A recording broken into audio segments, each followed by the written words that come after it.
This film is purely fictional. Please do not imitate it. Your like and subscribe are the motivation for me to update. Chapter 994. Yes, this time we took the initiative to approach the Yu family army, not the other way around. Luo Xiaotian echoed, I also think Sister Yu is fine. The others shared similar attitudes with Zhao Man and Luo Xiaotian. After all, this time, it was the Watchers Alliance that proactively approached the Yu family army, wanting to obtain rare and precious materials like Xianbing bamboo and fortune fruit from them. You're right, this is the only way to refine the nourishing spirit pill right now. Su Chen stroked his chin thoughtfully. In that case, let's agree to Sister Yu's request and cooperate with the Yu family army. Yes, Boss Su. Everyone's faces lit up with joy upon hearing this.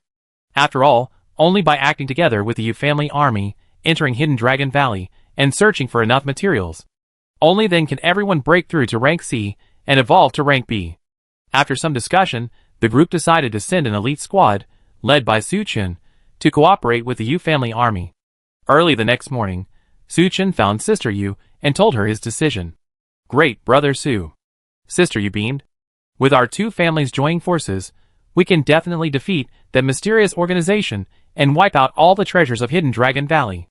After agreeing to meet in Stone City the day after tomorrow, Sister Yu left the main base by car first. Watching her tank 300 disappear at the end of the road, Su Chen wore a thoughtful expression. Boss, what are you thinking about? Mengqi leaned closer. I have a feeling. Something's not quite right, Su Chen said softly. Sister Yu seems perfectly normal, Brother Su. Why do you feel something's off? Wang Yan scratched his head, asking with some confusion. I don't know why, Su Chen shook his head. Having experienced 2 apocalypses, he held a skeptical attitude towards everything. Recent events had all seemed too predictable, making him vaguely uneasy. Perhaps he was overthinking it. Su Chen inwardly chuckled. But regardless, being vigilant and taking precautions was always a good idea. According to Sister Yu, Hidden Dragon Valley not only housed a mysterious survivor organization, but also other ferocious monsters, making it a place fraught with danger. Plus, he also had to be wary of the Yu family army. Therefore, Su Chen had selected only the elite of the Watchers Alliance. Zhao Man, Luo Xiaotian, Xiang Mengmeng, Su Wenwei, Zheng Hui, Du Cheng, Jiang Yu. Although there were fewer than 50 people, their combined combat strength was enough to deal with twice their number of ordinary C+ superhumans. Moreover, this time Su Chen was personally leading the team, with Meng Qi, a fierce tiger, by his side. On the agreed-upon day, after instructing Tong Fei, Chu Mengyao, He Wang, and Sun Yuan to guard the base, Su Chen, along with Zhao Man and the others, left Yuqing by car. The group of over 40 people, traveling in more than a dozen cars, drove in a grand procession towards Beitou province. Soon they arrived at a fork in the national highway and saw Sister Yu and her Yu family army. As Wang Yan stopped his car first, the cars behind him also stopped one after another. Su Chen opened the car door and walked towards Sister Yu. Brother Su, you arrived? Sister Yu, I'm sorry to have kept you waiting. Su Chen nodded. His gaze swept over them, and he noticed that besides Sister Yu and the 3 Shen brothers, even Old Kuai had come in person. Brother Su. Old Kuai greeted Su Chen with a smile. Su Chen was somewhat surprised. Old Kuai, weren't you in charge of overseeing Stone City? Well, this matter is of great importance, and I also want to evolve to C rank as soon as possible, so I came along. Old Kuai explained. Su Chen frowned slightly but didn't say anything, only looking at Sister Yu beside him. Shall we set off, Sister Yu? Let's go! If we don't hurry, we won't be able to reach the outskirts of Hidden Dragon Valley before dark. Sister Yu shrugged. So everyone stopped exchanging pleasantries and returned to their cars. From now on, everyone be on high alert. Su Chen picked up the walkie-talkie and ordered in a deep voice. For the remainder of the journey, Sister Yu's army convoy led the way, with the Watchers Alliance convoy following closely behind. No unexpected incidents occurred along the way. To speed up their journey, the convoy didn't stop even at midday. The members of both sides subsisted on dry rations in their vehicles. The closer they got to the northern part of Beitou province, the more severely the roads were damaged. This was why Sister Yu had said that if they didn't hurry, they wouldn't be able to reach Hidden Dragon Valley before nightfall. Finally, with everyone rushing, just as darkness began to fall, the convoy finally arrived at a small town on the outskirts of Hidden Dragon Valley. Since the apocalypse, the town's residents were either dead or had fled. The once large town was now utterly desolate, practically a ghost town. The last time the Yu family army came, they used the town's hospital as a temporary camp. This time was no exception. The three Shin brothers, along with members of the Yu family army, cleaned up the hospital. Then, they set up a stove and began preparing dinner for everyone. Soon, the fragrant food was ready. Having traveled all day, everyone was starving and wolfed down their food. After eating and drinking their fill, Sister Yu generously said that Su-chin and the others didn't need to keep watch at night. However, Su-chin wasn't entirely at ease, and privately instructed Zhao Man to arrange for someone to keep watch. Su-chin stood by the hospital bed, looking out. After the apocalypse, most parts of the world had no electricity. Therefore, every night, the sky was filled with stars. By the help of the bright moonlight and starlight, Su-chin could see the rolling mountains of Hidden Dragon Valley in the distance. They were like silent giants, watching over the town. "Boss Su!" Just then, someone called Su-chin from behind. He turned around, and saw Shinri standing behind him. "What's wrong?" Shinri hesitated for a moment before walking towards Su-chin and whispering, "Boss Su, there are some things I don't know if I should say." Seeing his mysterious manner, Su-chin couldn't help but chuckle. "If you think it's appropriate, then say it, if not, then don't." Shinri hesitated for a moment, just about to speak, when he saw Sister Yu and Lao Kuai walking over from a distance. "Hey, Brother Su, Shinri, why aren't you two resting yet?" Su-chin noticed that Shinri's eyes darted away after seeing Sister Yu and Lao Kuai. So he chuckled and said, "It's still early, I can't sleep, let's have a smoke here." "It's getting late, Brother Su, get some rest," Sister Yu advised. "It won't be this comfortable once we get into the mountains." "Yes, old Shin, don't disturb Brother Su's rest," old Kuai said, looking at Shinri. Chapter 995. "Yes, Chief." Shinri didn't say anything more. After greeting Su-chin, he left with Sister Yu and old Kuai. Watching their retreating figures, Su-chin was somewhat puzzled. What exactly did Shinri want to say to him? Never mind. He'd tell him when he sees him tomorrow. Su-chin shook his head and returned to his room. This mission was fraught with unknowns and dangers, so he hadn't brought most of the women with him. The only ones accompanying him were Xiang Mingming and Lu Linger. One was a top-tier fighter with rich combat experience. The other was a top-tier healing ability user, capable of saving lives in critical moments. However, since they were going into Hidden Dragon Valley tomorrow, Su-chin had no interest in indulging the two women. He put one arm around each of them, and quickly fell asleep. The next morning, everyone woke up early. After a simple breakfast, Sister Yu left a small team to guard the camp, watching over the vehicles and supplies. The others began their ascent towards Hidden Dragon Valley. This operation involved nearly 100 members of the Yu family army, in addition to the 40-odd members of the Watchers Alliance. However, according to Su-chin's observation, only about 30 of them possessed C+ combat power. The majority were either C-rank or C-lower combat power. The outer area of Hidden Dragon Valley had been developed long ago, making travel relatively easy. The group quickly passed through the outer area and arrived at the core area, which was not open to the public. Upon entering the core area, the desolation was immediately apparent. Lush trees lined both sides, and the path ahead was overgrown with weeds. Su-chin had originally wanted to find an opportunity to chat with Shinri and ask him what he wanted to say. However, Shinri had been sent ahead by Sister Yu to clear the way, so Su-chin didn't have the chance. After traveling all morning, it was almost noon, so Sister Yu ordered them to rest and eat some dry rations. "Brother Su, if we keep going for another 2 hours, we should reach the entrance to Hidden Dragon Valley." Sister Yu and Lao Kuai approached Su-chin, smiling as they introduced, "Once we enter Hidden Dragon Valley, we can search freely." She stopped abruptly before finishing, her eyes fixed intently on Su-chin. Su-chin felt uncomfortable under her gaze. He frowned, about to say something, when he suddenly realized that she wasn't looking at him, but at what was behind him. He turned his head, and saw a bright red spot in the bushes behind him. Su-chin looked closely for a while, and realized that the red spot was actually a red fruit. The red fruit wasn't large, about the size of a persimmon, but it was a vibrant, almost otherworldly red, especially its surface, which had a faint, vein pattern. "This looks like a blessed fruit?" Su-chin stood up, quickly went to the bushes, and picked the fruit. After careful examination, he confirmed that this was indeed the blessed fruit recorded on the USB drive. The materials needed to refine the nourishing spirit pill were missing only the mystic ice bamboo and the blessed fruit. Now that he had the blessed fruit, only the mystic ice bamboo was missing. "Congratulations, Brother Su, on finding another blessed fruit," Sister Yu said with a smile. "We haven't even officially entered Hidden Dragon Valley yet, and we already had this unexpected joy. Once we actually enter Hidden Dragon Valley, won't we be soaring to new heights?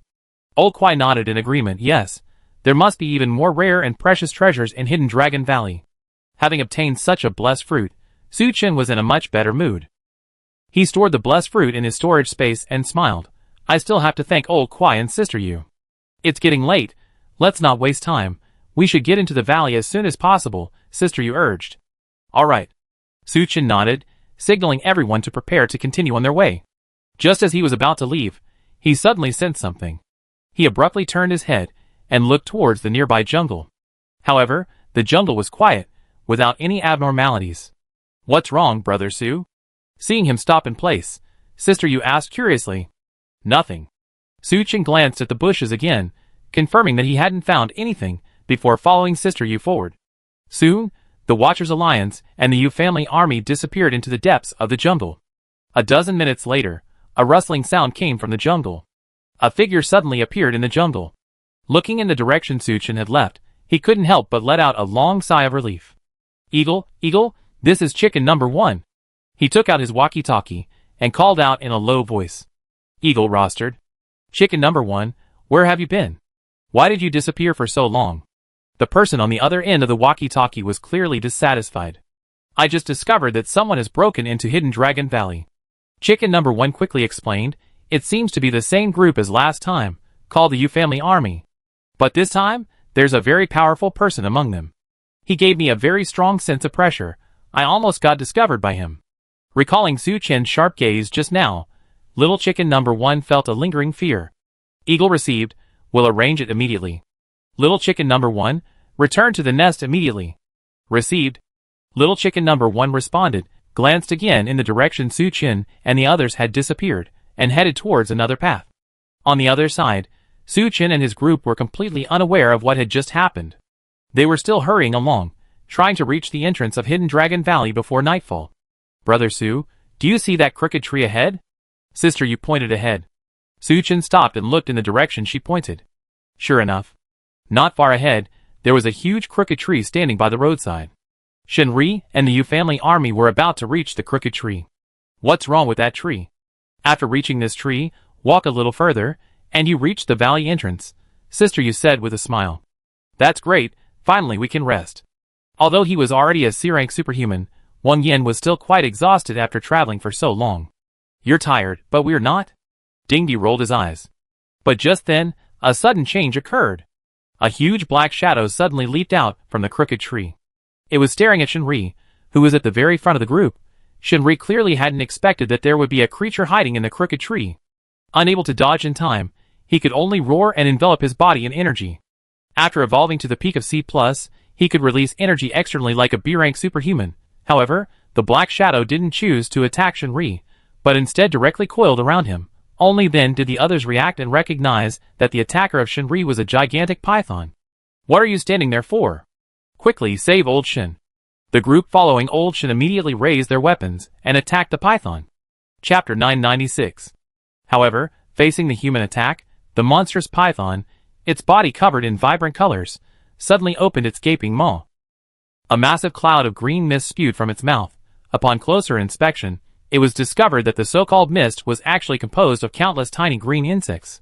The few people who charged towards the python were instantly engulfed by the green insects. Ah!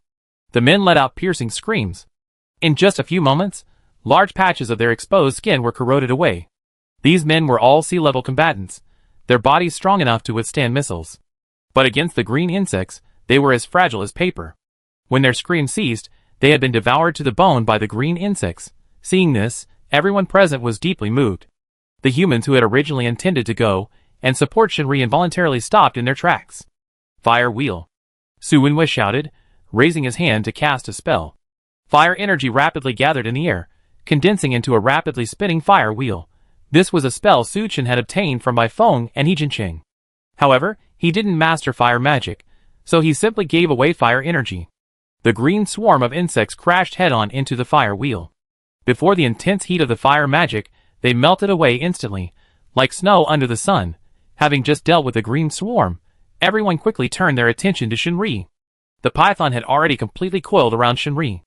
As its body tightened, Every bone in Shinri's body was being squeezed and cracking. However, he didn't give up, continuing to fight the python with all his might. Seeing his green swarm being dealt with by the humans, the python seemed to have lost patience. It opened its blood-red maw again, its two sharp fangs stabbing fiercely at Shinri. Ah! Shinri let out a scream. Even Suchin was taken aback. Unlike the others before him, Shinri was a peak C+ evolver. He already possessed the ability to project energy outwards to defend his physical body. However, he still couldn't withstand the python's venomous fangs. The python's two fangs pierced deeply into Shinri's body. With a flick of its head, Shinri was instantly disemboweled, clearly beyond saving. Big brother. Seeing their elder brother's fate, the brothers Shinyu and Shinxing were filled with rage. Shinxing, disregarding the possibility of harming his brother, mobilized all his energy, unleashing a barrage of powerful abilities and spells at the python. The python swallowed the dying Shinri whole. Then it opened its mouth again, spewing out a burst of green light. This light blocked all of Shinxing and the other spells. The python didn't linger, its massive body moved with incredible agility, scrambling up a nearby crooked tree. All of this happened incredibly fast. From the python's attack on Shinri to its escape, less than a minute had passed. The group, regaining their senses, immediately rushed towards the crooked tree, eager to avenge Shinri. However, when they reached the tree, the python had already vanished without a trace. Suchin, along with Zhao Man and the others, climbed the tree and began examining the surroundings. He discovered that the center of the crooked tree was hollow. He took out a flashlight and shone it down. Suchin found that the base of the crooked tree had a considerable space. He first used his battle aura to protect himself, then took out his Xianjin long sword, greeted Zhao Man, and jumped down. As soon as he landed, Suchin smelled a strong, pungent stench. This seemed to have been the lair of a python. Its shed skin remained around. Besides this, Suchin also found many human and animal bones, as well as human clothing, watches, and other items. He surveyed the surroundings and noticed a hole in the ground not far away. He approached the hole and peered inside. The hole seemed bottomless, and he couldn't see what was inside. It sloped downwards, seemingly leading to the depths of the earth. It seems the python escaped from here. If I'm not mistaken, the python usually lives in this crooked neck tree. If any creature approaches the crooked neck tree, it will launch a thunderous attack. Suchin used his flight technique to fly up from the base of the tree and return to the canopy. He called to Zhao Man and the others, then jumped down from the tree. "How's it going, Brother Su? Did you find that damn python?" Sister Yu asked through gritted teeth. "No." Suchin shook his head and told Sister Yu what had happened down there. Old Kwai sighed and looked at Shinyu and Shinxing. "What do you two think?" Shinxing, whose eyes were red from crying, said fiercely, "Of course, we want to avenge my brother." The more mature Shinyu looked at Sister Yu and Lao Kwai. "We're both members of the Yu family army, so naturally we follow the orders of the two leaders." Lao Kwai and Sister Yu exchanged a glance and slowly said, "You two heard what Boss Su said, right? The situation down there is extremely complicated. Where does the tunnel lead? Are there other dangers inside? Nobody knows. Although we are also heartbroken by Lao Shen's sacrifice, we shouldn't sacrifice more lives for revenge. What I mean is, let's focus on achieving the objective of this operation first.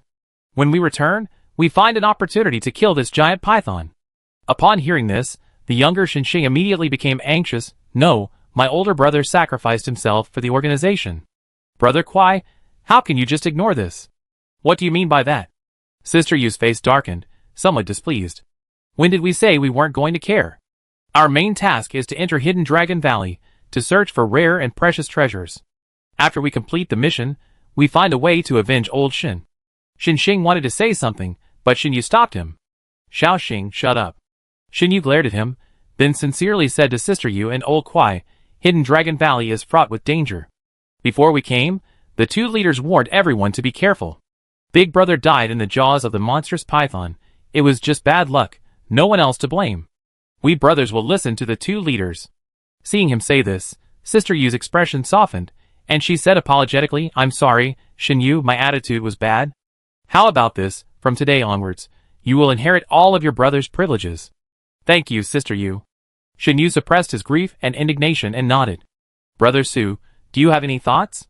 Old Kwai then looked at Suchin. Chapter 997. "Of course I don't." Suchin waved his hand. Even Shinri's two brothers had no objections. He naturally wouldn't cause trouble. However, he was also deeply saddened by Shinri's sacrifice. Shinri was forthright and patriotic. Su Chen quite admired him. But as Sister Yu and Old Kwai said, the purpose this time was to collect materials for the nourishing spirit pill. Revenge would have to wait. Since the giant python's lair was inside the crooked neck tree, he could come back and kill it later to avenge Shinri. Shinri was a veteran of the Yu family army, holding a high position within the organization and deeply respected by others. Even Old Kwai and Sister Yu treated him with great courtesy. His violent death cast a shadow of sadness over the group's atmosphere and their future. After a short rest, the group continued their journey to Hidden Dragon Valley. For the rest of the journey, no one in the group spoke. Partly, they were still grieving Shinri's unexpected death. Partly, they were all on high alert, wary of any further danger. Fortunately, the journey was uneventful, and no further incidents occurred. Finally, before the sun completely disappeared, the group arrived at the entrance to Hidden Dragon Valley. Standing at the valley entrance, Su Chen couldn't help but marvel. Nature truly is a masterpiece. The towering peaks on both sides were easily 1,000 meters high. The inner sides of the peaks were so smooth, as if cleaved in two by a giant blade. The deep and silent Hidden Dragon Valley sat quietly between the two peaks. Not far from the valley entrance, there were several huge rocks, perfect for a temporary campsite. After a flurry of activity, everyone set up tents and began cooking. "Brother Su, we're entering the valley tomorrow," Sister Yu said to Su Chen while slurping noodles.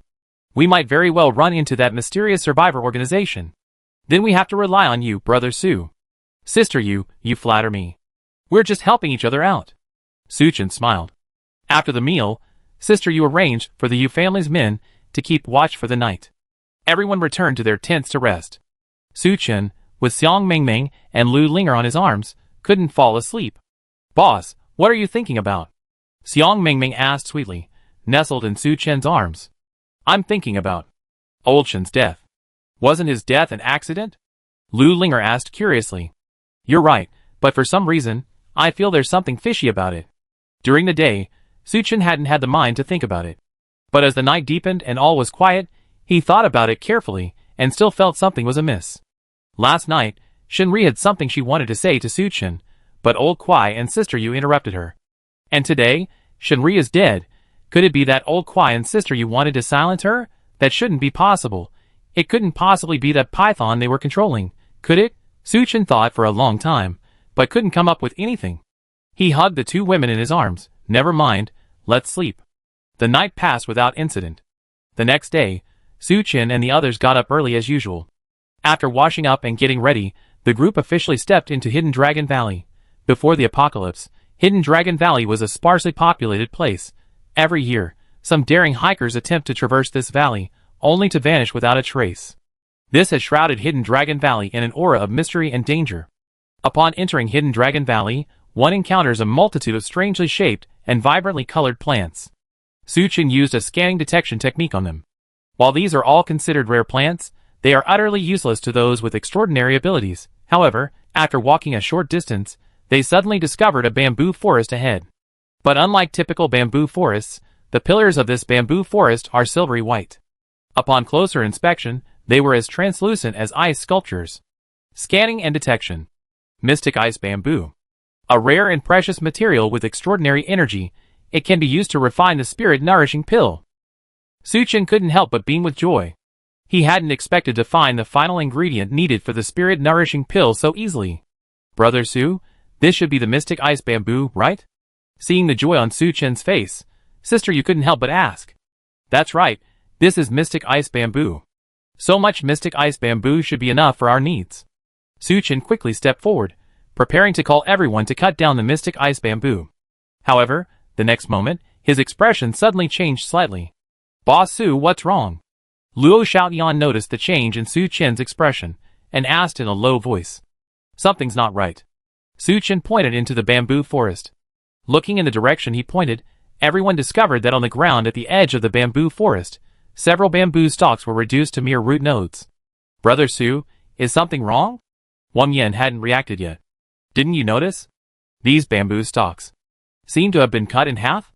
Su Chen countered. Wang Yan's heart tightened. "Cut in half? That's unlikely. What's impossible?" Luo Xiaoyan looked around. "Look at the cut surfaces, they're extremely smooth. It's clearly been cut by a sharp blade. If it had been broken by some wild animal, the cup wouldn't be so intact. And there should be fallen bamboo stalks nearby too. Sister Yu's expression was grave. Judging by this, it must be those mysterious survivors who cut down the Xianbing bamboo. Never mind that for now, let's cut down all the Xianbing bamboo here first, Su Chen ordered. Regardless of who cut down the Xianbing bamboo, the most urgent and important thing right now is to collect enough. Without further hesitation, everyone immediately began cutting down the Xianbing bamboo. The Xianbing bamboo not only looks different from ordinary bamboo, but its texture is also incredibly hard. It's far more difficult to cut than ordinary bamboo. Even a C-rank transcendent must swing with all their might to sever it at the root. After a whole morning's work, the group had only cut down about a third of it. As noon approached, Su Chen called everyone to eat. They would continue cutting after lunch. Considering the danger of the area, they didn't cook a meal but ate the dry rations they had brought with them. After everyone had rested enough, Sister Yu ordered them to continue cutting the Xianbing bamboo. After all, only by finishing quickly could they continue deeper to search for blessed fruit and other materials. However, just as everyone was preparing to move on, a clop clop clop sound suddenly came from afar. The sound seemed to indicate that a horse was approaching. Everyone instinctively looked up. Sure enough, deep within Hidden Dragon Valley, a pure white horse appeared. Chapter 998. This white horse was tall and agile. Its entire body was as white as snow, without a single white hair. Even an ordinary person, who knew nothing about horses, could tell that this was a magnificent steed. Most striking was the single, sharp horn on its forehead. This was actually a legendary unicorn. Riding on the unicorn's back was a slender young woman. When she saw Su Chen and his group cutting down Xianbing bamboo, her pretty face changed slightly, and she scolded them, "You shameless thieves, how dare you steal our things? Little girl, you're mistaken." Sister Yu stepped forward and sneered, "Treasures of nature belong to the virtuous. Hidden Dragon Valley is so big, how could you possibly consume it all? Enough nonsense, stop right now, and come with me to see our captain," the young woman said coldly. "You want us to stop? We see if you have the ability," Sister Yu retorted without hesitation. "Fine, then don't blame me for being impolite." The girl's pretty face darkened, and her hands suddenly formed hand seals rapidly. Su Chen could clearly feel the immense energy of heaven and earth gathering around the girl. This girl is extraordinary. The next moment, with a delicate shout from the girl, the plants in the valley seemed to come alive. They grew wildly, their enormous vines and branches sweeping towards Su Chen and the others. These vines and branches were incredibly tough. Ordinary alien crystal weapons couldn't cut through them at all. Many people were immediately bound tightly by these living plants. Fortunately, the girl didn't seem to intend to harm anyone. The vines and branches only immobilized them, without actually hurting them. Su Chen's Xianjin longsword flashed repeatedly, severing all the vines and branches attacking him. Lu Linger and Ming Ming. "Kill this girl!" Sister Yu shouted sharply, her tall figure already gripping her weapon as she charged towards the girl. The unicorn beneath the girl sensed the danger. It lowered its head, and seven-colored energy surged forth from the unicorn. The power was so great that even Sister Yu, at the peak of C+, had to temporarily retreat. At the same time, the other members of the Yu family army also summoned their abilities, launching an attack on the girl. Faced with the overwhelming energy, the girl's expression remained unchanged. She flipped her hands, and a large amount of energy gathered in the air again. Following this, dozens of vortexes composed of water-based energy appeared around her. All the abilities targeting the girl collided directly with the vortexes. After being torn apart and scattered, it vanished into nothingness. Seeing this, not only Sister Yu and Old Kwai, but even Su Chen was greatly surprised. When they first met, the girl had used plant-based magic. But this time, she used water-based magic. You must know, since the apocalypse, besides Su Chen himself, he had never seen anyone who could simultaneously wield two types of supernatural abilities. "You're courting death." The girl's pretty face was frosty, and her fair hands formed seals again, unleashing a third spell. Unlike the previous two spells, this time the energy in the air became scorching and violent. Rumble. The ground between the Rain family army, the Watchers Alliance, and the girl began to violently churn and tremble. As the ground cracked, lava continuously spewed forth. This was clearly fire energy. In just a few minutes, the girl had used 3 types of energy in succession. This was simply unbelievable. Several members of the Rain family army, who were charging towards the girl, instantly fell into the lava. This lava seemed different from ordinary volcanic lava. Its power was far more astonishing. A C-rank transcendent being who fell into it only let out a scream before being reduced to ashes. This girl looked to be only in her early 20s, yet her strength was terrifyingly formidable. She single-handedly held off the entire Rain family army. Brother Su, please help. Rain's sister, relentlessly attacked by the unicorn, was in a sorry state and had no choice but to ask Su-chin for help. This girl had a mysterious background and immense strength. If possible, Su-chin didn't want to be her enemy. He needed the materials from Hidden Dragon Valley, but the girl was clearly trying to stop them. Since that's the case, there's no point in being polite. Thinking this, a murderous intent flashed in Su-chin's eyes. Meng-chi, attack. Roar. Meng-chi let out a deep tiger's roar, then leaped across the cracked ground spewing lava, landing in front of the unicorn and the girl.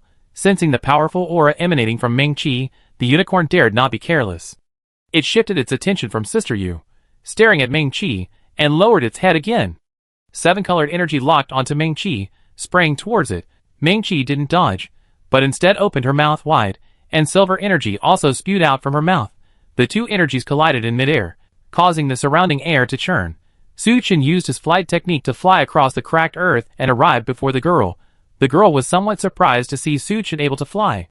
However, she said nothing, and with another flick of her wrists, a long whip, like a fire dragon, appeared in her hands. Su-chin could feel the powerful energy attached to the fire whip. Snap! The fire dragon whip seemed to possess sentience, lashing out at Su-chin at incredible speed. Su-chin knew very well that even with his strength, being struck by this whip would likely injure him. He dodged repeatedly, avoiding the fire whip's attack, and approached the girl at breakneck speed.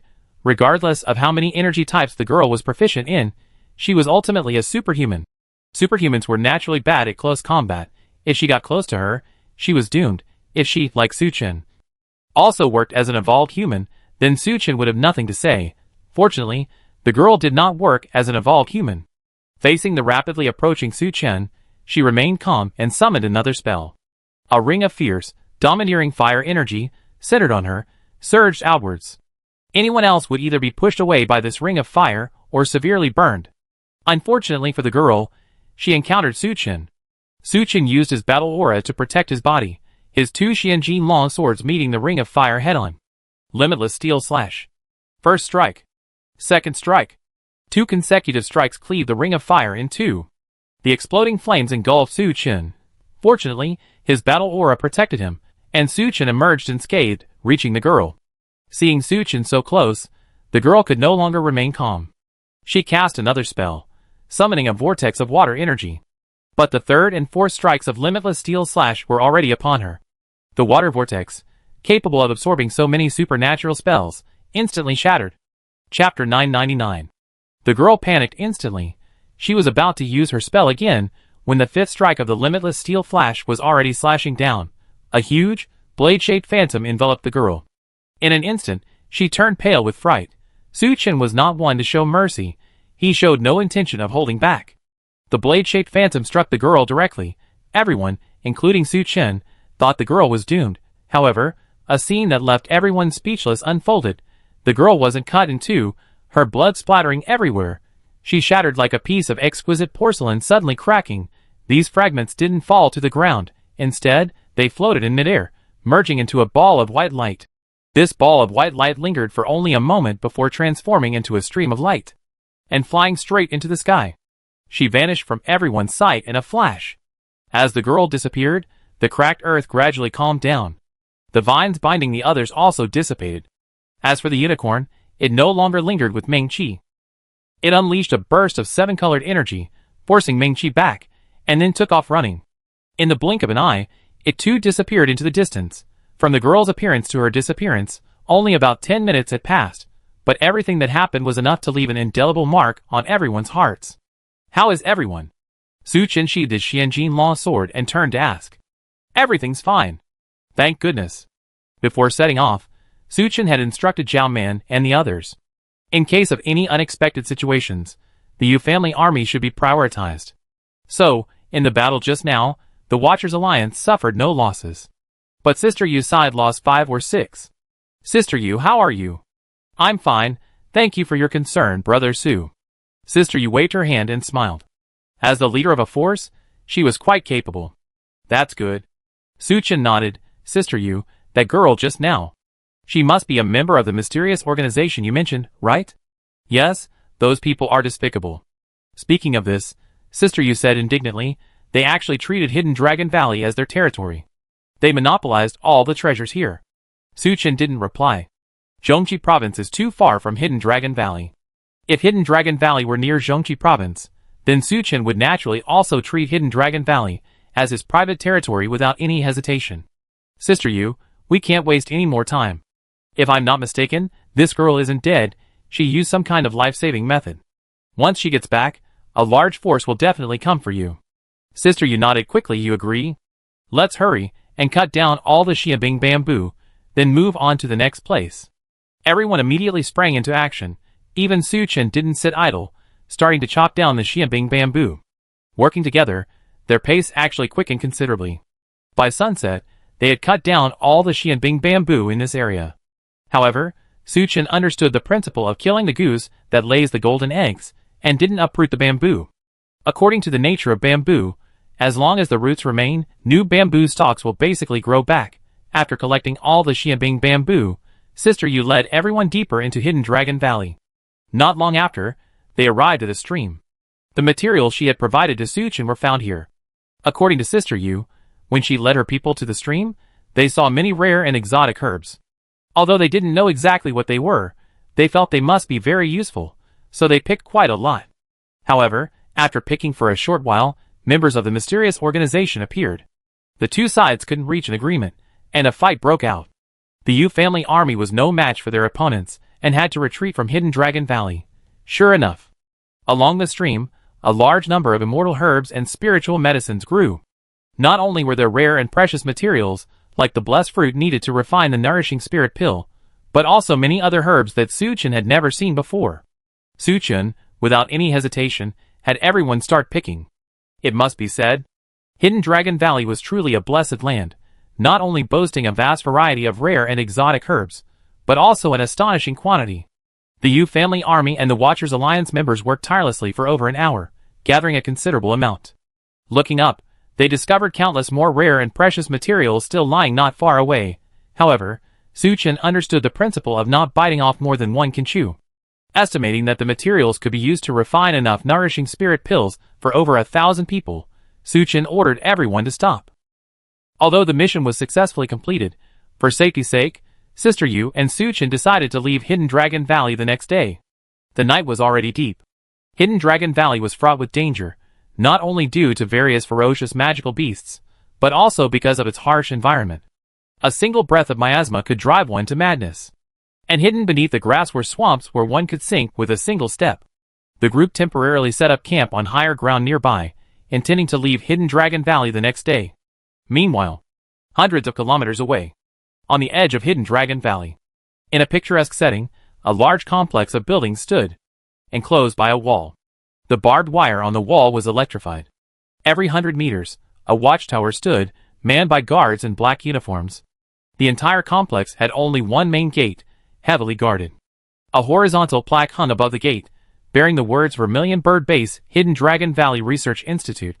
Inside a building at the very center of the base, in what appeared to be a conference room, a large round table was set up. Several figures sat around a round table. They all possessed an air of authority, their eyes gleaming with shrewdness. According to Chicken No. 1's report, the Yu family army from Beitou Province has once again entered Hidden Dragon Valley's territory. A subordinate reported to a burly man at the head of the table. Hearing this, the burly man tapped the table lightly. If I remember correctly, we contacted the Yu family army before, wanting to incorporate them, right? Yes, sir, but they refused our offer, the subordinate replied. That's interesting. So their purpose this time is for Hidden Dragon Valley's resources, isn't it? The burly man, the supervisor, muttered to himself. Probably, a handsome young man beside him sneered. The resources of Hidden Dragon Valley were all planted by us. How can we let outsiders pluck them at will? Sir, if you ask me, let's just wipe them out. Chapter 1000. My attitude remains focused on appeasement, the burly man said in a deep voice. We live in a post-apocalyptic world, and to maintain stability, we cannot do without the help of these survivor organizations. Moreover, you all know very well that the Kingdom of Rhea harbors wolfish ambitions, and has always coveted the land of Yin. If we can appease them, they can even help us deal with the Kingdom of Rhea. Hearing him say this, no one else raised any further objections. Just as the burly man was about to continue speaking, the conference room door was suddenly pushed open forcefully. A staff member rushed in, looking flustered. "Don't you know we're in a meeting?" The burly man's face darkened, and he reprimanded sharply. "Manager, something bad has happened." The staff member said nervously, "Miss Jong Ye-yoon, she's seriously injured." Hearing this, everyone, including the burly man, paled. "What happened?" the burly man asked as he walked out. Miss Jong Ye-yoon returned as a streak of light, the staff member added. Upon hearing this, the burly man instinctively stopped, his eyes filled with disbelief as he looked at the staff member. "What did you say? How is this possible?" The handsome young man also jumped up, exclaiming in disbelief.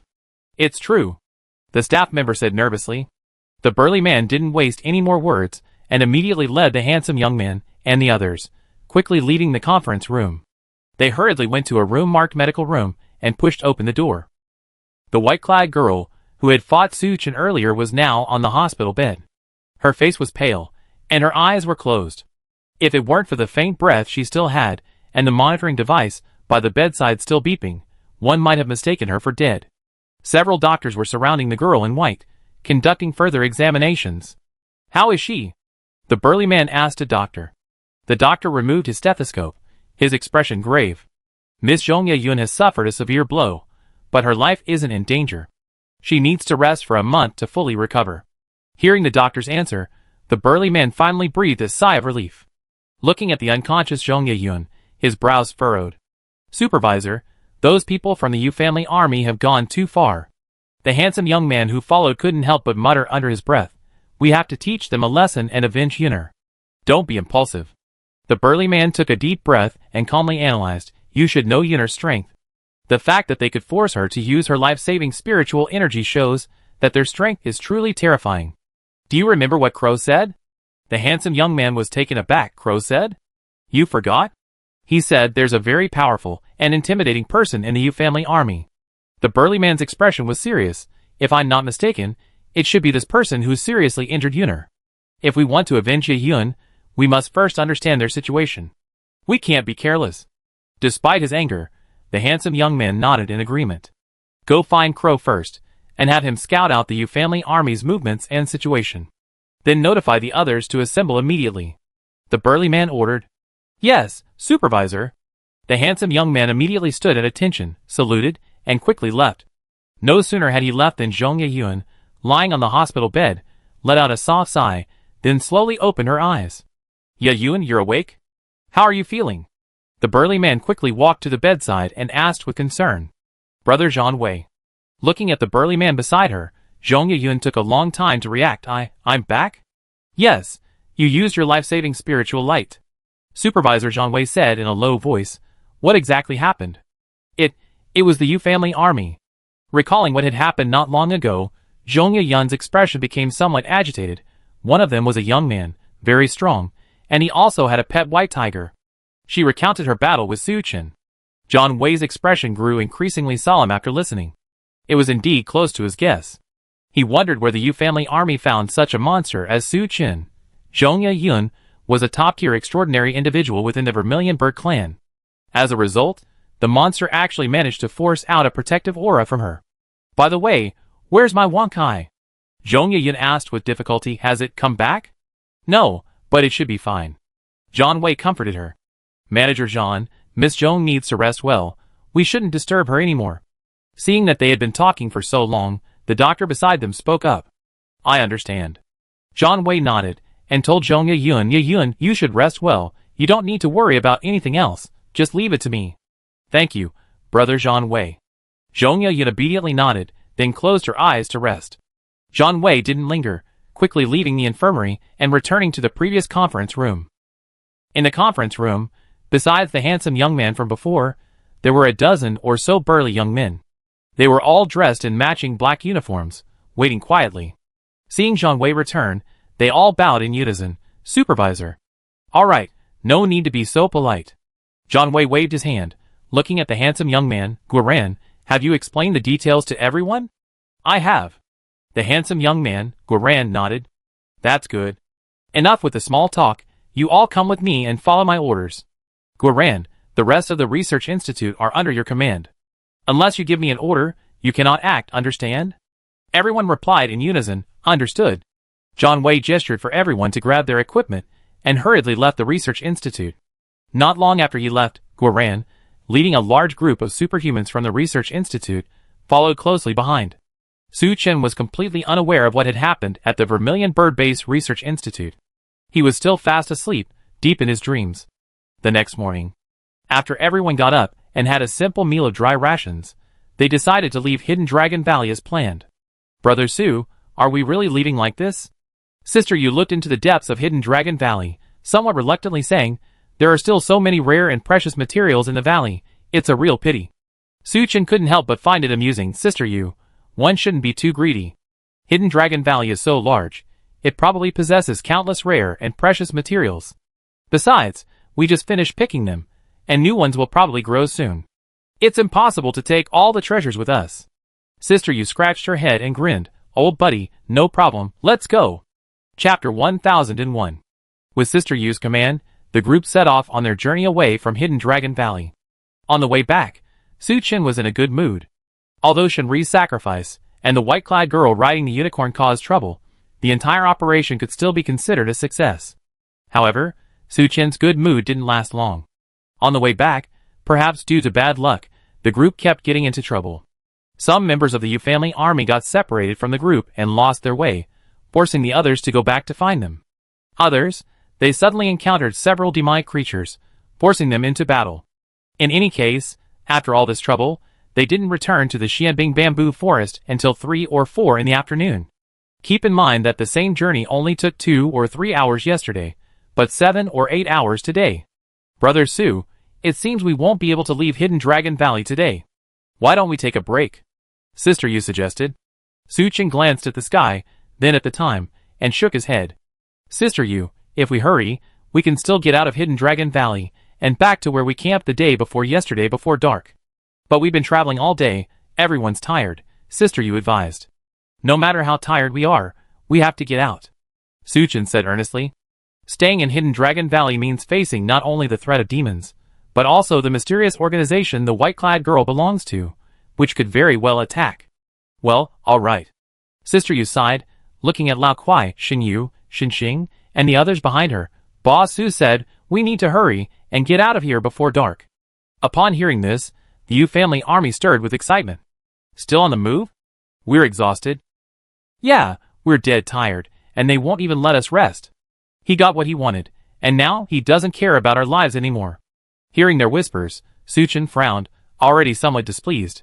If it weren't for Sister Yu's sake, he would have already lost his temper. Sister Yu, why don't you rest here? I take some men and wait for you outside the valley. Su Chen said, frowning. How can that be? We're a team. Sister Yu smiled and suggested, how about this, we rest for half an hour. This operation has gone so smoothly, and Sister Yu's side has contributed a lot. Su Chen thought for a moment and nodded, 15 minutes. Okay, 15 minutes it is. Sister Yu readily agreed.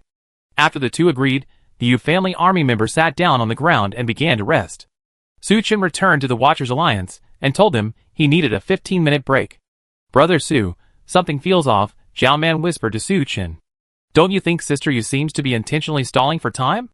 A little. Su Chen glanced in Sister Yu's direction and lowered his voice as well, but she probably doesn't need to stall for time. Logically speaking, there's no need, Zhao Man sighed. Hopefully, I'm just imagining things. Meanwhile, Sister Yu and Lao Kuai huddled together, whispering to each other. Lao Kuai, Su Chen's not very agreeable. He only said, we need to rest for another 15 minutes. If the Vermilion Bird people don't arrive in 15 minutes, we have to leave, Sister Yu complained. Will your plan even work? I'm not sure either, Old Kuai blinked his small eyes, looking back. But after suffering such a huge loss, the Vermilion Bird people should be coming after us. A whole day has passed, and there's still no sign of them. Do you think the Vermilion Bird can chase us all the way to Zhongqi Province after we leave Hidden Dragon Valley? Sister Yu rolled her eyes. Little Yu, just wait patiently a little longer. If it doesn't work, I arrange for someone to buy us some more time, Old Kuai comforted her. Alright, I listen to you, I wait a little longer. Sister Yu reluctantly agreed. The group rested for a while, and the 15 minutes quickly passed. Su Chen glanced at his watch, just about to call Sister Yu to let everyone set off, when a thought struck him. His spiritual sense clearly detected an unusual aura appearing behind him. However, he couldn't pinpoint the exact location, only its general direction. Old Su. Su Chen beckoned to Su Wenwei. Su Wenwei was startled, then walked toward Su Chen. Boss Su, what's wrong? Wait a moment, you. Su Chen whispered, instructing him. Okay. Su Wenwei nodded. Then he abruptly turned around and, facing the direction they had come from, unleashed a spell. Fire Wheel. At the same time as he attacked, Su Chen also launched a fierce attack, using the Thunderbird technique. When Su Chen and the others returned to Xianbing Bamboo, they emerged from a path through a grove of trees. The Fire Wheel and the Thunderbird technique instantly enveloped the grove. Rumble.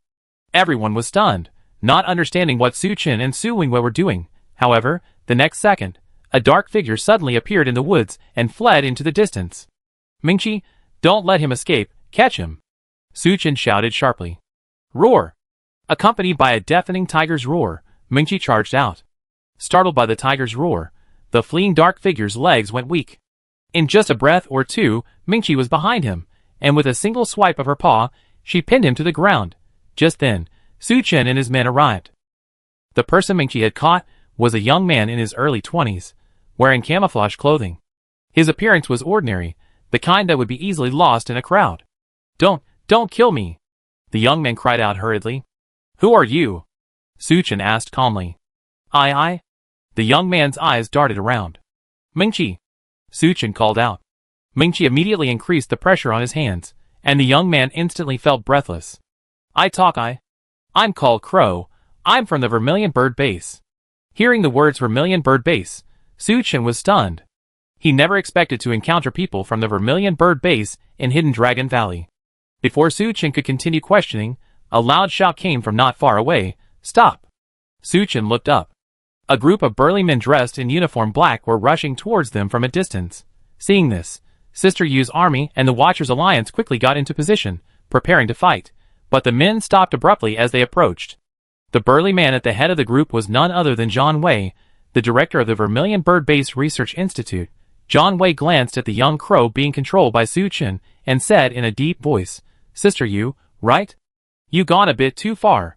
Where have we gone too far? Sister Yu stepped forward, hands on her hips, and sneered, You monopolized Hidden Dragon Valley and won't let us in. Isn't that going too far? Chapter 1002. Sister Yu, I don't want to waste my breath on you. John Wei looked at Sister Yu coldly and said, Hand over our people, and what you picked. Leave Hidden Dragon Valley, and never set foot here again, and I can pretend nothing happened.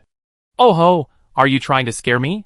Sister Yu made an exaggerated expression, and looked at Su Chen. Brother Su, what do you mean? Although she had known about the Vermilion Bird Base for a long time, and knew that they represented the government, that didn't mean Su Chen would compromise with the Vermilion Bird Base. After all, he needed these rare and precious materials to refine the nourishing spirit pill. I can return the people, but these things. Impossible. Su Chen said calmly. Do you really want to start a war? John Wei narrowed his eyes, his tone already full of threat. So what? Sister Yu said defiantly, If you want war, then I fight. I have thousands of brothers. Su Chen's face darkened. This Sister Yu, she's almost like a spirited young woman. John Wei didn't respond immediately, but instead stared intently at Su Chen beside Sister Yu. As the director of the Research Institute, John Wei's combat strength was the strongest within the institute. His spiritual sense could detect the auras of everyone in the Yu family army and the Watchers Alliance. But he just couldn't sense Su Chen.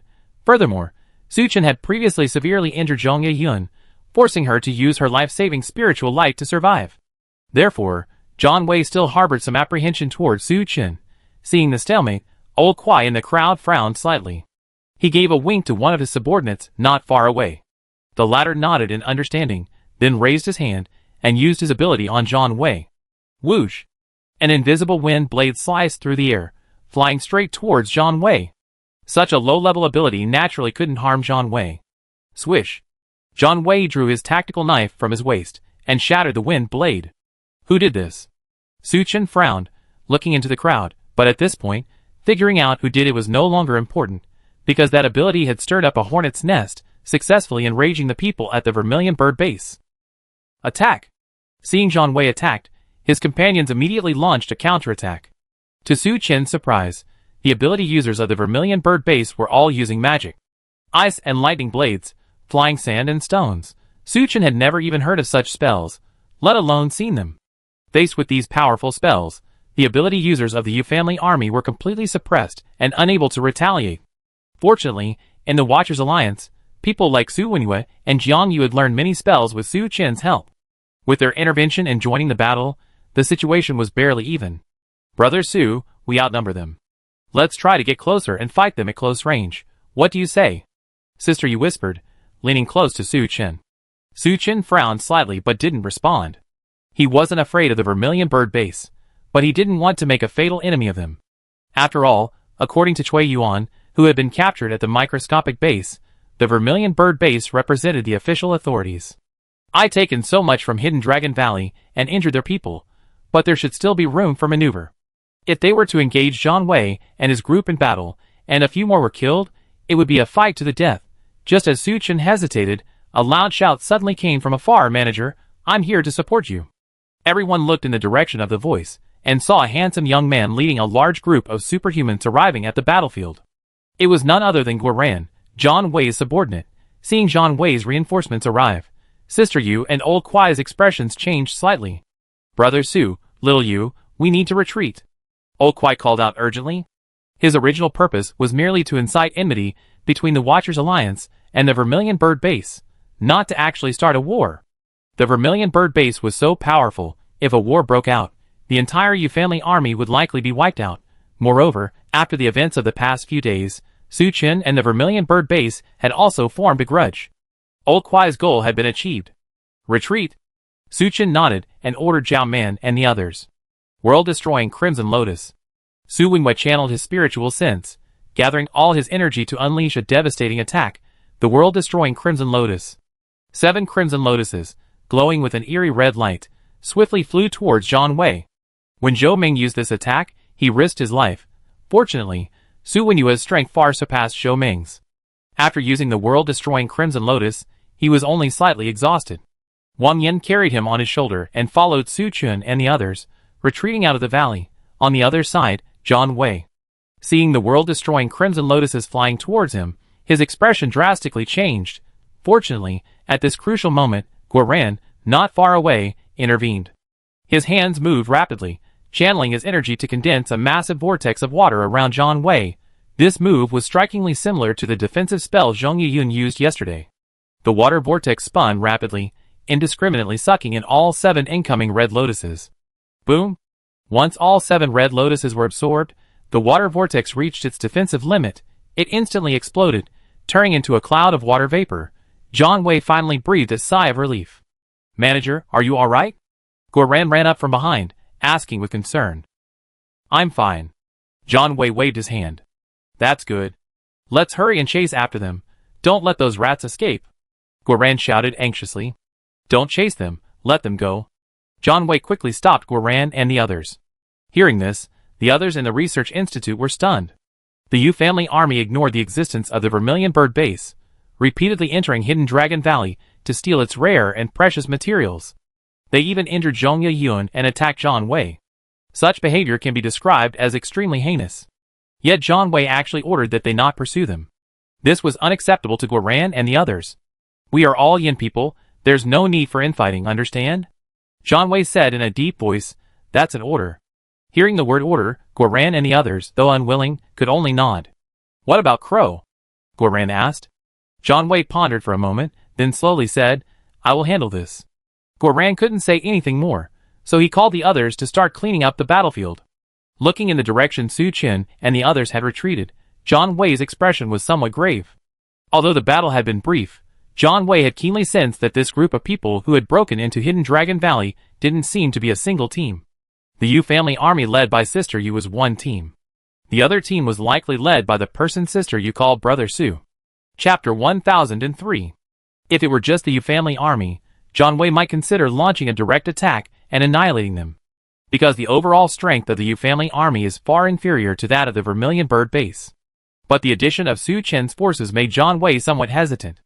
Su Chen's men actually possessed many powerful spells, not to mention Su Chen himself, capable of severely injuring Zhong Yiyun, and someone even Zhang Wei couldn't fathom. Even if the Vermilion Bird base could wipe out both the Yu family army and Su Chen's forces, they themselves would suffer heavy losses. This was not the outcome Jiang Wei desired. Worried about being caught by the Vermilion Bird base, the Yu family army didn't have many other concerns. They only wished they had 2 more legs, and ran for their lives. Finally, after a frantic rush, everyone escaped Hidden Dragon Valley. Only then did they realize that the Vermilion Bird base hadn't pursued them. They finally breathed a sigh of relief, panting heavily. Sister Yu, what should we do with this guy? Su Chen pointed to the captured crow. How about we just kill him? Sister Yu's face hardened, and she made a beheading gesture. The crow's face turned pale instantly. Hey, I'm innocent. Can't we talk this over? But no one paid him any attention. Su Chen thought for a moment and said, I plan to use him to exchange supplies with the people at the Vermilion Bird base. What do you think? Sister Yu's heart skipped a beat, and she looked at Old Kwai. She didn't want the crow to stay in Su Chen's hands for too long. How about this, let's release him. Old Kwai suggested, leave a way out for others, so you can meet again in the future. Alright, then I listen to my brother-in-law. Su Chen walked over to Crow and removed the energy suppressor from his hand. He patted Crow on the shoulder. You can go now. Thank you, everyone. Crow quickly bowed to Su Chen and the others, then walked into the valley, looking back every few steps. Of course, he wasn't reluctant to leave, but he was afraid Su Chen and the others wouldn't act bravely. Fortunately, he didn't see Su Chen and the others make a move until they entered the valley. Crow then quickened his pace and disappeared into the depths of the valley. We rested enough, let's go too. Su Chen looked at Sister Yu. Okay, let's hurry back. Sister Yu also gave the order, urging everyone to continue on their way. As they headed towards the outskirts of the town, Su Chen casually asked, Sister Yu, Lao Kwai, I feel like you two are quite familiar with the people from the Vermilion Bird base? Lao Kwai's heart tightened, but he forced a calm reply, really? How could we possibly be familiar with them? Sister Yu also feigned nonchalance, chuckling, if we were really familiar, we wouldn't have ended up fighting. Is that so? Su Chen smiled, saying nothing more. The rest of the journey was remarkably peaceful, without any further incidents. By the time they returned to the abandoned town, it was already deep into the night. The exhausted group hastily ate some dry rations, and then went to rest. Nothing happened that night. Early the next morning, Sister Yu and Lao Kwai found Su Chen. Brother Su, this trip to Hidden Dragon Valley was quite fruitful. When can you get us the nourishing spirit pills? Su Chen thought for a moment and replied, a week from now. After all, I need to ensure the supply to our people first. Well, all right. Although reluctant, Sister Yu didn't say anything. After packing their things, everyone set off on their return journey. The journey was silent. Upon reaching the fork in the road where they had met earlier, the Watchers Alliance and the Yu family army said their goodbyes. Watching Su Chen and his convoy disappear into the distance in the rearview mirror, Sister Yu in Tank 300 finally breathed a sigh of relief. Old Kwai, do you think that kid Su Chen noticed anything? Hard to say, he's too shrewd. Old Kwai rubbed his forehead, also looking somewhat tired. He prided himself on his intelligence, but for some reason, he always felt utterly exposed in front of Su Chen. Luckily, we managed to kill Shinri, otherwise, that **** would have spilled all our secrets to Su Chen. Sister Yu said indignantly. Then, her tone shifted, and she complained again. In the end, it's the president who's causing all the trouble. She's so determined to recruit Su Chen. If she were willing to send some experts, we could lure Su Chen here, kill him, and be done with it, right? Old Kwai quickly stopped her, shaking his head. The president has her own reasons. We can't speculate. All right, I contact the president right now and tell her about the situation here. Old Kwai said, taking out a communicator and dialing a number. After the call connected, he spoke in Liao language, rattling off a string of words. Half an hour later. Dongjing City. The Imperial Palace. Inside the vast palace, a huge dining table was set. On the table lay a variety of exquisite dishes, a luxurious feast even before the apocalypse. Sakura Takahashi sat at the head of the table, flanked by her younger brother, Tsukasa Takahashi, and Fumio Yamamoto. Across from them sat Jack and Fan Debut. The group enjoyed the sumptuous meal while chatting. Just then, an attendant rushed in. President, news has arrived from the Yu family army in Beitou province of Yen Kingdom. Sakura Takahashi picked up a napkin and elegantly wiped her lips. Then, she took a secret report from the attendant. After reading the report, a satisfied smile appeared on Sakura Takahashi's pretty face. What makes President so happy? Jack asked with a light laugh, raising his glass. I set a trap for Suchin, and the plan is going smoothly, Sakura Takahashi replied with a smile, setting down the report. Hearing this, Jack and Fan W exchanged a glance. I don't mean to spoil the fun, but I think getting Suchin involved will be very difficult. Is that so? I don't think so. Gao Xiaoying smiled, raised her glass, cheers. Suchin and the others returned smoothly to the main base in Rain City. He didn't even have time to rest, first finding Niu Meixian and taking out all the Xiabing bamboo, fortune fruit, and other materials he had gathered. Looking at the mountain of rare and precious materials, Niu Meixian was dumbfounded. Wait, Boss Su, where did you go shopping? When they first got the nourishing spirit pill, they were still worried about the raw materials. Unexpectedly, in the blink of an eye, Suchin had brought back so many. Don't worry about that, these materials are yours. You have to refine the nourishing spirit pill well for me. Suchin smiled. Don't worry about that, Boss Su, I won't let you down. Niu Mingxian readily agreed. Chapter 1004. For Suchin and the Watchers Alliance, this trip to Hidden Dragon Valley was remarkably successful. They obtained enough materials to refine the spirit-nourishing pills, with almost no losses. Suchin was quite satisfied with this. Niu Mingxian did not disappoint Suchin either. Less than a few hours after handing over the materials, he had refined a batch of finished products and delivered them to Suchin. Scan and detect. Ding! Spirit-nourishing pills, a pill containing wondrous effects. After taking it, it can nourish spiritual consciousness, thereby breaking through C rank and advancing to D rank. Suchin was overjoyed. He popped one into his mouth and casually tossed one to Meng Qi beside him. The spirit-nourishing pills transformed into a cool energy the moment they entered his stomach. It was not absorbed by Suchin's energy crystal, but rather seemed to possess sentience, traveling upwards along the meridians in his body. Soon, this cool energy arrived in Suchin's spiritual world. Suchin could clearly feel his spiritual world becoming cool and serene. This energy surrounded and nourished his spiritual consciousness. Suchin closed his eyes, absorbing this energy with his spiritual consciousness. With each absorption, Suchin's spiritual consciousness became increasingly robust and refined. After a while, Suchin opened his eyes and exhaled a soft breath. Compared to before, his gaze wasn't as sharp. But upon closer inspection, a profound depth was hidden beneath the calm surface. His overall demeanor was no longer as overtly aggressive as before, appearing more ancient and dignified. Suchin's mind stirred, and he flicked his middle finger. An invisible energy shot out. A deep, bottomless dent instantly appeared on the concrete wall. Is this what it feels like to project energy? Suchin's lips curled slightly.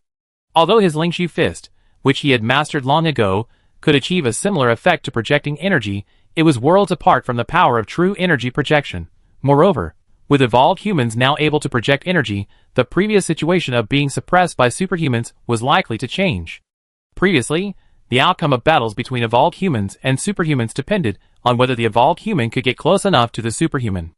Everyone knew that superhumans were weak in close combat, but the problem was, they had long reach and could bombard the enemy with various superhuman abilities and spells. Before the evolved human even charged in, they would be hit by a barrage of superhuman abilities, suffering heavy damage even if they didn't die. Even if they did manage to charge in, if they had some kind of survival or displacement ability, they could still kite the enemy. But things change after evolving to rank B. Evolved individuals can project energy outwards to attack ability users from a distance. Mingqi, standing nearby, suddenly straightened up and let out a roar. Compared to before, its eyes now gleamed brightly, and its fur became even whiter. Outwardly, it looked almost exactly like a tiger, with no trace of its orange cat heritage remaining. That's right.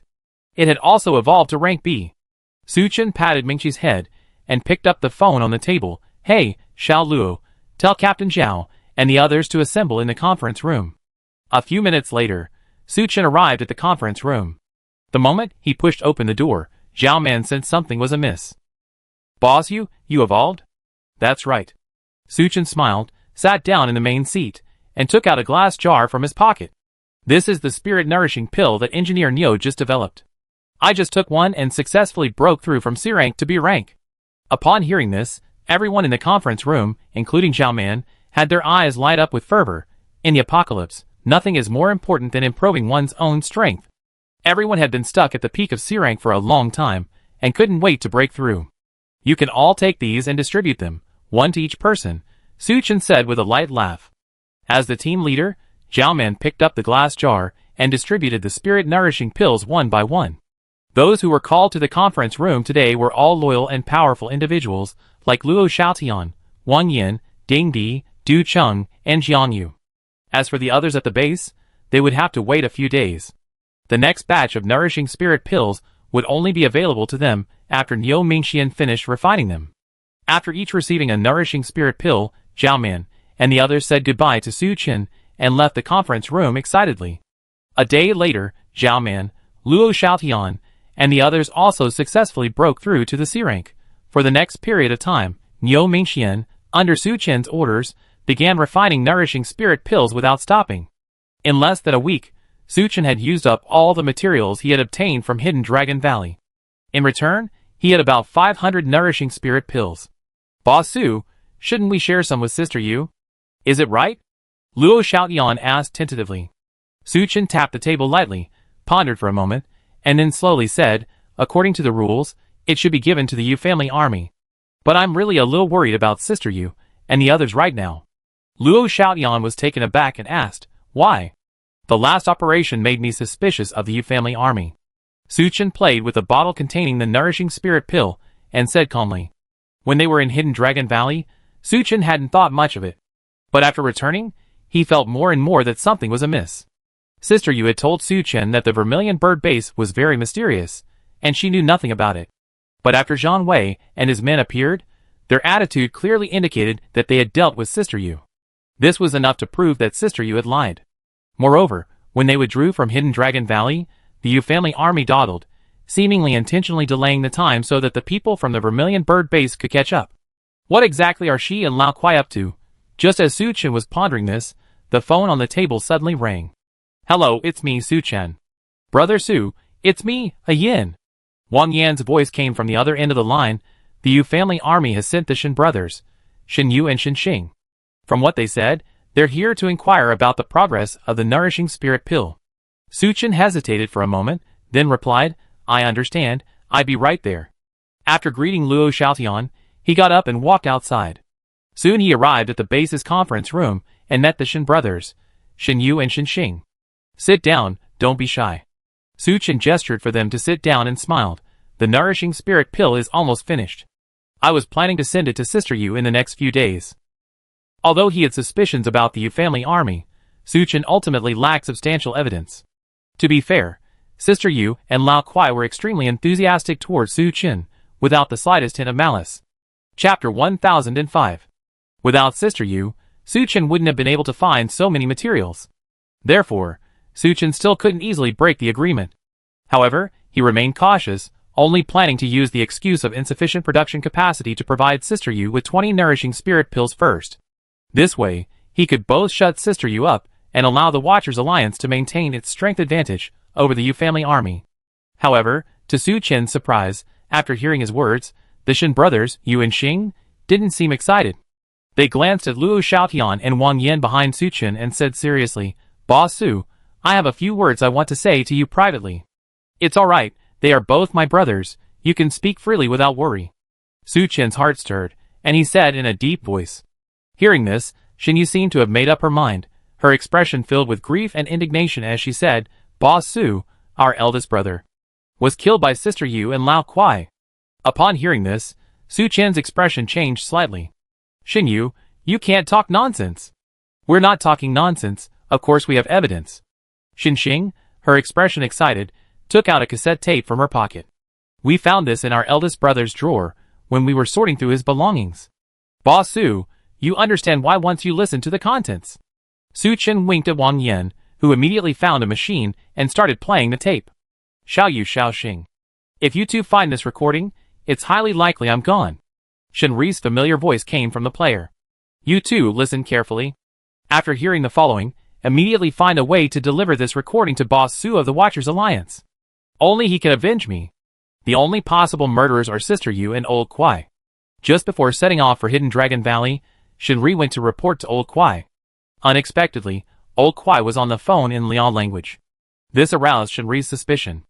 After all, the Yu family army and the Lian nation had an irreconcilable feud. Why would Old Kwai contact the Liao people? During the last attack on the logistics park, Inoue Shinji seemed to have a cheat code, realizing the Yu family army's movements. Thus, he set up a trap, ambushing Shinri, Luo Xiaotian, Wang Yin, and others. At that time, Shinri felt there was a traitor within the Yu family army. Furthermore, considering that Sister Yu and her confidants were unharmed during that operation, and that those ambushed were patriotic individuals like Shinri and Shinyu. Based on all the signs, Shinri deduced that Lao Kwai and Sister Yu had sided with the Liao people and intended to use them to eliminate patriotic individuals within the Yu family army. Just as he figured this out, Shinri bumped into Sister Yu, who had returned. While the two greeted each other, Lao Kwai in the room hung up the phone. Although both pretended to be nonchalant, Shinri knew he had been exposed. Back home, Shinri desperately wanted to expose Sister Yu and Lao Kwai's true colors. However, the two were, after all, leaders of the Yu family army, and Shinri lacked substantial evidence. Fortunately, at this time, Su Chen, in order to find the ingredients for the nourishing spirit pill, found Sister Yu, and the two decided to join forces to explore Hidden Dragon Valley. Shinri decided to tell Su Chen about this. Although Su Chen was an outsider, he had demonstrated considerable patriotism when dealing with Inoue Shinji. However, to avoid being silenced by Sister Yu and Old Kwai, Shinri recorded this conversation before the trip to Hidden Dragon Valley. After listening to the recording, Su Chen's expression turned serious. If Shinri was right, then the night before officially entering Hidden Dragon Valley, Shinri must have approached him to discuss Sister Yu's collusion with the Kwai couple and their connection to the Liao people. Unfortunately, Sister Yu and Old Kwai were keeping a close eye on him. Shinri was interrupted by them as soon as he approached Su Chen. In that case, Shinri was also killed by Sister Yu. Su Chen sensed something was amiss when Shinri was killed. At the time, he didn't understand. But after listening to Shinri's recording, Su Chen instantly realized. Judging from the situation inside the crooked neck tree, the python had used it as its lair and had lived there for a long time. Sister Yu had previously led people into Hidden Dragon Valley. She had specifically mentioned to Su Chen that after passing the crooked tree and walking a little further, one could enter the valley. Given this, how could Sister Yu not know that there was a python in the crooked tree? Considering all of the above, and recalling everything that had happened before, Su Chen was absolutely certain that Sister Yu and the Kwai couple had colluded with the Liao people. Shinri was also killed by them. As for why they were so enthusiastic towards Su Chen didn't know for the time being. Perhaps they planned to become familiar with Su Chen and wait until he completely lowered his guard before making their move. Boss Su, can you help us? Get revenge. Shinyu looked at Su Chen hopefully. If it were just internal strife within the Yu family army, Su Chen wouldn't interfere. Although he admired Shinri, their relationship wasn't close enough for him to be willing to fight the Yu family army for Shinri. However, if Sister Yu and Lao Kwai were truly traitors, Su Chen couldn't stand idly by. He hated traitors and sellouts more than anything. A person must have backbone. I can help you avenge Shinri, but there's a condition, Su Chen said slowly. Please speak, Boss Su. Even with your brother's recording, it's impossible to prove that Sister Yu and Lao Kwai colluded with the Liao people. Su Chen tapped the table lightly, stating his condition, unless you can find direct evidence.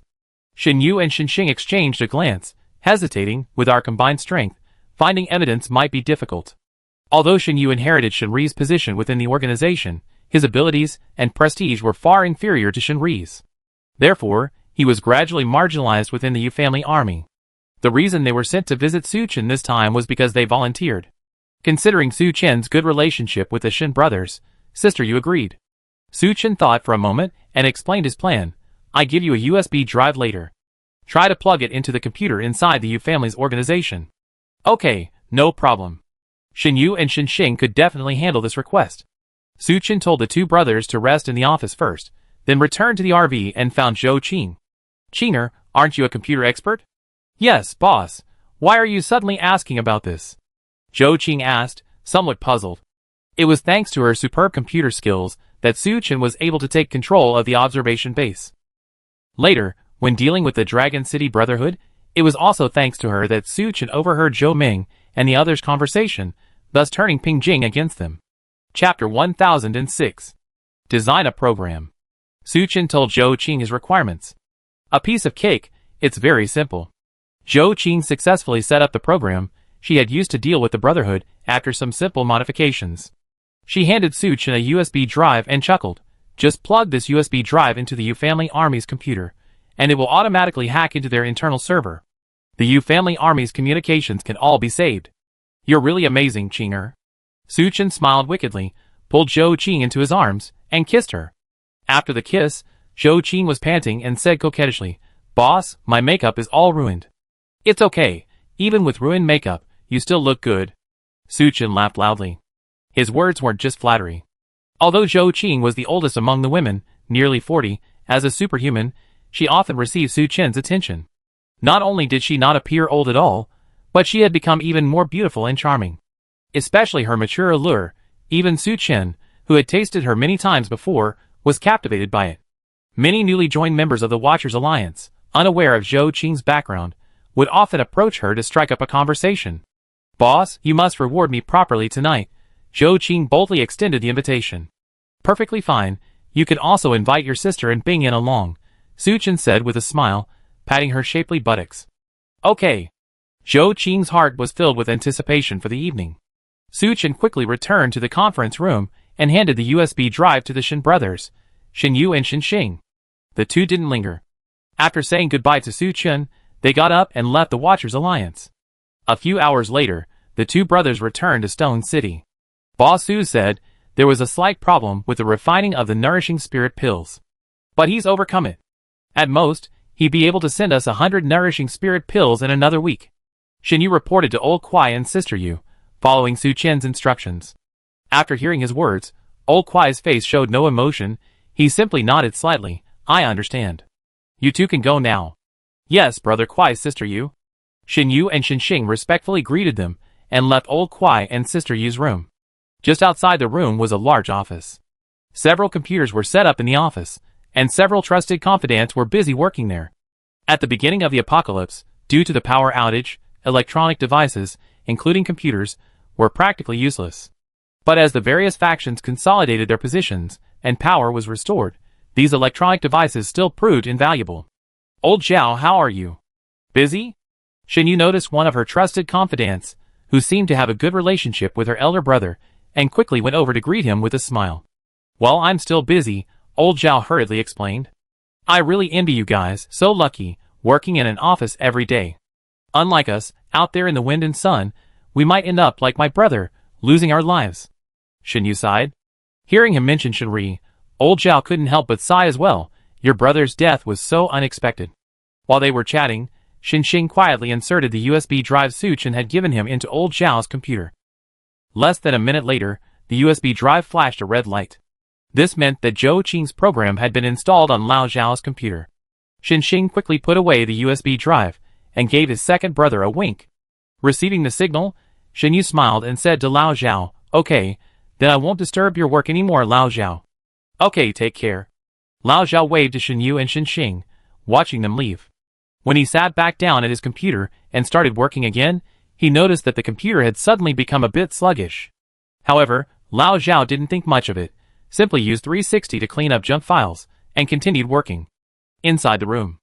After Shenri and Shen Yu left, Sister Yu looked at Lao Kuai. "Lao Kuai, do you think Su Chen is lying to us?" "I don't think so. Maybe something really went wrong." Lao Kuai shook his head. "But I still feel something's off." Sister Yu scratched her bald head. "Do you think Su Chen might know something?" "How could that be? With his personality, if he knew something, why would he be exploring Hidden Dragon Valley with us?" Old Kuai said dismissively. "Or maybe the Shen brothers, Shen Yu and Shen Xing, said something to Su Chen?" Sister Yu offered another guess. "I don't think that's very likely either. Our methods for eliminating Shenri were quite clever. Even Su Chen, who was present, didn't find any trace. If you ask me, little Yu, you're overthinking it." Old Kuai patted Sister Yu's big foot and said with a grin, "Let's wait a bit longer. Su Chen might bring us the nourishing spirit pill soon." Just then, the communicator on Lao Kuai's desk suddenly rang urgently. He picked it up, and his expression changed slightly. "It's a call from the Black Mountain Society." Sister Yu immediately stood up and locked the door.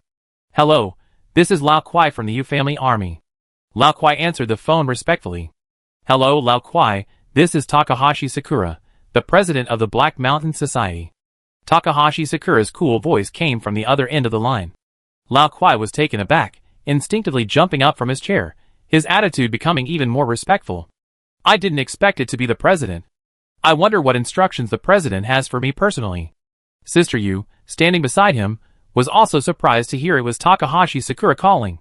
After all, Takahashi Sakura was the president of the Black Mountain Society, a figure of immense power and influence to Lao Kuai and his wife. I want to ask you about the latest situation regarding Su Chen.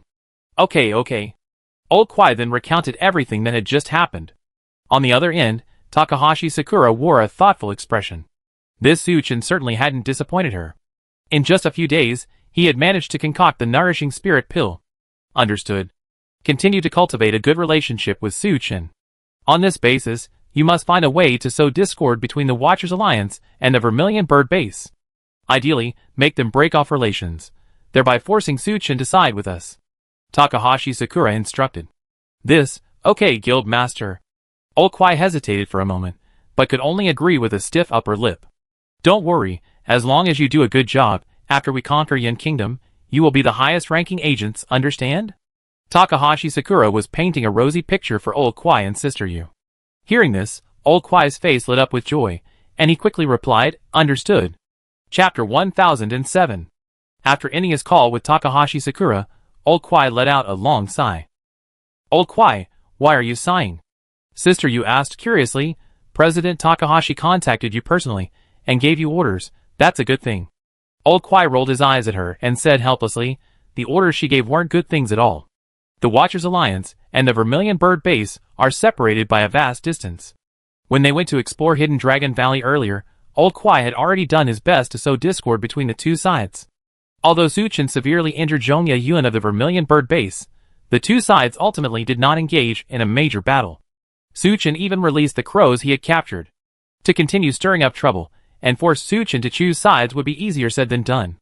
That's precisely why the president put you, Lao Kuai, in this difficult position. Sister Yu laughed, patting Lao Kuai's head. Don't say anything more. Tonight I wear stockings and make you feel good. Lao Kuai glanced at Sister Yu's large feet, and couldn't help but lick his lips. Lao Kuai and Sister Yu were completely unaware that Su Chen had overheard their entire conversation.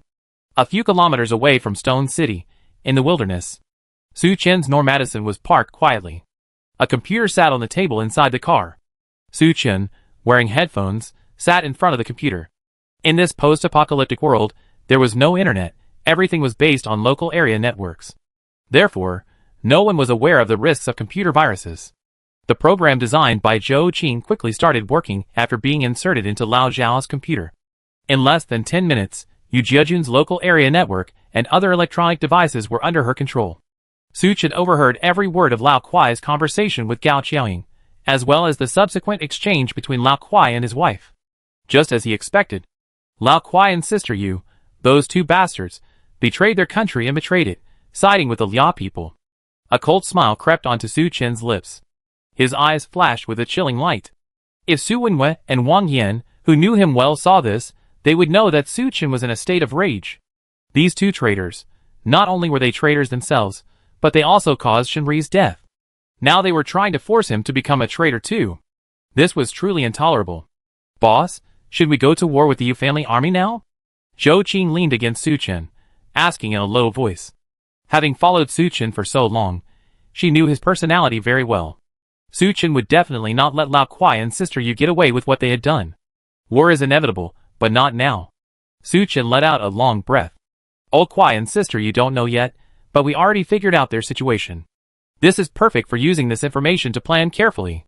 He looked out the window, his deep eyes fixed on the northern outskirts of Hidden Dragon Valley. Vermilion Bird Base Research Institute. John Wei entered the ward and asked with concern, Ye Yuan, how are you feeling? Manager, I feel much better. Zhongya Yuan, lying on the hospital bed, looked noticeably healthier than before. Manager Zhang, don't worry. In 2 days at most, Miss Zhong will be fully recovered. The doctor beside him smiled. Hearing this, John Wei finally felt relieved. Zhongya Yuan is a genius of the Vermilion Bird Base.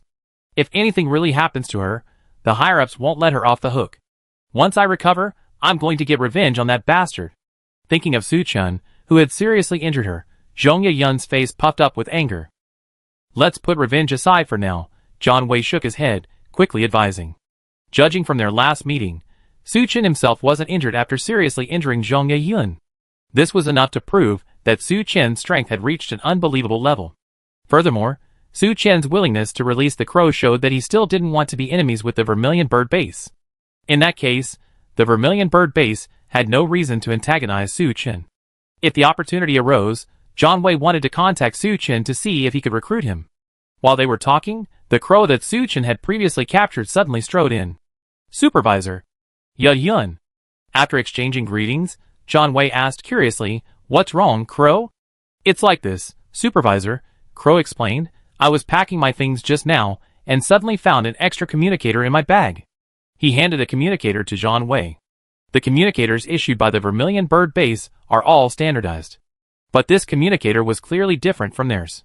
After thinking about it, I think it was left behind by that brother Su, that sister you mentioned. Hearing Crow's words, John Wei pondered. What was Su Chen's purpose in leaving behind such a communicator?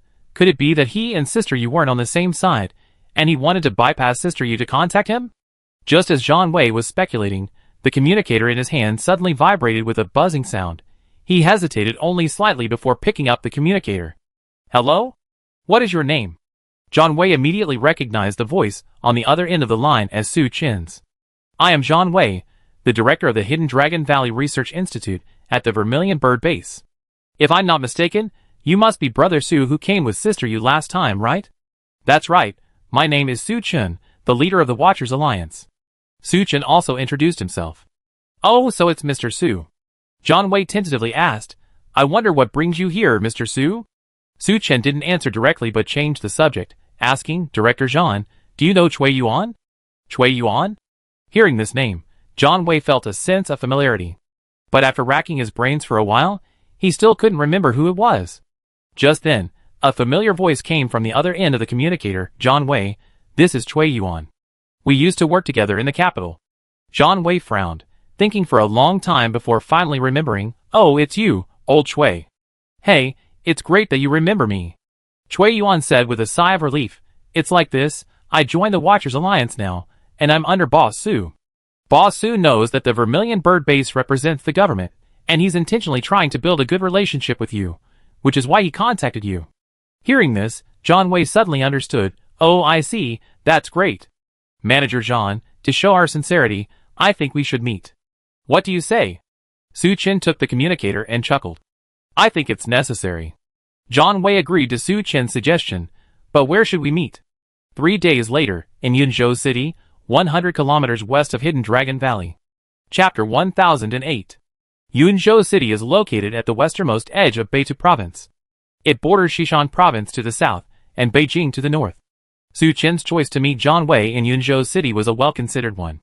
Whether John Wei was coming to Zhongqi Province or Su Chen was going to Hidden Dragon Valley, they both had to pass through Beitou Province. If they were discovered by the Yu family army, it would be like alerting them. Choosing Yunzhou City would avoid detection by the Yu family army. "Okay, no problem.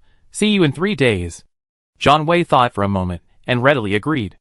After hanging up the phone, Zhong Yun, lying in the hospital bed, couldn't help but ask, "Manager, who called you?" "It was the person who came with Sister Yu last time. His name is Su Chen." John Wei explained the situation to Zhong Yun and Crow.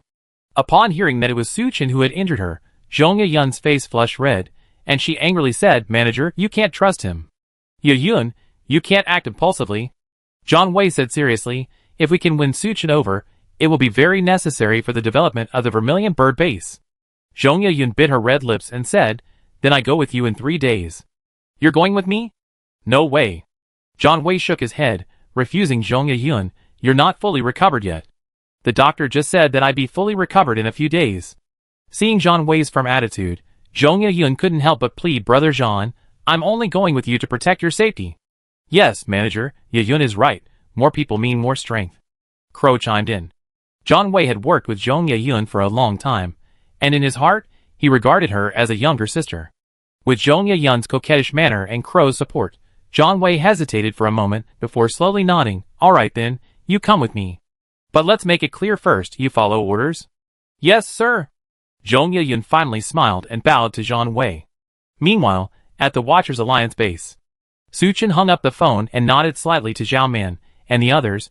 "I already contacted the people at the Vermilion Bird Base. We meet in Yunzhou City in 3 days." Hearing this, Cui Yuan finally felt relieved. Back then, Qianjun had seized control of the microscopic base, replacing Sun Yuan, He Wang, and others, and tyrannically ruled the base. Anyone who resisted or expressed dissatisfaction was mercilessly killed by him. Although he was Qianjun's accomplice, Cui Yuan disapproved of his actions, and repeatedly tried to stop him. This is why, when Su Chen returned to the microscopic base, and went on a killing spree against Qianjun and his associates, he spared Cui Yuan's life. Knowing that Cui Yuan came from the Vermilion Bird base, Su Chen specifically kept him in the Watchers Alliance. Even so, Cui Yuan's days in the Watchers Alliance weren't particularly easy. His treatment was only slightly better than that of ordinary superhumans. A few days ago, Su Chen found Cui Yuan, saying he had encountered members of the Vermilion Bird base. Upon hearing this, Cui Yuan became excited. He could finally be of use. "You come with us to see Zhang Wei, is that alright?" Su Chen asked Cui Yuan. "Absolutely no problem." Cui Yuan readily agreed. As long as he was assigned a task and had something to do, it was better than sitting on the sidelines all day. "That's good." Su Chen nodded. "Everyone go back first. We depart in 2 days." Time flew by, and 2 days later arrived. Because the journey to Yunzhou City required detouring through Xishan Province, Su Chen and his group set off a day early. Considering that this operation was only to meet Zhang Wei, not to engage in a full-scale battle, Su Chen left Zhao Man to guard the base, while he took Luo Xiaotian, Wang Yin, Ding Di, Cui Yuan, and about 20 others. The Normadison, carrying everyone, left the main base in Rain City and headed west. Shortly after entering Xishan Province, Su Chen changed course again, heading north. North of Xishan Province were continuous mountain ranges. Before the apocalypse, several highways connected Xishan with Beitu. Unfortunately, after the apocalypse, the harsh climate and environmental changes destroyed all these roads. This is why, after Chan Weijie was no match for Su Chen, he wanted to lead the members of Lingshu Cave south to Nanshui Province, instead of north to Beitu Province. Soon, the road ahead was blocked by rocks and mud. The once smooth road became riddled with potholes. Fortunately, Su Chen had already made preparations.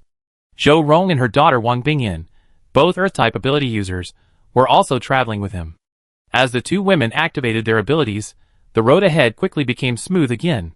Combined with Normadison's superior performance, driving on this bumpy road was like treading on flat ground. "Cui Yuan, tell me more about Zhang Wei." Su Chen had Xiang Mingming drive, while he found Cui Yuan and inquired about Zhang Wei. "Actually, I'm not particularly close to Zhang Wei," Cui Yuan said somewhat embarrassedly. When the Vermilion Bird base was first established, it selected elites from the military to replenish its membership. Cui Yuan and Zhang Wei were both chosen, and went to the Vermilion Bird base for selection and training. During this time, he and Zhang Wei shared a dormitory, and had a fairly good relationship. Unfortunately, the selection requirements were too strict, and Cui Yuan was injured and ruthlessly eliminated. That's why he hesitated when Su Chen asked Cui Yuan about the Vermilion Bird base. Zhang Wei is a straightforward person, but also quite generous. As long as it doesn't violate the rules, he'll help you. So I think Boss Su should be able to get along with him peacefully, Cui Yuan explained. "I see." Su Chen nodded, slightly relieved. Finally, as dusk settled, Normadison finally entered Yunzhou City. Yunzhou City is located on the westernmost edge of Beitu Province, quite far from the provincial capital, Shicheng. The Yu family army has virtually no control over the Yunzhou area. This is why Su Chen chose to meet Zhang Wei here. Su Chen didn't stop to rest immediately, but instead drove around the vicinity of Yunzhou City before finally deciding on a meeting place. The chosen location was open and flat, unlikely to be ambushed. After parking the car, everyone had a simple dinner and quietly awaited the next day. Around noon the next day, Su Chen's communicator buzzed. "Mr. Su, I arrived in Yunzhou City." "Where are you?" "We arrived a while ago too." "Come meet me here." Su Chen relayed the agreed-upon location to Zhang Wei. Chapter 1009. In less than an hour, Su Chen's drone, which was flying in the sky, spotted more than a dozen vehicles approaching from a distance. Upon arriving at the agreed-upon location, they stopped the cars. Zhang Wei slowly got out of the car, accompanied by Guoran, Crow, Zhongya Yun, and others. "You all wait in the car, ready to provide support at any time. Cui Yuan, you're coming with me." For safety's sake, Su Chen decided to take Cui Yuan and Meng Qi to meet Zhang Wei himself. If Zhang Wei had any ambush plans, Su Chen could escape in time. Luo Xiaotian and the others could also provide support at any time. Okay, Boss Su, be careful, Luo Xiaoyan said solemnly. Su Chen nodded, called to Cui Yuan and Meng Qi, and left Nor Madison. Soon, the two men and the cat arrived at the agreed-upon open space. Upon seeing Su Chen, John Wei greeted him with a warm smile. Hello, Boss Su. However, everyone else from the Vermilion Bird base looked at Su Chen with hostility. The reason was simple. Su Chen had trespassed into Hidden Dragon Valley, not only harvesting a large amount of rare materials, but also injuring Zhongye Yun. Zhongye Yun's face was tense. If Zhang Wei hadn't given her prior orders, she would have already attacked Su Chen. Manager Zhan, hello there too. Su Chen walked forward confidently, and shook hands with Zhang Wei. Then Zhang Wei looked at Cui Yuan beside him. Oh, old Cui, I almost didn't recognize you. Wei Zi, you're quite something now. Cui Yuan also smiled and shook hands with Zhang Wei. Back in the selection competition, you were ahead of everyone else. You flatter me. It was only because you were injured back then, otherwise, you would have been selected for the Vermilion Bird clan, Zhang Wei remarked. After some pleasantries, Su Chen went straight to the point. Manager Zhan, the thing is, after our trip to Hidden Dragon Valley, I feel there are quite a few misunderstandings between us. So I think it's necessary to meet and clear these misunderstandings up. What misunderstandings could there be? It's just you two stealing. Zhongye Yun scoffed from the side. Yes, if it really is a misunderstanding, you should hand over all the stolen herbs and elixirs first. Guoran added coldly. You two shut up. Zhang Wei glared at them and snapped, I'm talking to Boss Su, you have no right to interrupt. He held considerable prestige in the Vermilion Bird base, and his reprimand silenced Guoran and Zhongye Yun, who dared not say another word. I'm sorry, Boss Su, I failed in managing my subordinates, you must have seen this. Zhang Wei said apologetically. Since he was so polite, Su Chen naturally wouldn't put on airs. The trip to Hidden Dragon Valley was due to being misled by Sister Yu. As for those materials, I already refined them.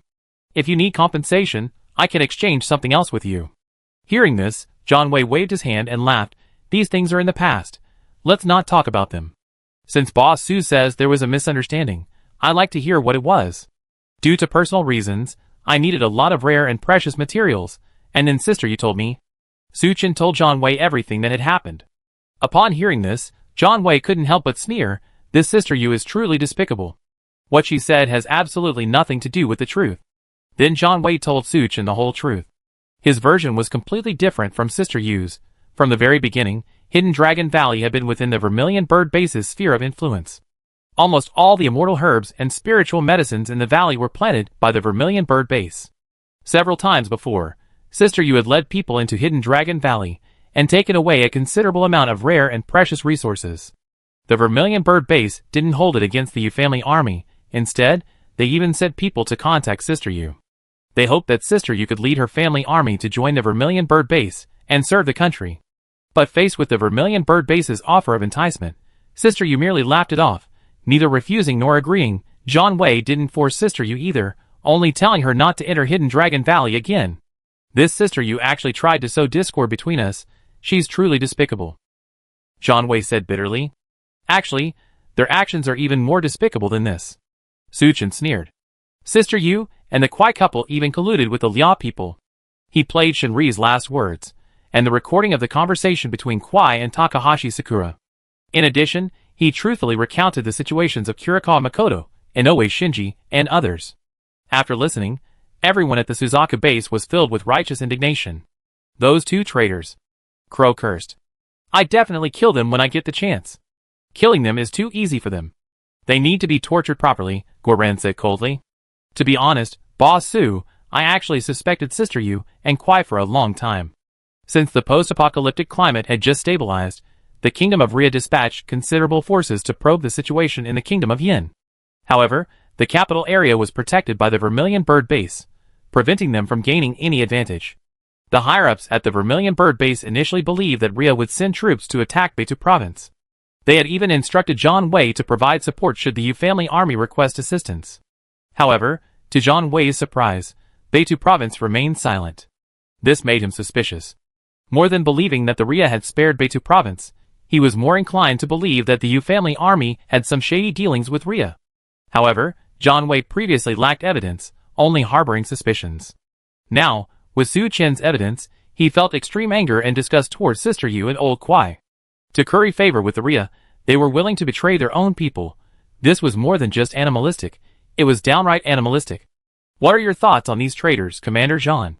Su Chen smiled slightly. A glint flashed in John Wei's eyes. Boss Su means, you want to wipe them out? Since they colluded with the Liao people, they naturally can't be allowed to live. What does Manager Jean think? Su Chen countered. John Wei nodded, agreeing with Su Chen's point of view. Regardless of the Yu family army's strength, having become the Liao people's lackeys, they need to be eliminated. To prevent the Liao army from colluding with them from within when they invade? Do you have a good plan? John Wei asked. I already have a rough plan. We originally agreed that I would give them the spirit-nourishing pills to break through to C-rank in a few days. We can use this as an opportunity. Su Chen slowly explained his plan. You actually know how to break through to C-rank? John Wei asked, somewhat surprised. The method for breaking through to C-rank is top secret even within the Vermilion Bird base. To break through, one must undergo strict scrutiny. Chapter 1010. Only those who pass the review can advance to rank B with the organization's help. For example, John Wei and Zhongya Yun are both considered elites of the Vermilion Bird clan. But their applications have been submitted for half a month and still haven't been approved. However, Su Chen actually possesses a spirit-nourishing pill that can enable peak rank C transcendence to break through. To be honest, this spirit-nourishing pill was actually given to me by the Liao people. Su Chen didn't hide anything and told John Wei about the deal he made with Takahashi Sakura. John Wei sighed after hearing this. Why is the research of the Black Mountain Society and the Zoo Sanctuary so much ahead of ours? Who knows? Maybe they explored many secret realms. Su Chen shrugged and steered the conversation back to dealing with the Yu family army. Sister Yu and the Kuai couple are extremely eager for the spirit-nourishing pill. If anything goes wrong with the spirit-nourishing pill, they'd be extremely nervous. He chuckled and revealed his plan. John Wei's eyes lit up, and he nodded. This plan is excellent, I agree. Then let's set the time for 3 days from now. Su Chen and John Wei discussed for a while longer, finalizing the time and location for the operation. After confirmation, John Wei looked at Su Chen, his eyes filled with anticipation. Boss Su, could you give me a few of those nourishing spirit pills you refined? As an elite member of the Vermilion Bird clan, John Wei was working with Zhongya Yun. His failure to break through wasn't solely due to the lack of approval. More importantly, according to John Wei's understanding, breaking through from C rank to B rank at the Vermilion Bird base wasn't as simple as taking some kind of drug. The entire process was extremely complex and resource-intensive. There were already many people queuing up before them. It's not impossible, but Manager Jean, you should understand the principle of not easily passing on secrets, right? Su Chen said slowly. For him, as long as there were enough immortal herbs and spiritual medicines, he could have as many nourishing spirit pills as he wanted. Even giving John Wei 100 or so wouldn't be a problem. But the Vermilion Bird base was wealthy and powerful, occupying Hidden Dragon Valley. People like Zhongya Yun possessed several kinds of magic. If he didn't take this opportunity to take advantage of John Wei, it would be a disservice to Su Chen's ruthless nature. There's no such thing as a free lunch. John Wei understood this principle. He wasn't angry, but nodded and said, I understand. I can exchange them with rare and precious materials, martial arts techniques, and spells. It mainly depends on what you think, Boss Su. Well, let's not rush this. Let's talk about it after we dealt with the Yu family army. How about that? Su Chen suggested. Okay, no problem. John Wei understood that the most urgent task was to eliminate the two traitors, Lao Kuai and Sister Yu. See you in 3 days. Su Chen waved to John Wei. Cui Yuan also greeted John Wei before leaving with Su Chen. Watching the two men and the cat depart, Guoran walked to John Wei's side and whispered, Manager, do you really trust Su Chen that much? Yes, compared to Sister Yu and Lao Kuai, Su Chen is more trustworthy. John Wei nodded slightly. For some reason, Su Chen exuded a unique, indescribable aura. It just made people more inclined to trust him. From Su Chen's words, it was clear he was indeed a patriot. Besides, John Wei also wanted to obtain the nourishing spirit pill from Su Chen. This way, the members of Vermilion Bird could evolve to be ranked faster. In the face of foreign invasion, they could protect Yin Kingdom from attack. But what if he's a wolf in sheep's clothing? Zhongya Yun voiced her concern. John Wei couldn't help but laugh. You underestimate the strength of Vermilion Bird. If he really is a wolf in sheep's clothing, a hypocrite, I can simply ask the higher-ups to eliminate him. Hearing him say this, everyone was relieved. Meanwhile, Su Chen, with Meng Qi and Cui Yuan, returned to Normadison. Upon meeting, Luo Xiaotian said, Boss Su, judging from Zhang Wei's attitude, there shouldn't be any problems. After all, he represents the government. It's unlikely he'd do anything underhanded. Cui Yuan smiled. You still have the nerve to laugh? Wang Yan glared at him. Back then, you bragged like a ton of bricks in front of Brother Su. And what happened? You're not even a full member of the Vermilion Bird Alliance. Even without you, Brother Su can still contact the Vermilion Bird base. Cui Yuan laughed awkwardly upon hearing this. Alright, Yin. Su Chen stopped Wang Yan and said to Cui Yuan, don't take Yan's words to heart. If you don't mind, starting today, you be the liaison officer, specifically responsible for contacting the Vermilion Bird base. Really? Cui Yuan was stunned, his face flushed with excitement. Since joining the Watchers Alliance, due to the sensitivity of his identity, Cui Yuan's days at the base haven't been easy. Being appointed liaison officer is a huge stroke of good luck. What? You're not happy about it? No, I'm more than happy. Cui Yuan quickly saluted Su Chen. But remember clearly, you're a member of the Watchers Alliance, not the Vermilion Bird base, understand? Su Chen gave Cui Yuan a meaningful look. Cui Yuan's heart skipped a beat. Judging from Su Chen's words, if possible, he was even willing to turn against Vermilion Bird. That's too outrageous. You have to understand, Vermilion Bird represents the official government. Even though the apocalypse has been here for so long, the government still holds authority. Aside from traitors, like Sister Yu and Old Kwai, most people would probably choose to join and obey Vermilion Bird after encountering them. I understand. Cui Yuan nodded quickly. That's good. Su Chen smiled with satisfaction, looking at Luo Xiaotian and the others. Although Zhang Wei and the others have shown great sincerity, we still can't let our guard down. We must stay alert. Yes, boss. Everyone responded in unison. Old Kwai, what day is it today? Sister Yu turned over and nudged Old Kwai beside her. Thursday, right? What's wrong? Old Kwai, still half asleep, said impatiently. That's a week already. According to the schedule, Su Chen should have delivered the nourishing spirit pills by now, right? Sister Yu reminded him. Hearing this, Old Kwai instantly woke up. Right? Su Chen promised to deliver 100 nourishing spirit pills within a week at most. Should we make a phone call, or send Xin Yu and her brother over to check again? Sister Yu suggested tentatively. Just as Old Kwai was pondering this, there was a sudden, forceful knock on the door. Sister Yu, Brother Kwai, something terrible has happened. The two women's hearts tightened. They quickly dressed and rushed out the door. Standing outside were the Shen brothers, Shen Yu and Shen Xing. Chapter 10-11. The two looked anxious, as if they had encountered some kind of emergency. What happened? Old Kwai asked, frowning. It's bad. Boss Su just called me, Shen Yu said urgently. He was ambushed by the Vermilion Bird base on his way to deliver the nourishing spirit pills to us. Upon hearing this news, Old Kwai almost burst out laughing. Good.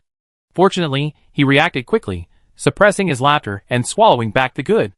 Under the strange gazes of Shen Yu and Shen Xing, Old Kwai kept a straight face, pretending to be furious, and said, You Vermilion Bird base, you actually extended your reach into Beitu province. Shen Yu, Shen Xing, what are you doing? The people from the Vermilion Bird base came to our territory and ambushed Boss Su, and you didn't even know. Shen Yu and Shen Xing exchanged a glance, feeling a surge of resentment. They only had about 10 people under their command. This kind of thing was completely outside their jurisdiction. You really know how to shift the blame, don't you? Ahem, you two hurry up and notify the others to prepare to rescue Boss Su. Old Kwai ordered. Yes, Brother Kwai. The two responded and quickly left. No sooner had they left than Old Kwai couldn't help but burst into laughter. Great, that's wonderful. Wait, Old Kwai, what are you laughing at? Sister Yu asked, puzzled. If the Vermilion Bird base kills Su Chen and steals the nourishing spirit pill, are we doomed? Don't worry. Old Kwai said calmly, Beitu province is our territory. If it's the Vermilion Bird's main force coming, we can't possibly fail to detect them. So it's very likely just an elite squad. And with Su Chen's strength, there's no way he could be taken down by a single squad from the Vermilion Bird. As for the nourishing spirit pills, as long as Su Chen is around, he can have as many as he wants. Sister Yu thought this made sense. But what's there to be happy about? Old Kwai laughed excitedly. You forgot the orders the guild master gave us, to incite conflict between the Watchers Alliance and the Vermilion Bird base, forcing Su Chen to side with us. I didn't expect that the Vermilion Bird would help us complete this mission without us even lifting a finger. Sister Yu's eyes lit up, and she couldn't help but clap her hands in approval. That's right, It's truly heaven's help. Alright, although Suchen is quite strong, one man can't fight for. Let's hurry, and go support Suchen. Old Kwai reminded them. Yes, yes, yes. The couple quickly got up, and went outside. In no time, the elite of the Yu family army had assembled. The Kwai couple boarded the Tank 300, and with a command, the large convoy departed from Shicheng. According to the Shin brothers, Shin Yu and Shin Xing, the location of Su Chen's attack was between Shicheng and Yucheng. This area is located at the southern end of Beitou province, quite a distance from Hidden Dragon Valley. Why would the Vermilion Bird people go so far? Old Kwai was somewhat puzzled. However, he was overwhelmed by the joy of the impending mission's completion and the imminent acquisition of the nourishing spirit pill, and didn't dwell on it, simply urging his men to go full speed ahead. Not long after, the Yu family army arrived at the location of Su Chen's attack. Several cars, burned to a shell, lay haphazardly parked on the road. There were still many traces of supernatural magic left behind. But apart from that, not a single corpse was found. Seeing this, Old Kwai's heart skipped a beat. What's going on? Could it be that Su Chen had already been killed by the Vermilion Bird's men, and then the Vermilion Bird's men cleaned up the battlefield and left? Quick, spread out and investigate the surrounding area. Sister Yu shouted. The Yu family's men scattered and began searching around the road. However, after searching for a while, they still found nothing. Old Kwai's heart sank, and an ominous premonition rose in his heart. Shin Yu, Shin Xing, you two contact Boss Su. However, his shouts went unanswered. Old Kwai looked at his subordinates beside him, but couldn't find the two brothers, Shin Yu and Shin Xing. Where are they? I don't know. The subordinates looked at each other, somewhat bewildered. He's probably gone to find Boss Su. Hasn't come back yet? Sister, you guessed.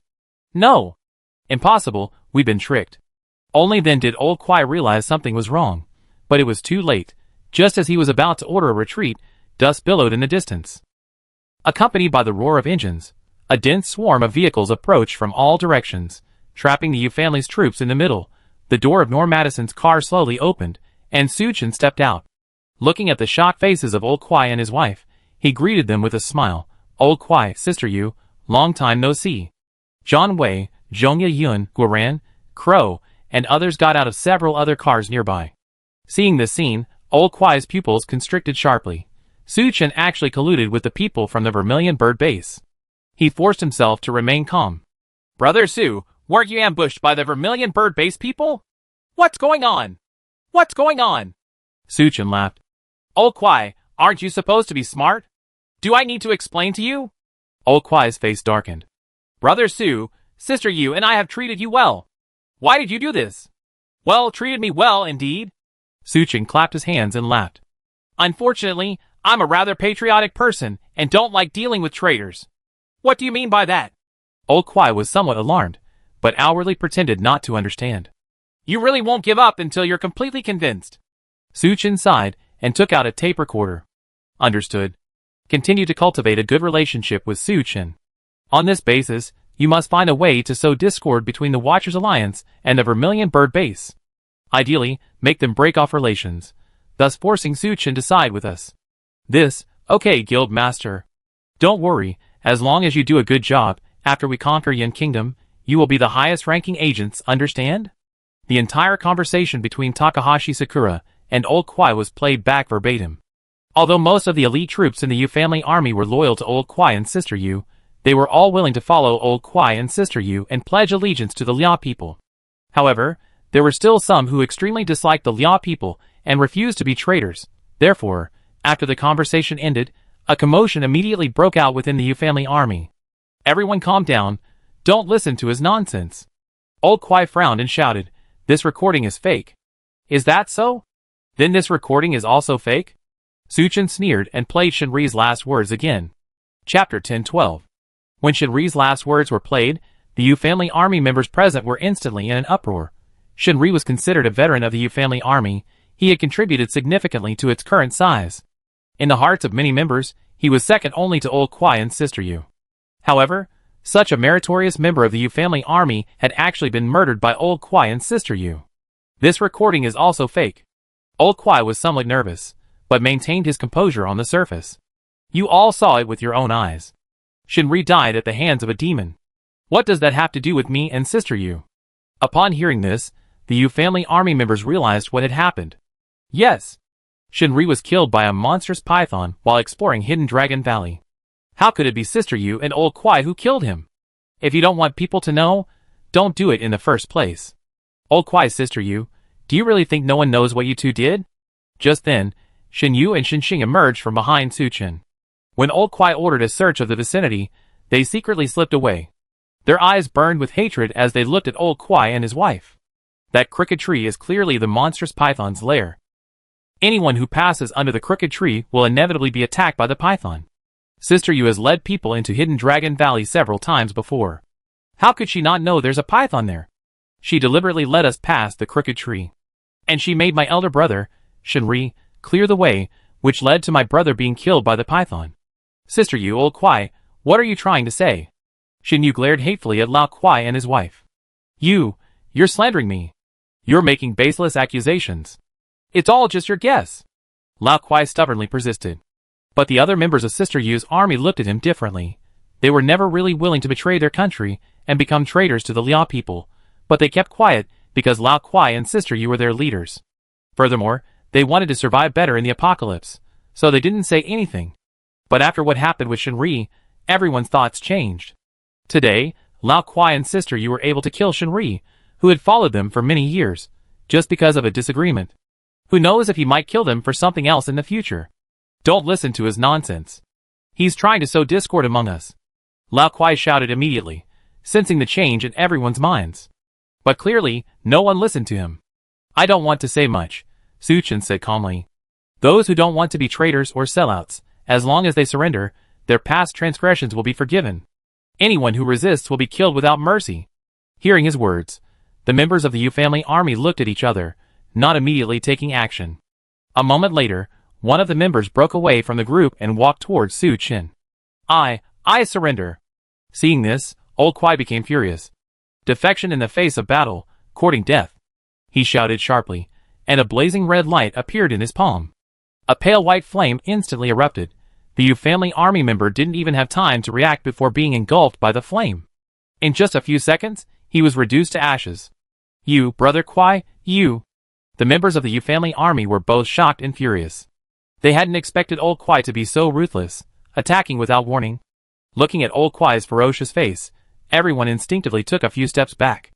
Anyone who dares to betray us will suffer this fate, Old Kwai said viciously.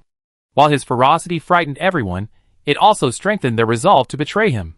Su Chen raised an eyebrow.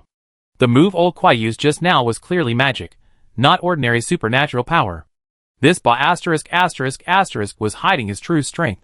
Old Kwai, you're about to die, and you still dare to be arrogant. Su Chen let out a cold laugh. Those who don't want to die, get out of the way. Attack!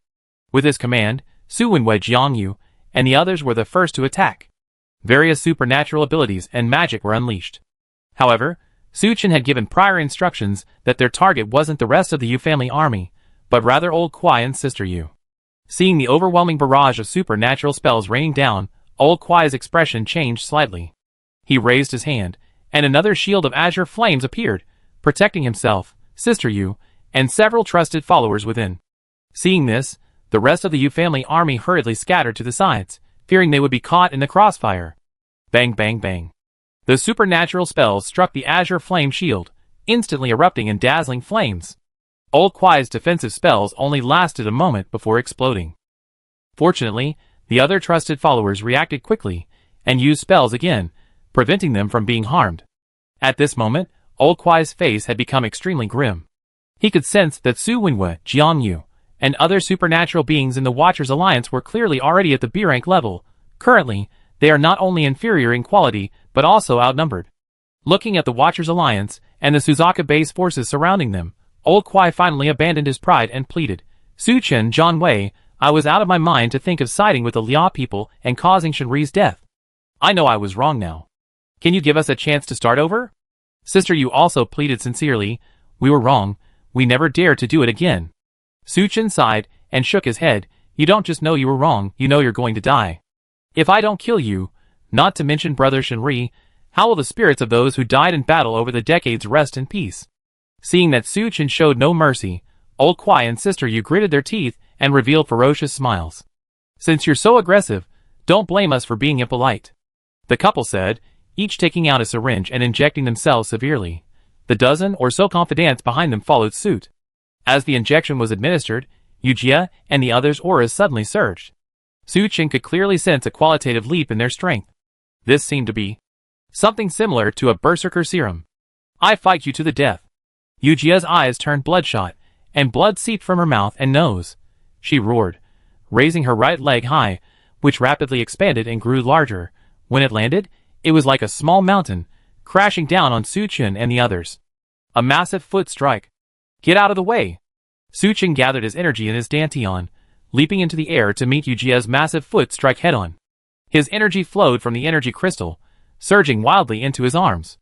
To everyone's astonishment, Su-Chin had withstood the massive foot strike. Chapter 1013. Huh? Sister Yu was a little incredulous that Su-Chin could withstand her attack. She paused, gritted her teeth, and stomped on Su-Chin again. The drug Sister Yu had injected was a product of the Black Mountain Society's research. Its effects were indeed similar to a berserker reagent. But unlike a berserker reagent, it could boost abilities much more, but the side effects were also greater. After the drug's effects wore off, the user was basically half dead.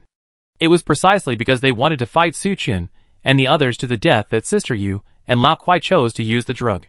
After using the drug, Sister Yu's strength temporarily broke through. Right now, she was probably between B rank and B rank. As Sister Yu exerted her strength, Su-Chin, who had been resisting her powerful stomp, felt a terrifying force coming from above. He was involuntarily stomped down. Seeing this, Zhang Wei frowned. Ye Yun prepared to support Boss Su. Okay, Brother Zhang. Although somewhat reluctant, Zhong Ye Yun obediently complied. However, before she could lend a hand, the situation on the battlefield changed. To avoid being crushed by Sister Yu, Su-Chin took a deep breath and exerted force with both arms again. This time, Su-Chin unleashed all his strength, although Sister Yu's evolution level was slightly higher than Su-Chin's. But don't forget, Su-Chin is a cheat-like player. With his sudden burst of strength, Sister Yu was caught off guard and was actually blocked by his powerful kick. Flying away, the members of the Watchers Alliance were quite used to this kind of situation. After all, Su-Chin had already pulled off many unbelievable feats before. But Zhang Wei and the others were witnessing this for the first time. They couldn't help but show shock. Even more shocked was Sister Yu, who had been sent flying. She crashed heavily to the ground, unharmed but covered in dust and grime. After getting up, Sister Yu was both shocked and furious. Su-Chin's strength clearly exceeded her expectations. No, she couldn't delay any longer, or she would be dead once the drug wore off. Sister Yu looked towards Old Kuai. Old Kuai and his other confidants were already in a sorry state under the combined attack of the Watchers Alliance and the Vermilion Bird base. They could only hold on a little longer before their inevitable defeat. She had to fight. Sister Yu steeled her resolve, her internal energy surging uncontrollably. Her left foot, which had shrunk back down, swelled up again. She leaped high into the air, kicking Su-Chin fiercely from a distance of dozens of feet. Whoosh! A powerful kick composed of golden energy whistled towards Su-Chin. That wasn't all. Sister Yu followed up with several more kicks, sending out even more bursts of energy. Facing the immense power of the golden energy, Su-Chin remained calm. His face was ashen. With a flick of his wrist, two long, dark gold swords appeared in his hands. Swish! Su-Chin swung his swords heavily, the blades already enveloped in battle chi. The dark gold swords collided with the golden energy, instantly unleashing a violent shockwave. The raging shockwave spread in all directions. The surrounding superhumans were all sent flying far away. Those closest to the epicenter of the explosion coughed up blood. Su-Chin had already summoned his battle chi, enveloping his entire body in it. After shattering one giant golden foot, he didn't stop, continuously swinging his Xianjin Law sword to shatter the remaining feet flying towards him. Boom! Boom! Boom! With several loud explosions, Su-Chin blocked all of Sister Yu's flying feet. There were no other extraordinary beings around them. Sister Yu, give your last words. Su-Chin, carrying his Xianjin Long sword, slowly walked towards Sister Yu. A realm gained through external force is ultimately not one's true strength. After the continuous attacks, Sister Yu was exhausted. Looking at Su-Chin approaching step by step, fear appeared on her face. Old Kuai, save me. Hearing her cry, Old Kuai subconsciously looked over. However, what met his eyes was Su-Chin raising his Xianjin Long sword high, and then bringing it down heavily. And then, there was Sister Yu's head, flying off into the air. Little Yu. Old Kwai and Sister Yu had been together for so many years, their bond incredibly strong. Seeing her die so tragically before his eyes, his emotion surged instantly. But this was precisely the moment when the fighting was at its fiercest. Old Kwai's momentary distraction gave the Watchers Alliance and the Vermilion Bird Base an opportunity. Zhong Yun raised her hand and unleashed a cone-shaped silver beam, swift as lightning, striking Old Kwai's defensive spell in the blink of an eye. The already crumbling spell shattered instantly into specks of light. The silver beam continued its momentum, piercing directly through Old Kwai's chest. Old Kwai looked down at his empty chest. His face was filled with shock. Before losing consciousness, he glanced one last time in Sister Yu's direction, and finally collapsed to the ground. With Sister Yu and Old Kwai dead, their trusted followers naturally faced certain death as well.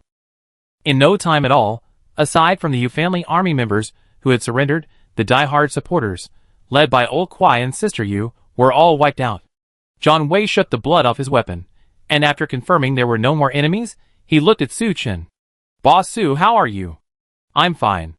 Su Chen shook his head. The battle with Sister Yu had only depleted the energy converted from the Azure Dragon Ring. After this short rest, his own energy had recovered considerably. "That's good. Sister Yu and Old Kwai are both dead. What do you plan to do next?" John Wei asked. "Although they are dead, the Yu family army still exists, and there are still so many humans in Beitou province. We can't just leave them to their fate." Su Chen pondered for a moment and offered his suggestion. "How about this? We divide Beitou province in two and manage it together." Beitou province, although not as large as Zhongqi province, is still a province with abundant resources. If it were divided in two, neither side would suffer a loss. However, to Su Chen's surprise, John Wei shook his head after hearing this. Su Chen frowned, thinking John Wei was dissatisfied. Then how about a 30-70th split? The Vermilion Bird Base ultimately represented the official government, and Su Chen still had to give John Wei some face. "No, Boss Su, you misunderstood me." John Wei chuckled. "I think the most suitable arrangement is for you to manage the entire Beitou province." Upon hearing this, Su Chen was stunned. He never expected John Wei to be so generous. "Not only that, but Zhongqi, Xishan, and Dongpan provinces will also be managed by you, Boss Su. Of course, we have conditions, which is that we hope Boss Su will follow our arrangements. What do you think?" Although Su Chen currently occupied the territory of these three provinces, gaining John Wei's approval would be tantamount to having a legitimate claim. Chapter 1014. Su Chen didn't immediately agree, but instead considered it. After all, John Wei had attached conditions. Seeing this, John Wei quickly added, "Of course, our arrangements won't be too demanding. We definitely consider the actual situation." Hearing this, Su Chen couldn't refuse any longer. "Since Manager John has spoken, I certainly won't decline." "That's great." John Wei breathed a sigh of relief. Leaving aside Su Chen's personal strength, the powerful Watchers Alliance alone was worth the Vermilion Bird Base trying to win over. If the Watchers Alliance sided with the Liao people, that would be disastrous. Although this possibility was slim, John Wei still wanted to win Su Chen over. "Sister Yu, the Kwai couple just died, and the Yu family army is a mess that still needs you, Boss Su, to clean up. How about this? After you successfully take control of the Yu family army, I wait for you at the Research Institute in Hidden Dragon Valley, and we have a proper chat." "How about that?" John Wei suggested. "Okay, no problem." Su Chen nodded in agreement. "Then I won't bother you any longer, Boss Su. Guaranya Yun, let's go!" John Wei called to everyone, walking towards the vehicles parked behind. Before leaving, Guaran, Zhongya Yun, and the others gave Su Chen a deep look. In the apocalypse, the strong always reigned supreme. Regardless of their opinions of Su Chen, after seeing him easily defeat Sister Yu, they still acknowledged his strength. At least, they wouldn't outwardly display the same hostility as before. After John Wei and the others from the Vermilion Bird Base left gracefully, Su Chen pointed to the surrendered Yu family army members, Xin Yu, Xin Xing. "Here." The two brothers quickly approached Su Chen. "Select some reliable individuals from among these people," Su Chen instructed. The Watchers Alliance had already absorbed the Leaders Alliance, Mingyuan Group, and the Brotherhood. They possessed ample experience in taking over other forces. Su Chen understood that to replace Sister Yu and Old Kwai without causing trouble, the first step was to select some loyal and reliable individuals from the Yu family army to gradually gain control. Xin Yu and Xin Xing successively selected a dozen or so members with whom they had a good relationship. From today onwards, Xin Yu and Xin Xing are the deputy leaders of the Yu family army, directly under my command. As for the rest of you, you will replace Old Kwai's confidants as high-ranking members of the Yu family army. Hearing this, Shin Yu and the others were first stunned, then somewhat excited. Thank you, Boss Su. I have my reasons for giving you important positions. Su Chen said in a deep voice, you must help stabilize the Yu family army and prevent any internal strife. Anyone who doesn't perform well will face my wrath. Everyone's hearts tightened, and they all agreed. Alright, let's head to Shicheng now. Seeing that Luo Xiaotian had already led his men to clean up the battlefield, Su Chen waved his hand. Everyone got into their cars and sped toward Shicheng. Because the events were sudden, Sister Yu and Old Kwai didn't have time to explain much to their subordinates when they left. They only said they had an urgent mission and left Shicheng with their elite troops. The Yu family army members who stayed behind to guard the area had no idea what had happened. Seeing Shin Yu and Shin Xing return with their team, the surrounding armed personnel didn't think much of it and let them pass. Su Chen and his group successfully entered the Yu family army headquarters and took control. Next, Shin Yu and Shin Xing, using Lao Kuai's orders, lured all the high-ranking personnel he had left in Shicheng to the headquarters building. Those loyal to Lao Kuai and Sister Yu were naturally dealt with without mercy. The remaining personnel, after hearing what had happened and under the threat of death, surrendered without hesitation. This took almost a day. With the cooperation of Shin Yu and Shin Xing, Su Chen completely purged all those within the Yu family army who were loyal to Lao Kuai and Sister Yu.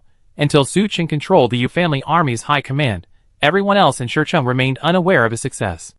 Early the next morning, Shin Yu and Shin Xing, again in Lao Kuai's name, issued orders.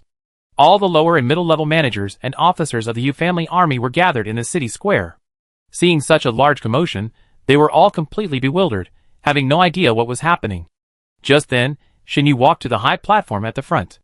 Looking at the people below, he announced loudly, I gathered everyone here today to announce something important. Just yesterday, the former leaders of the Yu family army, Old Kwai and Sister Yu, were executed on the spot for colluding with the Liao people and plotting treason. The current leader of the Yu family army is none other than Su Chen, the leader of the Watchers Alliance. Upon hearing this, the crowd erupted in uproar. Yesterday they were all under Old Kwai and Sister Yu's command, and today they were killed, and they had become members of the Watchers Alliance? Shin Yu, what do you want to do? Did you betray Sister Yu and Brother Kwai? Seeing the crowd below becoming agitated, Su Chen frowned and stepped forward. Silence. Su Chen's voice wasn't loud, but it resonated like thunder, echoing in the ears of everyone below. As he spoke, he released his dragon's might. An invisible pressure instantly enveloped the entire square. At the same time, the security personnel prepositioned around the square also appeared. With these three measures combined, the management personnel and officers present dared not utter a sound. They only looked at Su Chen on the stage with fear. I have no grudge against Sister Yu and the Kwai couple. The reason I killed them was entirely because they betrayed the country. Su Chen nodded to Shin Yu beside him. Shin Yu first recounted Sister Yu and Brother Kwai's actions to everyone. Then, the audio evidence Su Chen had collected was played. After listening to it, the crowd below finally understood. They hadn't expected that the usually warm and sincere Lao Kwai and Sister Yu were actually like this in private. Now you have two paths before you. Su Chen's deep and sharp gaze swept over the crowd below. You can stay and join the Watchers Alliance. As for your treatment, it will be the same as before. Those who don't want to join can leave as they see fit. I will prepare some supplies for you. But if any of you dare to follow Sister Yu and Lao Kuai's example and defect to the Liao people, don't blame me for being impolite. Now that I finished speaking, anyone who wants to leave, step forward from the crowd. 6 minutes passed after Su Chen finished speaking, and no one stepped forward. Everyone wasn't stupid. It was the wasteland apocalypse, and the outside world was fraught with danger. Only by joining an organization and under its protection could they live a better life. Chapter 10:15. Those present were all low to mid-level members of the Yu family army. They weren't particularly loyal to Sister Yu and Old Kwai. Especially after learning about the couple's actions, they felt even more disgusted and contemptuous. Anyway, it didn't matter who they served, the Yu family army or the Watchers Alliance.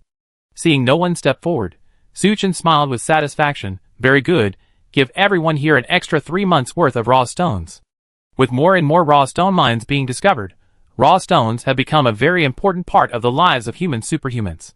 They can not only be used to absorb energy, but also used as currency within the Watchers Alliance and the Yu family army. Su Chen had long ago ordered that the official members of the Watchers Alliance be paid their salaries in the form of raw stones plus supplies. Therefore, Upon hearing Su Chen's words, everyone's faces lit up with joy. Aren't you going to thank Boss Su quickly? Shinri, standing to the side, hurriedly urged. Thank you, Boss Su. Everyone said in unison. For just a little raw stone, they changed these people's attitudes. This deal was quite worthwhile. You scrutinize these people a few more times, eliminating any troublemakers, understand? Su Chen instructed. Don't worry, Boss Su, we brothers will handle this. Shin Yu readily agreed. Su Chen had avenged them and promoted them to high positions. They were utterly devoted to Su Chen. Su Chen nodded in satisfaction and, with Meng Qi, returned to the headquarters building. The room that originally belonged to Lao Kuai and Sister Yu had already been completely renovated. Su Chen leaned back in his large executive chair, admiring the view outside the window. Just then, a buzzing sound suddenly filled the room, sounding like a communicator vibrating. Although the sound was incredibly faint, Su Chen's superhuman hearing picked it up. He stood up and followed the sound, quickly finding himself in front of a bookshelf. Su Chen was certain the sound was coming from behind the wall behind the bookshelf. It seemed there was a hidden mechanism there. Su Chen carefully examined the books, reaching out to take books one by one. Suddenly, he noticed that one book seemed to be fixed to the shelf. He applied pressure, and with a click, some kind of mechanism was activated. The bookshelf split in two, revealing a safe hidden behind it. Su Chen didn't know the safe's combination. However, with his current strength, he didn't need one. He used his battle aura, enveloping his fingers, and easily inserted them into the safe. Then, with a forceful tug, he tore the safe open. The contents were quite simple. Only a communicator, and a small booklet. The communicator was now silent. Perhaps the other party had given up trying to contact him after a long period of silence. Su Chen picked up the booklet and began to read it. Sure enough, this booklet belonged to Old Kuai, and it contained records of two spells he possessed. The first was the pale flame he had used before. The desolate flame. Far more ferocious than ordinary flames. Once touched, one would be reduced to ashes. The other was Old Kuai's protective spell. Fire Shield. This spell summons a three-dimensional protective shield by channeling internal energy into a fiery barrier. Not only is its defensive power extremely strong, but it can also severely injure any approaching enemy, making it a perfect combination of offense and defense, impervious to all attacks. Holding this booklet, Su Chen was both amused and exasperated. He didn't know where Old Kuai had gotten these two powerful spells. But unfortunately, Su Chen was only proficient in ice and lightning magic. It seemed Su Wenwei would have to use them. Su Chen sighed helplessly. Just then, the communicator in the safe vibrated again. Su Chen picked it up and looked at it. No name was displayed. He answered, "Hello? Old Kuai, why did it take you so long to answer the phone?" A cold female voice came from the other end of the communicator. Su Chen immediately recognized it as Takahashi Sakura's voice. He couldn't help but laugh. "President Takahashi, how have you been?" Takahashi Sakura, on the other end of the phone, paused for a moment, then recognized Su Chen's voice. Su Chen. Yes, it's me. After a moment of silence, Takahashi Sakura reacted, "It seems Old Kuai and Sister Yu are gone." "That's right. Not only that, the Yu family army is now in my hands. Your wishful thinking of using the Yu family army to scheme against me and plot against Yin Kingdom is likely to fail," Su Chen said calmly. "Su Chen, you're great." Takahashi Sakura wasn't angry. Instead, she chuckled softly. "Since you already know the truth, you should know that I admire you. If you were willing to join." She was interrupted by Su Chen before she could finish speaking. "Those who walk different paths cannot make plans together. If you truly admire me and yearn for Yin Kingdom, I have a suggestion." "Oh, tell me about it." "As long as you become my woman, everything is negotiable." Su Chen laughed loudly. "That's a good suggestion. But my man, Takahashi Sakura's man, must not only be outstanding, but also a hero unparalleled in the world." "Su Chen, are you a hero?" Takahashi Sakura asked. "Whether I am or not, you find out by trying. Don't worry, it won't be long before you fall into my hands." Takahashi Sakura had no interest in continuing the verbal sparring with Su Chen and hung up the phone directly. She exhaled a soft breath, her red lips slightly upturned. "This Su Chen is interesting. Go and inform Jack, Abiao, and the others." Takahashi Sakura pressed the phone on the table and ordered.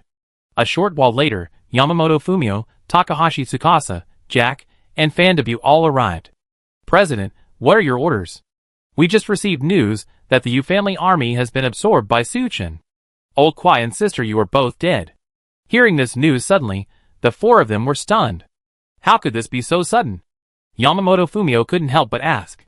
Suchin must have found out the truth through some means, which is why he killed old Kwai and his wife, and took over the Yu family army, Takahashi Sakura speculated. Fan W sighed, President, I advised you many times before. Suchin is incredibly cunning, it's practically impossible to outmaneuver him. The best way is for us to combine our superior forces, and sweep them away in one fell swoop. Jack and Takahashi Tsukasa, standing to the side, remained silent. But judging from their expressions, they seemed to strongly agree with Fan W's suggestion. Takahashi Sakura, however, smiled nonchalantly. I really like to spar with Suchin and see who's the strongest. Chapter 1016. President. Fan W wanted to say a few more words to Takahashi Sakura, but saw her pretty face darken, and the temperature in the room seemed to drop several degrees. My mind is made up. You don't need to persuade me. Hearing this, Fan W, Jack, Yamamoto Fumio, and the others exchanged glances, and could only smile bitterly and remain silent. By the way, President. Yamamoto Fumio seemed to remember something and said respectfully, the Lava Clan has sent people to urge us many times, saying they are ready. As long as President gives the order, they will send troops to resist Atlantis. Takahashi Sakura said calmly, let them wait. But if we wait too long, I'm afraid Shueisen will get impatient. Yamamoto Fumio hesitated. So what if he gets impatient? Takahashi Sakura sneered. He and his generals, if they want to improve their strength and break through to B rank, don't they still need us? Yamamoto Fumio opened his mouth, but didn't say anything more. After lingering for a while, the group rose and left Takahashi Sakura's study. Just outside the palace, Fan W couldn't help but say, Mr. Yamamoto, Mr. Takahashi, Chairman, aren't you being a bit too stubborn? I think so too, but that's just my sister's temperament. Once she's made up her mind, it's hard for anyone else to change it. Takahashi Tsukasa also looked troubled. The entire Black Mountain Society was under Takahashi Sakura's control. Even her own brother Takahashi Tsukasa couldn't change her mind. If this continues, I'm afraid our plan to annex Yin Kingdom will completely fail. Fan W sighed deeply. Mr. Abiao, there's no need to be so discouraged, is there? Yamamoto Fumio frowned slightly. It's not that I'm discouraged, Mr. Yamamoto. You should have met Suchin, and know what kind of person he is, Fan W earnestly advised. Every day we delay, we're giving Suchin and the Watchers Alliance time to develop. If this continues, once Suchin grows up, we never be his match. Seeing his sincerity, and recalling his meeting with Suchin, Yamamoto Fumio hesitated for a moment, and looked at Jack. Mr. Jack, this is something you have to do. Given the current situation, finding someone in the Kingdom of Ria to advise Takahashi Sakura is almost impossible. The only one they can count on is Jack from the Zoo Sanctuary. It's not that I don't want to step in, but unless a high-ranking member of the Zoo Sanctuary intervenes. Jack narrowed his eyes. Never mind, I go ask the chief. Hearing the title chief, both Yamamoto Fumio and Takahashi Tsukasa's expressions changed slightly. Should we really ask the chief for permission? Isn't that a bit much? As Abiao said, continuing to drag it out will only waste time, so we must ask the chief, Jack said earnestly. Well, all right. Yamamoto Fumio and Takahashi Tsukasa finally agreed to Jack's suggestion. Only Fan W, unaware of the inside story, was completely confused. After parting ways with Yamamoto Fumio and Takahashi Tsukasa, Fan W finally asked, Jack, who exactly is the chief? The secrecy rules of the Zoo Sanctuary are extremely strict. Despite Fan W's good relationship with Jack, after all this time, his understanding of the Zoo Sanctuary was only superficial. Jack didn't answer immediately, but instead led Fan W back to their residence. The two sat down facing each other, and he softly asked, have you ever thought about why Takahashi Sakura was able to become the ruler of the Kingdom of Ria all by herself? Isn't it because of her abilities? Fan W asked curiously. You have to understand one thing. No matter how capable she is still just a woman. The Kingdom of Ria has always been patriarchal.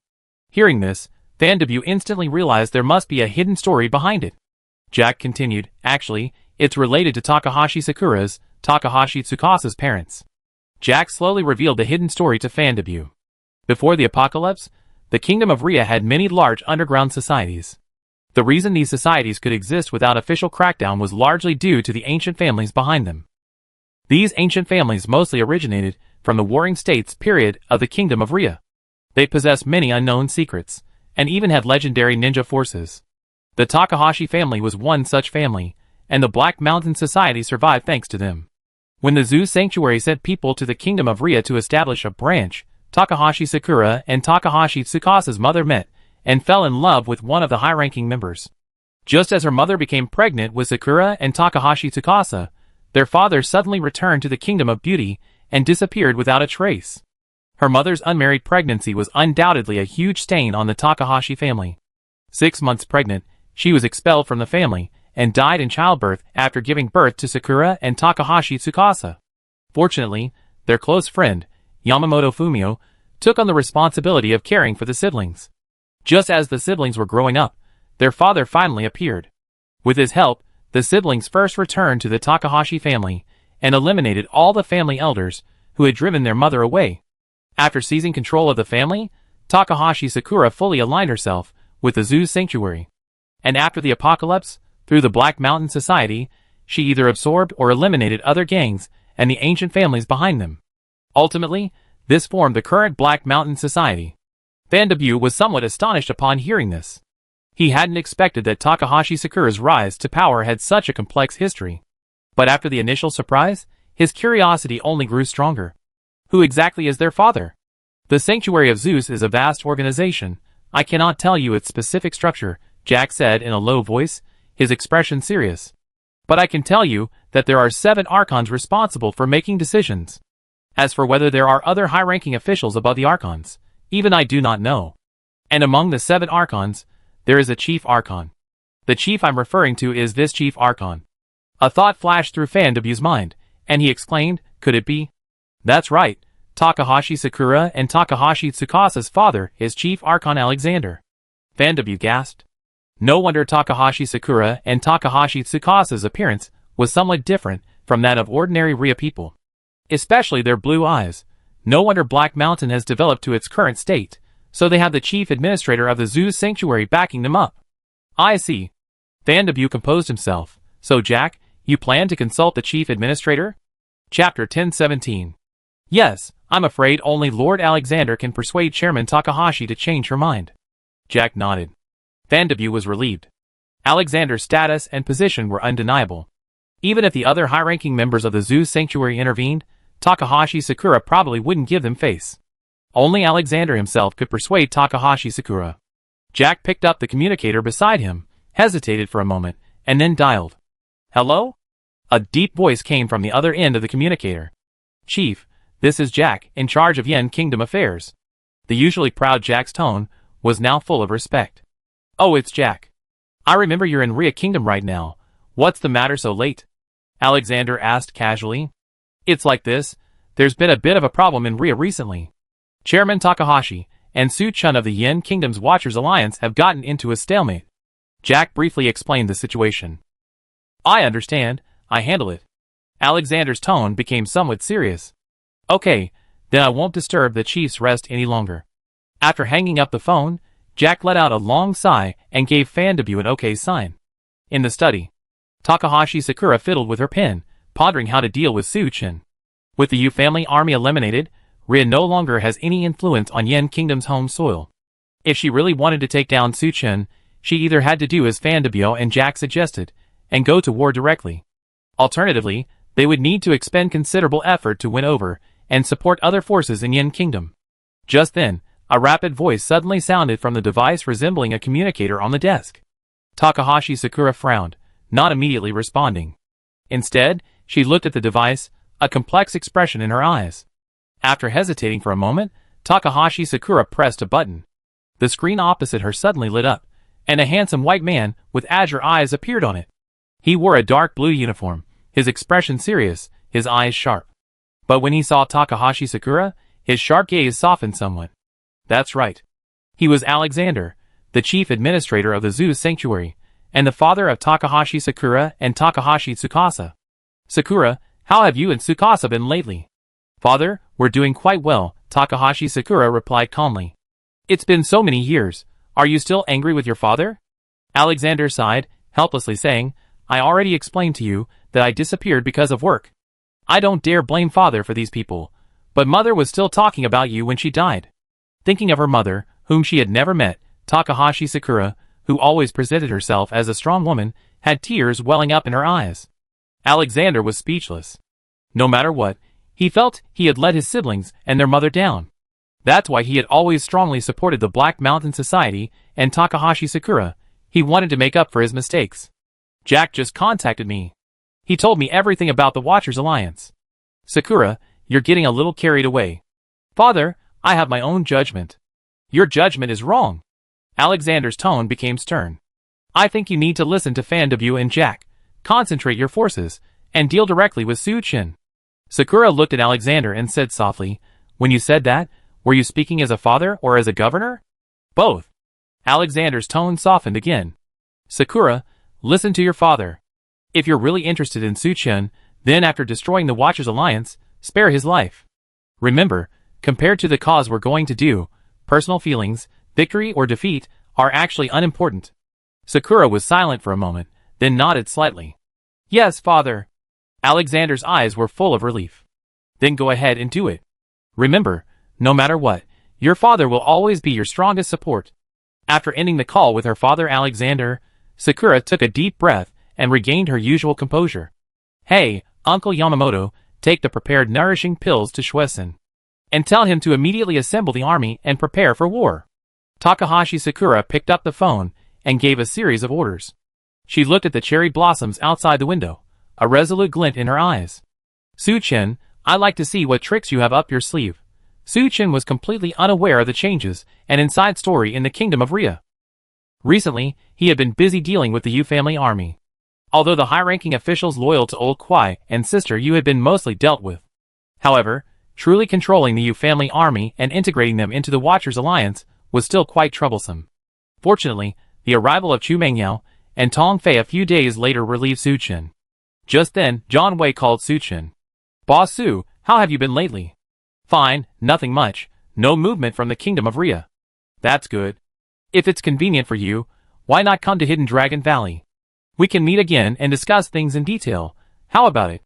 John Wei chuckled. Faced with his invitation, Su-chin only hesitated slightly before agreeing. No problem, I go tomorrow. Okay, I be waiting for you outside the valley. Su-chin quickly called Luo Xiaotian, Chu Mengyao, Tong Fei, and the others over, telling them that he was going to Hidden Dragon Valley the next day to visit the research institute. Should we go with you? Luo Xiaotian whispered. Well, that's probably unnecessary. I can go myself. Su-chin shook his head. The Vermilion Bird Base represents the official government, and the two sides have fought side by side before. There shouldn't be any problems with this visit. Alright, boss, please be careful. Chu Mengyao reminded him. Don't worry, you guys wait for me here. Su-chin smiled. The next morning, Su-chin drove the Nomad-isen towards Hidden Dragon Valley. Apart from Ming-chi, no one else followed. The journey was silent. Soon, Su-chin arrived at the town where he and Sister Yu and the others had camped last time. Several cars were parked outside the town. John Wei and Crow were smoking by the cars, waiting for Su-chin. After parking the car, Su-chin got out. Manager Jean. Boss Su is here. John Wei greeted Su-chin with a smile, then looked at the massive Nomad-isen behind Su-chin, which resembled a steel behemoth, his eyes filled with envy. I wish I had a camper in like that. I wonder if Brother Su would be willing to part with it. Chapter 1018. Sorry, I don't plan on that. Su-chin shook his head. Just kidding. He's been able to live so comfortably in the apocalypse until now entirely thanks to this RV. Unless he's out of his mind, Su-chin wouldn't sell it. Alright, then, Brother Su, you drive with us. John Wei sighed regretfully, greeted Su-chin, and then got into the car with Crow and the others. Su-chin drove the Nomad-isen, following behind John Wei and the others. They bypassed the abandoned town and headed northeast along a very secluded road. After driving for about 2 or 3 hours, a vast research institute suddenly appeared before Su-chin. Su-chin, like John Wei and the others, parked his car in the parking lot outside the institute and got out. Welcome to the Vermilion Bird Base, Hidden Dragon Valley Research Institute. John Wei gestured for Su-chin to enter. The security at the entrance was extremely tight. Su-chin could sense at least 20 superhumans with C+ level combat power. Even though John Wei was the director of the Research Institute, the guards didn't let him in directly. They made him show his identification and scanned his face before allowing him to enter. Brother Su, you must be very curious about what this Research Institute does, right? John Wei chuckled, explaining to Su-chin. The Institute's daily task is to research those rare and precious materials, to see if they can be processed into medicine. Besides that, we also need to cultivate them on a large scale. Hidden Dragon Valley is a place with beautiful mountains and clear waters, abundant energy, and is very suitable for cultivation. The Xianbing bamboo and lucky fruit you and sister you found in Hidden Dragon Valley were actually planted by us. Hearing this, Su Chen suddenly understood. No wonder Zhong Yeyuan and Guoran were so angry after he picked the Xianbing bamboo and lucky fruit. So these rare treasures were all painstakingly planted by others. This is where the guards work and live. That area is the restaurant. The innermost part is where the researchers work. For security reasons, I won't take you in. John Wei chuckled and led Su Chen towards the administration building. Just as they approached the administration building, Su Chen saw Zhong Yeyuan, a girl in a white dress. She was in a small garden next to the building, with the unicorn from before beside her. Seeing John Wei and Su Chen approach, Zhong Yeyuan was slightly startled. But before she could speak, the white unicorn beside her suddenly let out a low roar, as if facing a formidable enemy. It turned out it was because it had seen Mingqi. The tiger and the unicorn had recently fought a fierce battle. Enemies meeting again, their eyes blazed with fury. Mingqi showed no fear, letting out a low growl, its fur standing on end, at Su Chen's command, or if the unicorn made any unusual movement, it would attack without hesitation. What Kai? Zhong Yeyuan frowned slightly, quickly stopping the unicorn. Mingqi, don't be rude. Su Chen reached out and patted Mingqi's head. Mingqi then relaxed its guard and obediently nestled beside Su Chen. This is Miss Zhong Yeyuan, and beside her is her pet unicorn Wang Kai. Hearing the name, Su Chen almost burst out laughing. A noble, pure, mysterious, and powerful unicorn was actually called Wang Kai. Hello, Miss Zhong. Hello, Wang Kai. Su Chen suppressed a laugh and greeted Zhong Yeyuan and Wang Kai. Hello, Boss Su. Zhong Yeyuan nodded expressionlessly, then got up and left with Wang Kai. Although the Watchers Alliance and the Vermilion Bird Base had formed an alliance, she hadn't forgotten about Su Chen injuring her earlier. It was impossible for her to greet Su Chen with a smile. Don't take it to heart, Boss Su. Yeyuan is just a warm-hearted person despite her cold exterior. You get to know her better. John Wei quickly reassured him. It's alright, it's alright. Su Chen didn't hold it against Zhong Yeyuan. He, with Ming Qi, followed John Wei and Crow into the administration building. Speaking of which, how did Miss Yeyuan fare last time? I must say, Boss Su, your strength is truly impressive. John Wei sighed. If it weren't for Yeyuan's life-saving aura, she would probably already be a victim of your blade. Life-saving aura? It seems to be the stream of light that Zhong Yeyuan transformed into after being struck by the Xianjin longsword last time. This thing is valuable. I need to find a way to get it. Su Chen thought to himself. Soon, the group arrived at the conference room. Several staff members poured them each a cup of tea and then withdrew. Only Su Chen, John Wei, and the others remained in the conference room. Boss Su is a straightforward man, and I'm also used to being direct. John Wei paused, then continued, I already reported Boss Su's situation with the Watchers Alliance to my superiors. The higher-ups mean that if Boss Su is willing, the Watchers Alliance can become a subordinate organization of Vermilion Bird. As for the rights and obligations of the Watchers Alliance, we can discuss that further. What do you think, Boss Su? Su Chen didn't rush to agree. After a moment of contemplation, he slowly said, I'm not particularly opposed, but to be honest, I don't know much about the situation at Vermilion Bird Base. If Supervisor Jean doesn't mind, could you tell me more about it? John Wei thought for a moment and chuckled, That's no problem, but there are some things I can't explain too much due to confidentiality regulations. You should have already heard Cui Yuan talk about the situation at Vermilion Bird, right? Su Chen nodded. According to Cui Yuan, the Vermilion Bird Base shoulders important responsibilities including scientific research, post-apocalyptic survival, and the restart of civilization. Aside from being a bit vague, what he said isn't wrong. John Wei smiled. Actually, we're not called the Vermilion Bird Base. We just use the two characters Vermilion Bird. Then, Boss Su, do you know why we're called Vermilion Bird? Su Chen shook his head. No. Vermilion Bird represents eternity. Even in danger, it can be reborn from the ashes, John Wei explained. It symbolizes the indomitable spirit of the Yin Nation. Even if we encounter a temporary setback, we can rise again and stand at the top of the world once more. I see. Su Chen suddenly understood. Since Boss Su has dealt with the Black Mountain Society, he should also know about the existence of the Zoo Sanctuary, right? Seeing Su Chen nod, John Wei smiled and said, Actually, The establishment of the vermilion bird is also closely related to the zoo sanctuary. A long time ago, our intelligence department knew about the existence of the zoo sanctuary and its actions. Chapter 1019. Area 51 in the US, and those UFOs, are all just part of the zoo sanctuary.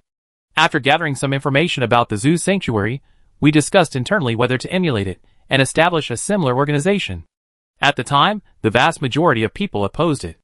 They all felt that the authorities were making a mountain out of a molehill. The things the zoo sanctuary researches are too mystical. The US is a large and powerful country. Investing some money in research is nothing. Our country's situation is what it is. Following the US's lead would only waste manpower and resources. But later, something unexpected happened, and those who initially opposed it changed their minds. In the end, Suzaku was established. John Wei picked up his water glass and cleared his throat.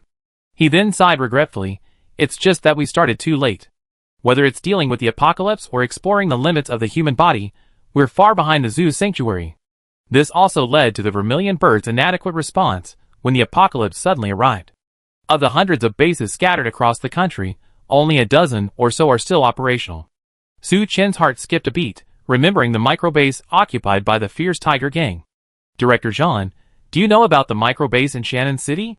John Wei looked at Su Chen with some surprise. Of course I know, the microbase is one of the bases under the Vermilion Bird's jurisdiction. The microbase is managed by General Dang Howren and academician Lu Qingyang. When the apocalypse first arrived, the microbase was still operating normally. Even when the zombie outbreak occurred on a large scale, Lu Qingyang still managed to send a preliminary version of the S-virus vaccine back to the Vermilion Bird main base. But later, something happened at the microscopic base, and we lost contact with him. John Wei said, and everything connected. After the Vermilion Bird was established, it built many research bases similar to the microscopic base across the country. These research bases were responsible for very different research areas. For example, the microscopic base studied dark matter. The Hidden Dragon Valley Research Institute studied rare and precious materials. But after the apocalypse, social order collapsed. Most of the research bases malfunctioned, with only a dozen or so still operational. This included the microscopic base where Dang Howren and Lu Qingyang were located. Given the microscopic base's condition, even with the apocalypse, the humans within could survive for decades. Unfortunately, while Lu Qingyang and his team were researching dark matter, they suddenly opened a portal, summoning a survivor from the future. The survivor was infected by a zombie, causing the zombie virus to break out in the base. Dang Howren and his army struggled to barely control the zombies. Lu Qingyang quickly seized the opportunity to research the zombie virus. Soon, he and his team developed a preliminary version of the S-virus vaccine and transmitted it to the Suzaku base. But then, several mutated zombies suddenly appeared among the zombies in the micro-base. Dang Howren's army was completely unable to stop these mutated zombies. To combat these mutated zombies, Dang Howren risked his life by injecting himself with a basic version of the S-virus vaccine. The end result was that Dang Howren transformed into a grotesque zombie, and the entire microscopic base fell victim to it. It wasn't until Su Chen learned of the microscopic base's existence that he led Yu Shoujing and others to explore it. Su Chen eliminated Dang Howren and used the microscopic base as a stronghold for the fierce Tiger Gang. Meanwhile, at the Vermilion Bird headquarters, after receiving the information from Lu Qingyang, they quickly disseminated it to their dozen or so subordinate bases, instructing them to conduct research on the virus. Lin Yusen's omnipotent eye also received this information. He instructed Niu Mingxian to conduct further research. Based on this information, Niu Mingxian developed an upgraded version of the S-virus vaccine. This upgraded vaccine could allow humans to evolve into entry-level superhumans. However, it was also unstable, lasting only a week. Lin Yusen had originally hoped to use this vaccine against Su Chen. Unfortunately, Su Chen had planted explosives beforehand, blasting Lin Yusen's army of superhumans to smithereens. It could be said that, since the apocalypse, everything Su Chen had experienced was intricately connected to the Vermilion Bird. Take Jiang Yu, for example. He had previously planned to lead the escapees from the Dongjing base to the capital to seek refuge with the Vermilion Bird. After hearing Su Chen's explanation, John Wei was quite moved. I never expected that at the beginning of the apocalypse, our two sides would be connected. Having said so much, what do you think, Boss Su? Facing John Wei's expectant gaze, Su Chen fell into thought. According to John Wei, the Vermilion Bird's true strength far exceeded his imagination. Becoming a subordinate organization of Suzaku would undoubtedly bring numerous benefits. For one thing, if the Watchers Alliance were invaded by the Ryadians, Suzaku would certainly not stand idly by. Although the Watchers Alliance is currently extremely powerful, it's not so easy to defeat the Black Mountain Society, which has the entire Ryadian kingdom as its backing. With Suzaku's help, dealing with the Black Mountain Society would naturally be much easier. However, Suchin also had concerns. Although Suzaku represents the official government, he was unwilling to hand over the Watchers Alliance. There have been countless examples in history. After relinquishing their military power, those generals were either placed under house arrest or executed. As if sensing Su Chen's concerns, John Wei laughed, "Boss Su, you can rest assured. The Vermilion Bird's requirements for the Watchers aren't that strict. As long as you abide by the Vermilion Bird's rules and accept all arrangements, that's fine. If there's anything amiss, we can sit down and discuss it." Having said all that, Su Chen naturally couldn't refuse. "Okay, no problem, I can represent the Watchers Alliance and join the Vermilion Bird." Upon hearing this, John Wei was overjoyed. He reached out and shook Su Chen's hand, laughing loudly. Boss Su's willingness to join the Vermilion Bird is like giving the Vermilion Bird wings. John Wei wasn't exaggerating. Currently, the Watchers Alliance occupies the 3 provinces of Zhongqi, Xishan, and Beitu, as well as the Dongpan province, which was mostly flooded. Among all the survivor organizations in Yin Kingdom, its territory and strength are the strongest. Bringing the Watchers Alliance into the organization brings Su Chen even closer to unifying the Yin Kingdom. After the two sides became like family, John Wei, Crow, and the others became much more friendly towards Su Chen.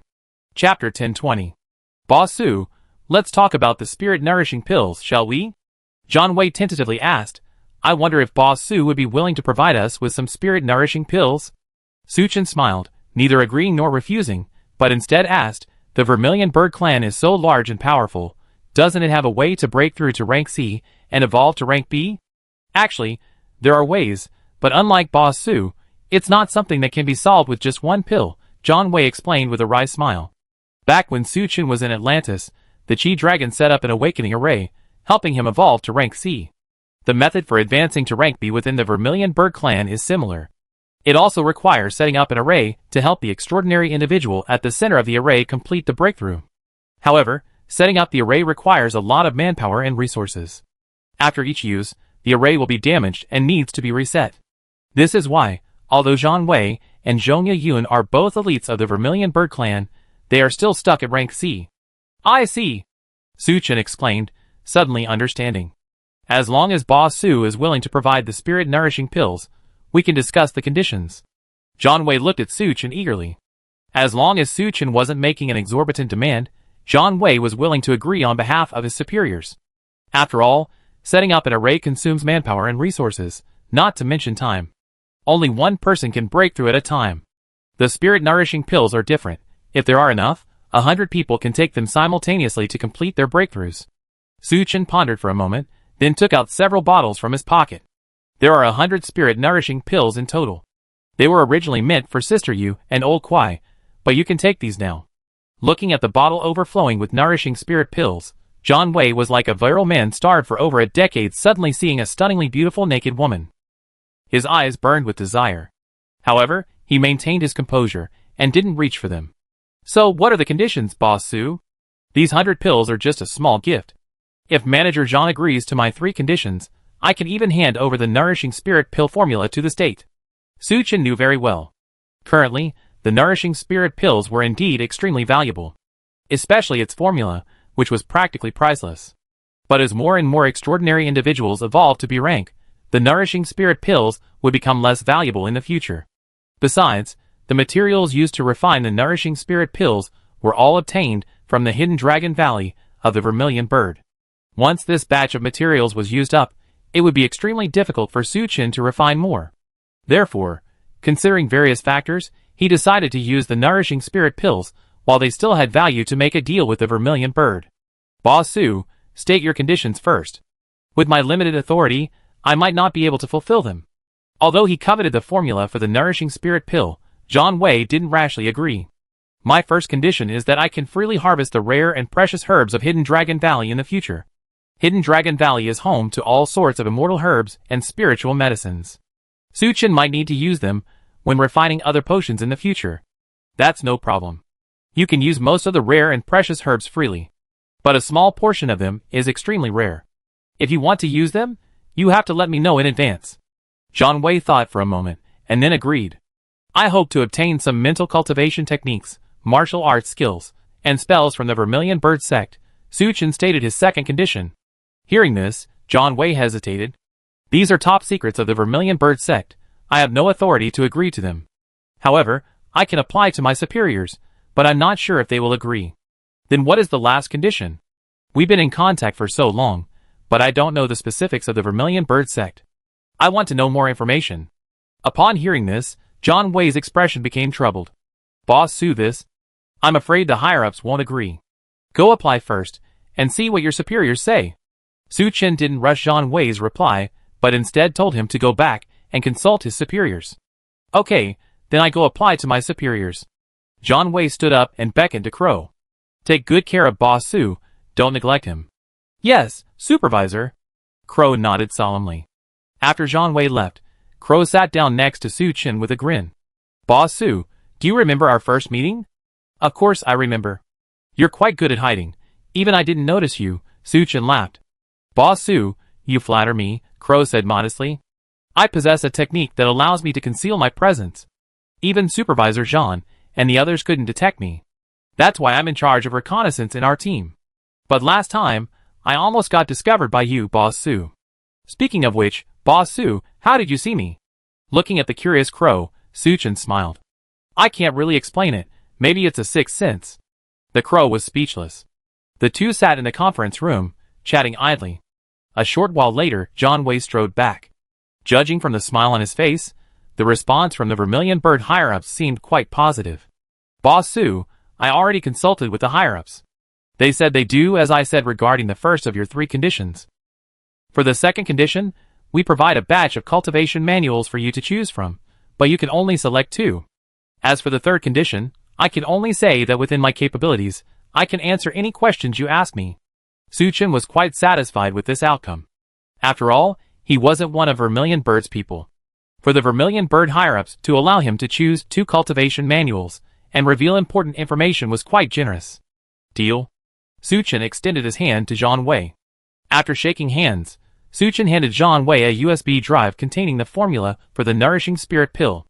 Zhang Wei accepted it as if it were a precious treasure and passed it to Crow. Send this to the research lab and tell them to hurry up and start refining it. Yes, Supervisor. Crow also carefully took the USB drive and got up to leave the conference room. Boss Su, you can choose 2 items from here. Zhang Wei handed Su Chen a list. Su Chen glanced at it. It was filled with cultivation techniques and secret manuals. However, he didn't rush to choose. Instead, he put down the list and chuckled, no rush.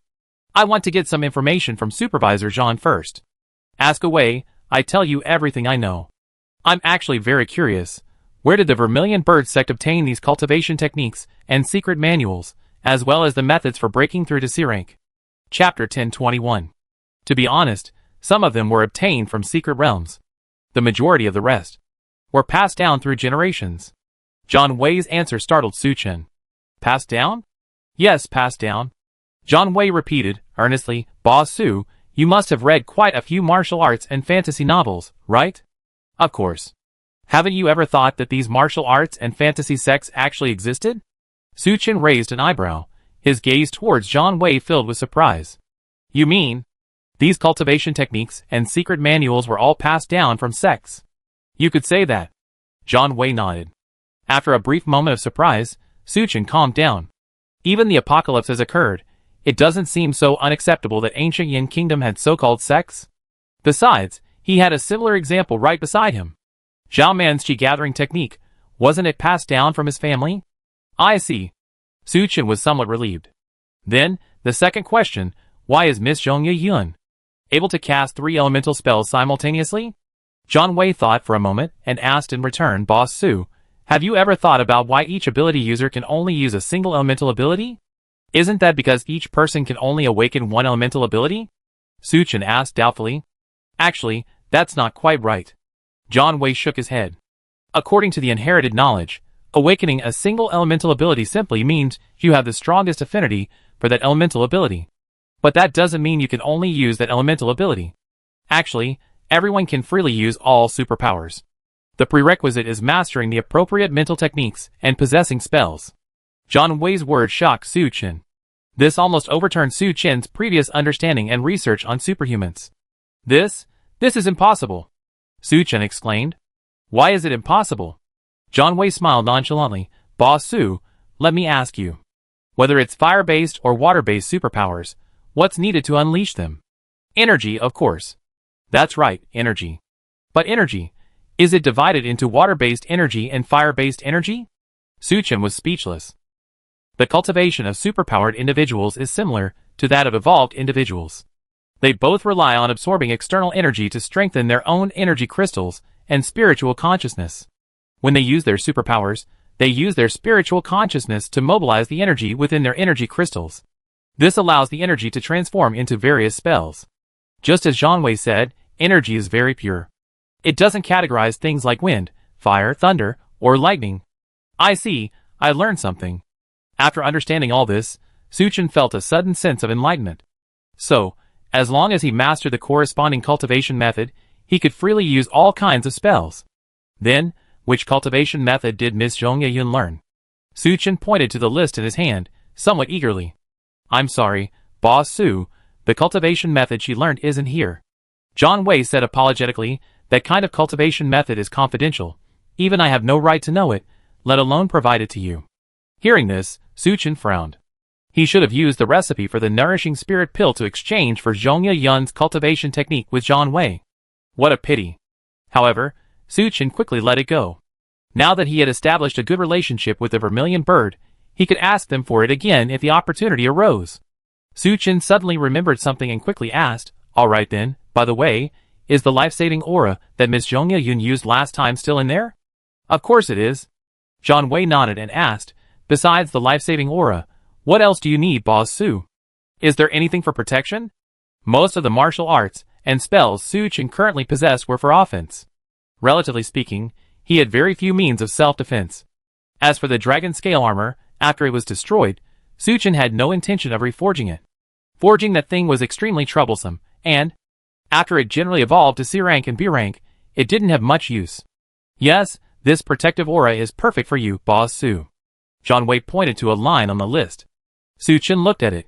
It read Heavenly Profound Aura. Alright, then let's take the life-saving aura and the Heavenly Profound Aura. No problem. Zhang Wei took out his communicator and gave a few instructions. A short while later, a staff member hurriedly came in and handed Zhang Wei 2 booklets. These are what you wanted, Boss Su. Although you can dispose of these things as you see fit, Boss Su, I still hope you will keep them safe and not pass them on to outsiders. Zhang Wei earnestly instructed. Don't worry, Manager Zhang. Su Chen accepted the 2 booklets. After the transaction was completed, Zhang Wei glanced at his watch and chuckled, It's getting late. I have someone arrange a room for you, Boss Su. Rest here for the night, and leave tomorrow. Okay, then I take my leave. Not at all. Zhang Wei led Su Chen out of the conference room, arranged a guest room for him, and then left. After Zhang Wei left, Su Chen eagerly took out the 2 booklets. Ding, discovered a life-saving cultivation technique. Learn it? Ding, discovered a martial art technique, Heavenly Profound Qi. Learn it? Su Chen naturally chose to learn it without hesitation. Ding, congratulations to the host for mastering the life-saving cultivation technique. Ding, congratulations to the host for mastering the profound level martial art technique, Heavenly Profound Qi. Su Chen opened his system panel. RV level, 15, upgrade required energy points, 200,000, current energy points, 89,456. Vehicle durability, 100%. When durability reaches 0, the RV will be scrapped. It can be repaired using energy points. Storage space. Energy shop. Enhancement options. Protection function. Transformation function. Scanning detection. Rune system. Equipment, Xianjin Long Sword, Dragon Scale Armor, embedded with energy storage runes and spiritual energy runes, Sky Blue Dragon Ring, Golden Bow and Silver Bullets, Concealment Robe. Martial Arts Manuals, Qi Gathering Technique, Advanced Version, Spirit Guiding Technique, Lingxiu Fist, Ladder Cloud Leap, Body Strengthening Technique, Wind Control Technique, Life-Saving Aura. Yellow Rank Martial Arts, Steel Cutting Flash, Limitless Sword Dao, Basic Archery. Profound Level Martial Skills, Limitless Steel Slash, Battle Chi, Heavenly Profound Chi, Talents, Marksmanship Mastery, Self-Regeneration, Ice and Snow Control, Electric Ice Skill, Lightning Control, Poison Resistance, Mental Resistance, Underwater Breathing. Dragon's Might. Formation, Demon Sealing Array. Combat Power Rating, B-. Su Chen opened the skill description of the life-saving aura and began to study it carefully. Chapter 1022. The effect of the life-saving aura is strikingly similar to the illusion ring Gu Yulong forged for Su Chen. It requires the user to extract a drop of essence blood beforehand and store it in a safe location. Once the user faces mortal danger, the life-saving aura will automatically activate. The user, like Zhongye Yun, will transform into a stream of light and return to the location of the essence blood. Both the illusion ring and the life-saving aura are single-use items. However, the difference is that although the illusion ring will shatter after use, it can be reforged and used again, but the life-saving aura can only be used once in a lifetime. Once used, it can never be used again. After understanding the function of the life-saving aura, Su Chen suddenly realized. No wonder Zhongye Yun still didn't give him a friendly look after their cooperation. The life-saving aura, which can only be used once in a lifetime, was forced out by someone else. If he were in her shoes, he probably wouldn't have been friendly either. Overall, the life-saving aura is still very useful. Mastering it is like having an extra life. It's better than the illusion ring in that it can be activated automatically. This is crucial. After all, in battles between experts, victory or defeat often hinges on a single moment. If Su Chen is ambushed and doesn't have time to use the illusion ring, this life-saving aura will come in handy. Unfortunately, it can only be used once. After examining the life-saving aura, Su Chen looked at the heavenly profound chi. Upon reaching rank B, the spiritual sense and energy of extraordinary individuals are greatly enhanced. They can project their energy outwards, either for attack, to injure others from a distance, or to cover their bodies to withstand damage. The latter is known as Protective Aura. Celestial Profound Chi evolved from Protective Aura. Unlike Protective Aura, which only covers the surface of the body, Celestial Profound Chi can envelop the entire body. The stronger the spiritual sense, the wider the area it covers. Furthermore, Celestial Profound Chi is far more robust than Protective Aura. It's no exaggeration to say that a person's Celestial Profound Chi is 5 times stronger than their Protective Aura. After reading the descriptions of Life-Saving Aura and Celestial Profound Chi, Su Chen closed the system panel with satisfaction. With these 2 items, his survival ability has increased by at least 3 levels. The Vermilion Bird's resources are indeed profound. Even the cultivation techniques and secret manuals they casually offer are so precious. Those inheritances they consider top secret, wouldn't they be even more extraordinary? Su Chen made up his mind to cultivate a good relationship with Zhu Ke, so he could obtain more treasures. After resting in his room for a few hours, Crow knocked on the door, saying that Zhang Wei had arranged a dinner and invited Su Chen to attend. Su Chen followed Crow to a private room in the restaurant. The spacious room had a huge dining table. Various exquisite dishes were laid out on the table. Zhang Wei and the others had been waiting for a long time. "Boss Su, please have a seat," Zhang Wei greeted with a smile. "The Research Institute's conditions are simple. Please bear with us." "Manager Zhang, you're too kind. Your food is far superior to ours," Su Chen replied with a smile. After he sat down, Zhang Wei, Zhongye Yun, Guoran, Crow, and the others also sat down.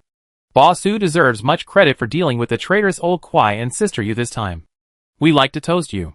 Zhang Wei raised his glass with a smile. The crows and the others beside him also picked up their glasses. Only Zhongye Yun and Guoran remained seated motionless. Su Chen frowned slightly. He could understand Zhongye Yun's expressionless face. After all, he had ruined her life-saving ability. But Guoran, he didn't seem to have offended him, did he? Seemingly sensing Su Chen's confusion, Crow, sitting next to him, whispered, "Guoran has a thing for Ye Yun." "Oh, so he's a simp." Su Chen's lips curled slightly. Seeing the unresponsive Zhongye Yun, Zhang Wei said somewhat displeasedly, "Ye Yun, Guoran, what are you two doing?" "Manager, Ye Yun doesn't drink alcohol, have you forgotten?" Guoran, being very considerate, proactively explained for Zhongye Yun. "If you can't drink alcohol, you can drink tea. What's the meaning of sitting there motionless?" Zhang Wei put down his glass, his face already quite displeased. "Don't be hasty, Commander Zhang." Su Chen chuckled, looking at Zhongye Yun. "Miss Zhong, we were each serving our own masters before, which is why I accidentally broke your life-saving aura. It was unintentional. But now we're allies. Let bygones be bygones. How about it? Despite her girlish capriciousness, Zhong Yayun couldn't maintain her composure after Su Chen's words. She picked up her teacup and gestured a toast to Su Chen. Boss Su is right. Let bygones be bygones. Su Chen also raised his glass, toasting Zhang Wei, Zhong Yayun, Crow, and the others. But when it came to Guoran, he pretended not to see him and downed his drink in one gulp. Guoran's hand, holding the wine glass, froze in midair. But he couldn't show Su Chen the same displeasure Zhong Yayun had. After all, Zhong Yayun was an elite member of the Vermilion Bird Alliance, while Guoran was just an ordinary squad leader. Their importance differed considerably. Guoran slowly withdrew his hand, his face turning ashen. Zhang Wei, Crow, and the others saw this but remained silent. Ultimately, Guoran wanted to stand up for Zhong Yayun and give Su Chen a hard time. No wonder Su Chen didn't give him face. Secondly, the Watchers Alliance occupies 4 provinces, and Su Chen is its leader. Now he's allied with the Vermilion Bird Alliance. To exaggerate a bit, even if Su Chen specifically demanded Zhong Yayun sleep with him, or else he turn against the Vermilion Bird Alliance, the Vermilion Bird's higher-ups might still have something to say about it. The unpleasantness just now was merely a minor incident. The atmosphere at the banquet that followed was quite harmonious. Su Chen, Zhang Wei, Crow, and others clinked glasses. In no time, the two sides became as close as brothers. It seemed that Su Chen's words had had an effect. Zhong Yayun's attitude towards him was noticeably less cold. She, who never drank, even had a couple of drinks at Zhang Wei's urging. Under the influence of alcohol, her cheeks were flushed and extremely alluring. Guoran, seeing this, gritted his teeth in anger. But he suppressed his rage and pretended to be concerned, saying to Zhong Yayun, "Yayun, you can't hold your liquor, drink less. Otherwise, you feel unwell when you get home tonight." Su Chen toyed with the wine glass in his hand, a sarcastic smile playing on his lips. If a dog on the street heard this, it would probably bark, "Warm-hearted, he's so warm-hearted." It's just a pity. Warm-hearted men have to rank behind dogs. Faced with Guoran's concern, Zhong Yage simply said, "It's alright, I'm confident in my abilities." Chapter 1023. We all finally gotten together today, and we're all so happy. A couple of drinks won't hurt, Zhong Yayun said, shaking her head.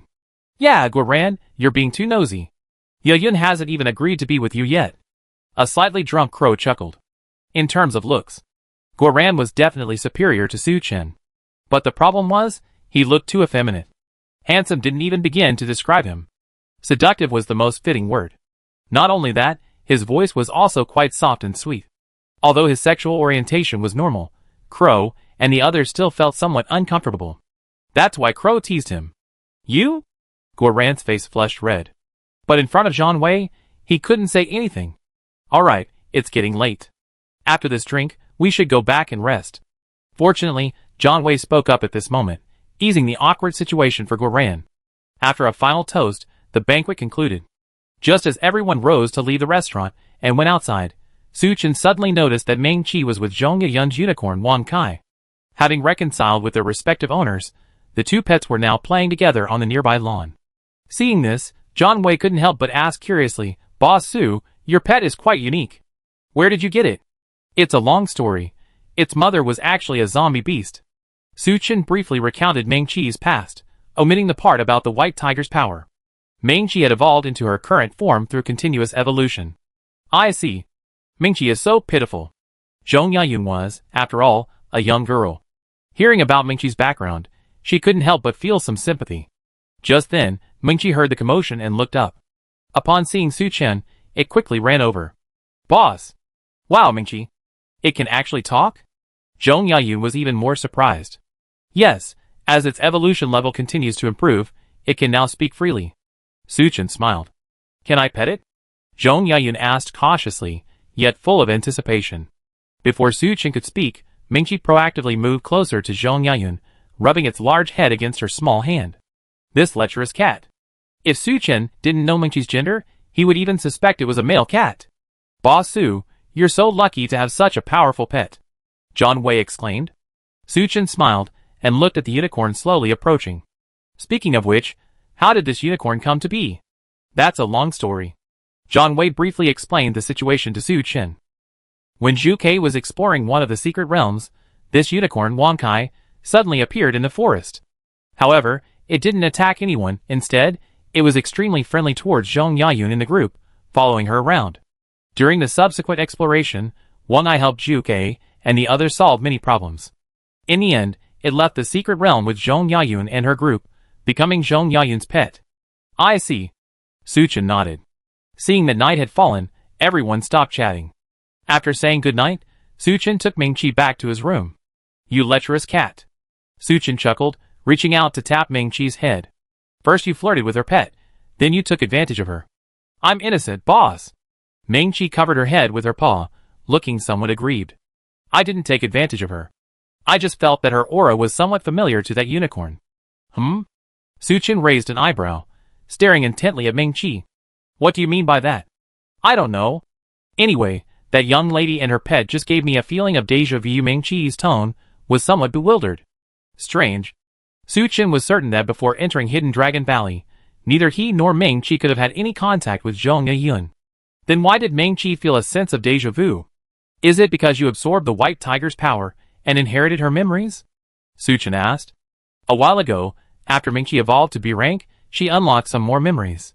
However, these memories were rather fragmented, including scenes of running freely in the mountains and forests, and battles with other creatures. Moreover, most of them were fleeting fragments, offering little further information. Maybe, Ming Qi said uncertainly. Forget it, let's not think about it too much. Maybe you know when you evolve further and awaken more memories.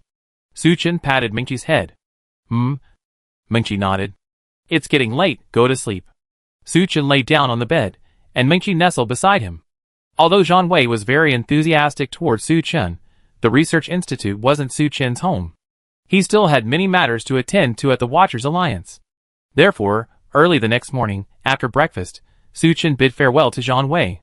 Zhang Wei didn't try to stop him, personally leading a group to escort Su Chen out of Hidden Dragon Valley. Boss Su, if you have the chance, you must come visit often, Zhang Wei said warmly, shaking Su Chen's hand. Definitely. If anything happens, Manager Zhang can just contact Cui Yuan directly, Su Chen said with a smile. Okay. After waving goodbye, Su Chen, with Ming Qi in tow, drove the Nomad Sun and began his journey home. He didn't arrive at the main base until nightfall. Boss Su, if you hadn't come back soon, I was going to call the police. Xiao Man, Luo Xiaotian, and others came to the parking lot to greet Su Chen. They joked with him as soon as they met. Who says otherwise? If Brother Su hadn't come back today, I reckon that little wench named Zhong Yayun would have fallen into his clutches. Wang Yan chuckled maliciously. Alright, enough talk. Su Chen glared at him. He was greeted by Zhou Qing, Zhou Rong, and other women. Although Su Chen managed his harem impeccably, without any domestic strife, what if the women got jealous and took turns attacking?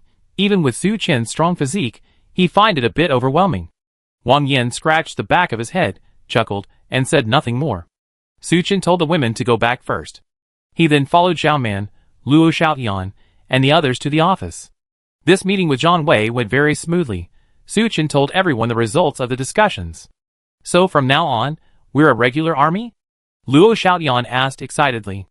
Although it's a post-apocalyptic world where social order has collapsed, gaining recognition from an official organization is still very meaningful. Chapter 1024. That's about right. Su Chen nodded with a smile. That's great. Everyone's spirits lifted upon hearing this news. Su Chen then inquired about the situation within the Watchers Alliance. During his 2-day absence, everything in the Alliance proceeded as usual. Nothing went wrong in Stone City either. With the cooperation of Xingyu, Xinxing, and others, Tong Fei, and Chumingya's reorganization of the Yu family army was progressing smoothly. For the ordinary superhumans of Stone City, whether they were ruled by the Yu family army or the Watchers Alliance made little difference. In fact, they felt a bit more favorably disposed towards the Watchers Alliance. This was because, compared to the strict management of the Yu family army, the Watchers Alliance's policies were much more lenient. According to Tong Fei's report, the situation in Stone City should stabilize in about a week. Su Chen was quite satisfied with this outcome. Su Chen stayed at the main base for 2 days, spending quality time with Zhou Rong and the other women, before heading towards Dongpan province. He hadn't seen Lu Guang for some time, and hadn't inquired about the situation in Atlantis. After all, he was still the king of Atlantis. Of course, Su Chen hadn't neglected his cultivation these past few days. Relying on the spirit guiding technique, Nomadison's spirit gathering array, And the spirit stones he had mined, he had accumulated a large amount of energy in just a few days.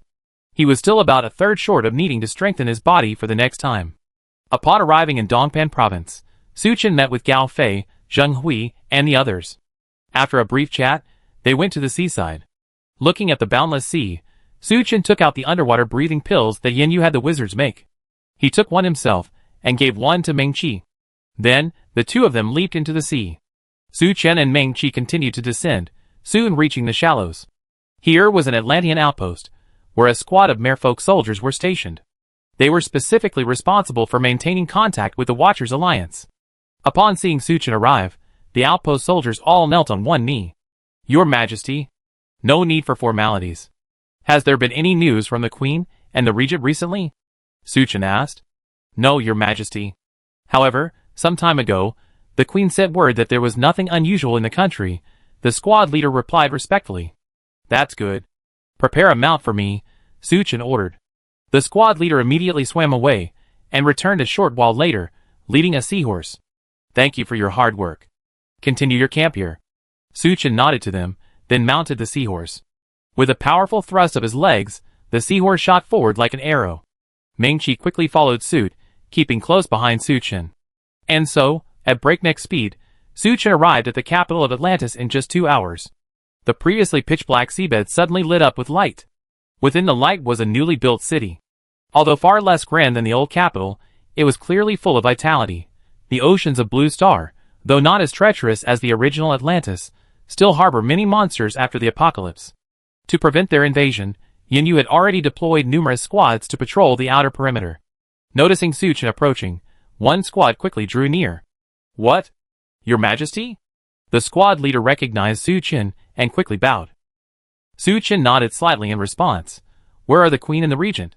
Your Majesty, they are in the palace, the squad leader replied. If Your Majesty requires, I can escort you there. No need. Focus on your patrol, and do a good job.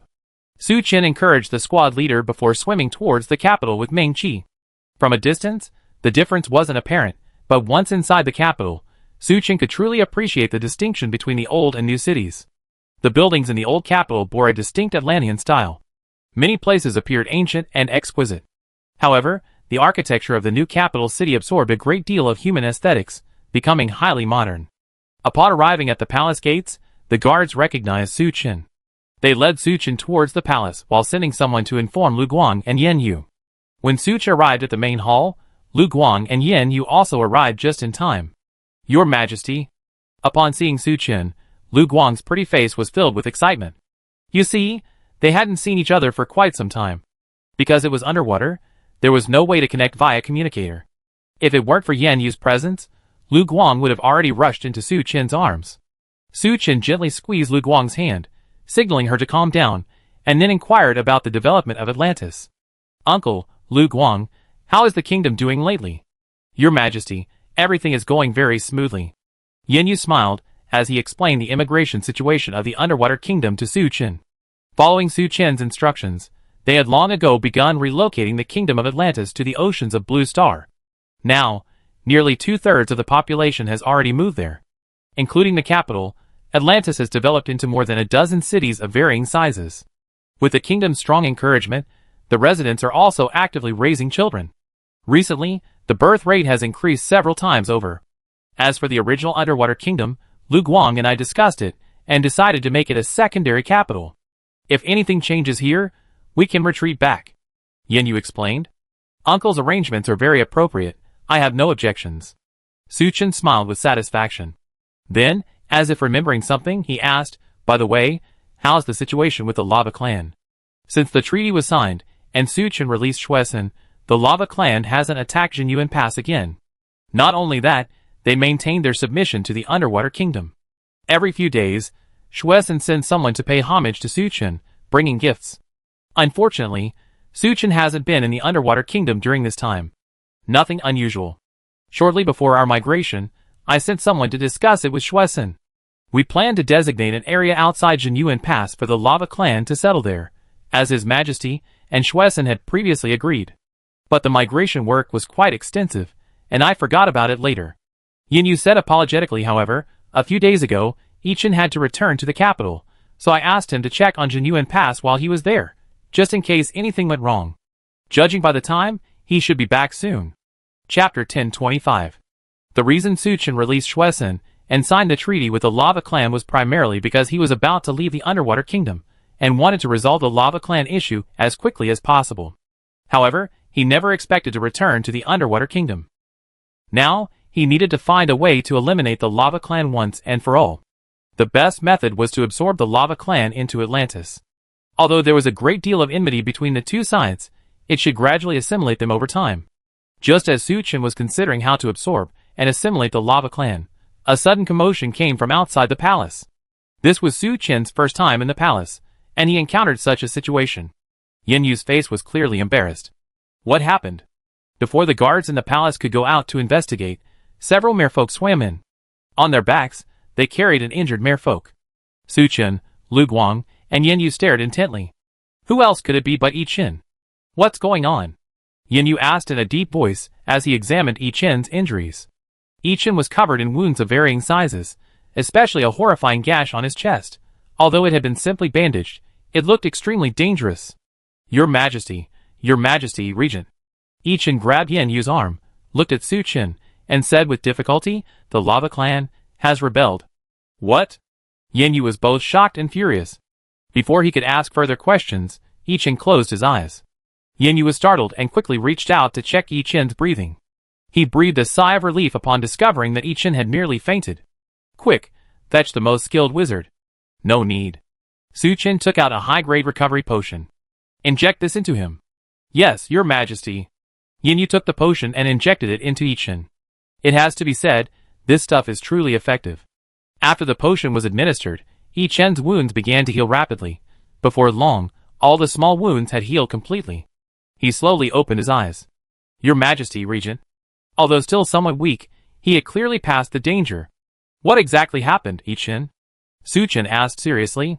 I was ordered by the Regent to return to the secondary capital to handle some affairs. Then I took the opportunity to visit Jinyuan Pass to check on the Lava Clan. Yi Chen said with a wry smile, but when I met Xuesen, he suddenly rebelled and led his army to attack me. I was caught off guard, and was seriously injured by him. Not only that, I don't know where Xuesen found his helpers. These helpers were all dressed in black, and moved with uncanny speed. The formation used by Jinyuan Pass to control the Lava Clan was destroyed by these people. The Lava Clan directly broke through Jinyuan Pass. Upon hearing this, Suchen, Lu Guang, and Yin Yu, who were present, were all greatly shocked. You must know. Since its construction, Jinyuan Pass had always suppressed the Lava Clan. Even when Mo Yuan usurped the throne and Jinyuan Pass faced the danger of being punished, it had never been breached. Who would have thought that it would be breached this time? What kind of helpers are you talking about? Suchen asked in a deep voice. They seem to be human, dressed entirely in black, with only their eyes showing. Their weapons are long, thin, sharp knives. They are skilled in stealth and assassination. They almost wiped out all the generals of Jinyuan Pass. Listening to Yi Chen's description, Suchen's brows furrowed deeply. This sounds a lot like the ninjas of the Kingdom of Leah, but the question is, how would the ninjas of Leah appear at Jinyuan Pass? Could it be that they contacted the Lava Clan and formed an alliance? If that's the case, then this is quite troublesome. What's the situation in the secondary capital now? Suchen continued to ask. The army of Jinyuan Pass is no match for the Lava Clan. After the Lava Clan broke out of Jinyuan Pass, I had to order a retreat. Considering that there aren't many troops in the secondary capital either, I left first to return and report the news, Yi Chen explained. As the immigration plan progressed, almost all of Atlantis' army arrived in the Pacific Ocean. The original Underwater Kingdom didn't have many troops. The only combat-capable army was the garrison at Jinyuan Pass. With the defeat of the Jinyuan Pass garrison, it was naturally impossible to stop the Lava Clan. Suchen and Yin Yu exchanged a glance, realizing the seriousness of the situation. This isn't your fault. Go and rest, Yin Yu comforted Yi Chen, then had a servant take Yi Chen away. After he left, Yin Yu said with some self-reproach, Your Majesty, it's all my fault. I didn't notice anything amiss in time. If anyone's to blame, it's me for showing mercy to the Lava Clan, Suchen said softly.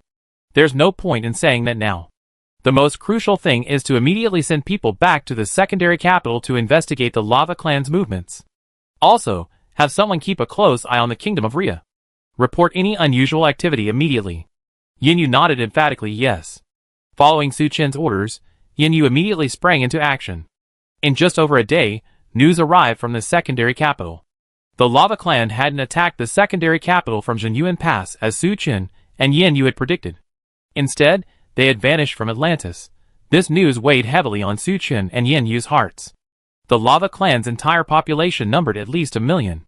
Such a large number of beings had disappeared from Atlantis simultaneously. Considering the Rhea Kingdom ninjas that I Ching had mentioned, Su Chen had a bold guess. That means, besides the Mariana Trench, Atlantis had other passages connecting to the Pacific Ocean. Blood Forest, leading the Lava Clan, left Atlantis directly and entered the Ocean of Blue Star. "Uncle, give the order to prepare the army for war," Su Chen said softly. If his guess was correct, then Blood Forest was probably colluding with Takahashi Sakura.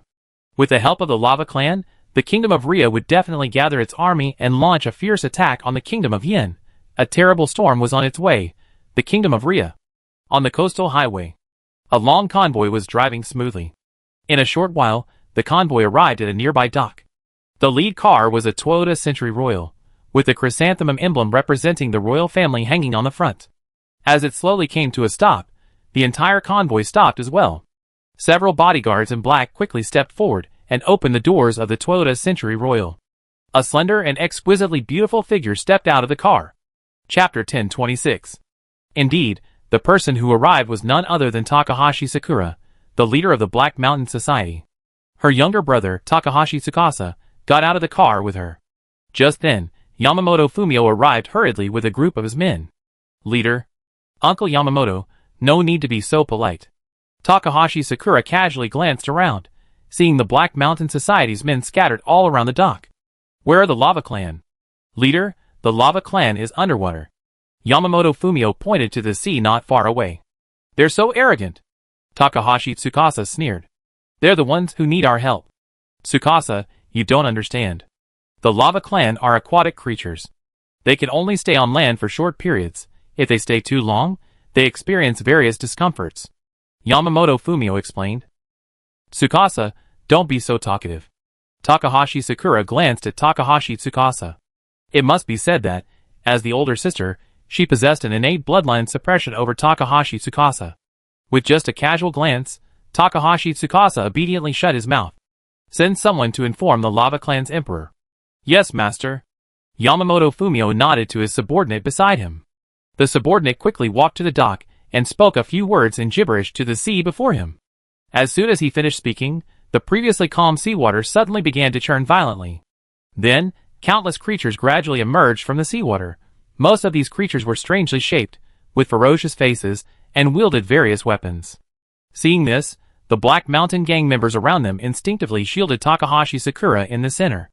However, Sakura Takahashi showed no fear, instead observing the Lava Clan with great interest. Among these Lava Clan creatures, one merman stood out.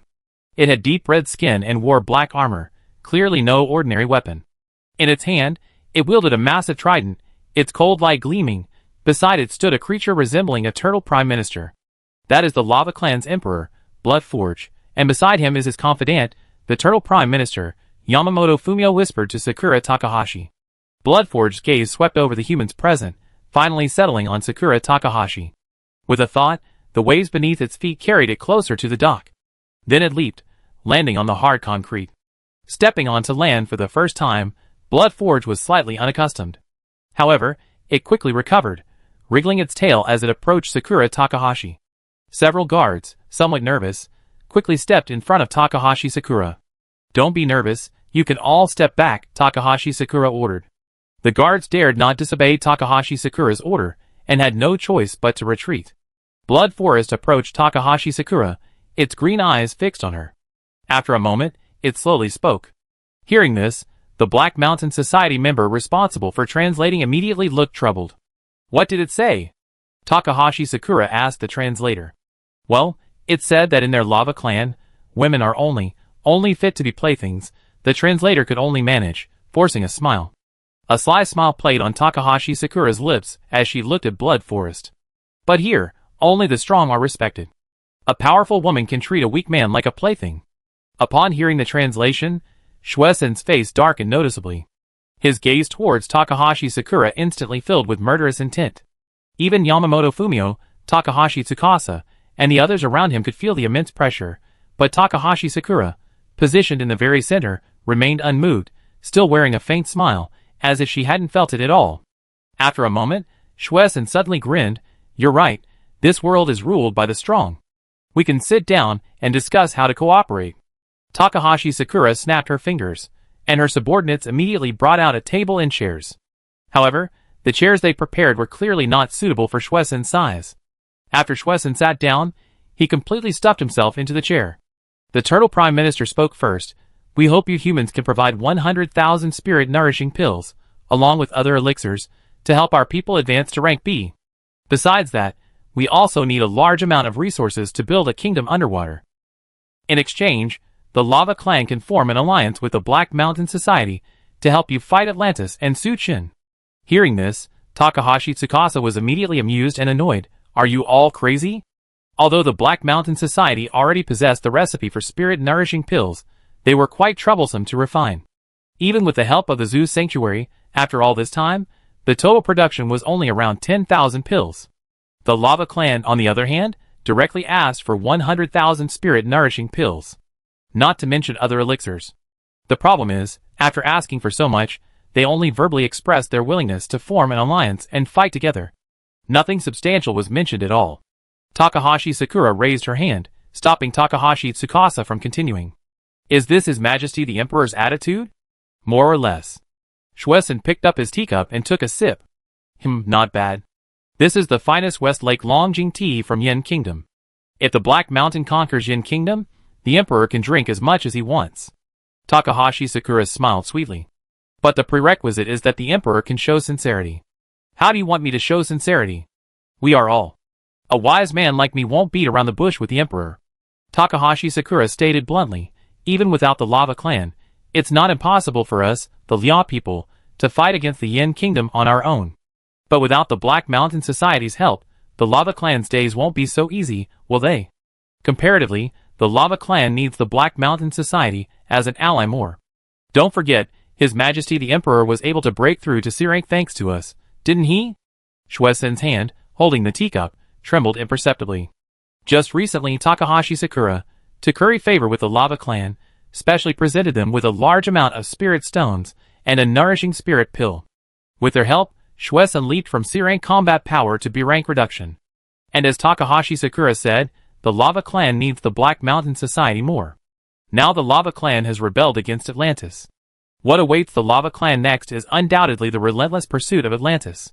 Shueisen downed his tea in one gulp and said in a deep voice, "Then, please state your terms, Guild Master."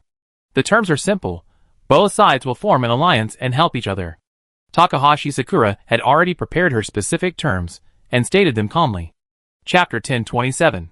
The Black Mountain Society can provide the Lava Clan with nourishing spirit pills and other energy elixirs needed for evolution. However, it's impossible to provide 100,000 pills all at once, as the Turtle Prime Minister suggested. It will need to be provided gradually, like a slow and steady stream. As for the resources needed for the Lava Clan to establish a nation, the Black Mountain Society can also provide them. As a condition of the exchange, the Lava Clan will need to cooperate with the Black Mountain Society's actions and obey Takahashi Sakura's commands. "We have a common enemy, the Watchers Alliance and Atlantis. Once we defeat them, the Black Mountain Society will control the land, and the sea will belong to the Lava Clan. What does your Majesty think?" Takahashi Sakura asked with a light smile. Blood Forest didn't answer immediately but began to ponder. Although Takahashi Sakura verbally spoke of cooperation, upon closer examination, the Lava Clan was clearly inferior to the Black Mountain Society. But this was unavoidable. The Lava Clan and Atlantis had a feud spanning millennia. Even if both sides could put aside their grudges and develop peacefully, the Lava Clan would need the Black Mountain Society's help to better develop in the oceans of Blue Star. She could easily agree to Takahashi Sakura's request. Once the Lava Clan had established itself, it could kick the Black Mountain Society aside. Blood Forest was arrogant, but not a mindless fool. Otherwise, it wouldn't have bowed down to Tsuchin in the first place. So, after thinking for a while, it nodded to Takahashi Sakura. "Deal. I hope we have a pleasant cooperation." Takahashi Sakura originally wanted to shake hands with Blood Forest, but after glancing at its sticky palm, she gave up the idea. Within a month at most, I will organize an army to attack Yin Kingdom. Your Majesty, please prepare accordingly. No problem. Shui Sin's massive body stood up. If there's nothing else, I head back. Despite being the Lava Clan Emperor and having evolved to rank B, he was still essentially an aquatic creature, and spending too much time on land would still make him uncomfortable. Let's keep in touch. Takahashi Sakura watched Shui Sin, and the Turtle Prime Minister returned to the water. Sister, we've been too polite to these small fry. Takahashi Tsukasa said indignantly. I know, but this is Father's order. Without them, it will be extremely difficult for us to land in Yin Kingdom. Takahashi Sakura said calmly. Hearing her father's name, Takahashi Tsukasa couldn't help but shrink back. Uncle Yamamoto. Yes, what are your orders, master? Hearing Takahashi Sakura call him, Yamamoto Fumio quickly responded. Immediately order the Black Mountain Society's army to prepare for battle. The ninja village should also be on standby. Takahashi Sakura instructed. Yes. Yamamoto Fumio responded, then hesitated. What about Mr. Jack and Abiao? Ignore them for now. Takahashi Sakura said coldly. Although she obeyed her father Alexander's orders, Takahashi Sakura was still very dissatisfied with Jack's secret tattling. Furthermore, the Zoo's sanctuary's influence in the mainland of Ria wasn't particularly strong. Therefore, Takahashi Sakura didn't intend to inform Jack and Fan Biao. Yes, Chairman. Yamamoto Fumio bowed slightly, stood up, and quickly left. Takahashi Sakura turned around, looking towards the distant west, a confident smile on her face. It won't be long before I conquer the Yin Kingdom, and become an empress like Wu Zetian. At that time, Suchin, you will have to kneel at my feet. On the boundless sea, a yacht was moored. After a violent rocking motion, the yacht gradually calmed down. Who? Suchin exhaled a long breath and lay down. It must be said that the merfolk's physical strength is indeed formidable. Even Suchin, after fighting with Lu Guang, felt somewhat exhausted. Boss. Lu Guang nestled into Suchin's arms, casually lighting him a cigarette. The two hadn't seen each other for so long, and now that they had some free time, naturally, they were about to have a passionate encounter. Watching Suchin exhale and puff on his cigarette, Lu Guang asked curiously, is this stuff really that comfortable? Pretty much. A cigarette after a night of pleasure, like being in heaven. Given Suchin's current state, it's more of a psychological feeling. Of course. He's a superhuman, so smoking doesn't harm him much. Ordinary humans should probably smoke less. Just then, Meng-Chi suddenly poked her head into the cabin. Boss, the regent is here. I know, let him wait in the living room. Suchin stubbed out his cigarette, patted Lu Guang's shapely buttocks, and gestured for her to get up.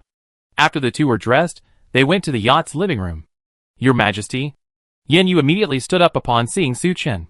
He was good in every way about Lu Guang's uncle, except he was too concerned with formalities. Uncle, please sit down. Suchin greeted him. You rushed here so quickly, is something wrong? Yes. Yin Yu nodded gravely. Just as His Majesty suspected, the Lava Clan has colluded with the Liao people. Our spies sent to monitor the Liao people's movements were attacked by the Lava Clan. Now, the waters near Liao Island are all under the control of the Lava Clan.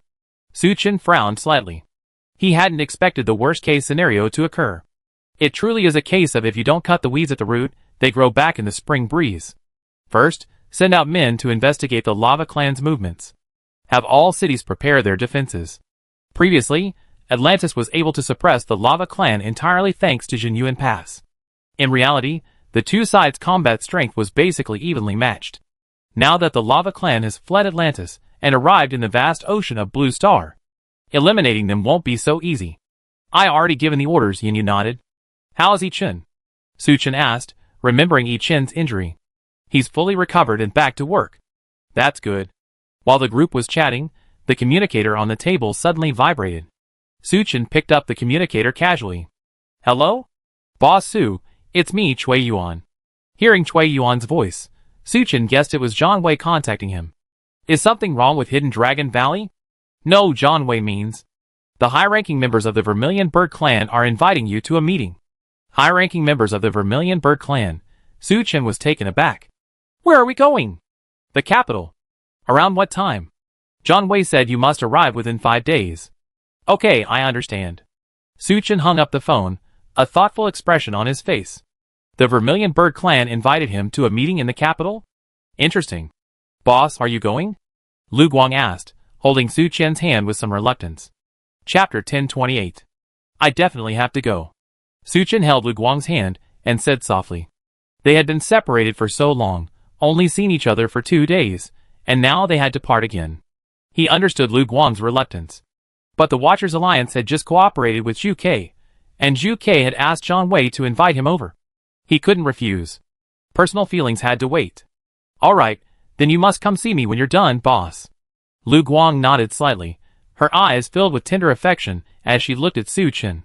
Uncle, you still be in charge of the kingdom. Su Chen looked up at Yin Yu. Send people to scout the Lava Clan's movements first. Avoid war with them, unless absolutely necessary. The Lava Clan alone might not be a match for Atlantis. But with the addition of the Rhea, it would be a different story. The Rhea are cunning and cruel by nature, Yin Yu might not be a match for them. Yes, your majesty. Yin Yu bowed. After Su Chen finished giving his orders, Lu Guang and Yin Yu prepared to leave. Before returning to the sea, Lu Guang glanced at Su Chen one last time, blew him a kiss, and then leaped into the water. After Lu Guang and Yin Yu left, Su Chen started the yacht. A little over a day later, Su Chen drove the Normadison back to the Watchers Alliance's main base. As usual, he called everyone to the conference room again. Su Chen first informed everyone of the Lava Clan's collusion with the Liao people. What? That Schwess and actually went back on his word. Upon hearing this news, Wang Yin was immediately enraged. If I known it would be like this, I should have just killed him back then, Luo Xiaotian said regretfully. Wait, how did the Lava Clan get involved with the Liao people? Ding Di asked, puzzled. There's no point in talking about this now, Xiaomin said seriously, looking at everyone. Since they joined forces, the Liao people will likely launch an attack soon. We must be prepared. With just us and Atlantis, we probably won't be able to withstand the Liao and the Lava Clan. Luo Xiaotian sighed softly. The kingdom of Atlantis could at most fight the Lava Clan to a standstill. As for the Liao kingdom, its strength completely overwhelms the Watchers Alliance. I considered that, Su Chen said slowly. Just yesterday, Liaison Officer Cui told me that Zhu Ke issued an order to me through Zhang Wei, ordering me to go to the capital for a meeting. Everyone was stunned upon hearing this. Could this be a trap? Wang Yan asked worriedly. It's unlikely to be a trap, Zhao Man shook his head, refuting Wang Yan's words. Zhu Ke went to so much trouble to win over Boss Su, how could they possibly set up a trap? Su Chen nodded slightly. I think so too. Something big must have happened. I plan to go there and tell Zhu Ke about the Lava Clan's collusion with the Liao people. Since Zhu Ke represents the official authorities, they naturally won't stand idly by regarding the Lava Clan's collusion with the Liao people. With their help, the Watchers Alliance will find it much easier to deal with the Liao kingdom. I agree with the boss's idea. Me too. Xiao Man, Luo Xiaotian, and the others all nodded in agreement. But Brother Su, who are you planning to take with you? Wang Yan looked at Su Chen expectantly. Su Chen thought for a moment and said, I go alone, with Meng Qi. Hearing this, Wang Yan immediately deflated. Brother Su, going alone isn't really a good idea, is it? Yeah, Yan's right. Someone needs to look after each other. Zhao Man chimed in. Mainly, I'm a little worried about the organization. Su Chen rubbed his forehead. Faced with the possibility of an attack from the Liao people, Su Chen was reluctant to mobilize too many people to go to the capital with him. After all, he was going to a meeting, not a trap. I understand the boss's concerns, Zhao Men smiled. But there's no need to be so nervous. Our organization already has several hundred sea-level superhumans. It won't be long before that number exceeds 1,000.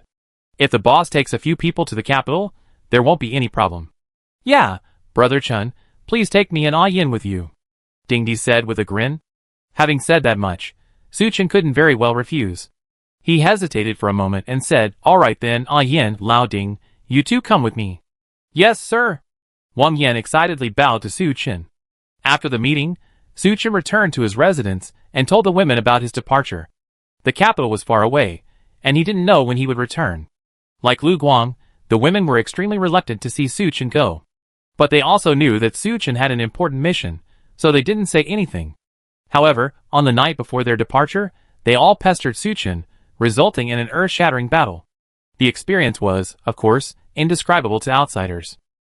The next morning, Su Chen removed the delicate arms and legs from his body and tiptoed out of the room. After washing up, he called Ming Qi and went to the parking lot. Wang Yan and Ding Di had already packed their luggage and were waiting for him by the car. Seeing Su Chen's slightly tired appearance, Wang Yan chuckled teasingly. Old Ding, look at Suji. He must have had a tough night. Don't talk about me, you're not much better off, Su Chen said irritably. Look at the hickeys on your neck before you speak. Wang Yan quickly glanced at the rearview mirror, and his face immediately turned embarrassed. Sure enough, there were several clear hickeys on his neck. To prevent Wang Yan from going out and philandering, Fan Fang practically drained him dry last night. Seeing this, Ding Di couldn't help but burst into laughter. All right, let's get in the car and get ready to go. Su Chen called to the two of them and opened the door of the Nor Madison. Ming Chi immediately jumped in and sprawled on the sofa, falling fast asleep. Last night, Su Chen and the women had a passionate night of passion, keeping her awake. Wang Yan and Ding Di very conscientiously got into the driver's seat and started the car. With the engine roaring, the Nor Madison slowly drove out of the base. Su Chen didn't rest in the back, but went to the spacious driver's seat to chat with Wang Yan and Ding Di. Brother Chen, how come you're looking at fire magic? Ding Di noticed the booklet in Su Chen's hand, which recorded the spell world-destroying Crimson Lotus, and asked curiously. Having known Su Chen for so long, he naturally knew that Su Chen was an evolved being and also an ice and lightning type ability user. The world-destroying Crimson Lotus is a fire-based spell, and Su Chen had absolutely no need to study it. I just wanted to see if I had any chance of learning it, Su Chen chuckled. Chapter 1029. During his first trip to Hidden Dragon Valley, Su Chen witnessed Zhong Yun's mastery of various elemental spells. Later, he learned from Zhang Wei that everyone could actually use spells of various elements. Su Chen was eager to master other elemental spells. Although he hadn't obtained the cultivation method Zhang Wei mentioned, it didn't stop him from researching it himself. However, reality was quite harsh. No matter how hard Su Chen studied, he couldn't master the fire spell, world-destroying Crimson Lotus. It seemed he had to find a way to obtain the cultivation method Zhong Yun possessed. This way, Su Chen could master spells like the Flame Wheel and world-destroying Crimson Lotus that he had acquired before, greatly increasing his strength. The three chatted as they drove. Time flew by. By afternoon, they had arrived at the outskirts of Hidden Dragon Valley. After saying goodbye to Zhang Wei via communicator, Nor Madison continued driving towards the Research Institute. By the time they arrived at the Research Institute, it was already dark. Zhang Wei, along with Crow and the others, personally waited at the entrance. Sorry to trouble you again, Boss Su, Zhang Wei said apologetically, shaking hands with Su Chen. It's nothing.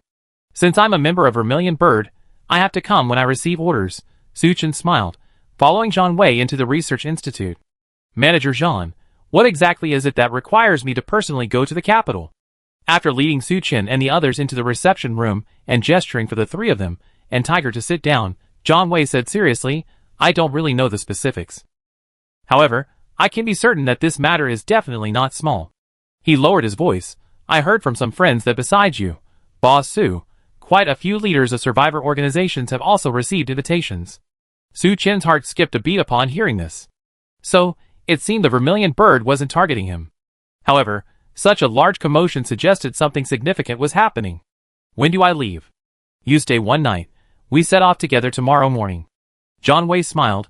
I need to deliver the nourishing spirit pills, the formula, and the medicinal herbs from Hidden Dragon Valley that you gave me to the organization. Okay. Su Chen nodded. After a brief chat, Su Chen and the others returned to the room Zhang Wei had arranged and rested. The night passed uneventfully. After breakfast the next morning, Su Chen and the others prepared to depart. At the Research Institute, besides Zhang Wei, a small team of extraordinary individuals accompanied them. This included Crow, Guoran, Zhong Yun, and others. There were 3 cars and 1 truck in total. With the addition of Su Chen's Nor Madison, a convoy was formed. After preparations were complete, the group left the Research Institute and embarked on their journey to the capital. The capital is a municipality directly under the central government, covering a vast area. It took Su Chen and his group almost a full day to drive from the Research Institute to the capital. Like the Watchers Alliance's main base in Rain City, the Vermilion Bird's headquarters was not located within a city. To the northwest of the capital lies the continuous Yanshan mountain range. The Vermilion Bird's headquarters is situated within this mountain range. As soon as Su Chen and Zhang Wei's convoy reached the foot of the mountain, they were stopped by a squad of heavily armed soldiers. Halt, routine check. The leading soldier spoke sternly. Zhang Wei dared not delay, and immediately jumped out of the vehicle, producing his identification. After the soldier examined it, he nodded, signaling his companions to let them pass. As they passed by, Su Chen could sense that these soldiers all possessed sea-level strength. Even the outer perimeter security had sea-level personnel. Wouldn't it be even stronger further in? Sure enough. As they ventured deeper into Yanshan, they encountered several more checks. The soldiers checking Su Chen and his group were all at least C+ level. At the final checkpoint, there were even several B-level or lower superhumans. This surprised Su Chen somewhat. Although they had begun mass-producing nourishing spirit pills, the mainstream combat force of the Watchers Alliance was still C+ level superhumans. As for B-level or lower personnel, those were all mid to high level members of the Alliance. Unexpectedly, on the Vermilion Bird side, both C+ and B-level personnel were being used as sentries. The Vermilion Bird's strength is indeed unfathomable. Su Chen was secretly astonished. Just then, John Wei's voice suddenly came through the walkie-talkie. "Boss Su, welcome to Star Harbor City. Don't be too surprised." The convoy was currently traveling on a winding mountain road. As they crested the high slope ahead, a massive city appeared before Su Chen. What kind of city was this? It was as if a mountain peak had been sliced horizontally through the middle. The city, named Star Harbor, sat atop the mountain's surface. Countless towering buildings rose from the city. On their surfaces, a vast, panoramic image was displayed. Countless crisscrossing aerial corridors and light trails, like a dense spiderweb, connected different buildings. Floating vehicles, radiating light, constantly traversed the air. Most eye-catching was a light blue building in the center of the city. It resembled a sharp sword piercing the sky, towering significantly above all other buildings. No wonder John Wei had jokingly told Su Chen not to be too surprised. Such a cyberpunk-style building was something Su Chen had never seen before, except in movies. It took him a while to recover from his astonishment. As for Wang Yan and Ding Di, their mouths were still agape, even forgetting to continue driving. "Yan, don't just stand there, hurry up and catch up." Su Chen patted Wang Yan, gesturing for him to follow the departing convoy. The convoy soon entered Star Harbor City. Everything here amazed the three of them. Even before the apocalypse, let alone after, no city possessed the futuristic technological feel of Starport City. Initially, the Vermilion Bird leadership planned to build an underground city, similar to a micro-base. But after much consideration, they abandoned that idea. John Wei explained to Su Chen and the other two via walkie-talkie. Ultimately, after more than a decade of development, it reached its current scale. Many of the technologies in this city are among the most advanced in the world. However, the real explosion in technological development occurred after the apocalypse. Our people acquired a lot of technology in the secret realm. Especially after discovering the primal stone, through research, they ultimately used it as an energy source. That's how we got the maglev cars and trains floating in the sky. As John Wei finished speaking, the convoy stopped. John Wei jumped down from the front car and walked to Su Chen's car. "You guys stay here for now. I need to go back to headquarters for a report. I come find you again tomorrow." Chapter 1030. The convoy stopped in front of a large courtyard. A sign above the entrance read First Guest House. "This is our guest house, specifically for guests," John Wei said apologetically. "I trouble you to stay here for now, Boss Su. I talk to my superiors later and arrange another place for you." "Okay, no problem." Su Chen nodded slightly. John Wei led Su Chen into the guest house, greeted the manager, and then left with Zhongye Yun and the others. Looking in the direction they left, it seemed to be towards that blue building in the city center. After having Wang Yan drive the Norm Madison into the courtyard and park it, Su Chen went to the room arranged for them. It has to be said, while the guest house looked glamorous on the outside, the inside was extremely ordinary. It was nothing compared to Su Chen's Norm Madison, and even compared to the main base's dormitories. Despite John Wei's prior notice, the person in charge still arranged a triple room for Su Chen and his group. Keep in mind that besides Su Chen and his two companions, there was also Meng Qi, a formidable opponent. "That John Wei kid is a bit unfair," Wang Yan muttered. "He goes to enjoy himself, leaving us here to suffer." "Fine, let's just make do for one night," Ding Di suggested. "If all else fails, we just sleep in the car," Su Chen said with a nonchalant smile. He could wield considerable influence in Zhongqi province, but this was someone else's territory. "Since we're here, we might as well make the best of it." Just then, a hearty laugh came from outside the door. "These brothers, are you here for the business meeting too?" Su Chen and his companions looked up and saw a robust, honest-looking man standing at the entrance. Behind him were two men who appeared to be his attendants. "A negotiation meeting?" Su Chen repeated. "Yes, weren't you invited by the higher-ups of the Vermilion Bird clan?" The man asked, somewhat puzzled. Suchin glanced at Wang Yin and Ding Di, then nodded. We were invited to attend a meeting, but they didn't say what it was about. That's right. The man walked warmly toward Suchin, extending his hand. My name is Peng Yu, leader of the Ningxi Azure Dragon Gang. Suchin, leader of the Watchers Alliance of Beitu Province. Suchin shook hands with him. I see you're quite young, so I call you Brother Su. Peng Yu smiled and asked, from what Brother Su is saying, you don't know what this meeting is about? I just arrived here, so I really don't know. Suchin shook his head. Peng Yu gave an "oh," a hint of disdain flashing in his eyes, but he maintained his smile. Actually, the reason Suzaka held this meeting is to spearhead the formation of an alliance. An alliance? Suchin's heart skipped a beat. Yes, since the apocalypse, the world order has collapsed. Our country is also in complete chaos, with survivor factions springing up everywhere like mushrooms after rain. This fragmentation can't go on. Before, for various reasons, Suzaku hadn't been able to unify. Now that the situation has stabilized, they naturally have this idea. Peng Yu explained. Suchin suddenly understood. So that's how it is. The so-called negotiation meeting must be Suzaku's way of getting all the factions from various regions to join Suzaku, follow Suzaku's arrangements, and thus achieve unification. However, this would inevitably affect the interests of the various leaders. This negotiation meeting probably won't go so smoothly. Peng Yu glanced at Suchin's room and said with a smile, Brother Su, you're late. All the good rooms at the guest house are full. I'm afraid you have to make do. Never mind, I came in a camper van. I don't need to stay here, Suchin said indifferently. In any case, we met before. If there's an opportunity, let's look out for each other. Although Peng Yu was extremely enthusiastic, Suchin could still sense that this man was quite cunning. So he just replied perfunctorily, okay, no problem. While the group was chatting, Suchin suddenly sensed a system warning. Someone was approaching the Normadison, and had even touched the vehicle. I am Lao Ding, let's go to the car. Suchin called to the two, and quickly walked out. Watching his hurried departure, Peng Yu looked puzzled. Had something happened? He thought for a moment, then followed behind Suchin and the others. As soon as they stepped out of the building, Suchin saw 7 or 8 burly men surrounding his Normadison. Several of them were even reaching for the car door. Around the courtyard, there were quite a few onlookers. If they were in the wilderness, Suchin would have activated the defensive functions long ago. Anyone approaching within 10 meters would trigger the RV's self-defense weapons. While it wouldn't harm any C-rank or higher superhumans, it would at least create some commotion. However, being in the starport city, Suchin hadn't activated the defensive functions. So, he only received a system warning when these burly men surrounded Normadison. Stop! Suchin frowned and said in a deep voice. The burly men were slightly taken aback and turned to look at Suchin. Who are you? One of the men, who seemed to be the leader, asked impatiently.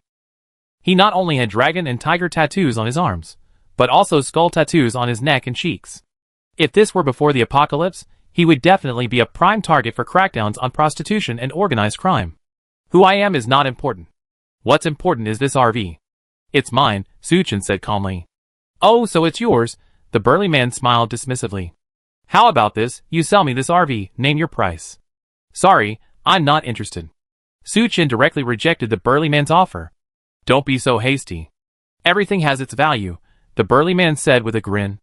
I give you 1,000 raw stones, and 100 spirit stones. What do you say? Hearing his offer, the onlookers stirred in excitement. 1,000 raw stones, and 100 spirit stones.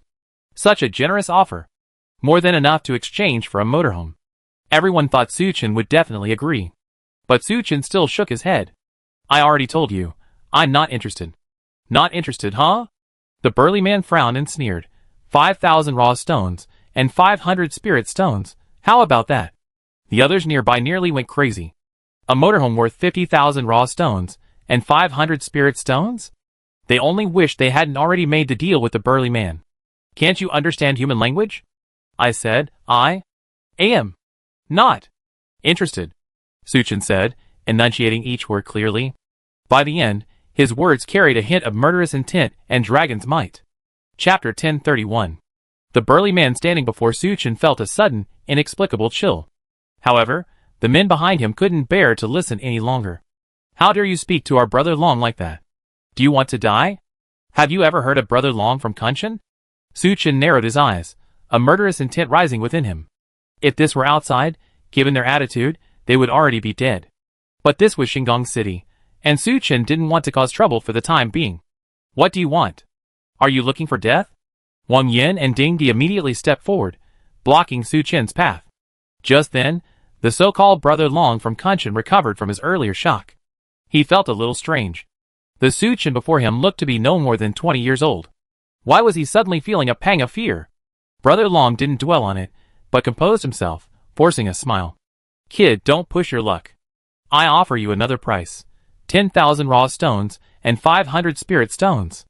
In the apocalypse, that price would be more than enough for 10 or even 50 RVs, let alone a single one.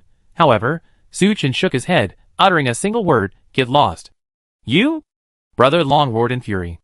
Just as the two were about to fight, a figure suddenly darted out from behind, blocking their path. Brother Long, Brother Su, let's talk this out. Please don't fight. Brother Long was slightly taken aback, then recognized the person. His expression softened. It's Brother Peng Yu. Brother Long, this is Su Chen, the leader of the Watchers Alliance in Beitou Province. A young and promising man. We can talk this over slowly. Peng Yu smiled as he introduced the man to Brother Long, then leaned closer to Su Chen and whispered, Brother Su, this Brother Long is Lu Hailong, the boss of the Kunshan gang in Kunshan Province. He himself is a B-level fighter, and his Kunshan gang is incredibly powerful. There's no need to mess with him. If it doesn't work out, just sell the RV to him. Watching Peng Yu and Su Chen whispering, Lu Hailong grew impatient. So what's the deal? Sell it or not? Su Chen glanced at Lu Hailong and said softly, I said. Are you deaf? These words stunned everyone around. Everyone present had heard of Brother Long of Kunshan. He was a local tyrant in Ningxi. Such a ruthless character, and Su Chen wasn't giving him any face at all. Peng Yu looked at Su Chen speechlessly. It's just a camper van. Is it really that valuable? He thought for a moment, then subtly took 2 steps back, keeping his distance from Su Chen. The two had just met, and their relationship was SOSO. He had already advised Su Chen that if Su Chen insisted on offending Brother Long, then he didn't need to get involved. Good, very good. Lu Hailong revealed a sinister smile. Take off this kid's energy crystal and break his legs. With the capital city and Shingang City as the boundary, to the north are provinces like Ningxi and Kunshan, and to the south are provinces like Beitou, Zhongqi, and Dongpan. As for the area further south of Zhongqi province, due to the changing terrain, the roads are difficult to travel. Not to mention Zhuke, even Zhongqi province has no connection with that area. Therefore, apart from Su Chen, almost all the forces attending this conference came from the northern provinces.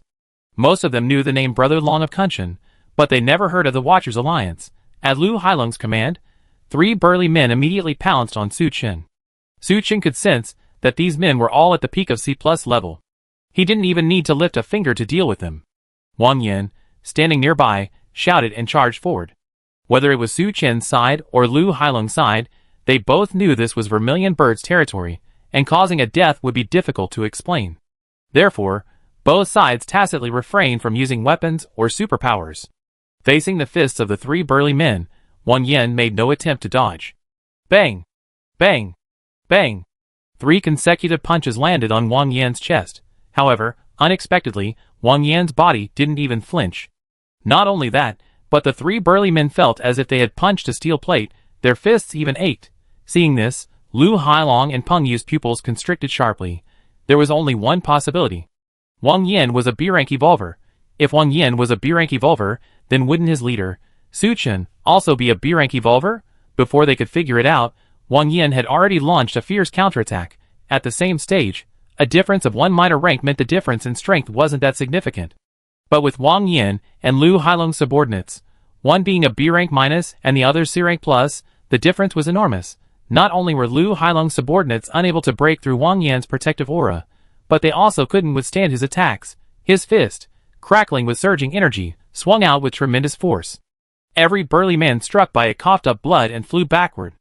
Although they tried their best to dodge, Wang Yan's speed far surpassed theirs. In less than 5 seconds, all 3 burly men were knocked to the ground by Wang Yan. Everyone gasped, somewhat unable to believe their eyes. You dare to injure my men? Lu Hailong was both shocked and furious. If you utter another word, I beat you up too, believe it or not. Wang Yan rubbed his fist, threatening fiercely. Just then, a team of law enforcement officers in black uniforms suddenly burst in through the main entrance. Who's causing trouble here? The captain at the head glanced around, his gaze landing on Su Chen and Lu Hailong. It turned out someone had secretly called the police, which was why the law enforcement officers had arrived. Arthur, you come at the perfect time. Lu Hailong's eyes darted around, pointing at Su Chen, and he began to twist the truth. We were just looking at his RV, and he acted so unreasonably, sending men to injure my men. Who are you? The squad leader glanced at Lu Hailong and said coldly. My name is Lu Hailong, and I'm the leader of the Kunshan Society. Your chairman Lu? The squad leader was slightly taken aback, but his attitude softened. The capital of Yen Kingdom borders Kunshan, so the squad leader naturally knew the name of the Kunshan Society leader. He had also vaguely heard that the Vermilion Bird was holding this negotiation meeting to try and recruit local survivor organizations like the Kunshan Society and the Azure Dragon Gang. And you are? The squad leader looked at Su Chen again. Su Chen, leader of the Watchers Alliance of Beitou Province. Su Chen said calmly. The squad leader frowned. The capital city and Beitou Province are separated by Hidden Dragon Valley, making travel inconvenient. The Vermilion Bird clan doesn't know much about the situation in Beitou Province. They only know that the largest survivor organization in Beitou Province is the Yu Family Army. Chapter 1032. Although the Yu Family Army had been wiped out for some time, most of the Suzaku members were unaware of this fact.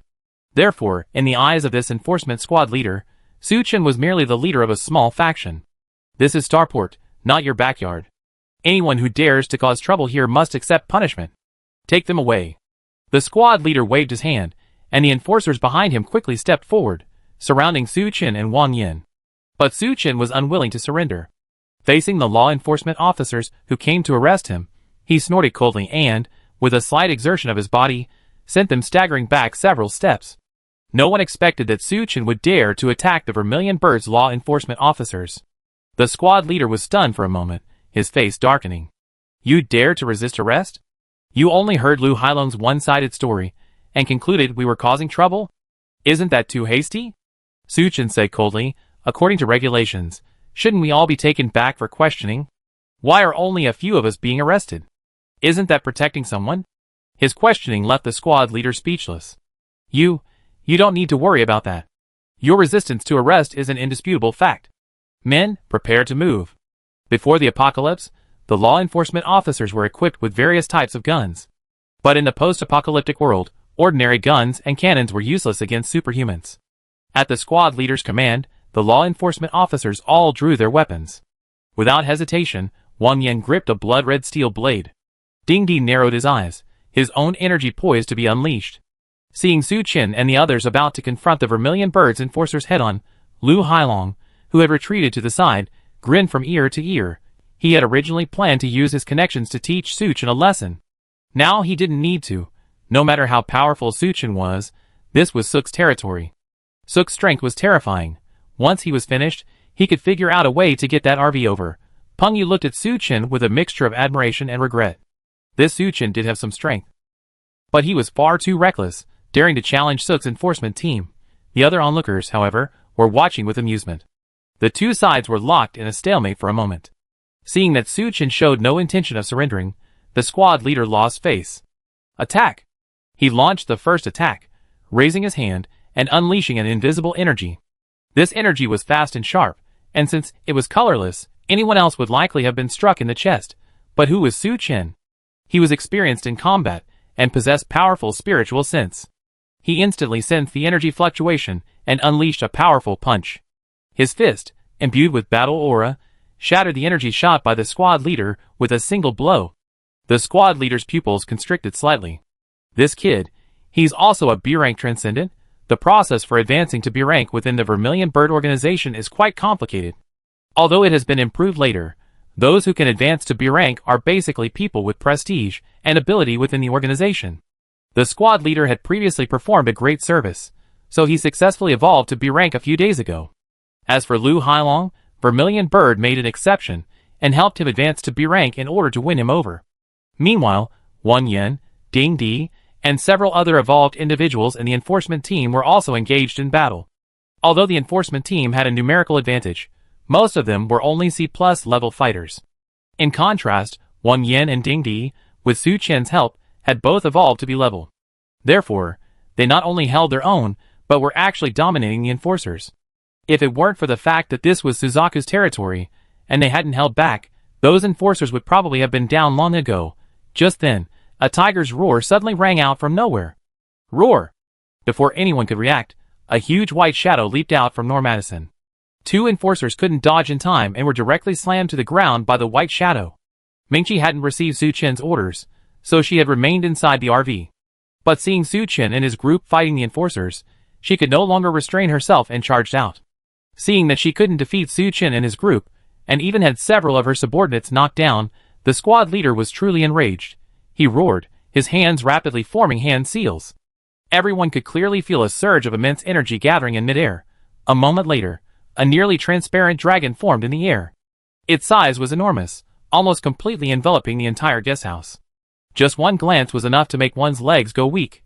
The dragon's eyeless eyes were fixed on Su Chen. With a flick of the squad leader's finger, the dragon unfurled its body and pounced towards Su Chen.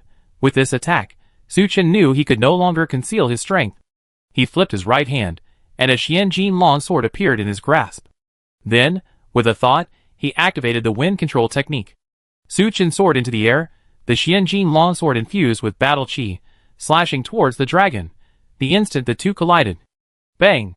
A deafening sound echoed through the guesthouse, followed by a fierce shockwave. Crash! The glass and screens around the guesthouse shattered. Wang Yan, Ding Di, and the law enforcement officers who were closest were thrown back. Even Lu Hailong, Peng Yu, and the others on the periphery were forced back several steps by the shockwave. As the aftershocks of the explosion subsided, everyone stared wide-eyed at Su Chen and the dragon. Su Chen had landed back on the ground, unharmed, and his Xianjin long sword was even held against the squad leader's neck. Everyone was speechless. This Su Chen is too monstrous. After the initial shock, Lu Hailong was overjoyed. Su Chen's arrest had created such a commotion that it would definitely alert the higher-ups of the Vermilion Bird clan. He's doomed now.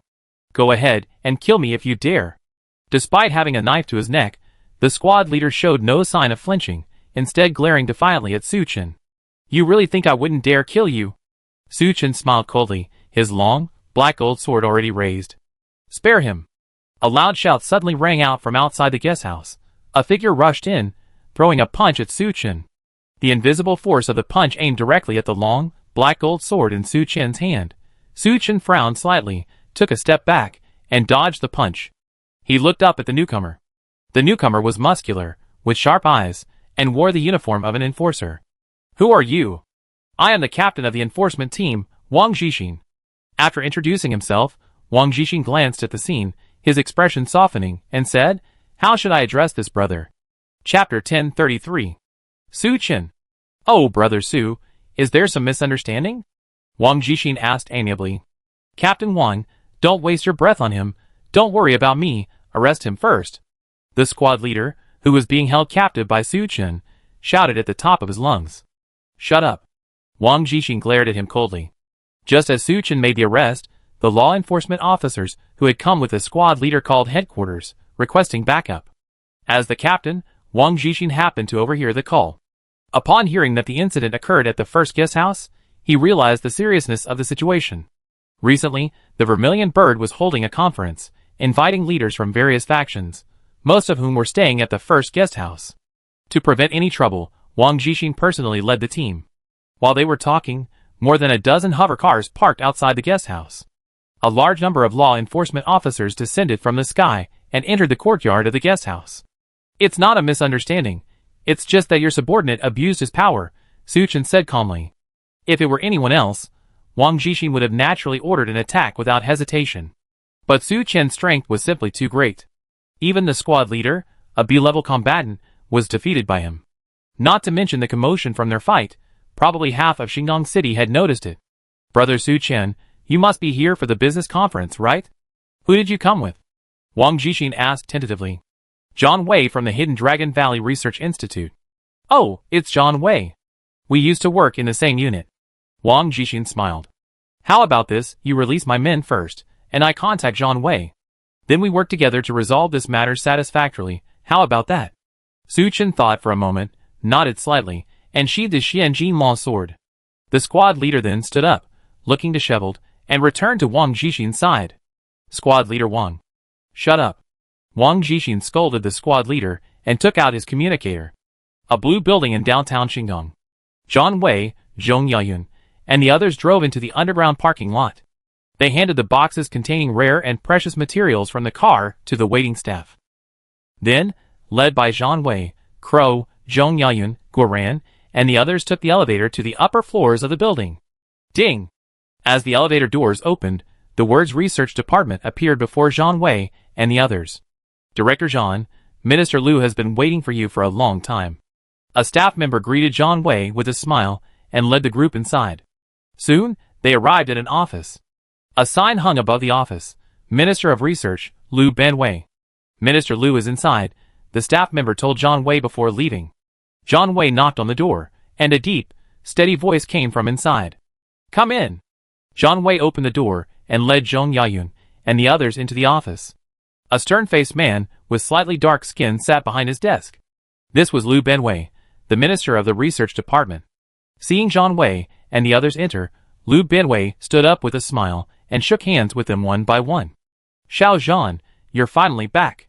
Sorry to have kept you waiting, sir. Zhang Wei quickly extended his hand. Yo Yayun, how's your arduous training in Hidden Dragon Valley going? Liu Benwei then looked at Zhong Yayun. Very smoothly. Zhong Yayun replied nervously, a departure from her usual demeanor. After exchanging pleasantries with Zhang Wei and the others, Liu Benwei invited them to sit down and then got down to business. Did you bring the nourishing spirit pill that Su Chen gave you? Yes. Zhang Wei quickly produced a bottle containing the nourishing spirit pill given by Su Chen. Besides, there was also a USB drive. Liu Benwei called over a staff member and asked him to take the USB drive and the nourishing spirit pill away. He chuckled, Xiao Zhan, if this nourishing spirit pill really works, then you've done a great service. Minister, you're too kind. Actually, this time it's mainly thanks to Su Chen, Zhang Wei said modestly. I heard you mention him many times. Liu Benwei nodded slightly. If he's really as you say, then it's worth trying to win him over. Oh, by the way, he should be here with you at the trade meeting, right? Yes, I arranged for him to stay at the first guest house for now. Hey, you're so thoughtful. Liu Benwei said somewhat reproachfully. Su Chen wiped out the Yu family army and gave us the nourishing spirit pill. How could we let him stay in a place like a guest house? I didn't think it through. Zhang Wei scratched his head, quickly admitting his mistake. Go to the logistics department later and arrange a presidential suite-level accommodation for Su Chen. Don't neglect him. Yes, I take care of it right away. Liu Benwei instructed. Yes, I take care of it right away. Zhang Wei readily agreed. Don't wait any longer, go now. Liu Benwei waved his hand. Just as Zhang Wei was about to leave, the phone on Liu Benwei's desk suddenly rang. Hello, it's me. He answered twice, his expression instantly turning serious. Zhang Wei. Zhang Wei, who had just stepped out of Liu Benwei's office, froze, then turned back. Minister, what's wrong? Something big has happened. Liu Benwei put down the phone inside. Su Chen got into a fight with the enforcement team. Ah? Zhang Wei, Zhong Yayun, and the others were dumbfounded. A few minutes later, Liu Benwei led Zhang Wei and the others to the parking lot in a hurry. Zhang Wei's expression was somewhat uneasy. When he entered Liu Benwei's office, he silenced his communicator. Wang Jixin couldn't contact Zhang Wei, so he had to call Liu Benwei.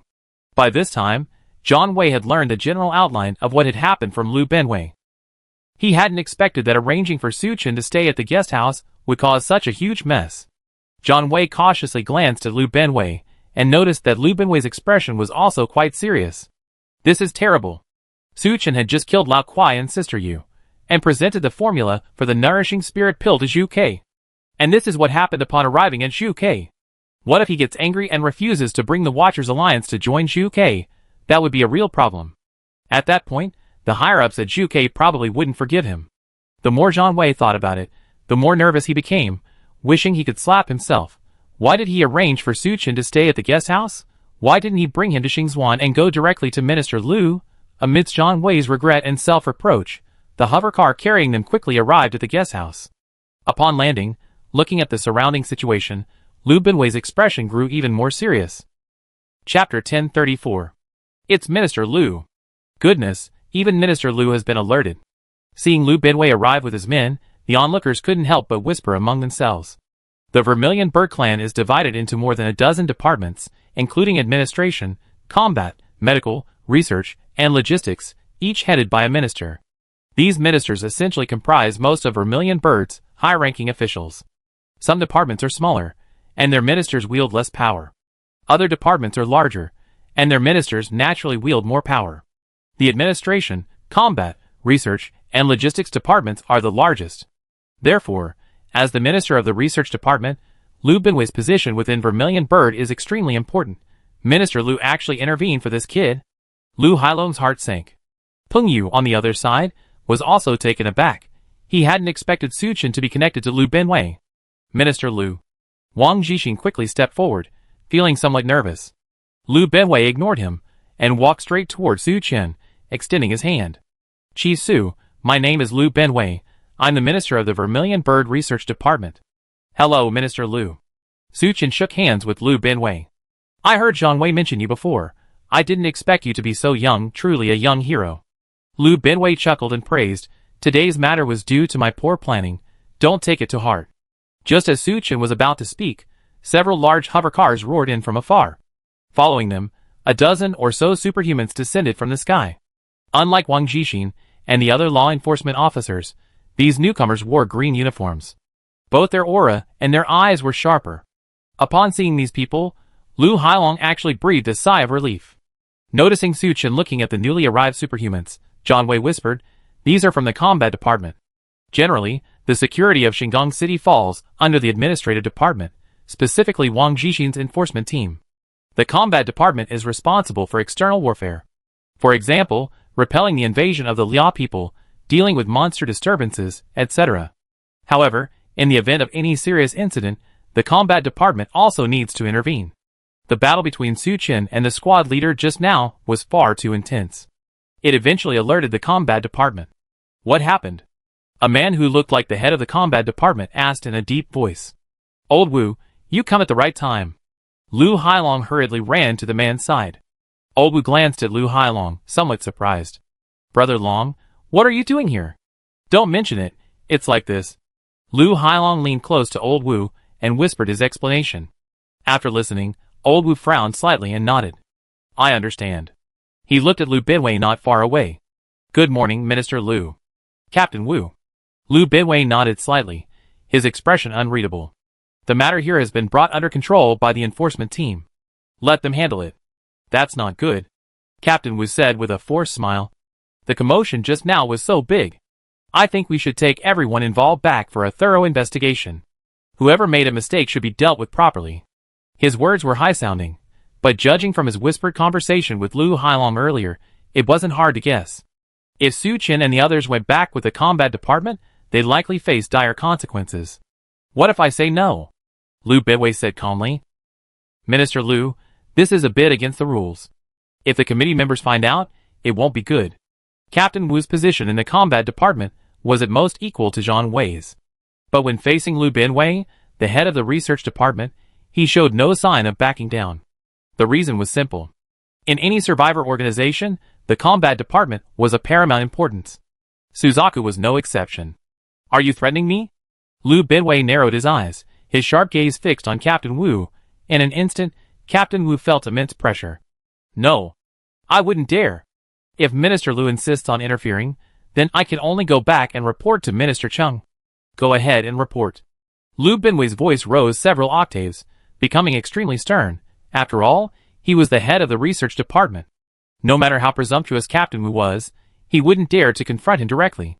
After hesitating for a long time, he reluctantly said, So, Minister Lu, how do you plan to handle this matter? Lu Binwei ignored him, and looked at Wang Jixin beside him. That depends on Captain Wang's opinion. Wang Jixin felt like he had been given a hot potato. This clearly involved a conflict between the combat department and the research department. Well, I feel that today's matter is just a misunderstanding.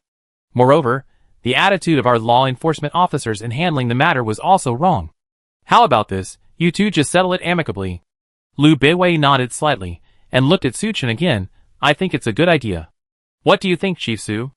I have no objection. Su Chen shrugged. All eyes turned to Lu Hailong. Lu Hailong was very unhappy. Firstly, he hadn't dealt with Su Chen, losing face.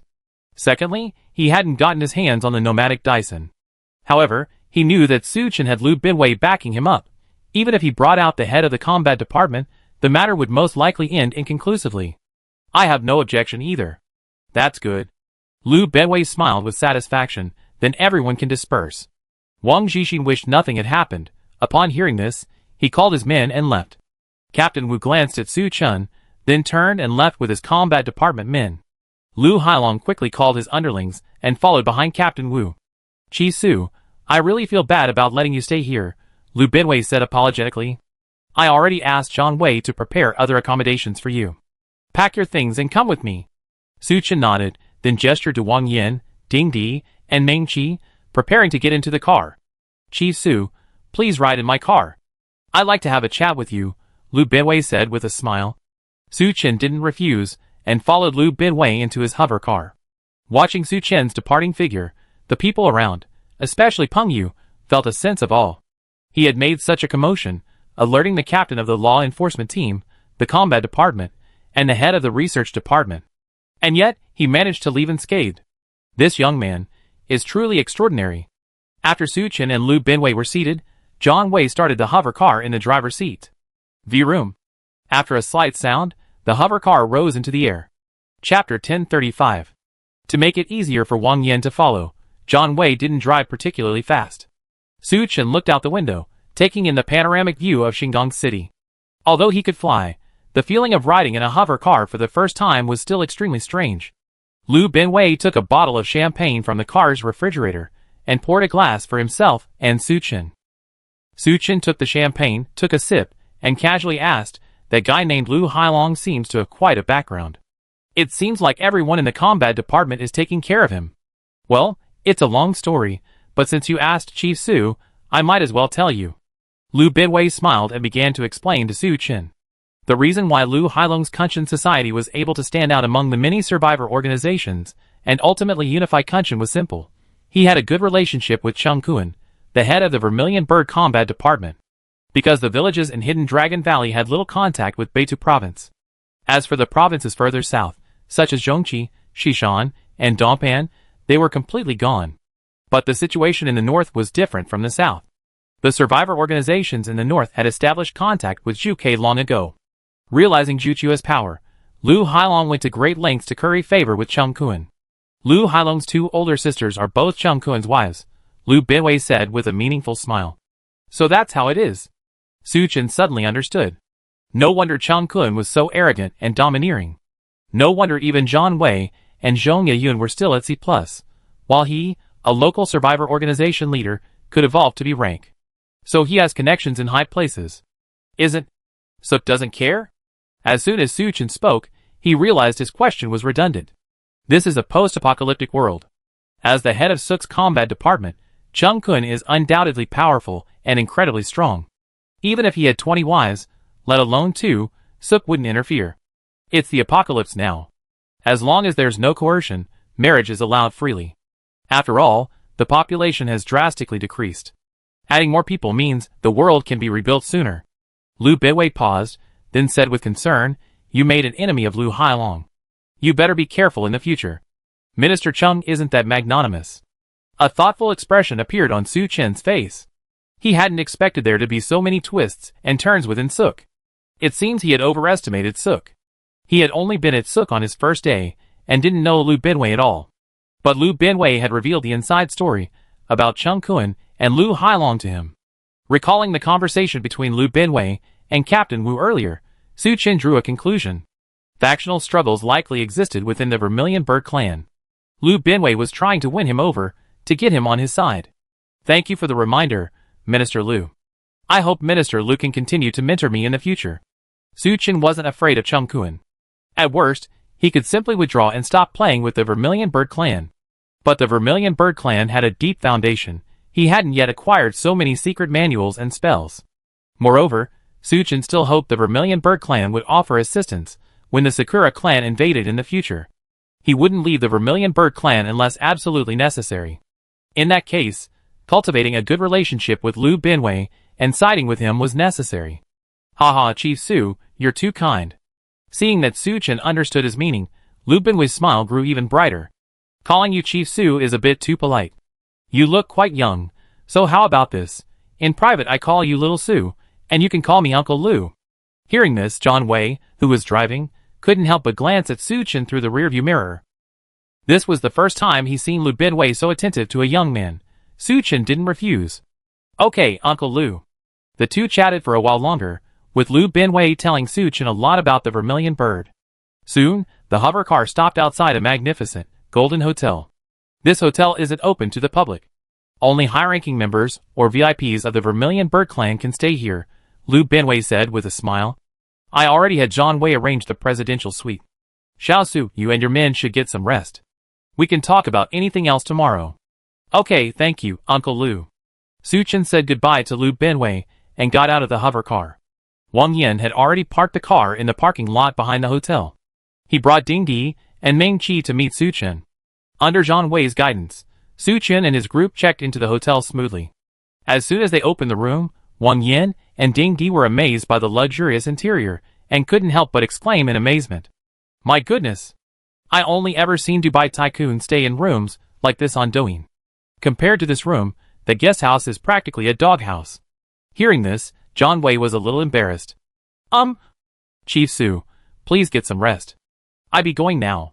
Okay, Manager Jean, take care. After John Wei left, Su Chen called Wang Yan and Ding Di over. He told them the information Lu Binwei had revealed to him. The ancients were right. Wherever there are people, there is a Jianghu, martial arts world. Ding Di shook his head and sighed. Even in this world-ending chaos, Zhuke is no exception. I didn't expect that on our first day here. We already gotten caught up in their internal factional struggles. It's alright. With Brother Su here, we don't need to be afraid. Wang Yan laughed heartily. Anyway, Brother Su, whatever you do, we follow you. Su Chen smiled. You two don't need to be too nervous. As long as we don't make any mistakes, how can Zhuke bully us? If things get really bad, we can just go back to Zhongqi province and continue being our mountain kings, refusing to serve them. Meng Qi nodded vigorously. Boss is right. Alright, it's getting late. Have the hotel send the food up. Su Chen instructed. On the other side. After settling Su Chen in, John Wei returned to the hover car. Before he could speak, Lu Binwei's communicator rang. Hello, it's me. Got it. After hanging up, Lu Binwei's face lit up with barely suppressed joy. Jean, good news from the lab. The nourishing spirit pill Su Chen gave us, and its formula, are genuinely effective. That's wonderful. John Wei also beamed. This way, we won't be held back by the combat department anymore. The method to break through C+ and evolve to be rank is in the hands of the combat department.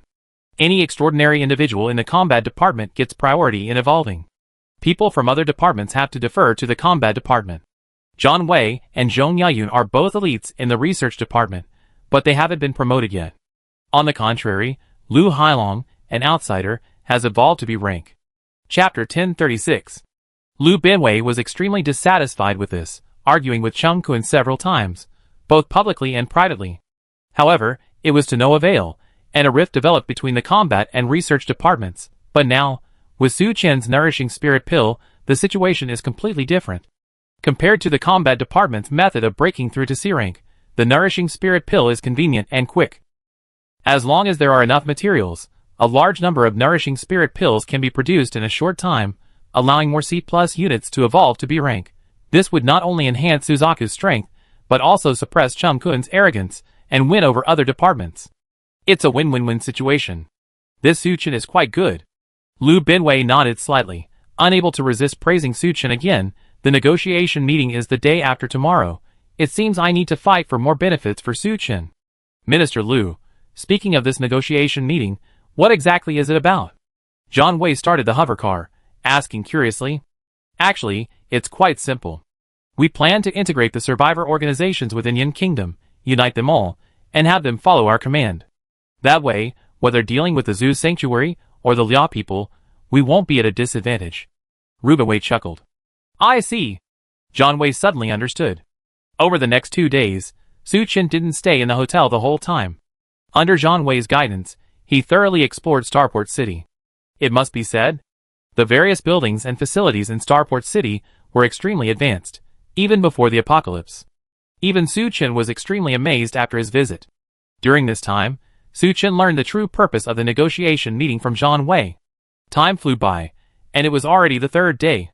Early in the morning, Zhang Wei arrived at the hotel and found Su Chen. Su Chen had already finished washing up. He told Ming Qi to stay in the hotel room, while he, Zhang Wei, Wang Yin, and Ding Di went to the blue building in the city center. This building is called Star Diamond. It's not only the center of the city, but also the center of Vermilion Bird. Almost all of Vermilion Bird's departments are located in Star Diamond. Zhang Wei explained to Su Chen. Looking at the towering Star Diamond, Wang Yin asked in surprise, "So crucial? What if someone uses a powerful supernatural ability here?" Hearing this, Zhang Wei couldn't help but chuckle. "Brother Yin, take another look at the exterior of Star Diamond." His reminder prompted the three of them to carefully examine the exterior walls of Star Diamond.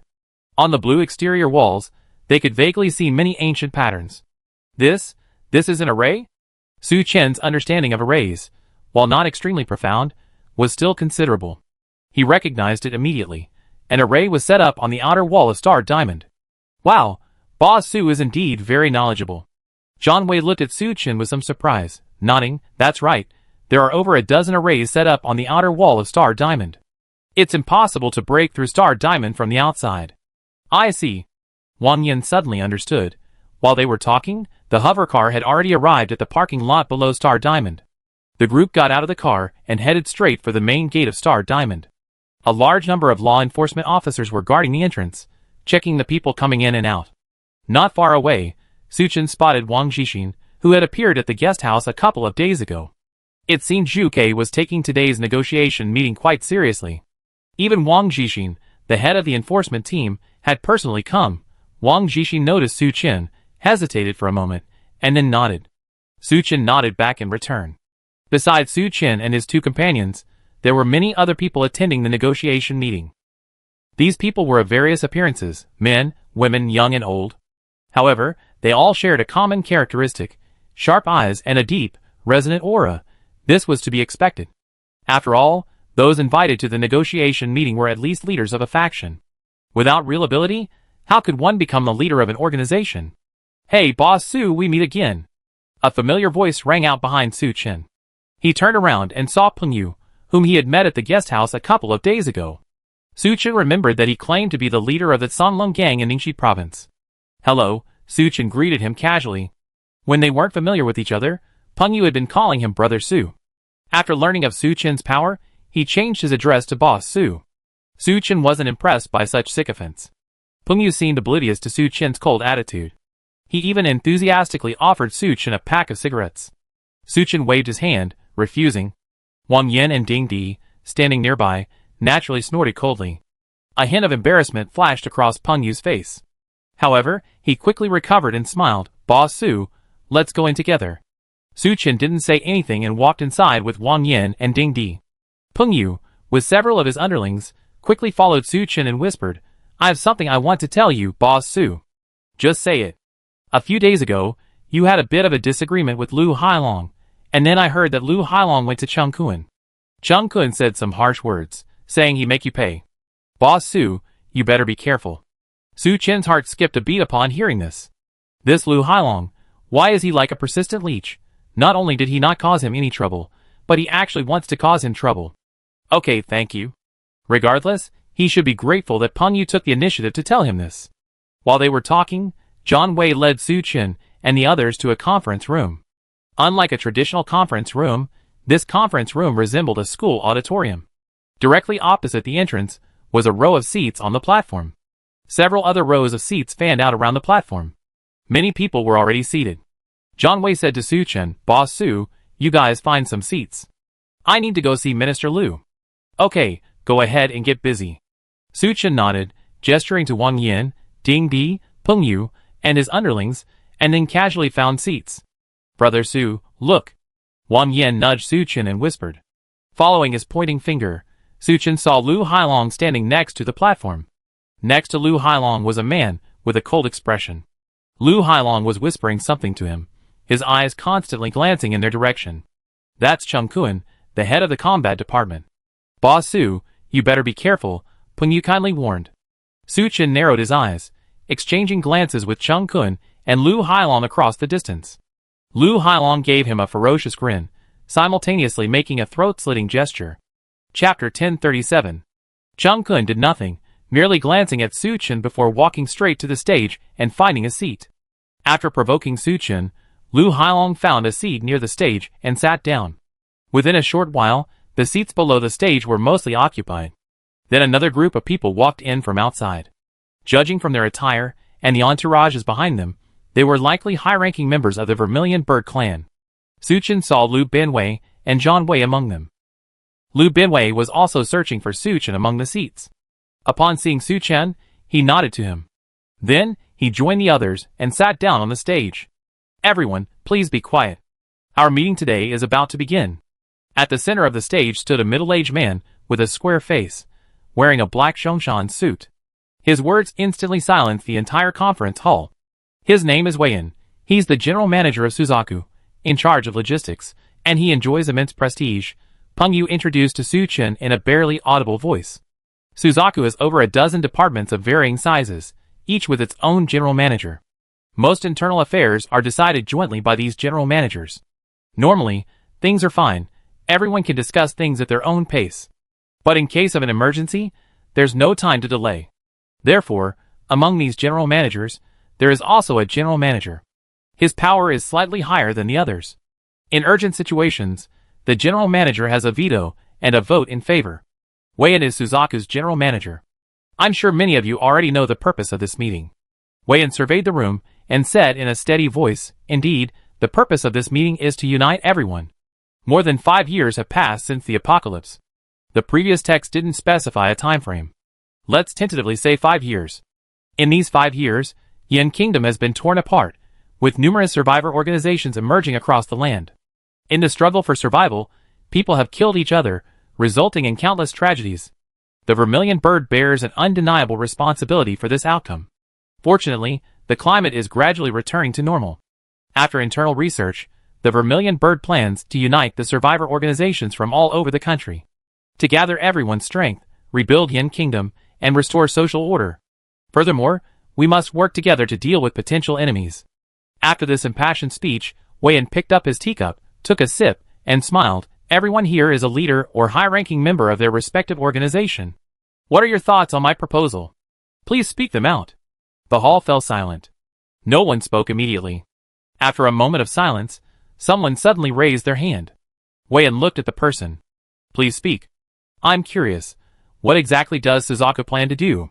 Wei smiled and explained, it's simple. For example, your survivor organization is extremely large, occupying a city. Then you are the mayor, and your high-ranking members can serve as officials in that city. From now on, you must obey Suzaku's orders and commands without any objection. In return, Suzaku will support you. For example, we extend a helping hand when foreign enemies invade.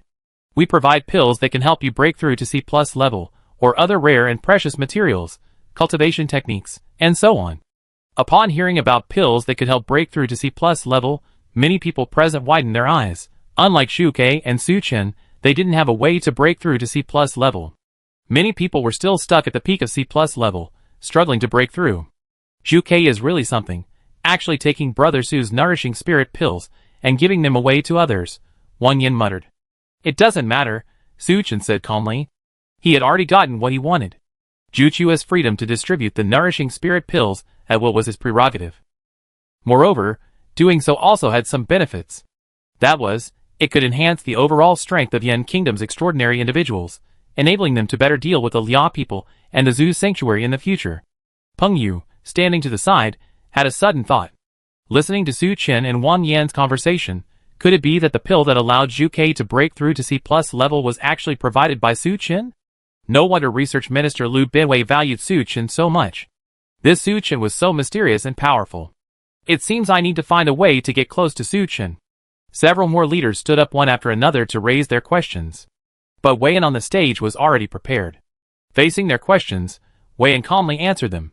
The leaders below nodded slightly, their doubts dissipating considerably. Does anyone have any objections? Wei chuckled. If there are no objections, then the discussion is adjourned. Please, leaders, register in the small hall to the side. Before arriving, the Watchers Alliance was already considered a subordinate organization of Suzaku. So Su Chen stood up, intending to register with the other leaders. But just then, John Wei pushed through the crowd and found Su Chen.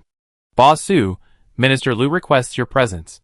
Su Chen was slightly taken aback, but didn't think much of it, and followed John Wei with Wang Yin and Ding Di. They quickly arrived at the door of a small meeting room, and John Wei knocked. "Come in." John Wei opened the door and led Su Chen and the others inside. The room was full of people. Su Chen glanced around and realized that these were all ministers from Suzaku. "You're Su Chen, the leader of the Watchers Alliance? Please have a seat." Wei-in, seated at the head of the table, gestured for Su Chen to sit down. Su Chen sat down in the only available seat. Wang Yin and Ding Di stood behind him. As soon as he sat down, everyone in the room turned their attention to Su Chen.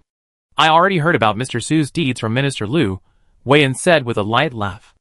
"Not only did you thwart the Liao people's conspiracy, but you also selflessly provided the formula for the nourishing spirit pill. Both your abilities and your magnanimity are commendable. I felt that the reward I gave you earlier was far from enough.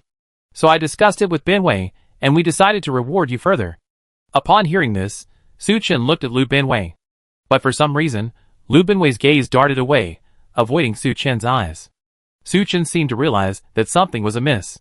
"I heard that you, Su Chen, are interested in the myriad manifestations' true explanation. How about this? I reward you with the myriad manifestations' true explanation." After becoming acquainted with Lu Benwei and John Wei, Su Chen learned from them that Zhongya Yun was able to freely use various types of magic only after learning the myriad manifestations' true explanation. His understanding of the true nature of all things is something he has been seeking for a long time. Chapter 1038. Logically speaking, Su Chen should have immediately agreed to Wei-in's offer of the myriad manifestations' true understanding as a reward. However, having lived in the apocalypse for so long, Su Chen understood very well that there was no such thing as a free lunch. How could Wei-in be so kind as to give away such a precious myriad manifestations' true understanding for free? "Chief, we're all smart people. Just tell me what you need in exchange." Seeing that Su Chen remained unmoved, Wei-in was somewhat surprised. He exchanged a glance with Chung Kuan, the head of the combat department, and chuckled. "The thing is, the capital is a bit too crowded. If Vermilion Bird wants to develop, there isn't enough space. So we'd like to discuss with Mr. Su whether we can cede Beitou Province." Chung Kuan, standing beside him, smiled and said, "Of course, besides the myriad manifestations' true understanding, we can also provide other things." Good heavens! They really dared to ask. To be fair, although Zhang Wei and the others contributed significantly in eliminating Old Kuai and Sister Yu. However, Su Chen and the Watchers Alliance were the main force. Now, Wei-in has directly demanded the entire Beitou Province. Su Chen didn't answer immediately, but instead looked at Lu Benwei. Lu Benwei looked embarrassed and awkward. A few days ago, he had planned to try and secure more benefits for Su Chen at this negotiation meeting. Not only did he fail to secure any benefits, but Shu Kei was now asking Su Chen for a province. If it weren't for Wei-in's insistence, Lu Benwei really wouldn't have wanted to face Su Chen directly. But there was nothing he could do. Zhu Chua's demand for Beitou Province from Su Chen was mainly due to two considerations. First, there's the issue of its own development. As Wei-in said, the Vermilion Bird's sphere of influence is far too small, merely encompassing the area around the capital. Small territory means scarce resources. The Vermilion Bird only controls 7 or 8 raw stone mines and 1 spirit stone mine. This is far from sufficient to meet the needs of its members. For survival and development, the Vermilion Bird must expand. However, to the north lie provinces like Ningxi and Kunshan, all occupied by survivor organizations such as the Kunshan Society and the Azure Dragon Gang. With the Vermilion Bird's strength, dealing with any of these organizations would be a piece of cake. But if it were to actually do so, it would inevitably lead to those survivor organizations uniting to resist. This is something the Vermilion Bird does not want to see. Therefore, Wei-in and the others turned their attention to the south. The Watchers Alliance occupies 4 provinces, a vast territory. Ceding 1 province wouldn't be a problem. Secondly, the Watchers Alliance possesses 4 provinces, rich in resources. This is something other survivor organizations can't even dream of matching. Although it's not currently a match for Suzaku, if things continue to develop in the long run, once it surpasses Suzaku, it's hard to say that Su Chen wouldn't harbor thoughts of annexing Suzaku and thus dominating Yin Kingdom. If they could obtain Beitou Province from the Watchers Alliance, it would not only weaken Su Chen's power, but also strengthen Suzaku's strength, a win-win situation. This is why, despite his reluctance, Lu Benwei didn't speak up for Su Chen. He clearly distinguished between national affairs and personal feelings. Chief, Su Chen spoke, his voice extremely steady. What if the Watchers Alliance disagrees? We hope Mr. Su will carefully consider this. Wei Yan didn't answer, but said calmly, if you agree, the Watchers Alliance will be the most important subordinate organization of the Vermilion Bird. Hearing this, Su Chen almost burst out laughing. Wait, do you think I'm a 3-year-old? Making empty promises? Compared to the so-called most important subordinate organization, it's clear that Beitou Province is the most important. Leaving aside Dongpan Province, which was mostly submerged by seawater. Of the 3 provinces of Zhongqi, Xishan, and Beitou, Beitou Province has the largest area. Its resources are also the richest. More than 20 raw stone mines have been discovered. Just before Su Chen set off for the starport, Xinyu reported to him that a spirit stone mine had been discovered. Under these circumstances, how could Su Chen possibly abandon Beitou Province? Noticing Su Chen's nonchalant expression, Cheng Kuan smiled. There's some news. I haven't had a chance to tell Mr. Su yet.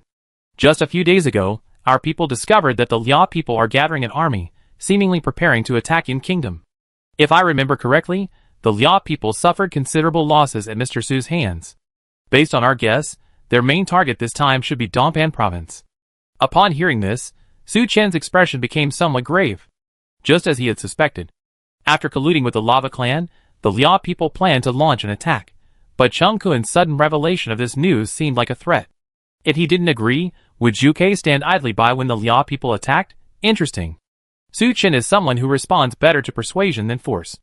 If he were to talk to him properly, he might agree, depending on the situation. But Cheng Kuan dared to threaten him with this. Sorry, absolutely not. Thank you for the reminder, Minister Cheng, Su Chen said coldly, but Beitou Province was conquered by all the members of the Watchers Alliance. I cannot make the decision to give it up. Hey, Su Chen, aren't you taking yourself too seriously? Cheng Kuan's face darkened, and he said coldly, you should know that Beitou Province belongs to Yin Kingdom, not your territory. Su Chen narrowed his eyes. Since that's the case, when the apocalypse came and humanity suffered, you Vermilion Birds. Where were you when monsters roamed and casualties were heavy? Where were you when Beitou Province was occupied by old Kuai and Sister Yu, colluding with the Liao people? Now you're asking for territory? Sorry, not a chance. Seeing his resolute attitude, Cheng Kuan flew into a rage. Su Chen, you have to give it up today, whether you like it or not. Then I'd like to see what you're capable of. Su Chen's eyes sharpened, and his aura instantly became powerful.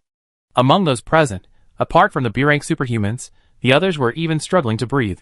Cheng Kuan steeled his resolve, stood up, and was about to make a move when he heard Wei Yan shout sharply, Minister Cheng. Cheng Kuan glanced at Wei Yan, then reluctantly sat down. Mr. Su, we hope you can reconsider our suggestion and discuss it further with your subordinates, Wei Yan said slowly. Alright, I think about it when I get back. Su Chen stood up. If there's nothing else, I'd be going. He turned and walked out with Wang Yin and Ding Di. Chief, I see Su Chen off. Lu Binwei also stood up and quickly walked out of the conference room. After they left, Cheng Kuan said somewhat discontentedly, Chief, we were a bit too polite to Su Chen. Chapter 1039. Otherwise what? Wei Yan glared at Cheng Kuan. Do you really want to kill him? If you kill him, won't the Watchers Alliance rebel? What will the other survivor leaders think of Suzaku? Cheng Kuan didn't know how to refute this, so he remained silent. Alright, let's leave it at that. Wei Yan exhaled slowly and said softly, when the Liao people attack and Su Chen is no match for them, we negotiate with him then. It's getting late, everyone, let's disperse. The ministers all stood up, said goodbye to Wei Yan, and then left. Cheng Kuan arrived at the parking lot and boarded his hover car. Brother-in-law, how did it go? Lu Hailong, inside the car, asked impatiently as soon as he saw Cheng Kuan. That kid Su Chen didn't agree. Cheng Kuan replied. Hearing this, Lu Hailong's face lit up with joy. Then shouldn't the Commander-in-Chief deal with him? The Commander-in-Chief didn't deal with him. After all, the Watchers Alliance has become quite powerful. Huh? Lu Hailong was dumbfounded. Last time at the first guest house, Lu Hailong lost face because of Su Chen. Although the two sides eventually reconciled, Lu Hailong was always petty and held a grudge against Su Chen. Therefore, he went to his brother-in-law, Cheng Kuan, asking him to help deal with Su Chen. As Lu Hailong's brother-in-law, Cheng Kuan was initially reluctant to agree. But he couldn't resist the persistent pleading of Lu Hailong's two older sisters, and finally agreed. However, He didn't act rashly, but carefully investigated the situation of Su Chen and the Watchers Alliance. After careful consideration, Chung Kun suggested to Wei and that they demand the return of Beitou province from Su Chen. He did this under the guise of acting in Suzaku's best interests, so no one else could object. But don't worry, Su Chen won't be able to cause trouble for long, Chung Kun sneered. The Liao people will soon launch a full-scale attack on him. At that point, he will be utterly powerless to resist, and will have no choice but to obediently ask Suzaku for help. Don't forget, the combat department is under my command. Lu Hailong's eyes lit up upon hearing this. Suzaku's combat department is responsible for any external wars. As the head of the combat department, Chung Kun wielded considerable power. He only needed to delay reinforcements slightly to make Su Chen suffer. Brother-in-law is indeed far-sighted. Lu Hailong quickly flattered. Chung Kun smiled reservedly, then changed the subject. By the way, Hailong, don't you have a younger sister?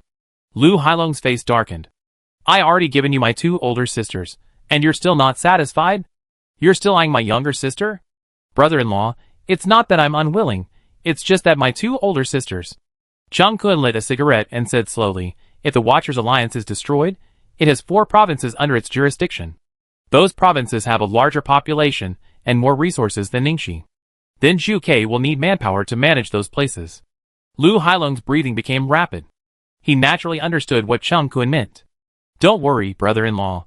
Lu Hailong patted his chest and said, I send my younger sister to you as soon as I get back. As for my 2 older sisters, leave them to me. That's more like it. We're family, no need for formalities. I save you all the good stuff when the time comes, Chung Kun laughed loudly. On the other side, Su Chen had just strode out of Star Diamond when Lu Benwei and Zhang Wei caught up with him. Little Su. Minister Lu, is there something you need?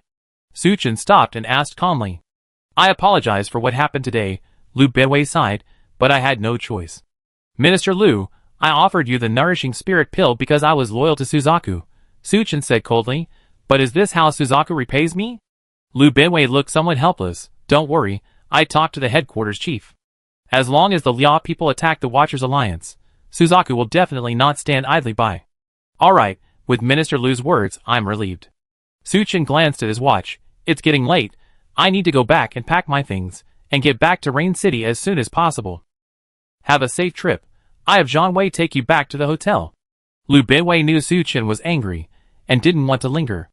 The 3 of them got into Zhang Wei's car, and quickly returned to the hotel. Before leaving, Zhang Wei said to Su Chen, Boss Su, don't take today's events to heart. The matter of Zhu wasn't decided by Minister Lu. He didn't really want it to turn out this way. Su Chen smiled, I know it's alright. The group returned to their hotel room and began packing their luggage. Boss, are we going back already?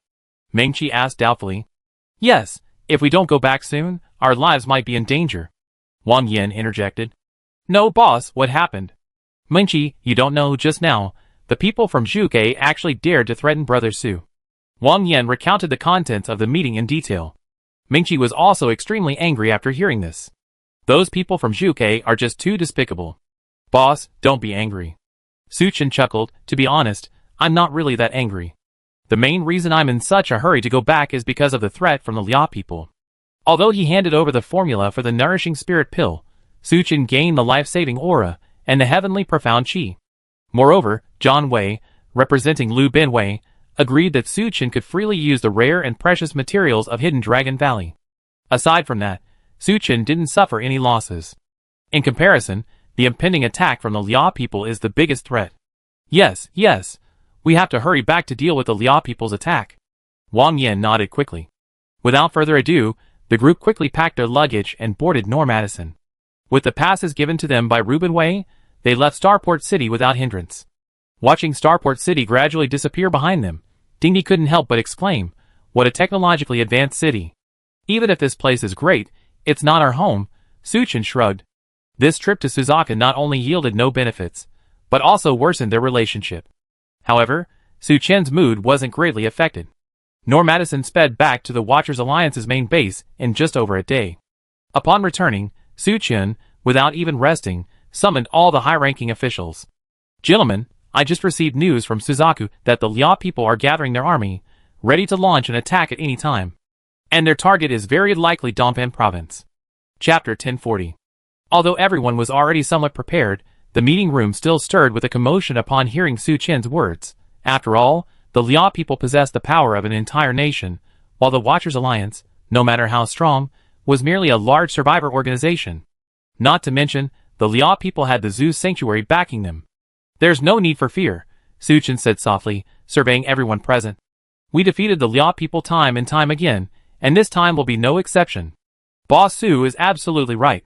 There's no need for us to fear the Liao people. Zhao Man also declared loudly, while there might be a difference in overall strength, our individual strength is not necessarily weaker than the Liao people's. Luo Xiaoyan chimed in with a smile, yes, we have Boss Su. Don't forget just how powerful Boss Su is. Everyone thought about it carefully. That made sense. Countless times in past crises, Su Qian had stepped forward and turned the tide. In everyone's hearts, Su Qian was practically a savior. Thinking of this, everyone's emotions gradually calmed down. Xiao Lu is right, and there's also Suzaku. Zhao Man smiled. But as soon as he said this, Wang Yan and Ding Di's expressions became somewhat strange. Captain Zhao, it seems we can't count on Suzaku. Su Qian sighed softly. Huh? Zhao Man and the others were all taken aback. Yan, tell everyone what's going on. Su Qian nodded to Wang Yan. Wang Yan then explained the situation of their trip to Starport. After listening, the conference room fell silent. They hadn't expected that the situation within Suzaku was so complicated, even involving Su Qian and the Watchers Alliance. Boss Su, how about we cede Beitou Province? Zhao Man asked cautiously. I also agree with that. Lu Jiangwo nodded slightly. The predecessor of the Watchers Alliance was actually the official government of Zhongqi Province. As for Lu Jiangwo, Renkong, and others from Jing'ong City, they were also government officials. They still preferred to cooperate with Xu Ke. Actually, ceding a province isn't impossible, Su Qian said calmly, but we can't cede it so cowardly. With the Watchers Alliance's current strength, it's really difficult to simultaneously defend Zhongqi, Dongpan, Xishan, and Beitou provinces. If Xu Ke negotiated properly, Su Qian wouldn't be unable to accept it. But Wei Yan and Cheng Kuan's attitude was really aggressive. Everyone, I hope you understand one thing. This is a post-apocalyptic world. Whoever has the biggest fist is the official. Su Qian said solemnly. Everyone was stunned, a look of shock and realization flashing in their eyes. Su Qian's words seemed to imply a desire to turn against Suzaku, but Suzaku was an official force. However, that didn't seem possible either. If the Watchers Alliance were strong enough to annex Suzaku, then they would be the legitimate rulers. Of course, these are all things of the future. Right now, we must prepare ourselves. Even without Suzaku, we must deal with the invasion of the Liao people, not surrender in humiliation. Su Qian's gaze swept over everyone present. His eyes burned with fervor, as if blazing with fighting spirit. Infected by his gaze, everyone's expressions hardened. Please rest assured, Boss Su, we will definitely not shirk our responsibilities. Zhao Men solemnly declared, use me in the first battle. With me, victory is assured. The others echoed in unison, use me in the first battle. With me, victory is assured. Very good.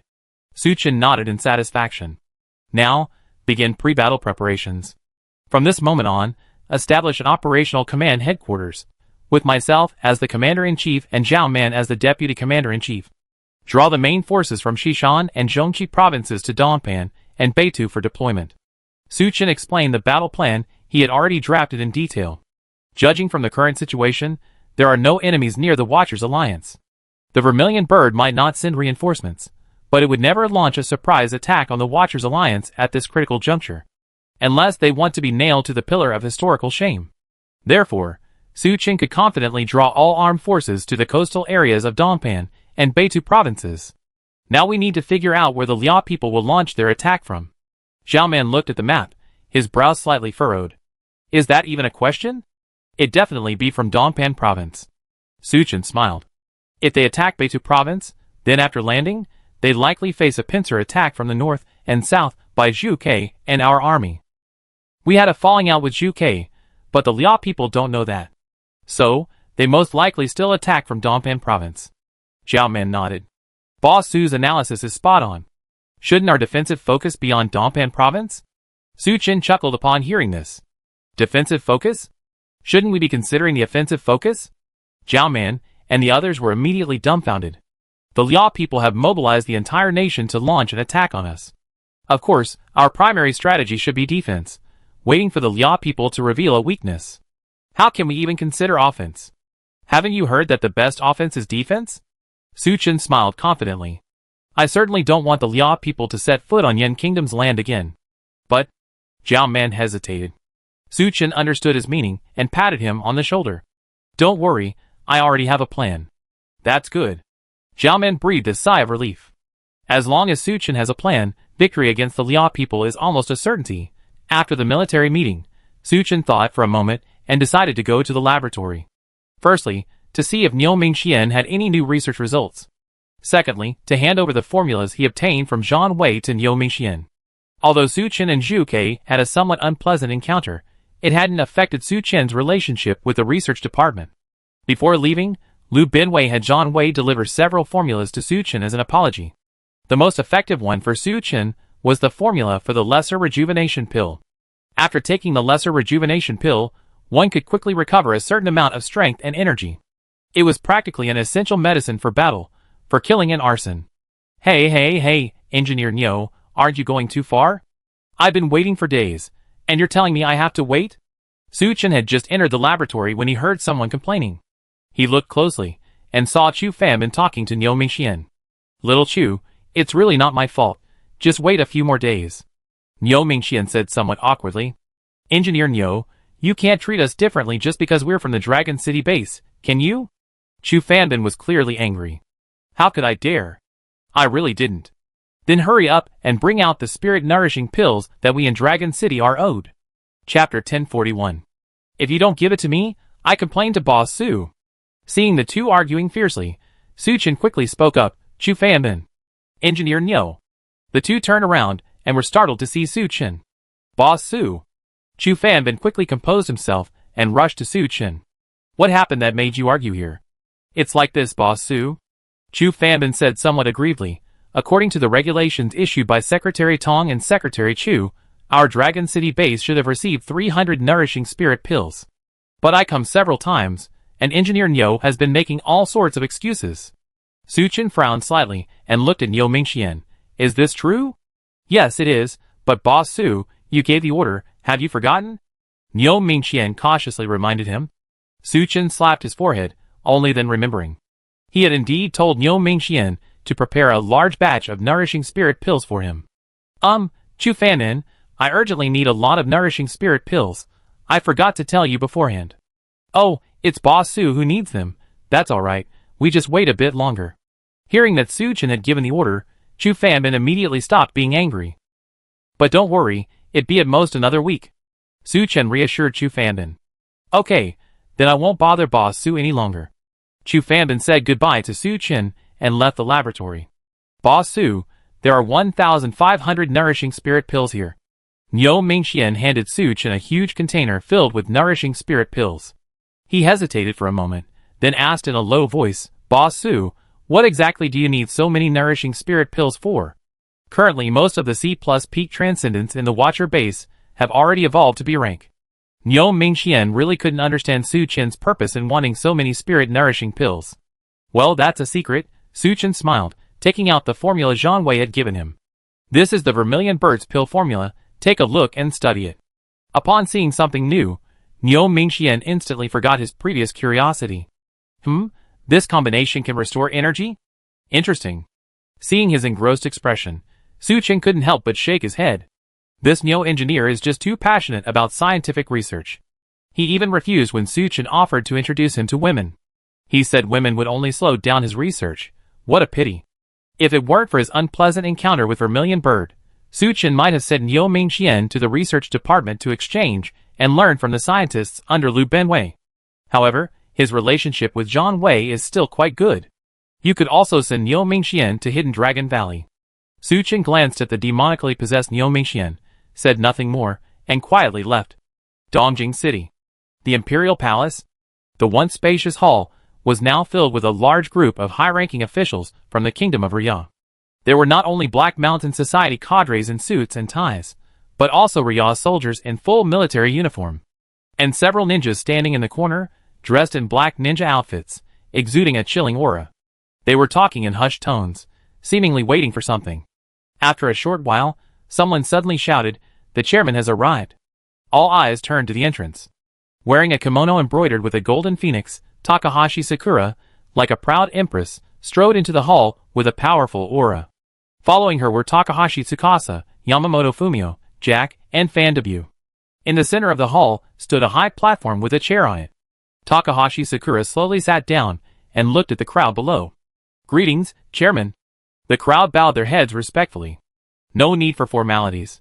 Takahashi Sakura's voice was clear and melodious, yet contained an air of authority. "How are your respective personnel preparing?" "Reporting to the chairman, our Navy side is ready." A man in a Navy uniform, Lia, replied in a deep voice. "Chairman, all group members have assembled." Several Black Mountain Gang group leaders also spoke up. As for the ninjas, they didn't speak, but nodded to Takahashi Sakura. "Very well, then let's discuss how to attack Yin Kingdom." Takahashi Sakura clapped her hands. Several attendants immediately produced a large display board. On the board hung a map of Yin Kingdom and Lia. "What are your opinions?" Takahashi Sakura asked, looking at everyone.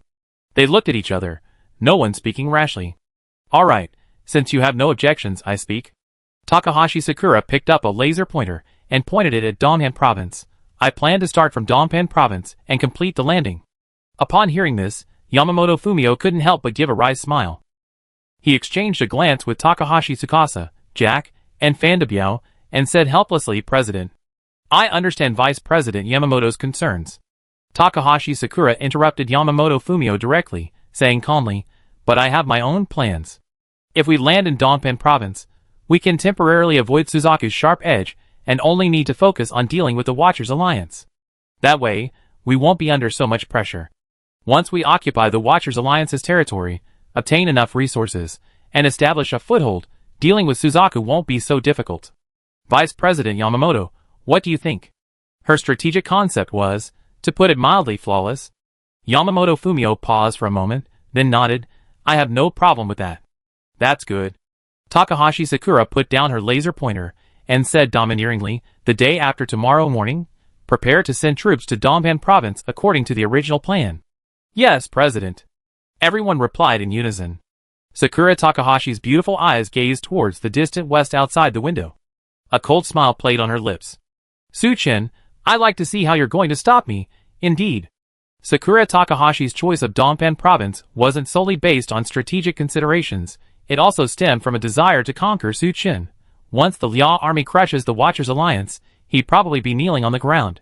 "Licking my boots, right?" Sakura Takahashi composed herself and turned to look at Jack. "What can the sanctuary do for me this time?" Jack thought for a moment. "I can send 2 angels." "Only 2? Sakura Takahashi frowned. "President Takahashi, please calm down." Jack said with a wry smile, "It's just that this technology is far from mature enough, it will take some time to stabilize. 2 angels are already our limit." Sakura Takahashi shrugged. "All right, I hope the sanctuary's research results won't disappoint me." Chapter 1042. "Please rest assured, Guild Master, the power of the angels will not disappoint you," Jack said confidently with a smile. "By the way, what about the Lava Clan?" Takahashi Sakura nodded slightly. "They have also prepared their army, and they will move out as soon as we set off." Fan Debut laughed loudly upon hearing this. "That's wonderful. This way, we won't have to worry about Su-chin's Atlantis. Indeed, this battle will not only destroy the Watchers Alliance, but also bring the entire Yin Kingdom into the territory of the Liao people." Takahashi Sakura's beautiful eyes were filled with ambition. 2 days later, at dawn. Liao Royal Palace?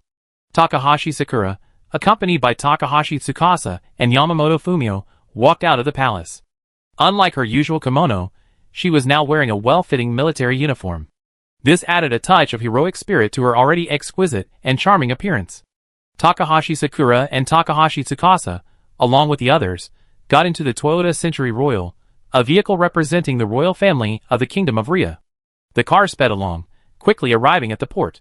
The port was even more spectacular. Countless Ria people, dressed in military uniforms, black suits, or ninja attire. They stood in neat rows, waiting quietly. When Takahashi Sakura appeared before them, they all bowed their heads. "Greetings, Chairman. Gentlemen, today's battle concerns the fate of our Kingdom of Ria. I urge you all to fight bravely, without fear." Takahashi Sakura surveyed the crowd and said in a sweet voice, Gentlemen, may your martial fortune prosper. Let's go!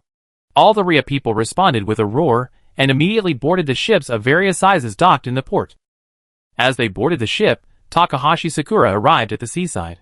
The seawater churned, and the Lava Clan's emperor, Blood Sun, surfaced. He stood on the waves, smiling and nodding to Takahashi Sakura. Your Majesty, how are your army's preparations? Blood Sun looked surprised upon hearing Takahashi Sakura's fluent Lava Clan language. No need to be so surprised. The Liao people had been in contact with the Lava Clan for so long that linguists had already figured out their daily language. And Takahashi Sakura herself was a renowned genius. So it didn't take her long to master the Lava Clan's language. My army is ready to go. Blood Sun pointed underwater and laughed loudly. As soon as you set off, we will accompany you. That's good. Takahashi Sakura nodded in satisfaction. Shall we prepare to depart? Sure. But before we depart, I have a favor to ask. Blood Sun suddenly spoke. Takahashi Sakura was taken aback. What unreasonable request? If I help the Liao people destroy the Watchers Alliance, would you, Guild Master, marry me?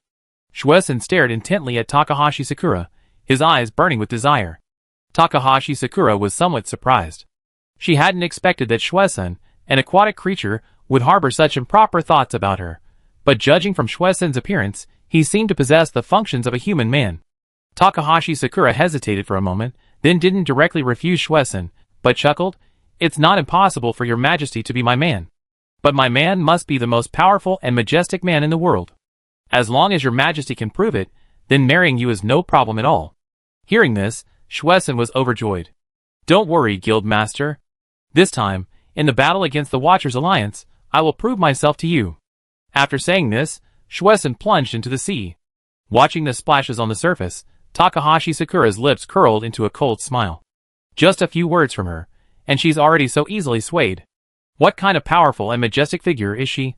Although Shuesun didn't mind, Takahashi Sakura was unwilling to marry such a foreigner as Shuesun. She only said those things to appease Shuesun. Sister, it's getting late, we should board the ship. Takahashi Tsukasa reminded her from behind. Yes, let's board. Takahashi Sakura, along with Takahashi Tsukasa and Yamamoto Fumio, boarded the command ship.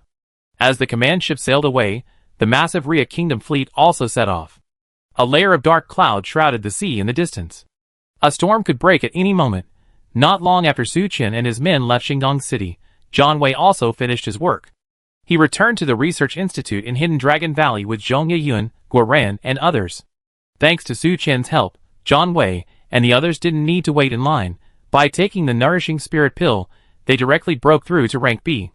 In the conference room, the Institute's senior management were gathered together.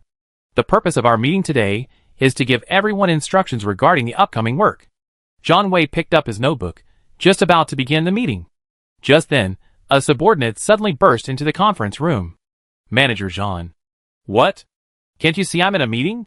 John Wei's face darkened, his imposing presence radiating authority. No, Minister Lu called, saying he has something important to discuss with you, the subordinate hurriedly explained. Minister Lu? John Wei's heart skipped a beat. He took the communicator from his subordinate. Minister Lu, what's wrong? Lu Binwei's voice on the other end of the line was somewhat serious. Xiao Zhan, we just received news that the Liao people have assembled a massive fleet and are heading towards Dongpan province. What? John Wei was immediately taken aback. What did the combat department say? Sai, they said their main force is concentrated in Ningxi and Kunshan. It seems they won't be able to provide support in the short term. Lu Binwei sighed deeply. Bullshit. That's clearly Cheng Kuan's excuse. John Wei couldn't help but curse. It's clearly because Su Qian offended him. Xiao Zhan, watch your words. Lu Binwei quickly interrupted John Wei, sighing. Even the general headquarters has stated that they need to postpone their support for Su Qian for a few days. John Wei was speechless. He paused for a moment, then said bitterly, What can we do? Boss Su sighed. I'm afraid they won't be able to hold out for much longer. Although the Watchers Alliance is strong, the opposing Liao people have mobilized their entire nation. I don't know either, but Su Qian has helped us a lot. I hope you can lend him a hand. Lu Binwei explained his intentions. This? I understand, Minister Lu. John Wei put down the communicator and let out a long sigh. Supervisor, what happened? Zhong Yeyun looked at John Wei with a puzzled expression. The others also looked curious. John Wei thought for a moment, then dismissed the researchers, leaving only Zhong Yeyun, Crow, Guoran, and the other combat personnel. Minister Liu just called me. John Wei relayed Liu Binwei's words to Zhong Yeyun and the others. Upon hearing this, the group's faces showed indignation. No matter what, Su Chen is from Yin country, while the attackers are the Liao people. Chapter 1043.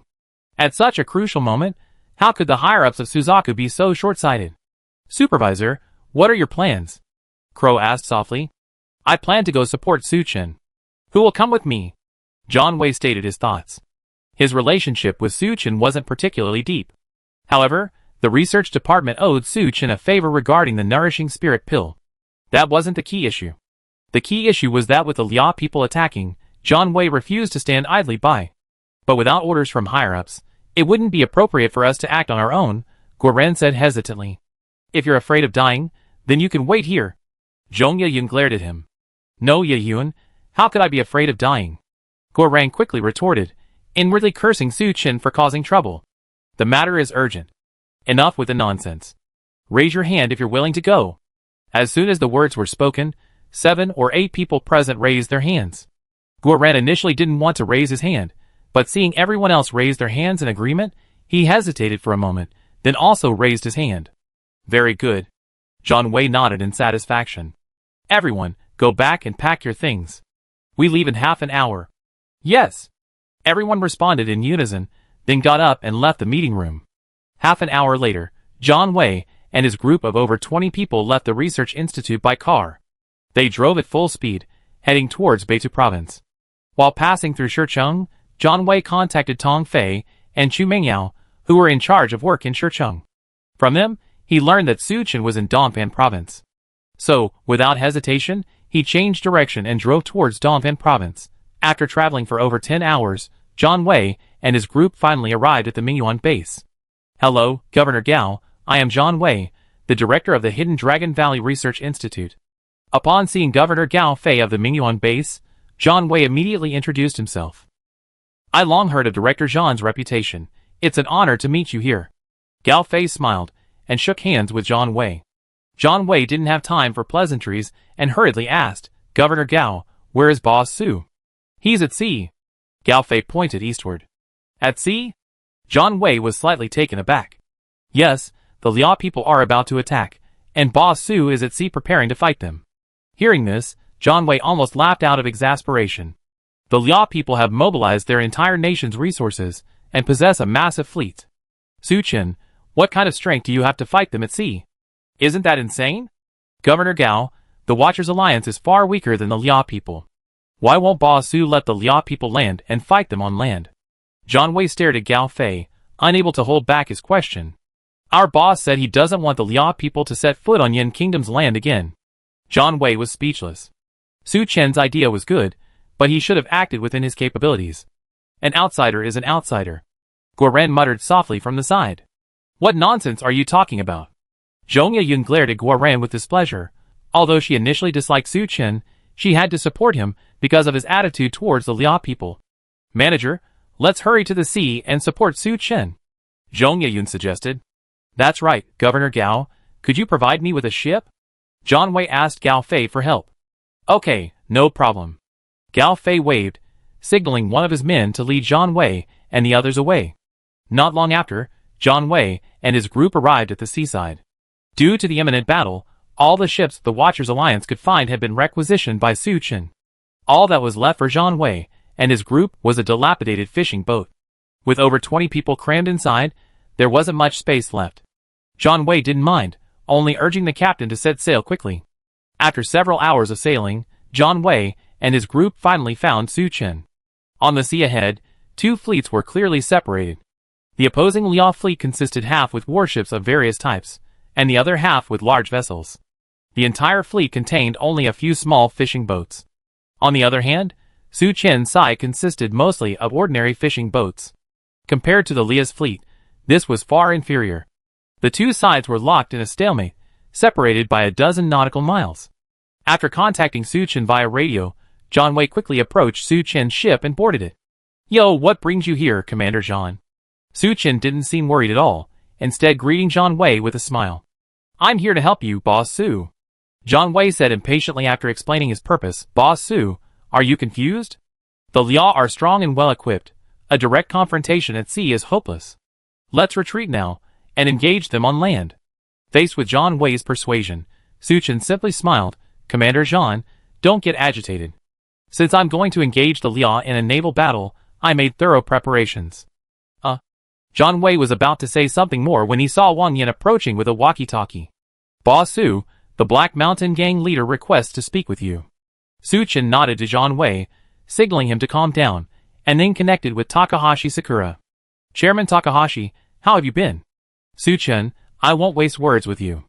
Takahashi Sakura's melodious voice came through the walkie-talkie. You seen my Liao people's fleet. Your fleet is no match for them. I know you're relying on the Atlanteans, but don't forget, I also have the Lava Clan as allies. Atlantis? Lava Clan? John Wei, Zhong Yeyun, and the others were completely bewildered. So, I'm giving you one last chance. As long as you surrender, I guarantee your status in the Kingdom of Rhea. Faced with Takahashi Sakura's persuasion, Su Chen merely smiled coldly. Takahashi Sakura, you're wasting your breath. I only have one sentence to reply. Those who offend my Yin Kingdom, though far away, will be punished. On the flagship at the rear of the Rhea fleet. Hearing Su Chen's domineering words, Takahashi Sakura couldn't help but be slightly taken aback. This Su Chen is too arrogant. Takahashi Tsukasa couldn't help but say.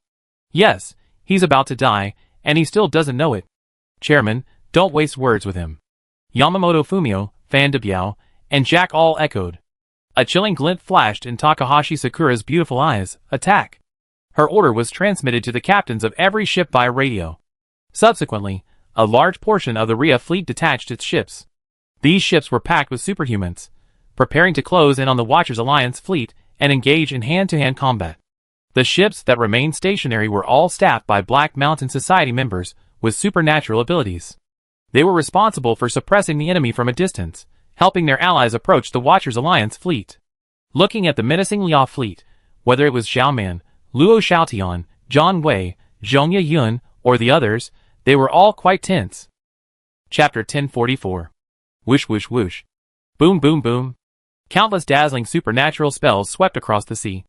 But this spectacular scene was a death threat to the Watchers Alliance. However, facing the overwhelming attack, Su Chen merely smiled faintly and snapped his fingers. With his command ship as the core, dozens of ships around him suddenly lit up with dazzling white light. These white lights rose into the air and, in midair, were connected by an invisible force, forming a giant spherical barrier. The white spherical barrier enveloped all the Watchers Alliance's warships. In the blink of an eye, the Liao people's supernatural spells struck the white spherical barrier. But at the moment of impact, the countless supernatural spells vanished without a sound. What's going on? John Wei and the others were dumbfounded.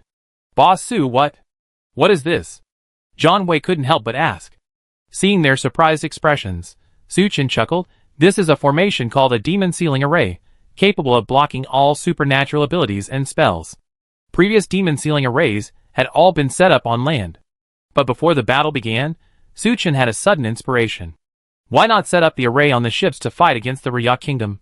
He acted immediately. Su Chen led his men to set up the demon sealing array on dozens of ships overnight. This sounds simple, but it's important to understand that the ocean is not like land. The seawater is constantly rising and falling. If the movement is too violent, the array could become ineffective. Fortunately, Su Chen ultimately succeeded. What is that? Takahashi Sakura frowned slightly, a serious expression appearing on her beautiful face. Behind her, Takahashi Tsukasa, Yamamoto Fumio, and the others exchanged bewildered glances, none of them speaking. Because they didn't know what this thing was either. If it were just an ordinary defensive spell, no matter how sturdy, a supernatural spell would at least have some effect upon impact.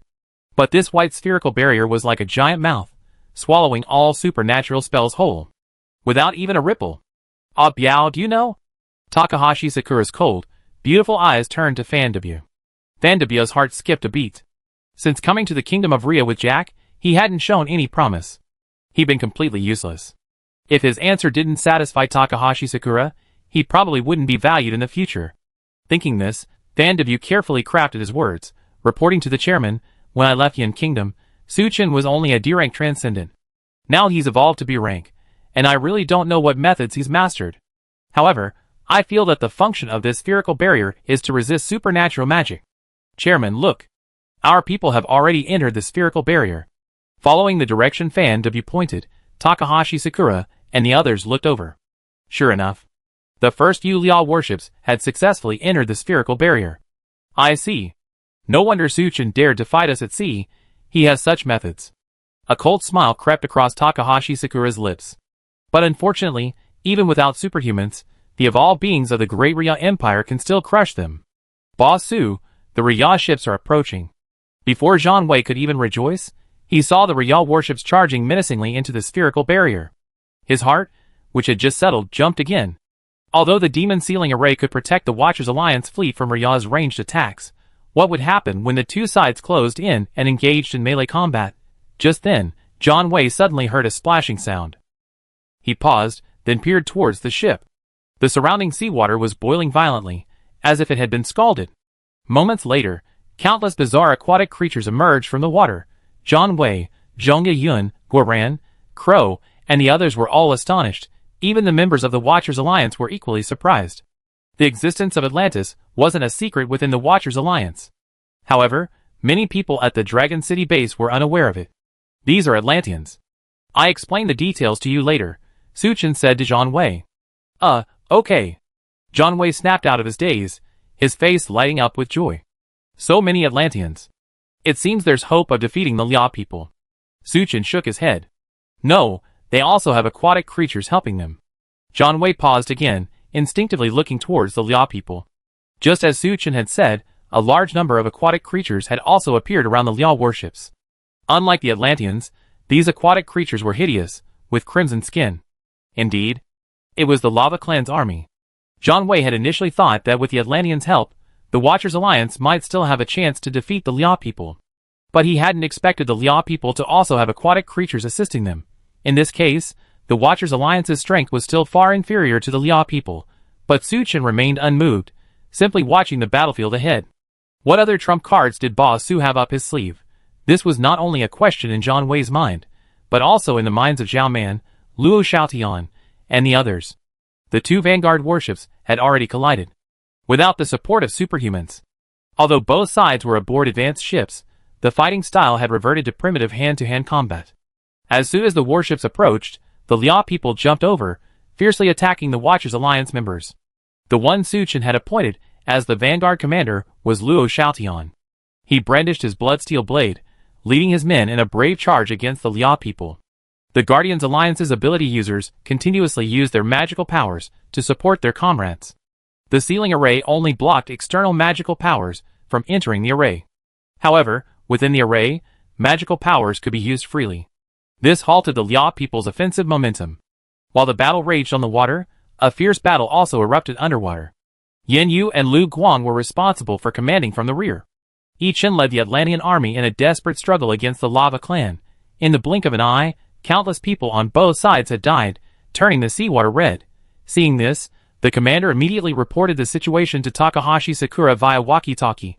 Takahashi Sakura pondered for a moment, then said in a deep voice, "Have the warships carrying the ability users also enter the spherical barrier?" Chapter 1045. Isn't this a bit risky? Yamamoto Fumio asked worriedly. There's no risk involved. Only in this way can we defeat the Watchers Alliance in one fell swoop. Takahashi Sakura's expression was resolute. If the Rya people's evolved humans are fighting on the front lines, who knows how long it will take to defeat the Watchers Alliance? Only by having the ability users enter the spherical barrier and use their abilities to attack the Watchers Alliance can we speed up the process of victory. Alright. Yamamoto Fumio stopped trying to dissuade him. As Takahashi Sakura's order was relayed, the ability user fleet behind them also began to move. Countless warships sailed towards the white spherical barrier. They're finally here. Suchin smiled. Zhang Wei's heart skipped a beat. Judging from Suchin's words, was he waiting for the Rya people's army to press forward? Just then, Zhang Wei suddenly noticed that Suchin took out a light blue horn from his pocket. And what's this? Zhang Wei asked Wang Yan in a low voice. This is called the Horn of the Abyss. It's a treasure that Brother Su obtained after slaying the legendary sea monster Leviathan. Blowing it summons a pod of black shark whales to help. Wang Yan recognized the Horn of the Abyss in Suchin's hand, and explained it simply to Zhang Wei. The Horn of the Abyss is useful in naval battles. On land, however, it's useless. So after leaving Atlantis, Su-Chen threw the Horn of the Abyss into his storage space and never used it again. I see. John Wei suddenly understood, but then frowned and said, according to you, these black shark whales are at most C+ combat power. They might be useful, but they're not worth considering as our most important trump card. I don't know about that. Maybe Brother Su has his own reasons. Wang Yan shrugged. Just as they were talking, Su-Chen raised the Horn of the Abyss and blew it. A desolate and long horn sound spread in all directions. Everyone who heard it felt a chill run down their spine, as if they sensed something terrible was about to appear. The horn sound continued incessantly. Even Takahashi Sakura and the others, who were quite far away, clearly heard it. What is that sound? Takahashi Tsukasa frowned. I feel Su-Chen is up to something again. Takahashi Sakura felt a sudden, inexplicable panic. Sister, you overestimate Su-Chen. Takahashi Tsukasa laughed dismissively. Idiot! Takahashi Sakura cursed, scolding. With two armies at war, do you really think it's normal for such a strange bugle call to suddenly sound? Takahashi Tsukasa's face turned red, and then pale after being scolded. But he dared not say anything, and could only obediently shut his mouth. Tony Oki, what's the situation up front?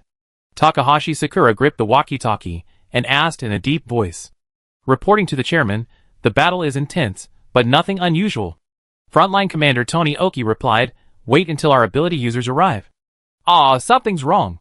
Takahashi Sakura's heart sank. What happened? Chairman, the sea monster. Hearing Tony Oki's incoherent ramblings, everyone in the command room exchanged bewildered glances. Fortunately, they had deployed drones beforehand, and their subordinates immediately sprang into action, displaying footage from the front lines on the screens. When they saw what was happening on the screen, Takahashi Sakura and the others were dumbfounded. Countless enormous whales had suddenly appeared on the battlefield. Unlike normal whales, their bodies were covered in black scales. The scales on their lateral and ventral fins were incredibly sharp. Most striking was their size. Ordinary whales were already large enough. But these whales were practically mountains.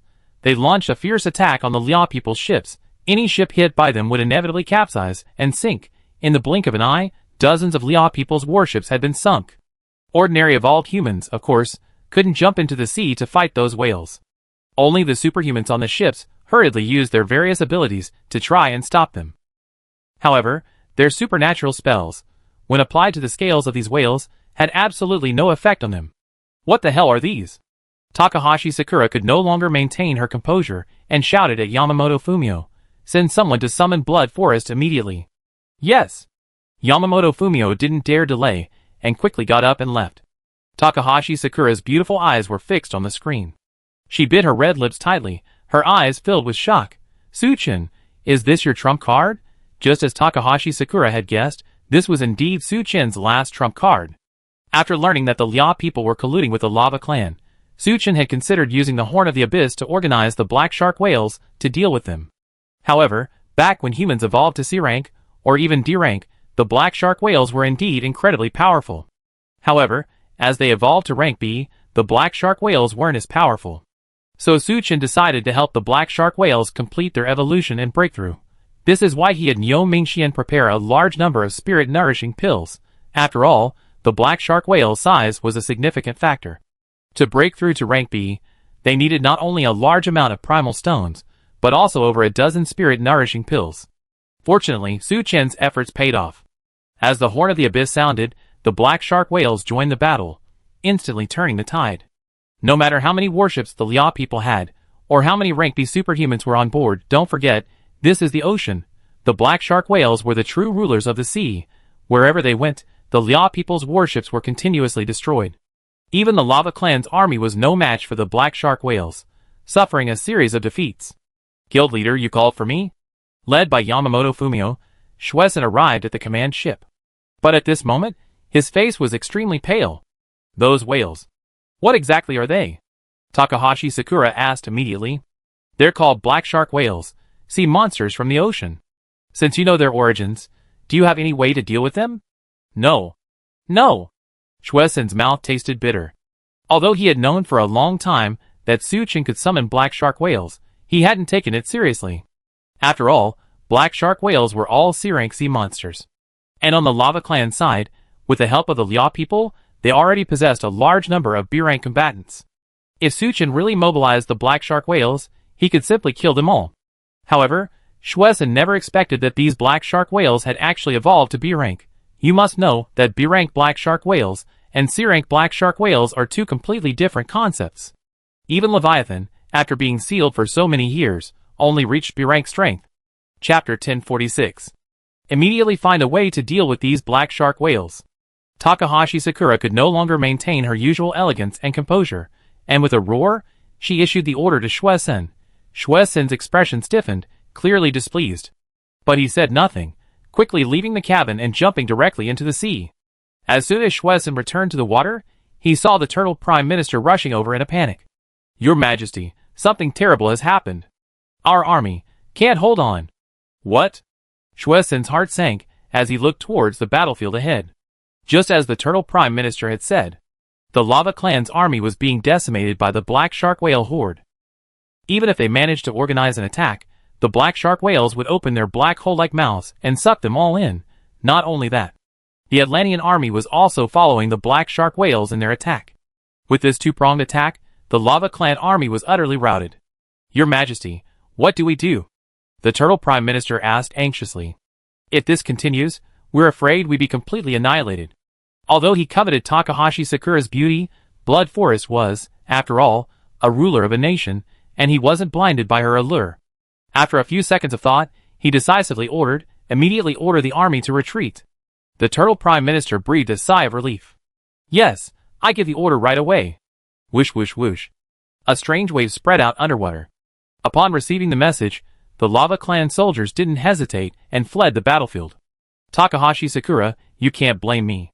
If you have to blame someone, blame Suchin for being too powerful." Schwesen glanced at the Liao fleet on the sea, then turned and swam away into the distance. After seeing the Lava Clan leave the battlefield, Yin Yu and Lu Guang didn't intend to pursue, but instead commanded their troops to attack the Liao. This put the Liao in a difficult position. They not only had to contend with the Watchers' alliance on the surface, but also with the black shark whales and Atlanteans underwater. Being attacked from three sides simultaneously, they simply couldn't handle it. In a short time, the Liao had lost a third of their ships. "Wait, where's Schwesen?" Takahashi Sakura, watching from the rear, sensed something was wrong. How could the black shark whales and Atlanteans in the sea attack their fleet so recklessly? What on earth was the Lava Clan doing? "Master, something terrible has happened." Tony Daiki's urgent voice came through the communicator. "The Lava Clan's army has retreated, now it's just us." "What?" Takahashi Sakura was shocked. This Schwesen, wasn't he always saying he'd prove himself? Why did he suddenly retreat without even a word? All men are the same. If men were reliable, pigs would fly. Takahashi Sakura gritted her teeth and yelled at Jack beside her, "Release the angels from the sanctuary immediately." Jack hesitated. Angels were the latest scientific achievement of the Zoo Sanctuary, possessing astonishing combat power. But the problem was, even if they were strong, there were only two of them. If the battle was close, sending them to charge would be fine. But at this moment, the Liao people were clearly at a disadvantage. Expecting two angels to turn the tide of the battle was virtually impossible. Fortunately, at this moment, Yamamoto Fumio spoke up, "President, don't be so stubborn. Haven't you always liked Yin culture? There's an old saying in Yin, where there's life, there's hope." If anyone else had spoken, Takahashi Sakura would have scoffed and dismissed it. But the one who advised her was Yamamoto Fumio, who had raised her, and Takahashi Tsukasa. Takahashi Sakura took a deep breath, forcing herself to calm down.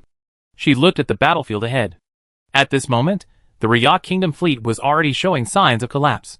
Continuing to fight would only increase casualties. "Retreat, retreat." Takahashi Sakura waved her hand weakly. Jack, Yamamoto Fumio, and the others breathed a sigh of relief. They were afraid that Takahashi Sakura might lose her temper and fight Suchin to the death. The order to retreat was quickly relayed to Tony Takagi. While Tony Takagi was relieved, he also faced trouble. Because Takahashi Sakura had ordered a close-range attack, the two sides were now very close. The Watchers' alliance were relentlessly pursuing them. An easy retreat was virtually impossible. Left with no other option, Tony Takagi had to scatter his fleet in several directions. As for Takahashi Sakura's flagship, it had already retreated towards the main island the moment the order was given. "Boss Su, the enemy is retreating. Should we pursue?" Jiaomen asked through the communicator. Is that even a question? Of course we should pursue, Su Chen decisively ordered. Watching his own army move out to pursue the Liao people, he couldn't help but smile. We should press the enemy to the bitter end, not seek fame. Learn from Xiangyu. Looking at him, so nonchalant as he stood at his command post, for some reason, John Wei, Zhong Yiyun, and Crow were filled with admiration. Only Guoran remained in the corner, his eyes filled with jealousy. Capital's coastal district. In a seaside military base. Chung Kuan, pulling up his trousers, hummed a tune as he walked out of a room. Lu Hailong, who had been waiting for a long time, immediately went up to him, lighting a cigarette for Chung Kuan while smiling. Brother-in-law, my sister served you quite well, didn't she? Very well, in one word, smooth. Chung Kuan sat down on the sofa, smoking, and nodded with a smile. Seeing Lu Hailong's hesitant expression, Chung Kuan laughed. I know what you're thinking, don't worry. Once we take down the Watchers Alliance, everything Su Chen has will be yours. Hearing this, Lu Hailong felt reassured. Then, as if remembering something, he asked, speaking of which, shouldn't the Liao people be at war with the Watchers Alliance by now? Chung Kuan glanced at the time and sneered. Don't even mention war, the Watchers Alliance has probably already collapsed. That Su Chen is truly ignorant of his own limitations, daring to challenge the Liao people at sea. Although they didn't intend to support Su Chen, the Vermilion Bird side was still closely monitoring the battle. After all, if Su Chen was defeated, the Liao people could land in Dongpan province. At that time, it would be Vermilion Bird's turn to step in. Wu Zheng! Chung Kuan called out. Captain Wu Zheng, who had previously met Su Chen, quickly ran into Chung Kuan's room. How's the fight between the Liao people and Su Chen going? Chung Kuan asked casually. No news yet, but I reckon it'd be soon, Wu Zheng replied respectfully. Alright, little dragon, don't worry, sit down and have some tea, Chung Kuan said with a smile. Lu Hailong quickly sat down and poured water for Chung Kuan. Commander Chung, Captain Wu, information has been relayed from the front. A subordinate suddenly rushed in, looking somewhat panicked. Chapter 1047. What information is making you so panicked? Chung Kuan glared at his subordinate. The scouts at the front report that the Liao people suffered a crushing defeat at the hands of the Watchers Alliance. Good riddance. Chung Kuan laughed as he stood up. This Su Chen, finally. He stopped mid-sentence, suddenly realizing something was amiss. What did you say? The Liao people were defeated by the Watchers Alliance. His subordinate repeated what he had just heard. Chung Kuan, Wu Zheng, and Lu Hailong could hardly believe their ears. Based on all the intelligence they possessed, the Watchers Alliance had absolutely no chance of defeating the Liao people. Especially at sea. The Watchers Alliance only took half an hour to drive the Liao people back. Preliminary estimates suggest that the Liao people lost more than a third of their strength. Hearing his subordinate's report, Chung Kuan's face was filled with disbelief. How is this possible? Are you sure the scouts didn't make a mistake? Absolutely. The subordinate hurriedly handed over the tablet. This is the video they sent back. Chung Kuan snatched the tablet and began watching. Wu Zheng and Lu Hailong, standing nearby, also instinctively leaned over. At first, the video content was as Chung Kuan and the others had imagined. But when the demon sealing array and the Atlantean army appeared, their expressions turned serious. Su Chen actually had such methods, and when the black shark whale pod appeared, overwhelming the Rhea Kingdom's fleet, the group was completely dumbfounded. What are these things? How can Su Chen summon these sea monsters? After the video finished, the room fell silent. Qingbu, this is getting tricky, Wu Zheng whispered. Chung Kuan's face was also quite grim. They had originally thought the Liao people would easily defeat the Watchers Alliance. This way, Suzaku could intervene in the war as a savior, thereby gaining access to the Watchers Alliance's resources. But they never expected Su Chen to have so many trump cards. Even the arrogant Liao people were defeated by Su Chen. Brother-in-law, we have nothing to fear, Lu Hailong quickly reassured him. Although it seems Su Chen can command these whales, he's only good for wreaking havoc in the sea. Back on land, his strength is still inferior to Zhu Chue's, Chung Kuan said grimly, taking a sip of his tea. That's true, but who knows if he has any other trump cards up his sleeve. And the trouble is, this time he repelled the Liao people, making a great contribution to Yan Kingdom. Zhu Ke not only can't touch him, but will also reward him handsomely. Upon hearing this, Lu Hailong panicked. Brother-in-law, this. Because of Su Chen, Lu Hailong had lost face last time. Later, knowing Su Chen's family was powerful and influential, he set his sights on the Watchers Alliance. But Lu Hailong knew that with the Kunshan Society's strength, dealing with the Watchers Alliance, thousands of miles away, was unrealistic. His only hope lay with his brother-in-law, Chung Kuan, in UK. Unexpectedly, Chung Kuan would say such a thing. What's there to panic about? Chung Kuan glared at Lu Hailong, then pondered, no matter what, as long as Su Chen still acknowledges UK, he must obey Vu Chua's orders. That way, we can figure out a way to deal with him. Alright, I do whatever you say, brother-in-law. Lu Hailong had already offered his 2 older sisters, and 1 younger sister to Chung Kuan. Even if he was unwilling, he could only grit his teeth and accept it. Dongjing City. Upon returning to the palace, Takahashi Sakura locked herself in her room, refusing to see anyone. Yamamoto Fumio, standing outside the closed door, sighed silently. Takahashi Tsukasa, standing beside him, could only look at Jack and Fandabiao. You two, think of something? At this point, we could only ask the chief executive to intervene again. Jack also looked helpless. The Liao people's crushing defeat was impossible to hide. He took out his communicator and quickly contacted Alexander. After listening to Jack's report, Alexander's expression became extremely serious. I understand. Contact Takahashi Sakura for me. Yes, chief executive. Jack stepped forward and knocked on Sakura Takahashi's door. But there was no response from inside. President, it's the chief on the phone. A moment after Jack finished speaking, the door opened, and Sakura Takahashi slowly walked out. Her eyes were red, as if she had just been crying. Gone was her previous confidence and ambition. Instead, she looked like a young girl who had just been dumped. Sakura Takahashi took a deep breath and took the phone from Jack. Seeing this, Jack nodded to the others. Then everyone left, leaving only Sakura Takahashi, who was on the phone with Alexander. Father. Sakura, what can I say to you? Alexander sighed. Dealing with the Yen people should have been a breeze, effortless and easy. But now, it's all a chaotic scramble. After such a defeat today, how are we supposed to deal with the Yen people in the future? Although many of the Liao people's fleet escaped, their losses were extremely heavy. Nearly half of their ships were sunk by the Watchers Alliance. A large number of their elite troops perished at sea. The Liao kingdom was severely weakened. For a long time, they would have no chance to organize an army to attack the Yen kingdom. If Takahashi Sakura had organized her forces earlier, while Old Kwai and Sister Yu still controlled the Yu family army, and launched a pincer attack on the Watchers Alliance, this crushing defeat would never have happened. Ultimately, it was because Takahashi Sakura was too confident and misjudged Su Chen and the Watchers Alliance. Father, I'm sorry, I was wrong. The usually proud Takahashi Sakura finally lowered her head. Seeing her like this, Alexander couldn't say anything more. What could he do? He owed this daughter a debt. For the next while, you should rest and recuperate, Alexander said slowly. Once our zoo sanctuary is free, we will naturally help you deal with Yen Kingdom. Yes, father. Takahashi Sakura nodded. Alexander encouraged Takahashi Sakura a few more times before hanging up the phone. Takahashi Sakura wiped away the tears from the corners of her eyes and looked towards the distant west. She bit her red lips tightly, secretly vowing in her heart. Su Chen, you won this time, but one day, I will surpass you and show you my power. Congratulations, Boss Su. Congratulations, Boss Su, on your great victory against Sakura. As soon as Su Chen returned to the shore, he saw Gao Fei, Yao Yuan, and others coming to greet him. Gao Fei laughed and said, in today's battle, Boss Su truly displayed the spirit of our Yen kingdom. Chapter 1048. You flatter me. This battle was entirely due to the brothers' valiant fighting. I only did a small part. Su Chen smiled faintly, not taking all the credit for himself. But the more he said this, the more admiration the people around him looked at him with.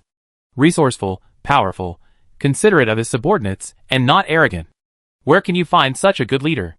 John Wei, Zhong Yun, Crow, and others also admired Su Chen even more.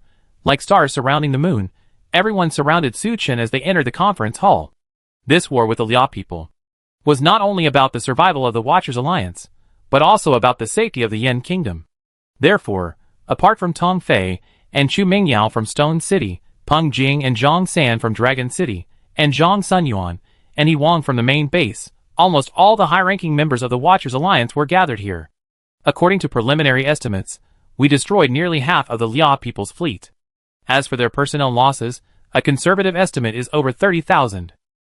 Their frontline commander, Tony Damu, was also killed by us. As for the Lava Clan's losses, there are no clear figures yet. However, it is certain that after this battle, the Liao people and the Lava clan will likely be unable to launch another attack. Zhao Man reported the results of the battle to Su Chen in front of everyone. Upon hearing this, everyone couldn't help but burst into laughter. Damn Liao people, we've finally shown them our power. After this, let's see if they dare to attack us again. Faced with everyone's joy, Su Chen did not immediately stop them. Having just achieved a victory against overwhelming odds, everyone should celebrate properly. After everyone's emotions calmed down, Su Chen chuckled, actually, you're alright. After today's victory, theoretically, the Liao people shouldn't be able to attack us for a while. However, even a centipede with 100 legs doesn't die easily, we still can't let our guard down. Regent. Hearing Su Chen call him, Yan Yu hurriedly replied respectfully, please give your orders, your majesty. Continue to send out troops to search for the Lava clan's whereabouts. If there's an opportunity, eliminate Xuesun immediately. Su Chen's words contained an undisguised killing intent. He had already given Xuesun a chance. But Xuesun didn't cherish it at all, and even colluded with the Liao people to turn against him. Since that's the case, there's no need to keep him alive. Only by eliminating Xuesun and conquering the Lava clan can the peace of the underwater world be guaranteed. Yes, your majesty. Yin Yu nodded emphatically. Speaking of which, who exactly are these Atlanteans? Why do they call Boss Su your majesty, and obey him so obediently? John Wei nudged Wang Yan beside him, and asked in a low voice. You don't know this, but Brother Su is actually the king of Atlantis. Wang Yan smiled smugly, and told John Wei about the origins of Atlantis. John Wei was shocked upon hearing this. He hadn't expected that Su Chen, besides being the leader of the Watchers Alliance, was also the king of an underwater kingdom, capable of commanding tens of thousands of Atlanteans. He had to report this to Minister Liu, and have Zhu Ke reassess Su Chen. Just as John Wei was lost in thought, Su Chen suddenly called out to him, Manager Zhang? Manager Zhang? Huh? John Wei snapped out of his daze, only then realizing everyone was staring at him. What's wrong, Boss Su? The Watchers Alliance is hosting a victory celebration tonight. You absolutely must attend, Su Chen said with a smile. Well, never mind, we went out on our own, and need to get back early, John Wei explained.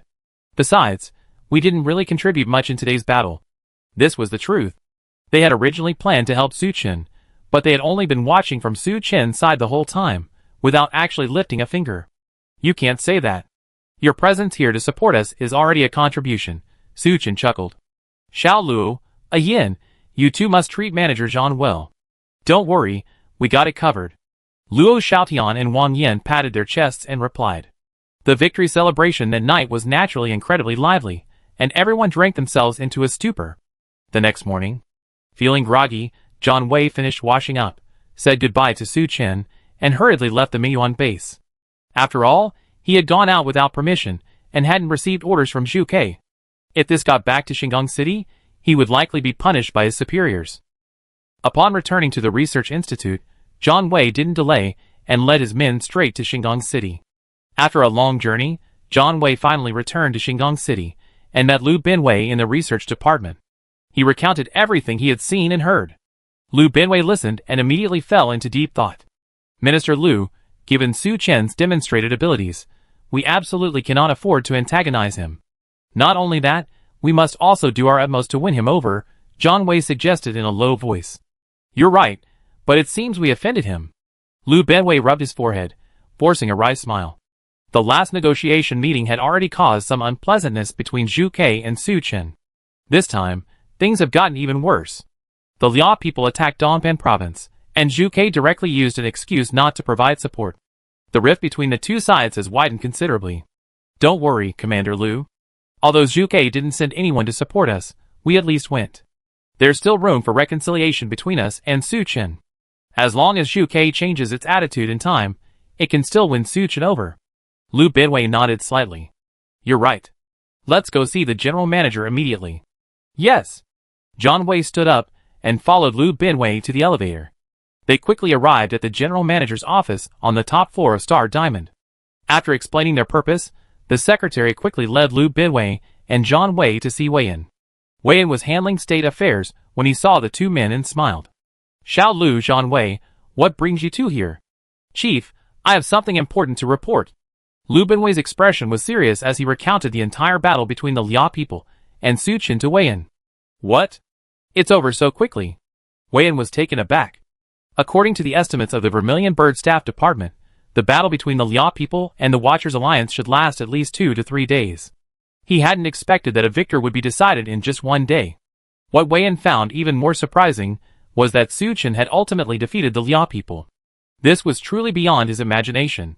How did you know? Wei Yan reacted, asking in confusion.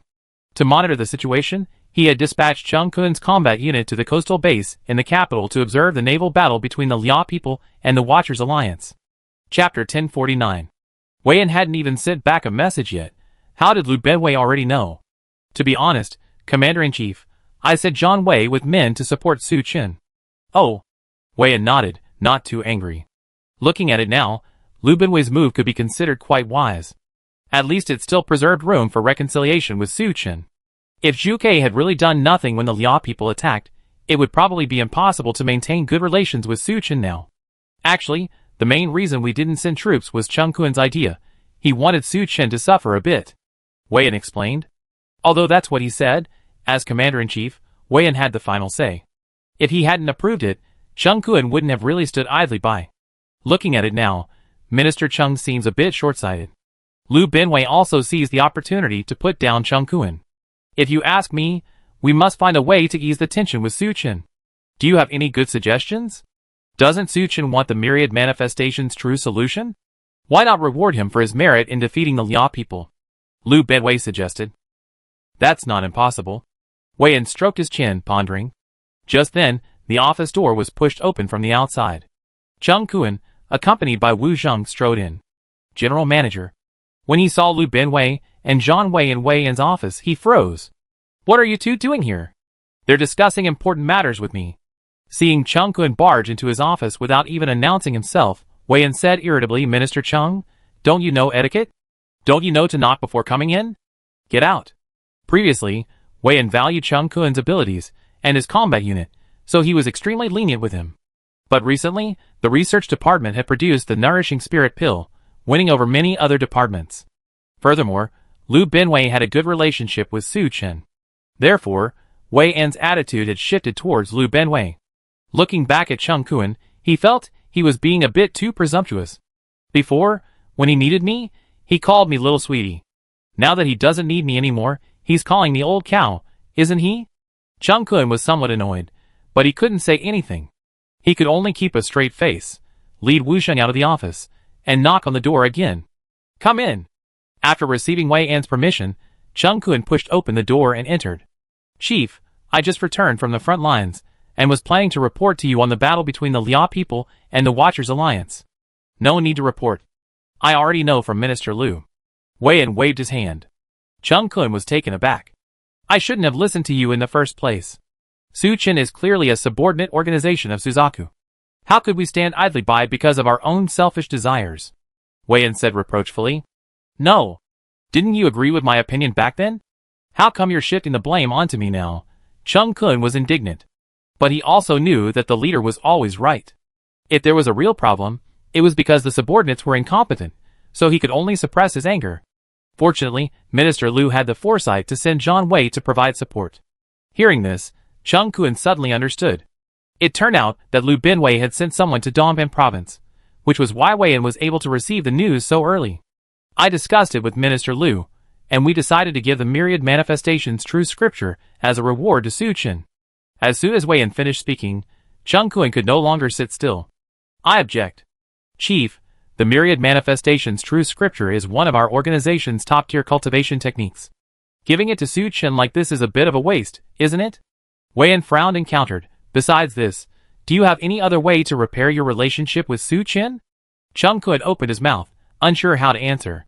Whether it supplies raw stones or spirit stones, given Su Chen's status, he probably wouldn't lack them. Ordinary martial arts techniques and spells are probably of little interest to Su Chen either. Giving the myriad manifestations true understanding to Su Chen is the best way to repair the relationship between the two sides. No, why should we repair our relationship with Su Chen? Cheng Kun still said unwillingly, we are Suzaku, why should we bow down to him? Upon hearing this, Wei Yan and Lu Benwei almost laughed out of anger. Leaving aside Su Chen's personal strength, he can command the kingdom of Atlantis and summon a pod of black shark whales. His Watchers Alliance occupies 4 provinces, and is incredibly powerful. Even the Liao people, who invaded with the full force of their nation, were utterly defeated. Such a powerful organization, instead of trying to win it over, are we supposed to break ties with it? Chung Kun is, after all, a minister of Suzaku. How can his political awareness be so low? Noticing the looks of disbelief on Wei Yan and Lu Binwei's faces, Chung Kun realized how idiotic his words had been. He coughed, quickly trying to salvage the situation. That's not what I meant.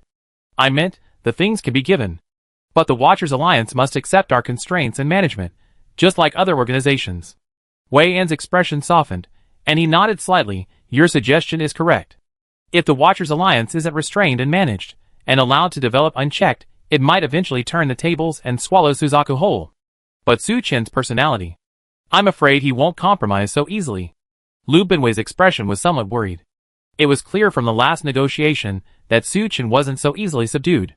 It would be extremely difficult to restrain him and the Watchers Alliance. So that depends on Minister Lu's abilities, Chung Kun said with a forced smile. He had subtly set a trap for Lu Binwei in his conversation. If Lu Binwei successfully persuades Su Qian, then the Vermilion Bird organization can then restrain the Watchers Alliance. This is naturally a good thing. If Lu Binwei fails, then Chung Kun can take the opportunity to severely suppress him. It's a win-win situation.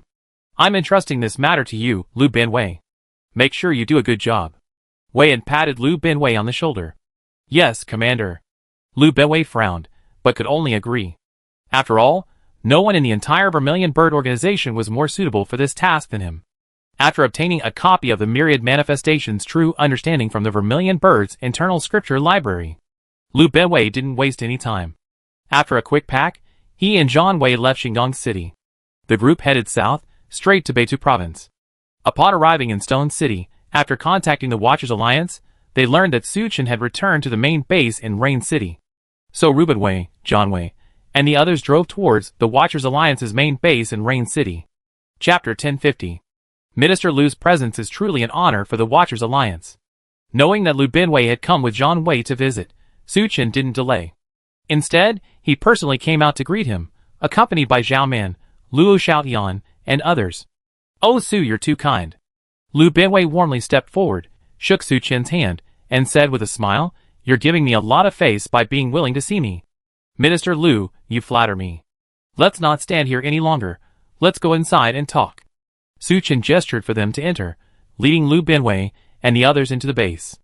Upon arriving at the reception room and taking their seats, Lu Binwei spoke first. Little Su, there was some trouble within the Vermilion Bird clan recently. So when the Liao people attacked, we didn't have time to spare any manpower. I didn't expect your Watchers Alliance to be so powerful, actually defeating the Liao people. Here, on behalf of the Vermilion Bird clan and all my compatriots in Yin Kingdom, I extend my heartfelt congratulations to you. Hearing this, Wang Yan muttered under his breath, TCH, did something really happen, or did they just stand by and watch us die? And we won, and all you get is this congratulations. Something more substantial would be better. Although his muttering was quiet, everyone present was a superhuman with hearing far exceeding that of ordinary people, so they naturally heard everything he said. In truth, everyone knew why the Vermilion Bird clan hadn't intervened. But Wang Yan's muttering brought the matter to the forefront. An awkward expression flashed across Lu Binwei and Zhang Wei's faces. Wang Yan, shut up. Su Qian glared at Wang Yan, then said to Lu Binwei with a gentle smile, I haven't managed my subordinates well, Minister Lu, please forgive me. Lu Binwei coughed lightly and chuckled. This brother Wang Yan is certainly straightforward. But he's right, a large sum of money is worse than empty words. To reward Boss Su for his contributions, Zhu Ke has decided to award him the Myriad Manifestations True Explanation. Su Qian was moved upon hearing this. Is this true?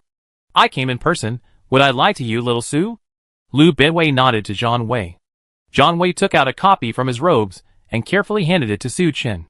Su Qian took it and glanced at it, simultaneously using the system's scan function. Ding. Myriad Manifestations True Explanation. After cultivating this technique, the host's perception of elements will be enhanced, allowing free use of various elemental abilities and spells. Indeed a treasure. Su Qian was overjoyed, but outwardly remained calm. He pretended to be indifferent, and put away the Myriad Manifestations True Explanation. Then thank you very much for the reward, Minister Lu. Hearing this, Lu Binwei didn't feel pleased. Instead, he frowned slightly. Because Su Qian was thanking him, not Zhu Ke. Little Su, I have a few words I'd like to discuss with you privately.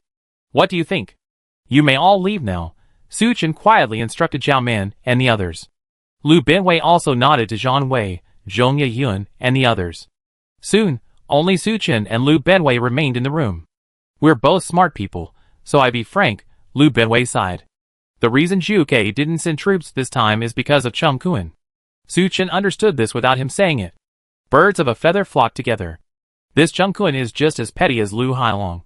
Xiao Su, from the bottom of my heart, I hope the Watchers Alliance can integrate into Suzaku. Although it's still the apocalypse, the climate and everything else has stabilized. Human civilization urgently needs a restart. Not to mention, Yin Kingdom is facing threats from Rya Kingdom and the beautiful country.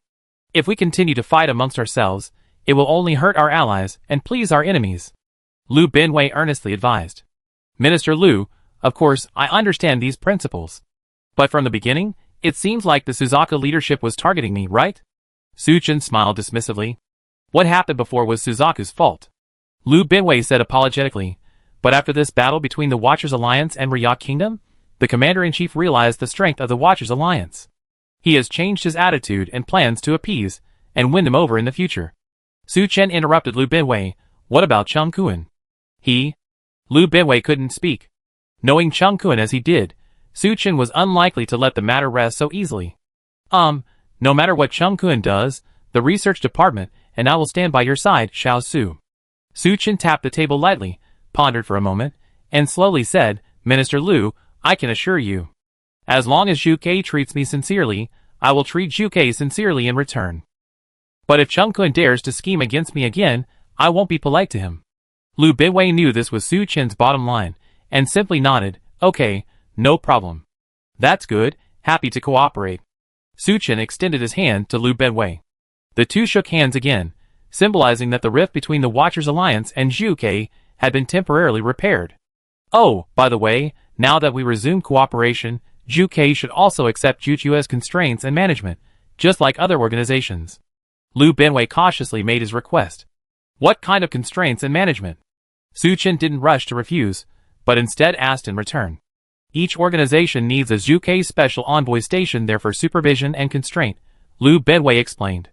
Su Chen thought for a moment and smiled. That's no problem, but I have one request.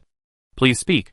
That is, the special envoy, I need to appoint him, how about that? Lu Binwei's heart skipped a beat. You want to appoint Zhang Wei? Yes. Su Chen nodded. He had a good relationship with Zhang Wei, and Zhang Wei was a good person. Having Zhang Wei as the special envoy would reduce a lot of trouble. If Cheng Kuan were to appoint the special envoy, Su Chen would probably be disgusted. I originally wanted Zhang Wei to be the special envoy, but the Research Institute can't do without him.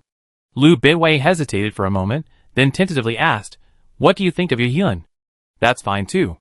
Why don't we let her stay with Crow? Okay, it's settled then. Lu Binwei nodded with a smile. Xiao Su, Yeyun is the daughter of my old comrade in arms, and she's quite talented. If she stays in the Watchers Alliance, you have to take good care of her. He paused, then chuckled softly. Yeyun doesn't have a boyfriend yet. If you think she's good, you can try pursuing her. Looking at the somewhat irreverent Lu Binwei, Su Chen couldn't help but chuckle. Sorry, Minister Lu. I already have over a dozen female confidants by my side. Lu Binwei looked at Su Chen with some surprise. Over a dozen already? You're quite the young womanizer. Chapter 1051. Alright, I won't interfere in your young people's affairs. After a few more casual words, the two concluded their discussions for the day. To welcome Lu Binwei and his group, Su Chen had a lavish banquet arranged. At the banquet, Lu Binwei had Zhang Wei bring Su Chen a booklet. This is. Su Chen opened it, and saw that it recorded many martial arts techniques and spells. There were nearly 20 different kinds in total. Although I am the head of the research department, there aren't many benefits I can secure for you, Su Chen, Lu Binwei explained. These martial arts techniques and spells are all mastered by the extraordinary individuals in the research department. I had them write them all down as a gift for you. Su Chen was taken aback, feeling slightly moved. It must be said that Lu Binwei's vision and character far surpassed those of Wei and Cheng Kuan. He knew perfectly well that only by uniting the Vermilion Bird and the Watchers Alliance could they withstand the external invasion. That's why he personally came to Rain City, earnestly persuading Su Chen, and even presenting such a precious gift. Then I won't stand on ceremony, thank you, Minister Lu. Su Chen handed the booklet to Zhao Man beside him. Most of the martial arts techniques and spells on it weren't very powerful. They could only be considered beginner level. Only 1 or 2 could be considered yellow rank martial arts techniques and spells. They weren't particularly useful to Su Chen, but he could leave them for Zhao Man, Luo Xiaotian, and the others to learn. After several rounds of drinks and dishes, Lu Binwei also discussed the special envoy's matter with Zhang Wei and the others. Before we arrived, the higher-ups had already planned to send special envoys to the Watchers Alliance to guide their work. I just discussed it with Xiao Su, and he's extremely welcoming of the special envoys. After careful consideration, I decided to let Ye Yun and Crow stay as special envoys. Zhang Wei, Zhong Ye Yun, Crow, and the others were slightly taken aback, but didn't object. Guoran, however, immediately became anxious. Minister Lu, how could you let Ye Yun stay as a special envoy? What, are you questioning my decision? Lu Binwei's expression was somewhat displeased. No, that's not what I meant. Guoran panicked and quickly waved his hands. If Zhong Ye Yun stays in the Watchers Alliance, their chances of meeting will be much fewer. How will he pursue Zhong Ye Yun then? I also want to stay in the Watchers Alliance as a special envoy. If not, how about I switch with Crow? Although Guoran utterly dislikes Su Chen, for Zhong Ye Yun's sake, he decides to grit his teeth and stay. I have no objection. It depends on Director Lu's opinion. Crow shrugged. Lu Binwei frowned and looked at Su Chen. Little Su, what do you think? Sorry, I don't like sissies. Su Chen flatly refused Guoran. Who are you calling a sissy? Guoran flew into a rage, instantly standing up and glaring at Su Chen. Swish. Swish. Swish. Luo Xiaotian, Wang Yin, and the others nearby all stood up, their eyes fixed on Guoran. Guoran's heart sank. He finally realized that this was Su Chen's territory. Are you trying to rebel, Guoran? Lu Binwei slammed his fist on the table and shouted angrily. No, I wouldn't dare. Guoran suppressed his anger and sat back down with his head down. Useless, good for nothing. Lu Binwei cursed inwardly. He had just improved his relationship with Su Chen, and Guoran almost ruined it. Little Su, let's do as we agreed before. Let Ye Yun and Crow stay as special envoys. Ye Yun and Crow, do you two have any objections? Zhong Ye Yun and Crow both shook their heads, indicating that they had no objections. That's good. Lu Binwei nodded in satisfaction and picked up his wine glass. Come on, let's continue drinking. Although there was an unpleasant little incident, the overall atmosphere of the banquet was still extremely good. After a satisfying meal, everyone went back to their rooms to rest. Su Chen returned to Normadison and went to his training room. He took out the myriad manifestations true understanding he had just obtained. Cultivate. Ding, congratulations host, you have mastered the myriad manifestations true explanation. The instant the system notification appeared, Su Chen's spiritual sense in his consciousness space was suddenly enveloped by a chill.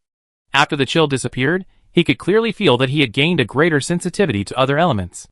Su Chen immediately took out the other elemental spells he had previously acquired. Ding, congratulations host, you have mastered the yellow rank spell, Flame Wheel. Su Chen instantly became excited. When he tried to learn fire-based spells before, there was no reaction at all. But after mastering the myriad manifestations true explanation, he could learn them directly. This myriad manifestations true explanation is truly amazing. Without hesitation, Su Chen mastered all the other elemental spells, including the world-destroying Crimson Lotus. However, most of the spells weren't even at the yellow rank.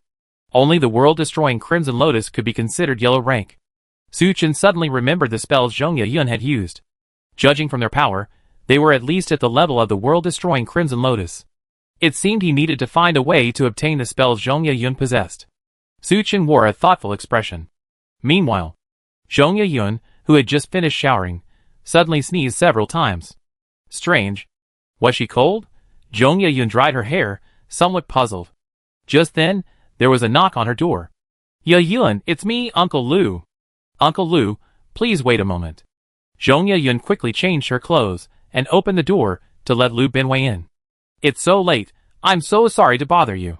Lu Binwei smiled. Uncle Lu, if you keep being so polite with me, I get angry, Zhong Ye Yun said reproachfully. Alright, I won't tease you anymore, Lu Binwei smiled, then said seriously, actually, I came to see you because I have a favor to ask. Seeing Lu Binwei, who was usually so kind and approachable, suddenly become so serious. Zhong Ye Yun was taken aback for a moment, then quickly said, Uncle Lu, don't be so formal. As long as I can help you, I will definitely do it. Lu Benwei sat down on the sofa and sighed. I wanted to talk to you about Su Chen. Su Chen? Zhong Yayun was a little confused. Hasn't our relationship with Suzaku improved? Lu Benwei gave a wry smile. On the surface, that's how it seems. But our relationship is actually very fragile. Plus, that Chung Kun. Never mind, let's not talk about Chung Kun. In short, ensuring that the relationship between Suzaku and the Watchers Alliance is unbreakable is extremely difficult. Zhong Yayun was completely bewildered. Uncle Lu, what does this have to do with me? Chapter 1052. Think about it. Su Chen rejected Guoran for the special envoy position, but accepted you as one. That's enough to prove he doesn't dislike you. So I hope you can get closer to him. Lu Benwei's words were so succinct that even the naive Zhong Yayun understood his meaning. Uncle Lu, this isn't quite right, is it? Su Chen isn't the kind of person who's obsessed with beautiful women, is he? Hey, why wouldn't he be? Lu Benwei waved his hand and whispered, from what I know, Su Chen already has over a dozen women around him, and each one is a beauty. Ah? Zhong Yayun was stunned. Although many men she knew had multiple wives and concubines, none were as extreme as Su Chen, having over a dozen women. Then he might not even be interested in me. Zhong Yayun said, blushing. You need to have confidence in yourself. Lu Benwei's face revealed a cheeky smile. You're so good looking. Even in our Vermilion Bird clan, you're one of the best. If you were to make your move, wouldn't you have Su Chen completely smitten? This? Zhong Yayun hesitated. She had never done anything like this before, and given her personality, the thought of actively seducing Su Chen was simply impossible for her. I know this will put you in a difficult position, but there's no other way. Lu Benwei sighed, appealing to Zhong Yayun's emotions. Besides this, I really can't think of any other way to win Su Chen over. Uncle Lu, is Su Chen really that important? Zhong Yayun asked hesitantly. He's very important. Lu Benwei said seriously. It's no exaggeration to say that if he sincerely pledges allegiance to Zhu Kei, half the reconstruction of Yan Kingdom will already be complete. This wasn't an exaggeration on Lu Benwei's part. Currently, under Zhu Chua's management, the northern provinces of Ningxi and Kunshan have already won over the local survivor organizations. If the Watchers Alliance could be truly absorbed, then most of Yan Kingdom would be under Zhu Chua's control. Well, alright, I do my best. Zhong Yayun bit her lip, and finally nodded in agreement.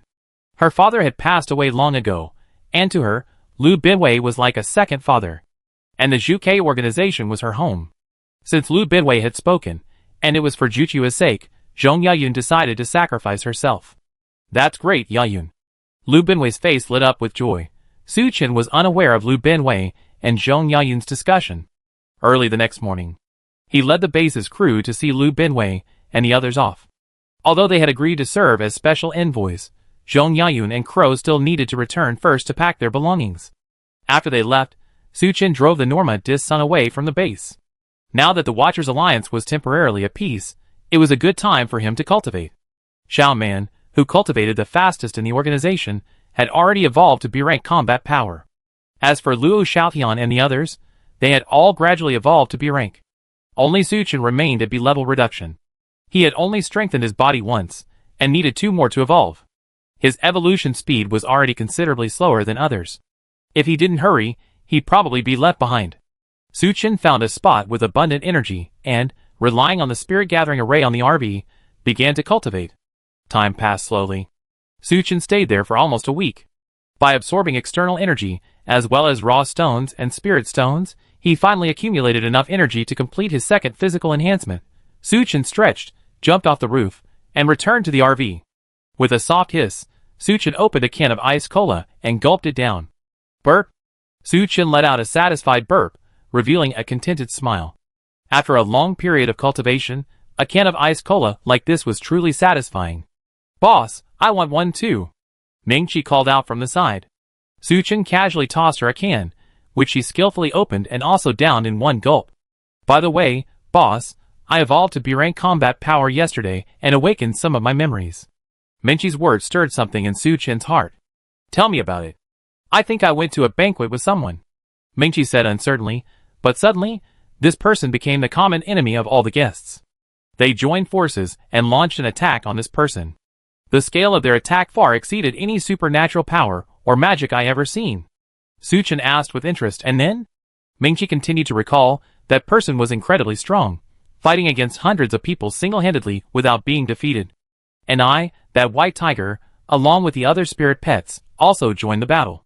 But just as the battle reached its climax, a deafening explosion suddenly erupted. I have no memory of what happened after that. Su Chen listened, a thoughtful expression on his face. These were memories attached to the white tiger's power, memories of what had happened before. It sounded like a trap. The divine beast white tiger and its master had fallen into an enemy's ambush. He just didn't know why the white tiger's power had ended up on Earth. Where was this trap located? And could the white tiger's memories be connected to this apocalypse? Su Chen thought carefully for a while, but couldn't find any clues. He shook his head, deciding to stop thinking about it. Anyway, as Meng Qi's strength gradually increased and her fusion with the white tiger's power deepened, she would awaken more memories. There would still be time to investigate the truth in. Beep beep beep. The communicator on the table suddenly rang. Su Chen picked it up, and saw it was a call from Gao Fei. It seems something has changed in Dongpan province. Hello, Governor Gao. Boss Su, the regent just sent someone to inform us that he's discovered the lava clan's movements. Gao Fei reported. Okay, I understand. Tell him to hold his position. I'd be there right away. After hanging up, a bloodthirsty killing intent flashed in Su Chen's eyes. Dongjing City. The royal palace of the kingdom of Liao. Takahashi Sakura sat behind her desk, handling Black Mountain Society affairs. Compared to before, she was now more composed and less arrogant. Just then, there was a knock on the door. Chairman, it's me. Yamamoto Fumio's voice came from outside. Come in. Takahashi Sakura put away her documents and smiled at Yamamoto Fumio. Uncle Yamamoto, I told you so many times, we don't need to be so polite. There's a difference in status. We can't break the rules. Yamamoto Fumio said earnestly. All right. Takahashi Sakura said helplessly, Uncle Yamamoto, is there something important? Chapter 1053. Emperor Shueisen of the Lava Clan requests a meeting with the guild master. Upon hearing the news brought by Yamamoto Fumio, Takahashi Sakura was first taken aback, then a hint of anger appeared on her fair face. That Shueisen, how dare he come to see me? In the recent naval battle, the kingdom of Ria suffered a crushing defeat and heavy losses. While it was certainly due to Su Chen summoning the black shark whale pod, catching the Ria people off guard, Shueisen was also undeniably involved. He retreated with the Lava Clan without even a word. This resulted in the Ria people being attacked from both above and below water, ultimately suffering heavy casualties. Takahashi Sakura was furious about this, but she was unable to spare the resources to deal with the Lava Clan. She never expected Shueisen to be so shameless, daring to visit her today. Guildmaster, have you forgotten how you disciplined Sekuen before? Yamamoto Fumio reminded her in a low voice. Sakura Takahashi paused, then remembered. When she was teaching her younger brother, Tsukasa Takahashi, she had said, don't be angry, anger only diminishes wisdom. And don't hate your enemies, for hatred will cloud your judgment. Instead of hating your enemies, use them to your advantage. Reminded by Fumio Yamamoto, Sakura Takahashi calmed down. She nodded gently, Uncle Yamamoto, take me to see Shueisen. In a side hall of the palace. Shueisen sat on a soft sofa, but felt extremely uncomfortable. Firstly, as an aquatic creature, he found it difficult to adapt to life on land. Secondly, it was because he was about to meet Sakura Takahashi. After the last naval battle, Shueisen knew very well that the alliance with the Liao people was essentially destroyed. He hadn't originally planned to contact the Liao people again. However, without the Liao people's material aid, the Lava Clan simply couldn't rebuild their homeland. Furthermore, the Atlantean army was constantly searching for the Lava Clan's whereabouts. Left with no other choice, Shueisen had to swallow his pride and visit Takahashi Sakura again. Seeing His Majesty safe and sound, I am relieved. With a melodious voice, Takahashi Sakura, accompanied by Yamamoto Fumio, slowly entered. Greetings, Guildmaster. Shueisen, abandoning his usual arrogance, quickly stood up. No need for formalities, Your Majesty, please sit. Takahashi Sakura casually invited, May I ask what brings Your Majesty here today? It's like this. Shueisen carefully chose his words, speaking cautiously, our Lava Clan needs a large amount of supplies to rebuild our homeland. Moreover, the people of Atlantis are like leeches, relentlessly pursuing us. We need your country's assistance. Faced with Shueisen's plea for help, Takahashi Sakura didn't immediately refuse, but gently tapped the table, remaining silent. The atmosphere instantly became somewhat suffocating. After a long while, just as Shueisen was about to urge her, Takahashi Sakura spoke. Assistance is no problem, but on what grounds? During the last naval battle, Your Majesty and the Lava Clan's army truly disappointed me. Shuesen's face flushed red. Fortunately, his skin was naturally red, so it wasn't noticeable unless one looked closely. Last time was out of necessity.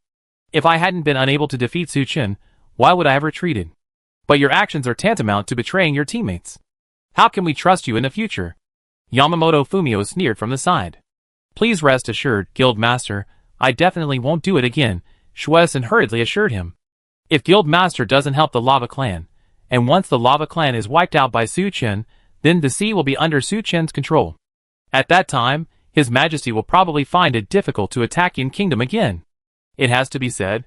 Shuesen's words made some sense. Even if she despised his cowardice, Takahashi Sakura couldn't sit idly by and watch the Lava Clan be wiped out by Su Chen. Takahashi Sakura finally made a decision. I can help you.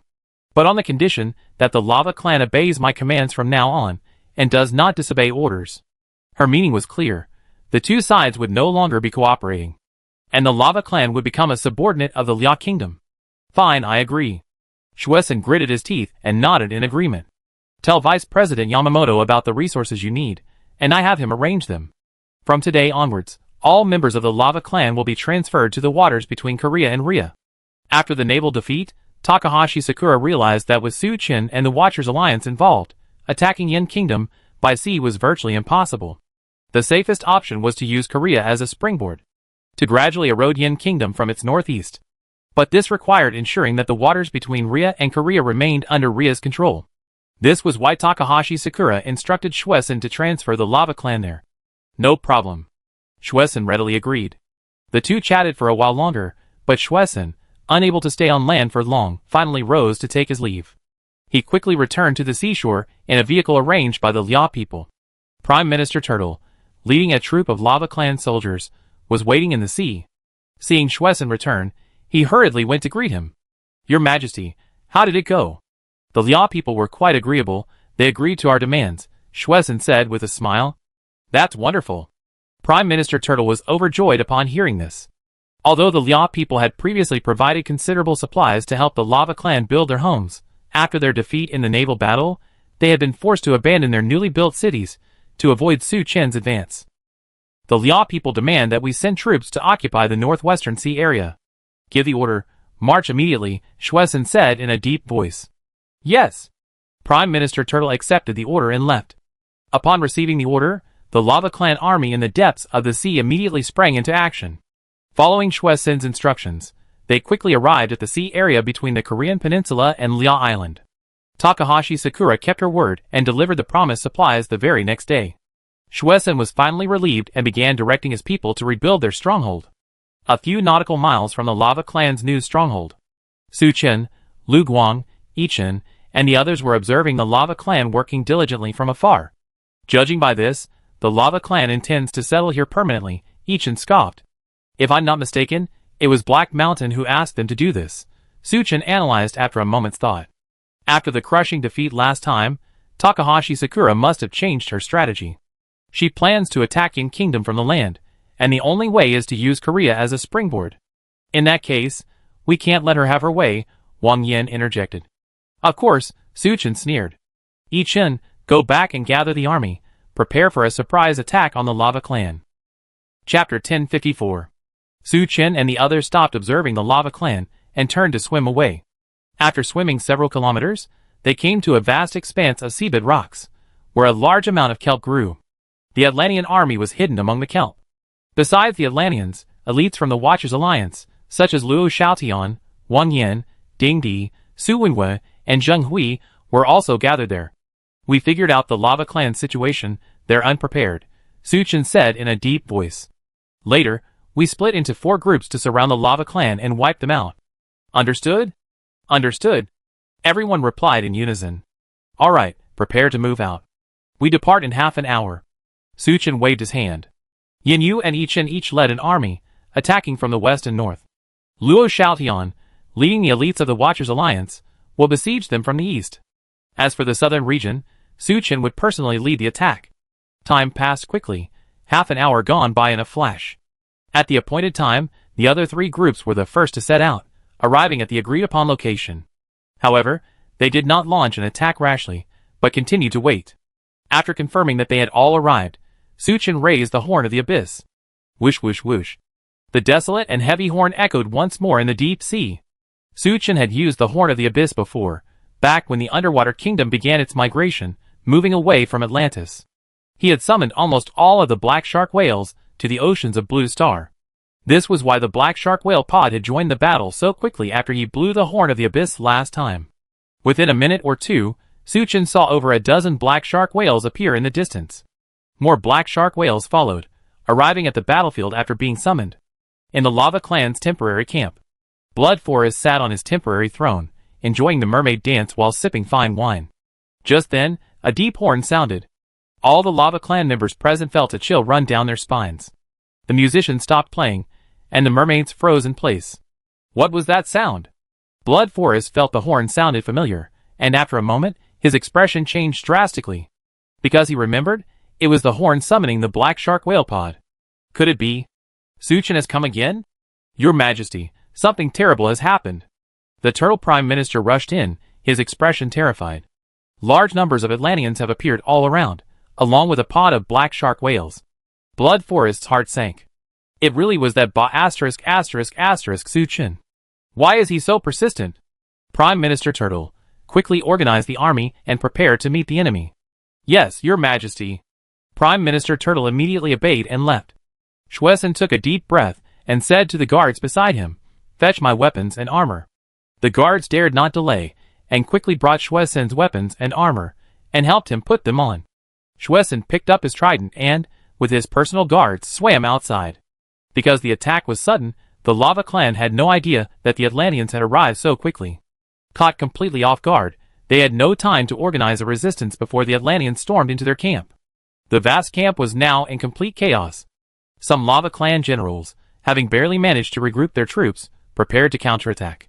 But then the black shark whales charged in, scattering the Lava Clan army. On the battlefield, each wielded a long blade, rampaging like a ferocious beast. In a short time, dozens of Lava Clan creatures lay dead at his hands. He raised his blade high, shouting fiercely, "Blood Forest, you dog, come out and face your death." The last time Ichin met Blood Forest, he hadn't expected Blood Forest to launch a sneak attack, nearly losing his life. Ichin harbored a deep grudge, and had been waiting for an opportunity to regain his honor. "You want to kill me? You have to see if you have the strength." Blood Forest's expression turned ferocious. With a powerful thrust of his fishtail, he flew forward, instantly appearing before Ichin. The trident in his hand slammed heavily towards Ichin. Fortunately, Ichin reacted quickly, raising his long blade to block Shwesan's attack. Clang! The moment their weapons clashed, the immense impact, accompanied by ripples, spread outwards. Nearby aquatic creatures were all blasted away. Even Ichin felt his hands go numb, and he involuntarily shrank back a bit. His expression changed slightly. Shwesan's strength was actually this great. This was to be expected. After all, Shwesan was the emperor of the Lava Clan, enjoying the most superior resources. His superior strength was always to be normal. With your paltry skills, you think you can kill me? Dream on. Shwesan swung his trident, creating towering waves, and slammed it heavily towards Ichin. Ichin dared not be careless. He mobilized all his abilities, his long blade swirling in his hand. A circular water barrier enveloped him. But his strength was clearly inferior to Shwesan's. After Shwesan's attack, Ichin's water barrier only held for a moment before shattering. Ichin was sent flying by Shwesan. Once he regained his footing in the water, he felt a sweet taste in his throat, and spat out a mouthful of blood. Shwesan sneered, preparing to continue his pursuit of Ichin. But then he saw the seaweed, kelp, and other plants on the seabed suddenly swell wildly. They seemed to come alive, sweeping towards Shwesan. Shwesan's expression changed slightly. He quickly raised his trident, slashing down the attacking plants one by one. But these plants seemed endless, continuing their relentless assault. While dealing with the plants, Shwesan looked into the distance. He spotted the pretty young woman, Zhong Yeyuan, not far away, her hands forming hand seals. These plants were the very ones she had summoned. Enraged, Shwesan prepared to charge at Zhong Yeyuan.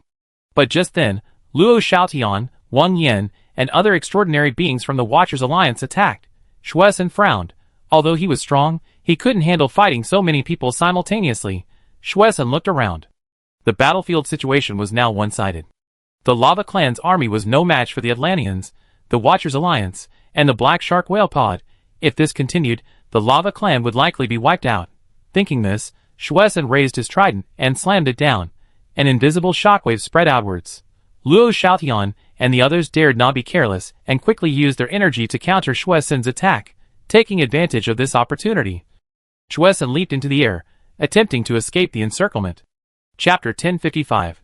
Just as Schwessen was about to escape, two thick beams of lightning suddenly tore through the seawater and shot towards him. Schwessen was startled and quickly swam downwards to avoid the lightning beams. But this only put him back into the encirclement of Luo Xiaotian and the others. Schwessen was furious and looked towards the direction of the lightning beams. As the lightning beams dissipated, the arc of electricity in Su Chen's eyes gradually faded. He slowly approached Schwessen and said expressionlessly, "Schwessen, long time no see." Su Chen. Upon seeing Su Chen, Schwessen's expression instantly tensed up, even though he now possessed B-rank strength. He was at the very top of the pyramid across the entire Blue Star. But his crushing defeat to Su Chen, even his capture, still instilled a deep fear in him when facing Su Chen. "I gave you a chance before, but you didn't cherish it. Since that's the case, today is your death day." Su Chen drew his Xianjin long sword and beckoned to Schwessen. Schwessen didn't attack immediately, but said in a deep voice, "Su Chen, can I make a deal with you? Tell me, but whether you agree or not is another matter. We duel one-on-one. If I win, you let me and my people leave." Schwessen proposed his conditions. "If I lose, my life is yours, my people will surrender to you, but please treat my people well." Su Chen hesitated for a moment, then nodded slightly. "All right, no problem." The Lava Clan still had hundreds of thousands of members. Killing them all wasn't realistic. It would be better to incorporate them and make them completely members of Atlantis. Prime Minister Turtle, order everyone to stop resisting. Schwessen turned and roared at the Prime Minister Turtle. Su Chen also beckoned to Yen Yu, ordering them to cease fighting. Soon afterward, both sides stopped fighting. They gathered around, surrounding Su Chen and Schwessen. "Listen up, all of you. If I lose today, you will surrender to the Atlanteans. Their king promised me he would treat you well."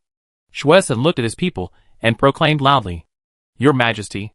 The Prime Minister Turtle and the others looked reluctant. "All right, enough talk, just watch quietly."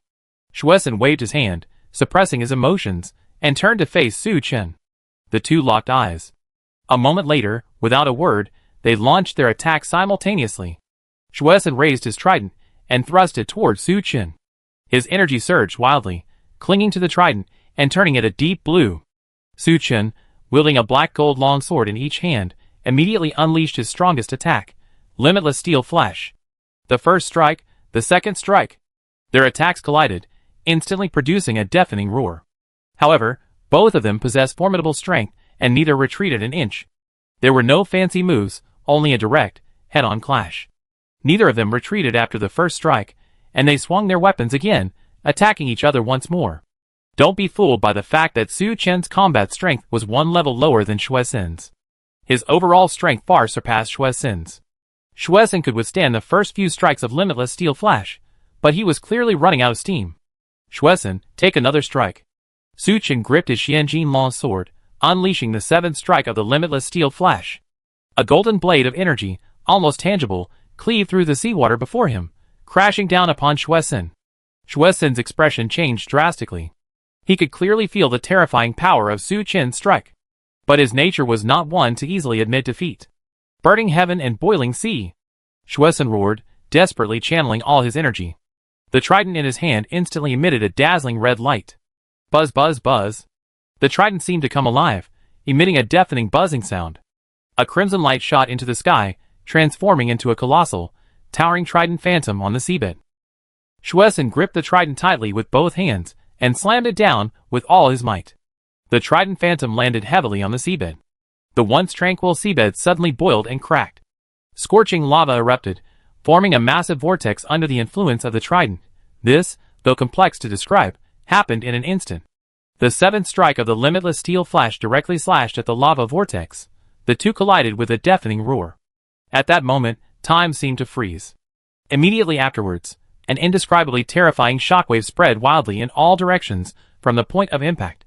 The closest aquatic creatures, and humans were instantly blasted away. Some weaker individuals even lost their lives on the spot. The terrifying energy ravaged the seabed, causing immense chaos. Its impact was no less than detonating a nuclear bomb on the ocean floor. After an unknown amount of time, the seabed gradually calmed down. When everything settled down, whether it was Atlantis, the Watchers Alliance, or the Lava Clan, all humans and aquatic creatures stared wide-eyed at the center of the battlefield. There stood a tall, imposing figure. Who else could it be but Su Chen? As for his opponent, Blood Forest, the emperor of the Lava Clan, he was too weak to even stand and lay on the seabed. Su Chen, I lost. Blood Forest's breath grew extremely faint. But his eyes remained fixed on Su Chen. I hope you can keep the promise. You can rest assured about that, Su Chen said calmly. Then, Blood Forest's words were cut short as the light in his eyes vanished completely, and he breathed his last. Your Majesty. The Turtle Prime Minister and the others wept bitterly. Looking at Blood Forest's corpse before him, Su Chen couldn't help but shake his head slightly. Although he deeply resented Blood Forest's betrayal, he had to admit that Blood Forest was still an emperor who loved his people dearly. Everything Blood Forest did was for the better survival of the Lava Clan. As for why things turned out this way, it can only be attributed to the millennia-long feud between the Lava Clan and Atlantis. But regardless, since Blood Forest betrayed them and caused considerable losses to the Atlanteans, he had to die. Su Chen looked at the Turtle Prime Minister and said coldly, You heard Blood Forest's dying words. Do you intend to comply, or continue to resist? The Turtle Prime Minister wiped away his tears, and a hint of fear flashed across his face when he saw the Xianjin long sword in Su Chen's hand. I intend to comply.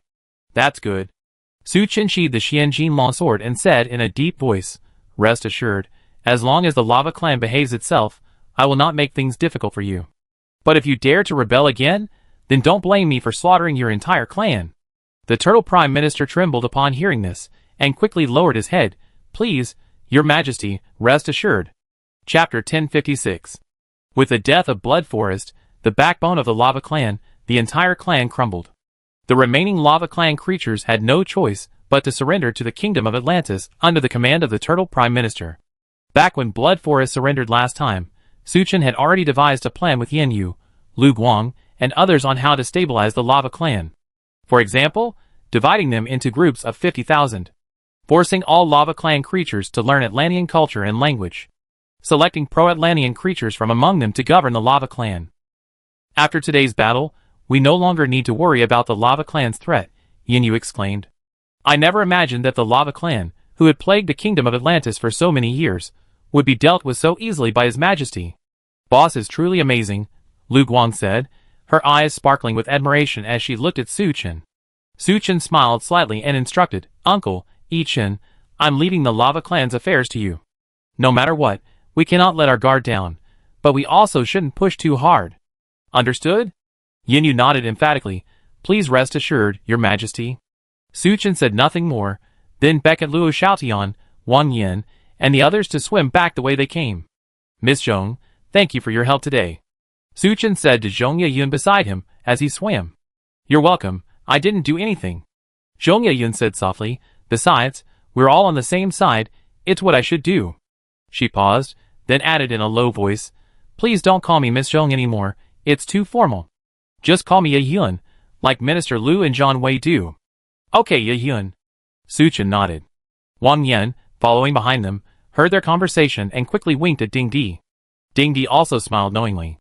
The group returned to the sea, boarded a ship, and headed west towards Dompan Province. Not long after, the royal palace of the Kingdom of Ria. Takahashi Sakura was meeting with Jack and Fan Debut, inquiring about the recent progress of the zoo's sanctuary. Mr. Jack, how are the angels doing now? Don't worry, Chairman, the whole process is going very smoothly. Jack replied with a smile, We have now created 7 angels. Considering their strength, they are basically B+ level combat power. Hearing this, a glint flashed in Takahashi Sakura's eyes. Whether it's the Yin Kingdom or the Ria Kingdom, their current top combat power is only B level. The angels created by Zeus's sanctuary actually possess B+ level combat power? If this continues, with hundreds or even thousands of angels, wouldn't they be able to easily sweep through Yin Kingdom? Takahashi Sakura nodded in satisfaction. Very good. So when can we begin large-scale deployment? Jack thought for a moment and gave a time frame.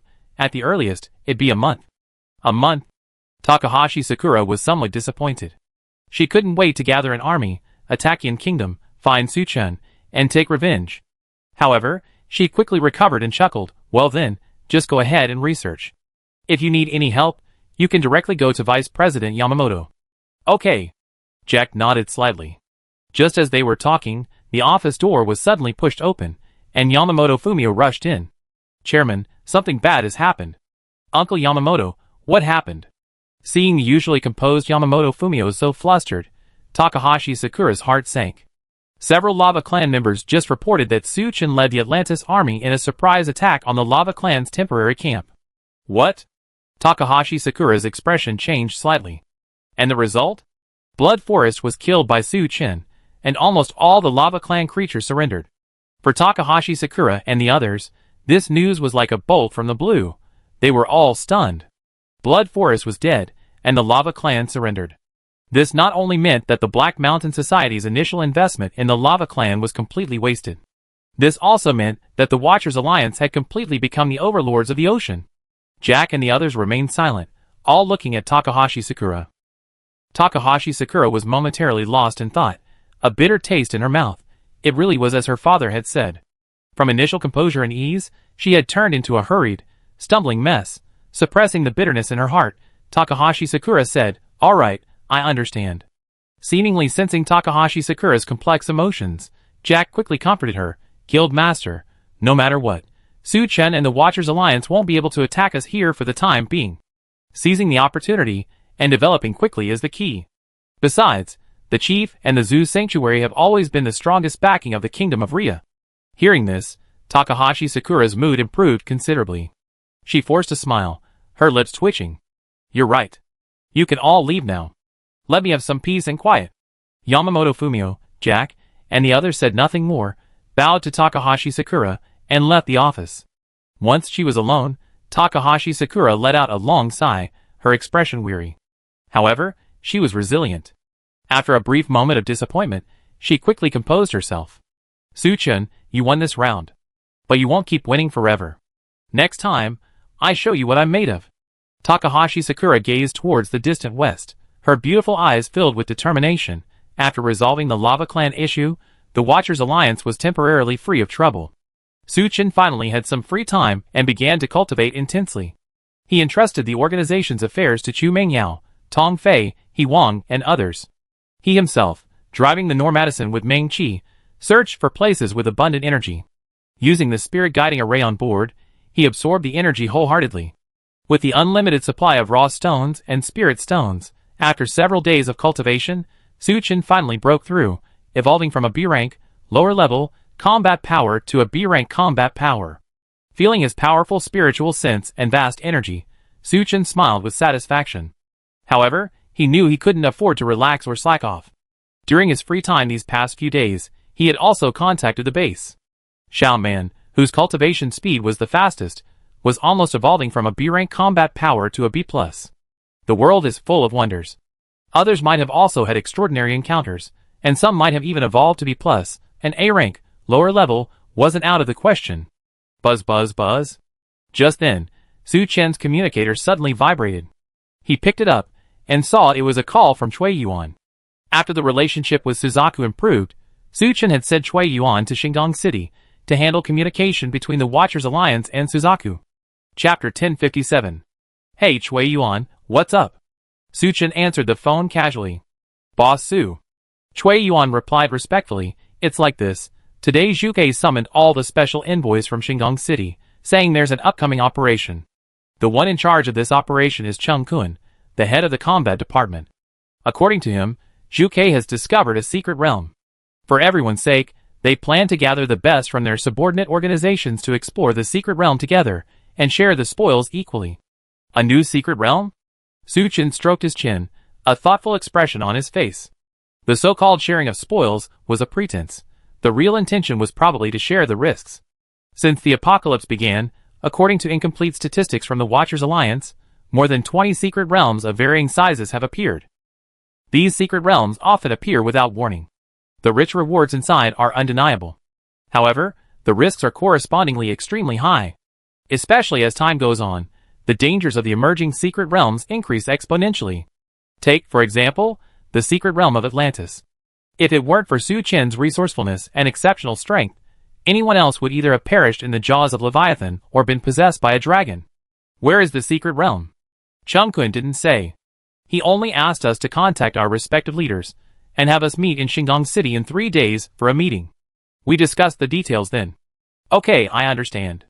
Su Chen hung up the phone, pondered for a moment, and looked towards a rock not far away. Mengqi was lying on the rock, lazily basking in the sun. Mengqi, let's head back. Su Chen called out, and Mengqi leaped up, quickly coming to his side. The man and the tiger returned to Madison and started the car. After a day's journey, Su Chen returned to the Watchers Alliance's main base.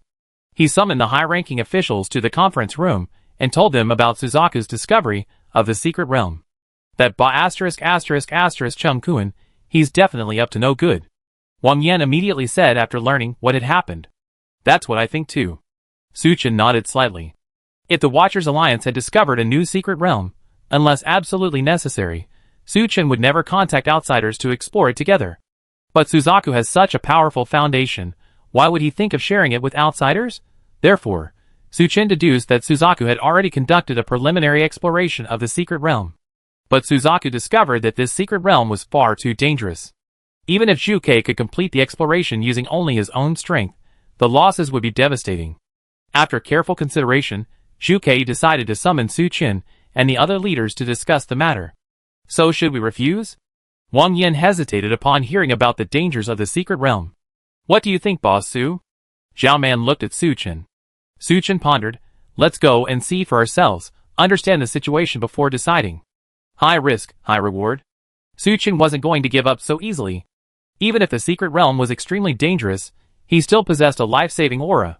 He could simply abandon the life-saving aura. Boss Su's words make a lot of sense. Luo Xiaotian nodded in agreement. Since Boss Su says so, then I have no objections. Zhao Man also agreed. The group quickly reached a consensus. After some discussion, Su Chen finally decided to go to Shingang City. However, he wouldn't go alone. Besides Mengqi, Luo Xiaotian, Wang Yan, Ding Di, Xiang Mingming, and others would also accompany him. If they ultimately decided to explore the secret realm, these people would follow Su Chen into the secret realm. Nothing happened that night. Early the next morning, Su Chen and his group made preparations. They arrived at the parking lot and were just about to board the Madison when Su Chen heard someone call his name. Boss Su. Su Chen turned around and saw Zhong Yun and Crow. Yun Crow, what's up?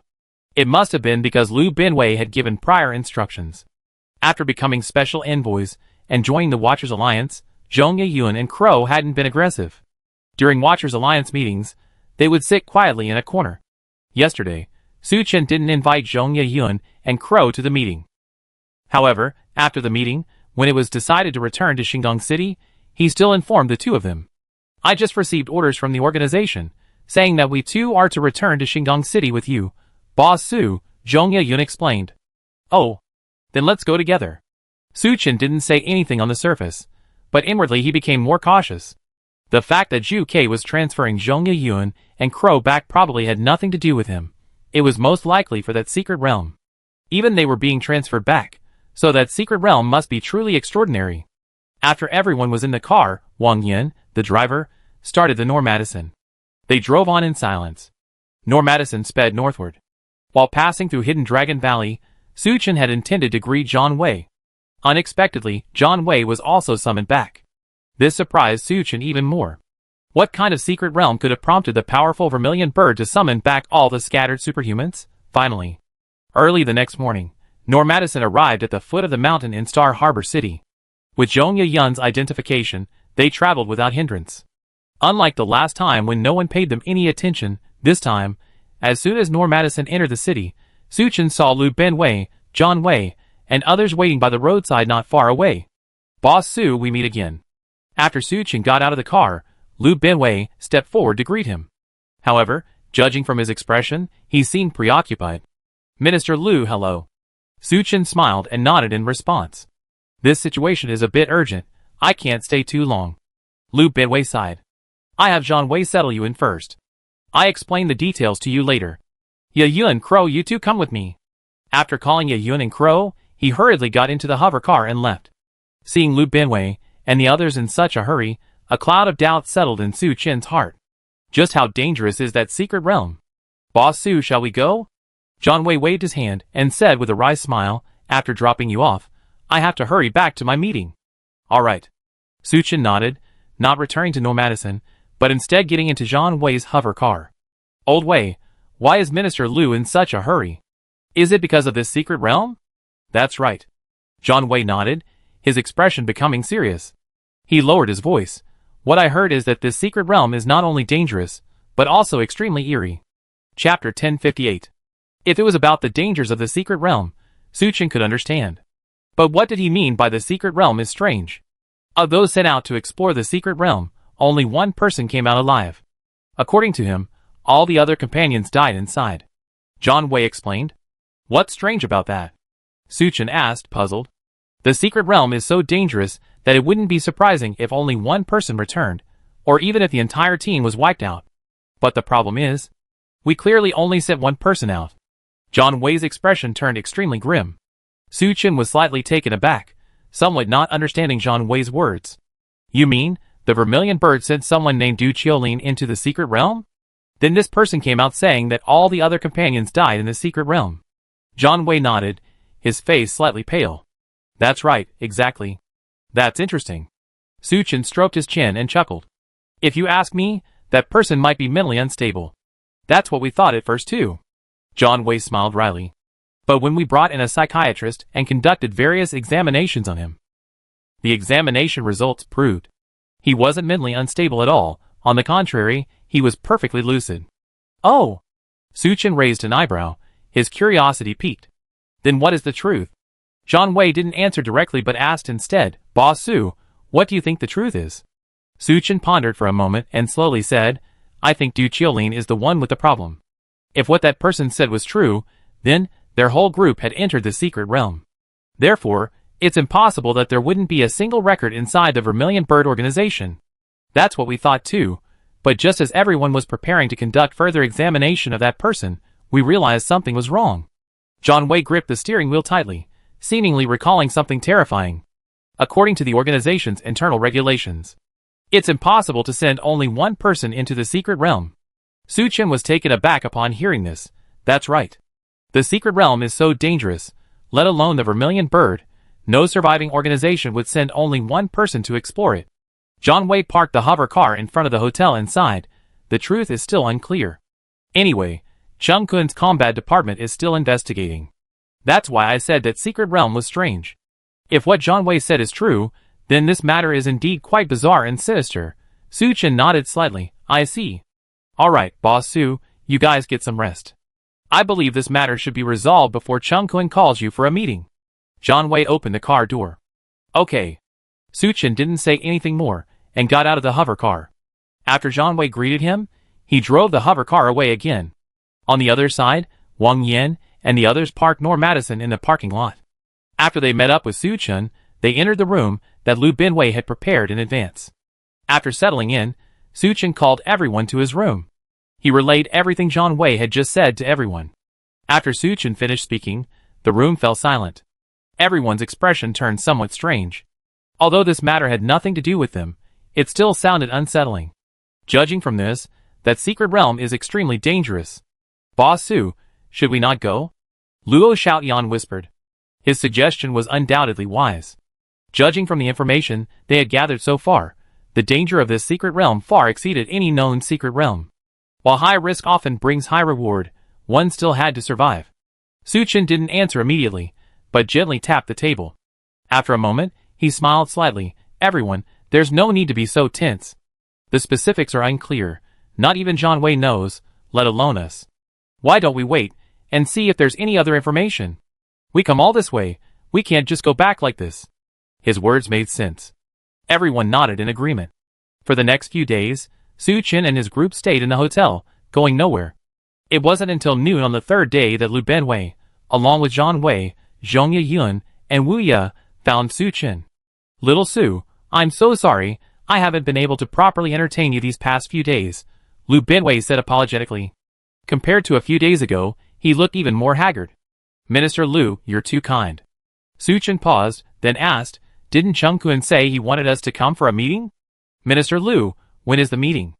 I'm just here to inform you. The meeting will be held this afternoon. Now that the meeting time was set, the investigation into Du Qiulin should have been concluded.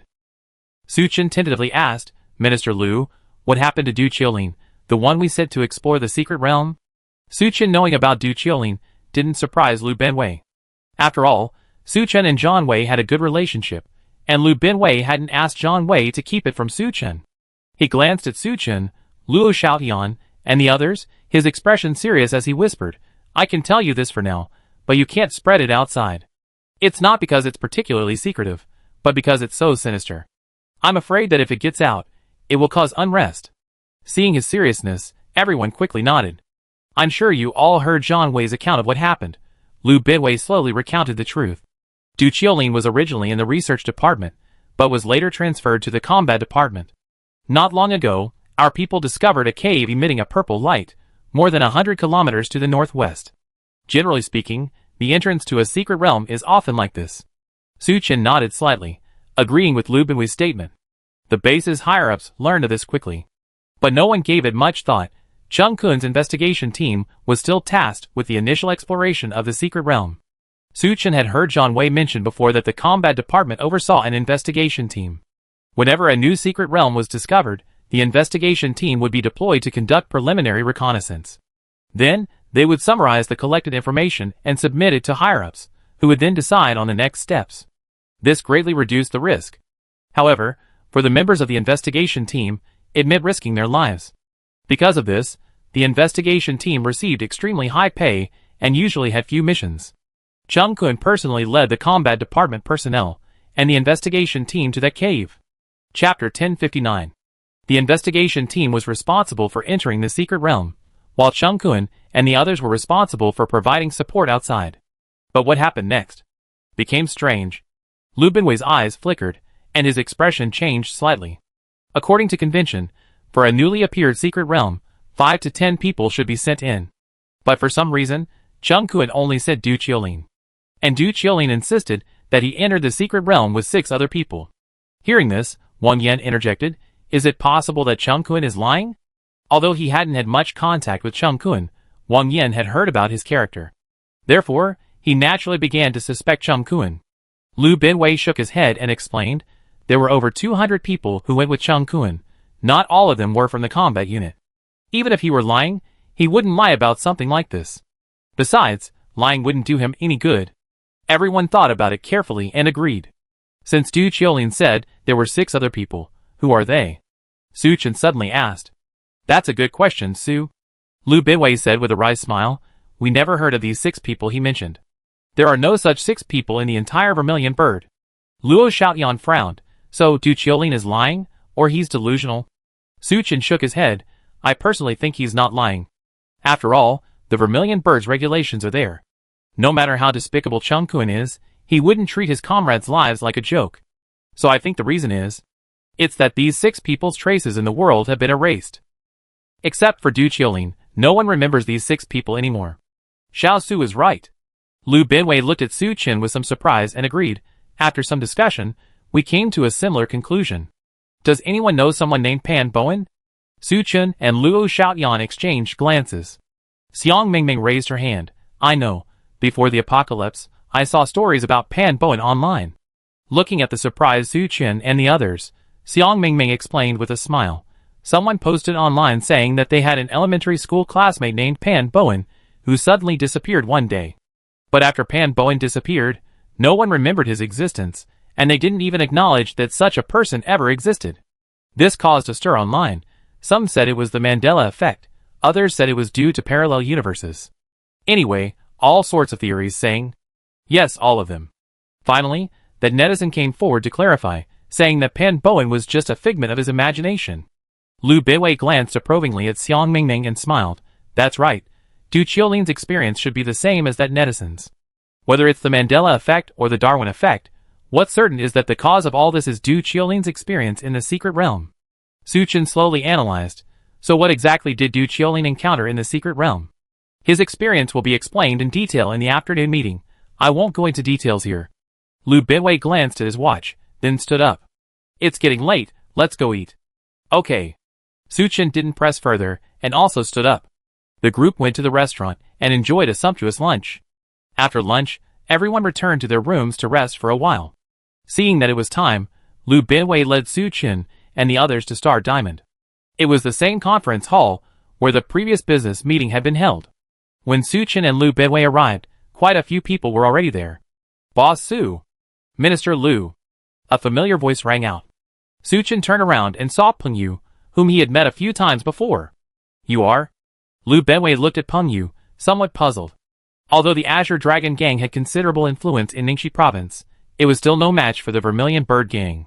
Furthermore, Lu Binwei was only in charge of the research department, so he didn't remember Peng Yu at all. He's the leader of the Songlong Gang in Ningxi Province, Su Chen introduced, then nodded slightly to Peng Yu. Hello, Boss Peng. Hee, Boss Su, are you also planning to explore the secret realm? Peng Yu asked with a smile. Su Chen smiled noncommittally and countered, aren't you here for the secret realm too? Of course. The secret realm is full of treasures. If I can get a share, my strength will greatly increase, and I can become a superior person. Peng Yu's eyes gleamed with excitement. A cold smile appeared on Su Chen's lips. Although the rewards of the secret realm are abundant, its dangers are unimaginable. It seems Peng Yu is unaware of Du Qiulin's ordeal, otherwise he wouldn't have said such a thing. Xiao Su, you all sit down, I'm going to the stage. Lu Binwei greeted Su Chen, and then led Zhang Wei, Zhong Yayun, and a few others to the stage first. Su Chen and Peng Yu, among others, found seats. More people gradually entered the conference room. These were the leaders of different survivors, all invited by Zhu Kei to attend the meeting.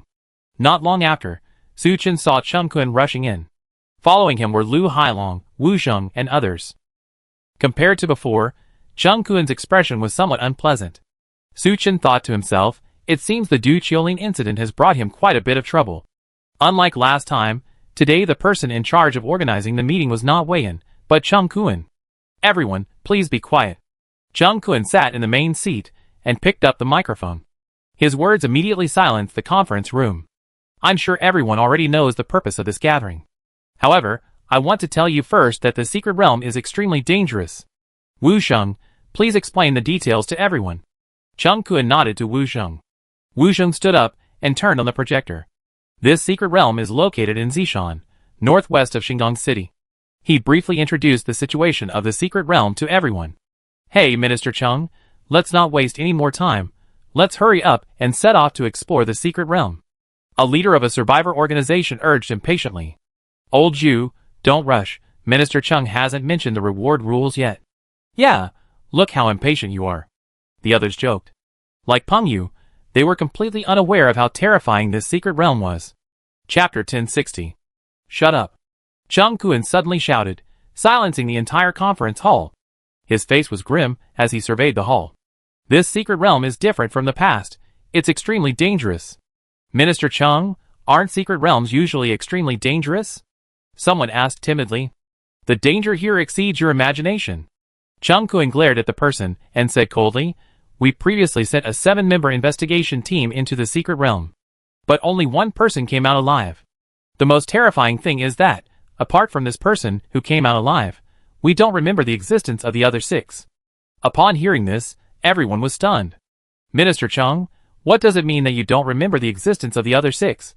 Peng Yu raised his hand cautiously. It means these 6 people seem to have never existed in this world. All traces and memories of them have been completely erased. A chill ran through everyone, and fear appeared on their faces. No wonder even the formidable Cheng Kun was so wary. The contents of today's meeting must not be divulged. Anyone who dares to leak it will become the Vermilion Bird's greatest enemy. Cheng Kun swept his gaze over the crowd again, and said in a deep voice, I already told you the general situation. Those who wish to explore this secret realm can stay. Those who don't wish to go can leave now. After he finished speaking, Luo Xiaoyan and Wang Yan's gazes turned to Su Chen. In their opinion, it was best not to participate in such a dangerous secret realm. But Su Chen shook his head at them. I plan to stay. You guys go back first. Su Chen's thinking was simple. Since the secret realm in Purple Mountain was so dangerous, the rewards would naturally be extremely generous. It would be a real pity not to go. He had his own life-saving spiritual light. Even if something went wrong, he could escape unscathed. But Luo Xiaoyan and Wang Yan were different. "No, Boss Su, let's go together." Luo Xiaoyan shook his head firmly. "Yes, we're all in this together, how can we leave you behind?" "That's right, let's go together." Wang Yan, Ding Di, and the others echoed. "That's an order, go back." Seeing Su Chen's resolute attitude, Luo Xiaoyan and the others had no choice but to get up and leave the venue. "Boss, you have to come back safely, otherwise, all your women will be mine." Before leaving, Xiang Mingming squeezed Su Chen's hand and chuckled. However, Su Chen sensed her worry for him in her teasing words. Seeing Luo Xiaoyan and the others leave, while Su Chen remained seated unharmed, Chung Kun on the stage paused slightly, then a thoughtful expression appeared on his face. Besides Luo Xiaoyan and his group, several other leaders of survivor organizations also left with their subordinates. After all, no matter how many treasures were in the secret realm, one needed to be alive to enjoy them. After waiting a while, and confirming that no one had left, Chung Kun nodded slightly. "Very good. Since you chose to stay, you have the right to know about the secret realm." He paused, then nodded to someone not far from him. "Du Qiulin, why don't you introduce it to everyone?" Du Qiulin wasn't very old, and had a handsome appearance. However, his face was pale, whether from malnutrition or from what had happened recently was unclear. Du Qiulin stood up, took the microphone, and his voice was hoarse. "That day, after receiving the mission, I and 6 companions entered the secret realm. When we came to our senses, we found ourselves in an abandoned town. We didn't rush in, but searched each house one by one to make sure there was nothing unusual." At this point, Du Qiulin's face clearly showed fear. One of the team members, named Agia, suddenly disappeared. Including myself, the team was down to only 6 people. That's not the worst part. The worst part is that when I told Captain Li Pei about it, he questioned me, asking, "Who is Agia?" Besides the captain, the other team members also don't remember Agia's existence. At first, Du Qiulin thought Li Pei and the others were joking with him. But after repeatedly confirming, he discovered that the team members genuinely didn't remember Agia. Even more terrifying, Du Qiulin discovered that all traces of Agia's existence had completely vanished. His weapons, equipment, and even the water bottle he had drunk from were all gone. This discovery terrified Du Qiulin. If Agia had died a gruesome death, Du Qiulin could accept it. But the fact that he had been completely erased from this world, without a trace, truly horrified Du Qiulin. With Li Pei and the others patiently calming him down, Du Qiulin's emotions finally stabilized. Once calmed down, the group gathered together to discuss the matter. Most of them felt that the rigorous training at Zhuge had caused excessive mental stress, leading to Du Qiulin's condition. However, Captain Li Pei didn't think so. Just in case, he found paper and a pen and wrote down the names of all 6 people present. After making preparations, the group planned to continue. But just then, Du Qiulin discovered in horror that another person was missing from the group. He hurriedly found Captain Li Pei, but Li Pei looked bewildered and said that there were only 5 people when they came in. Unconvinced, Du Qiulin quickly picked up the previous list. When he saw the list, his hands and feet went cold, and his heart sank to his stomach, because the list indeed only contained the names Li Pei, Du Qiulin, and 4 others. In that instant, Du Qiulin completely broke down. He shouted and screamed, trying to convince Li Pei and the others that he was delusional. But Li Pei and the others thought Du Qiulin was delusional. So they joined forces to restrain Du Qiulin, intending to find a way to cure him after leaving the secret realm. Although everyone believed Du Qiulin had suffered a mental breakdown, this incident still left the team in a state of unease. Li Pei found a house in the town to settle down temporarily, intending to rest for the night. However, just as they finished settling in, Du Qiulin was horrified to discover that another person was missing from the team. Just like the 2 who had disappeared before, all traces of this person had been completely erased. This time, however, Li Pei and the other 2 realized something was wrong. According to the investigation team's regulations, each expedition exploring the secret realm must consist of at least 5 people. Li Pei produced a list. Sure enough, only the 4 of them remained on it. This time, even though he didn't trust Du Qiulin, Li Pei sensed the seriousness of the situation. He quickly released Du Qiulin and called the other 2 to discuss a plan. Chapter 1061. After discussion, Li Pei tied the 4 people together with rope. This way, anyone who disappeared would be visible. Night quickly fell. However, the 4 people in the room were wide awake and remained motionless. Fortunately, no one disappeared until midnight. But then, a sudden change occurred. A shrill scream suddenly came from outside the house. The group peered out, and saw a group of glowing white ghosts rushing towards their house. Li Pei dared not be careless. While directing the other two ability users to use their skills to block the ghosts, he led them out the window to escape. But as soon as they left the house, the remaining two ability users also vanished. This time, Du Qiuling watched helplessly as the two disappeared into nothingness. The ropes binding them also fell away. Even the knots that had been tied were now perfectly intact. This bizarre situation completely dumbfounded Du Qiuling. Du Qiuling, what are you standing there for? Run! Li Pei tugged at the rope. Captain, we're two people short again. Du Qiuling caught up with Li Pei, forcing a bitter smile. What, two more people? Li Pei's words trailed off, and he too was taken aback. In his memory, only he and Du Qiuling had been sent to explore the secret realm. But this clearly defied common sense. Just then, the ghostly figures behind them were closing in aggressively.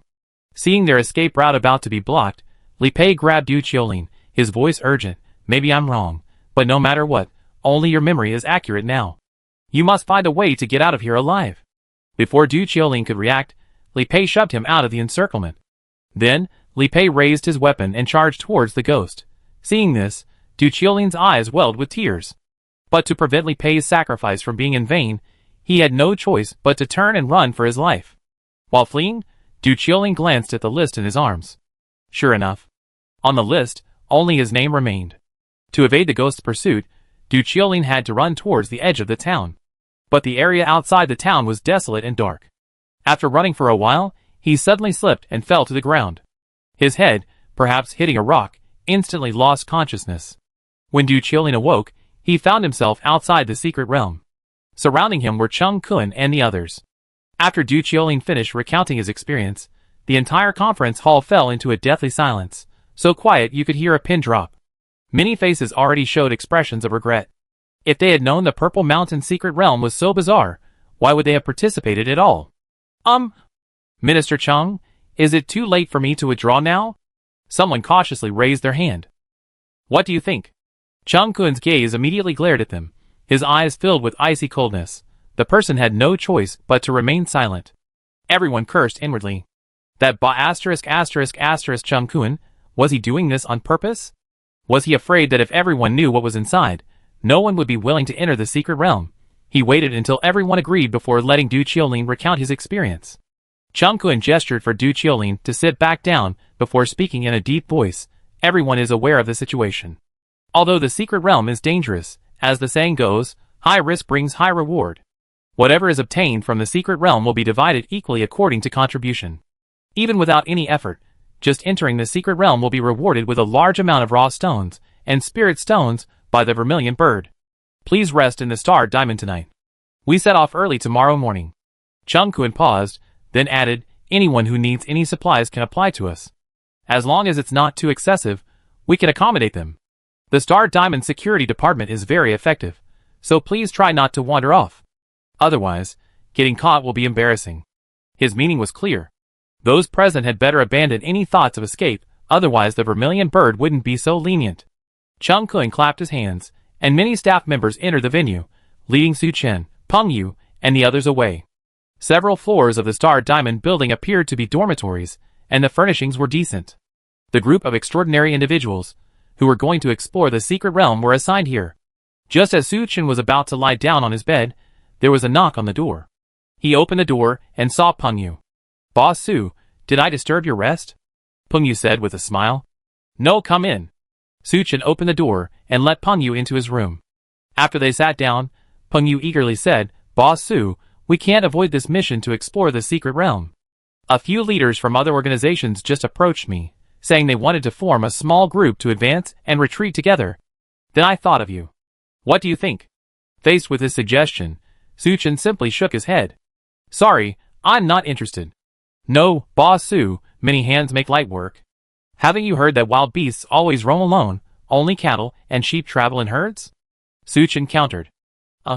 Peng Yu choked for a moment, then smiled wryly. Boss Su, I really mean it. I appreciate your kindness. Su Chen's reason for refusing was simple. In this loosely organized group, everyone was unfamiliar with each other. If any danger arose, they would likely betray their teammates faster than anyone else. Su Chen couldn't be bothered to join. Besides, it was also related to the Purple Mountain secret realm this time. Unlike any secret realm before, it was eerie from beginning to end. Joining a small group would not only be pointless, but would also create more trouble. Seeing Peng Yu's disappointed expression, Su Chen thought for a moment and said, "If you want, I can take you with me." "Really? That's great." Peng Yu immediately became excited and thanked him repeatedly.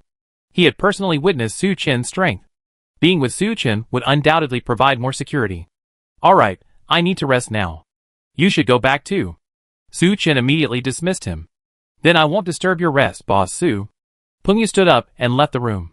Su Chen's willingness to take Peng Yu along wasn't out of kindness.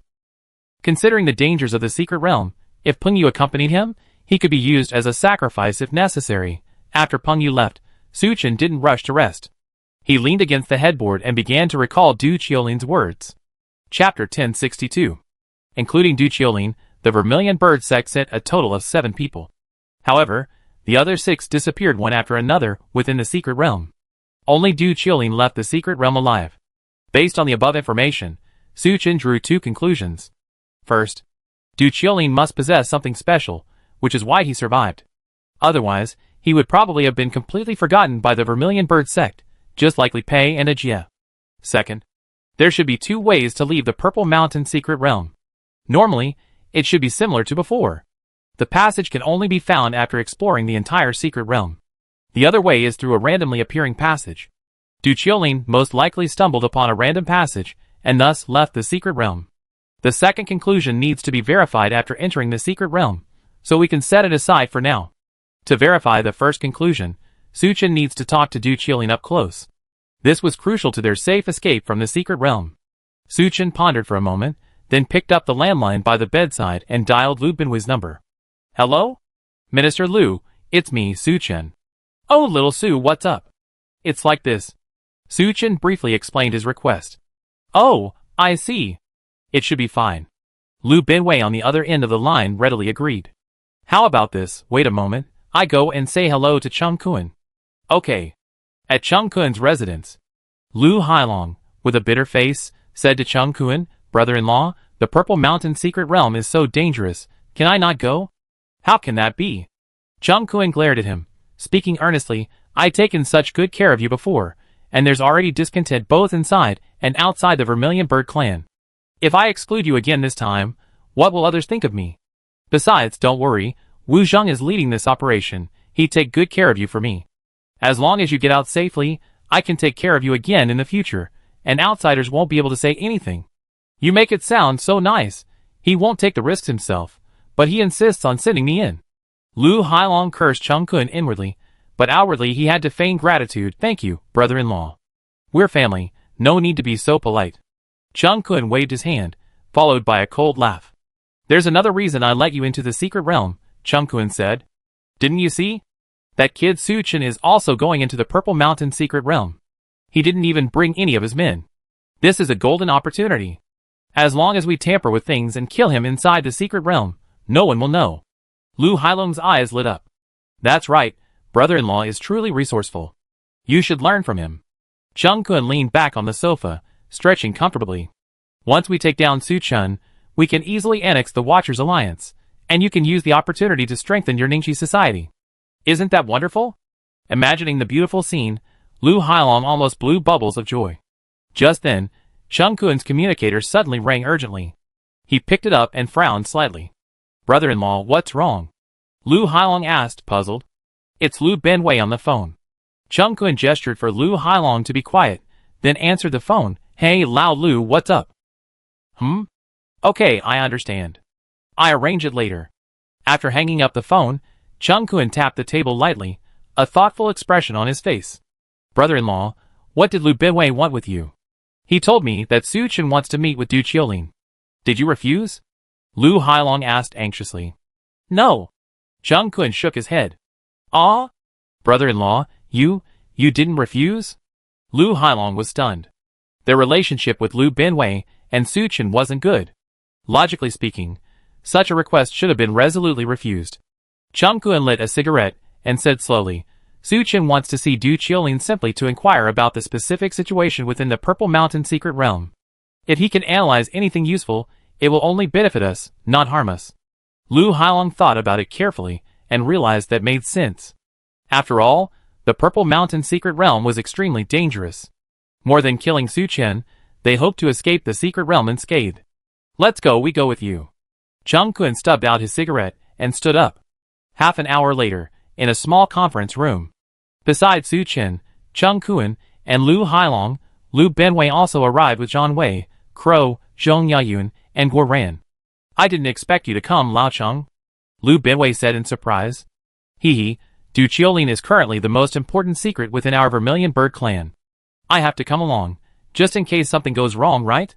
Chung Kun said with a forced smile, glancing at Su Chen. Alright. Lu Benwei shrugged, nonchalantly asking, where's Du Qiulin? Bring him here immediately. Chung Kun picked up his communicator and gave a few instructions. A short while later, 2 members of the combat department brought Du Qiulin in. After the 2 superhumans left, Chung Kun smiled and said to Du Qiulin, Little Du, don't be nervous. I called you here because this brother named Su Chen wants to talk to you. A hint of impatience flashed across Du Qiulin's face. Minister Chung, I said what I need to say countless times. Little Du, don't get agitated. I assure you, this is the last time. Lu Benwei chimed in from the side. With his old superior speaking, Du Qiulin couldn't show any displeasure, and could only nod. Su Chen and Du Qiulin sat down facing each other. The others didn't sit down, but stood around them, watching quietly. Su Chen didn't rush to speak, but instead tried to sense Du Qiulin from a distance, using his spiritual sense. Du Qiulin's combat strength should be B-level minus. However, Su Chen sensed that his spiritual sense intensity was even higher than B-level combat strength, almost indistinguishable from B-level plus. Su Chen noted this down and extended his hand to Du Qiulin in a friendly manner. Hello, Du Qiulin, my name is Su Chen. I'm here to understand the specific details, to see if anything has been overlooked. Du Qiulin shook hands with Su Chen. Ask away. Please describe the entire process in more detail. Du Qiulin's expression clearly showed some helplessness. Since leaving the secret realm and returning to the real world, he had been questioned like this dozens of times. However, out of respect for Lu Benwei, he sighed and began to recount his experiences in the secret realm again. Chapter 1063. Su Chen took out a recording device and began recording their conversation. During Du Qiulin's narration, Su Chen frequently interrupted him to ask more detailed questions. How would you rank your strength from highest to lowest? Are there any differences in the personal belongings of each person? What should have been a less than half-hour presentation dragged on for an hour. Afterwards, Du Qiulin was visibly exhausted. Mr. Su, can we finish now? Okay, no problem. Su Chen put away the recording device and nodded. Chung Kun called over the guards outside and ordered them to take Du Qiulin away. He looked at Su Chen with a beaming smile and said, Boss Su, how was it? Any new discoveries? Su Chen didn't want to answer, but he didn't want Chung Kun to keep pressing him. He pondered for a moment before saying calmly, based on my deduction, Du Qiulin's spiritual sense is stronger than the others, which is why he wasn't eliminated. Even if Chung Kun knew this discovery, it wouldn't be of much use. After all, spiritual sense is different from evolution. It generally doesn't have any special methods. I see. How come our people didn't consider this? Chung Kun suddenly realized, laughing, Boss Su is indeed clever. Alright, it's getting late, I'm going back to rest too. Su Chen stretched. Okay, then I won't see you off.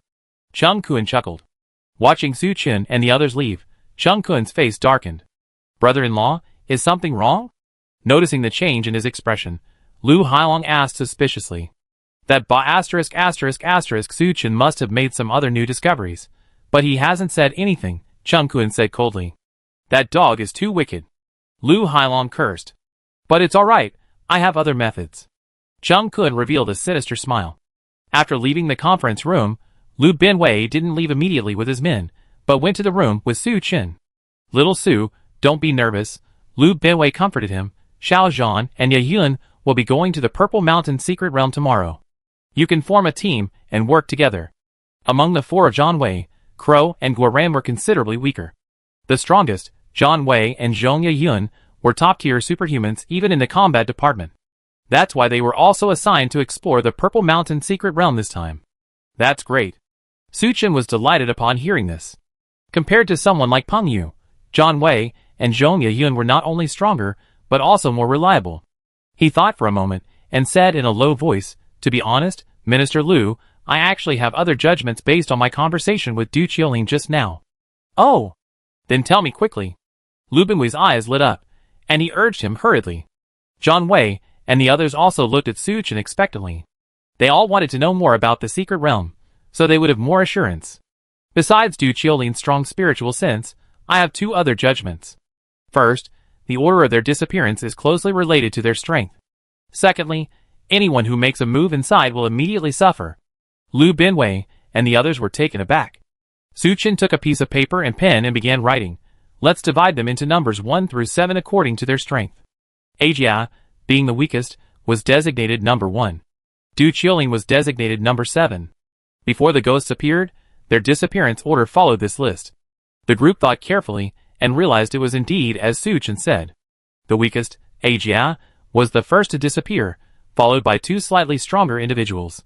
If this pattern continues, the next to disappear should be Captain Li Pei, followed by Yu Hao and Hao Yang. But after the ghosts appeared, Captain Li Pei didn't disappear. Instead, Hao Yang, the fire-type ability user who made the first move, disappeared first. Su Chen's reminder made Lu Binwei and the others realize this. But could it be a coincidence? Zhang Wei pondered. It could also be a coincidence, so this is just my deduction. Su Chen shrugged. But it's better to be safe than sorry. So after entering the secret realm tomorrow, unless absolutely necessary, we shouldn't take action. Lu Binwei nodded emphatically, looking at Zhang Wei and Zhong Yun, and said seriously, you must remember Su Chen's words. Besides, after entering the secret realm tomorrow, you must follow Su Chen's orders in everything. Understood? Hearing this, Su Chen quickly said, Minister Lu, let's forget it. The secret realm is so dangerous, my commands might not be correct. Despite his fairly good relationship with Lu Binwei, Zhang Wei, and the others. But if it really came down to a life or death situation, he wouldn't sacrifice himself to save them. Besides, he had a life-saving aura. If things got really bad, he could just use it. If what Lu Binwei said was true, Su Chen had an obligation to take care of Zhang Wei and Zhong Yun. Don't worry, Xiao Su, Lu Binwei reassured him. You just need to give the correct commands. If anything goes wrong, you won't have to take any responsibility. Yes, Boss Su, we all listen to you, Zhang Wei nodded. Although Zhong Yun didn't speak, her beautiful eyes were fixed on Su Chen, filled with trust. Su Chen sighed helplessly. All right then, I do my best. Seeing him agree, Lu Binwei smiled with satisfaction. Xiao Su, we go back now. You get some rest. He stood up and led Zhang Wei and the others outside. After seeing them off, Su Chen closed the door, went back to bed, and began to rest. Nothing happened that night. Early the next morning, Su Chen was woken up by a staff member and led to the restaurant. Whether it was Cheng Kun, Wu Zheng, Zhang Wei, Zhong Yun, or other members of the Vermilion Bird clan, or leaders of other factions, like Lu Hailong and Peng Yu, everyone ate there. After breakfast, Cheng Kun called everyone to gather in the underground parking lot of Star Diamond. Enough with the chit-chat, everyone get in the cars and head to Purple Mountain. We make detailed arrangements once we reach the entrance to the secret realm. Cheng Kun waved his hand, indicating that everyone should get into the prepared cars. Each car was equipped with a driver, and was originally designed for 3 people. Su Chen was supposed to ride in one car with Zhang Wei and Zhong Yun, but Peng Yu shamelessly squeezed in. This made the car much more cramped. However, Su Chen didn't hold it against Peng Yu. After all, Peng Yu might need to be a scapegoat in the upcoming secret realm. Chapter 1064. Boss Su, once we enter the secret realm, we absolutely must help each other out. Peng Yu, unable to hide his nervousness, repeated incessantly. Su Chen frowned slightly. I know. Seeing his slight displeasure, Peng Yu had no choice but to remain silent. Su Chen had originally planned to chat with Zhang Wei and Zhong Yun a bit more on the way. But with Peng Yu present, he didn't intend to say anything more. And so, they drove in silence. More than an hour later, sitting in the car, Su Chen suddenly saw a massive mountain peak appear before them. That was their destination, Purple Mountain. Purple Mountain is part of the Yanshan Mountains. It gets its name from the purple flowers that cover the mountain. Whenever the flowers bloom, the entire mountain transforms into a purple sea. Of course, this was the scenery before the apocalypse. After the apocalypse, the entire mountain became barren, leaving only large and small rocks. The entrance to the secret realm was located halfway up Purple Mountain. The Vermilion Bird's discovery of this secret realm was purely by chance. Several members searching for raw stone and spirit stone mines passed through Purple Mountain as darkness fell. So they set up camp at the foot of the mountain. Then, in the middle of the night, they saw a purple light halfway up the mountain. Following the light, they discovered the entrance to the secret realm. Just as they were about to reach the foot of Purple Mountain, Suchin suddenly noticed several abandoned cars parked by the roadside. His heart skipped a beat. "Driver, could you please stop?" The driver hesitated. Without Changkun's orders, he dared not stop arbitrarily. John Wei's face darkened. "I told you to stop. Didn't you hear me? Whatever responsibility, I take it." The driver had no choice but to turn the steering wheel and pull over to the side of the road. Suchin opened the car door and quickly walked to the abandoned vehicles, beginning his inspection. Judging from their condition, they had only been there for 2 or 3 months at most. Suchin opened the car door and began searching inside. Just then, Changkun, having received the message, stopped the entire convoy. His car quickly arrived at the abandoned vehicles. "Boss Su, what are you trying to do?" Changkun got out of the car with a grim expression, his tone full of displeasure. Hearing the voice, Suchin climbed out of the car and shrugged. "Nothing much. I just saw a few abandoned cars here and thought they were a bit suspicious." "Nothing suspicious. Aren't these kinds of wrecked cars common in the apocalypse?" Changkun said impatiently. "We're almost at the camp, so let's not waste time." Suchin didn't say anything more, and simply returned to the car with John Wei, Peng Yu, and Zhong Yeyun. Although there was this little incident, the overall journey went smoothly. After the convoy resumed its journey, they arrived at the foot of Purple Mountain in less than half an hour. The last time Changkun explored the Purple Mountain secret realm, he established a temporary camp at the foot of the mountain. Even after leaving Purple Mountain, he still arranged for people to be stationed here and transported a lot of supplies. Upon arriving at the camp, Changkun called everyone over and made personnel arrangements. The supreme commander for this operation is Wu Zheng. Everyone must obey his orders. Divide into 6 groups of 20 people each. Because the Purple Mountain secret realm is extremely dangerous and unpredictable, not just anyone can participate. At least a B-level combat strength is required to qualify. Of the more than 20 survivor organizations under the Vermilion Bird, only 19 participated. Some said 2 or 3 people, while others, like Suchin, were alone. Including the Vermilion Bird members, there were a total of 120 people. After the arrangements were made, Changkun instructed, "Everyone, go and collect your supplies, rest for half an hour, and then we set off to enter the secret realm." Most of those present felt heavy-hearted as they prepared to enter the Purple Mountain secret realm. After collecting their survival supplies, they gathered in small groups, whispering amongst themselves. Just as Suchin found a place to sit down, John Wei and Zhong Yeyun approached. "Boss Su, here are your supplies." John Wei handed over a backpack, then whispered, "Boss Su, did you find something just now?" Suchin nodded slightly. "Yes, those cars are a bit suspicious." Changkun was right. Abandoned and wrecked cars are commonplace in the apocalypse. But the problem is, this place is far from any city, and the surrounding area is extremely desolate. The nearest city to Zishan is almost 100 kilometers away. Those wrecked cars, abandoned by the roadside, seem too conspicuous. Most importantly, after Suchin's inspection, the cars were actually intact, and the fuel tanks had enough gasoline. All signs indicate the owners of several cars had deliberately parked here and then disappeared. But there was nothing special about the area. The only special place was the secret realm on Purple Mountain. So they most likely entered the secret realm and disappeared. However, the strange thing is, if these people, likely Pei and Ajia, were wiped out by the secret realm, shouldn't their cars have disappeared as well? After hearing Suchin's explanation, John Wei and Zhong Yeyun's expressions became serious.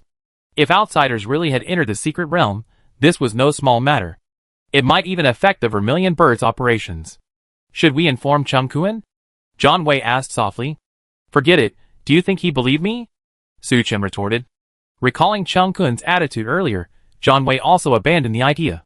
Just then, a sharp whistle sounded. It was the assembly whistle. "No matter what, be careful once you're inside." Suchin patted John Wei on the shoulder. The group headed towards the assembly point.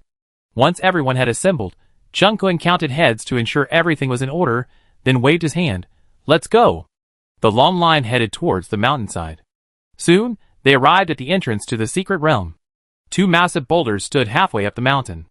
Between them was a barrier shimmering with purple light. Several members of the combat unit guarded the entrance. Seeing Changkun arrive, they hurried forward. "Boss." Changkun nodded. "How is it?" Has anyone gone in? No one has entered since Du Qiuling came out last time, several subordinates replied. That's good. Chung Kun smiled with satisfaction, then turned and ordered, everyone, prepare to go in. Good luck. Looking at the entrance shimmering with a bewitching purple light, everyone couldn't help but feel a little nervous. Chapter 1065. Even Wu Zheng couldn't help but swallow hard. But there was no turning back now.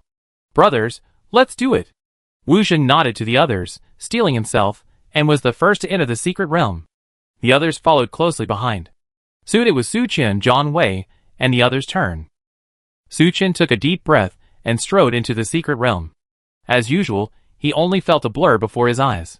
With a dizzying sensation, when he regained his senses, Su Qian found himself in a desolate world. The sky was like a sandstorm, completely gray, and the sun was nowhere to be seen. The surrounding environment was also a barren Gobi desert. Not to mention trees, not even a blade of grass could be seen. Not far away, there was a large town. Everything was almost exactly as Du Qiuling had described. Wu Zheng and the others, who had entered first, were already waiting at the entrance of the town. Su Qian looked behind him, but it was empty. Just then, a ripple appeared in the space, and John Wei and Zhong Yeyun appeared before Su Qian. Old Wei, Yeyun, let's go ahead. Su Qian pointed to Wu Zheng not far away. Okay. John Wei nodded. Just as they were about to set off, they heard Peng Yu's voice, Boss Su. Peng Yu, who had just entered the secret realm, quickly caught up with Su Qian, nervously observing the surroundings. At the entrance to the town stood a sign with 3 characters crookedly written on it. Nightmare Town. Du Qiuling hadn't mentioned this. Could it be that they weren't here? Su Qian pondered to himself. Captain Wu, what's our next move? Lu Hailong asked Wu Zheng. Still according to the previous plan, 6 teams will approach the town simultaneously from 6 directions, Wu Zheng instructed. Inside the Vermilion Bird clan, the situation surrounding Du Qiuling had been analyzed. It was certain that the longer they lingered here, the more people would be eliminated. Therefore, a swift resolution was necessary. Before entering, Chung Kun had devised a plan. The 6 teams surrounded the town, quickly searching the houses while moving towards the town center. In addition, Chung Kun gave everyone a list. The list recorded the names of all members involved in the operation. This wasn't simply written down with pen and paper, it was recorded using mental abilities by psychic users.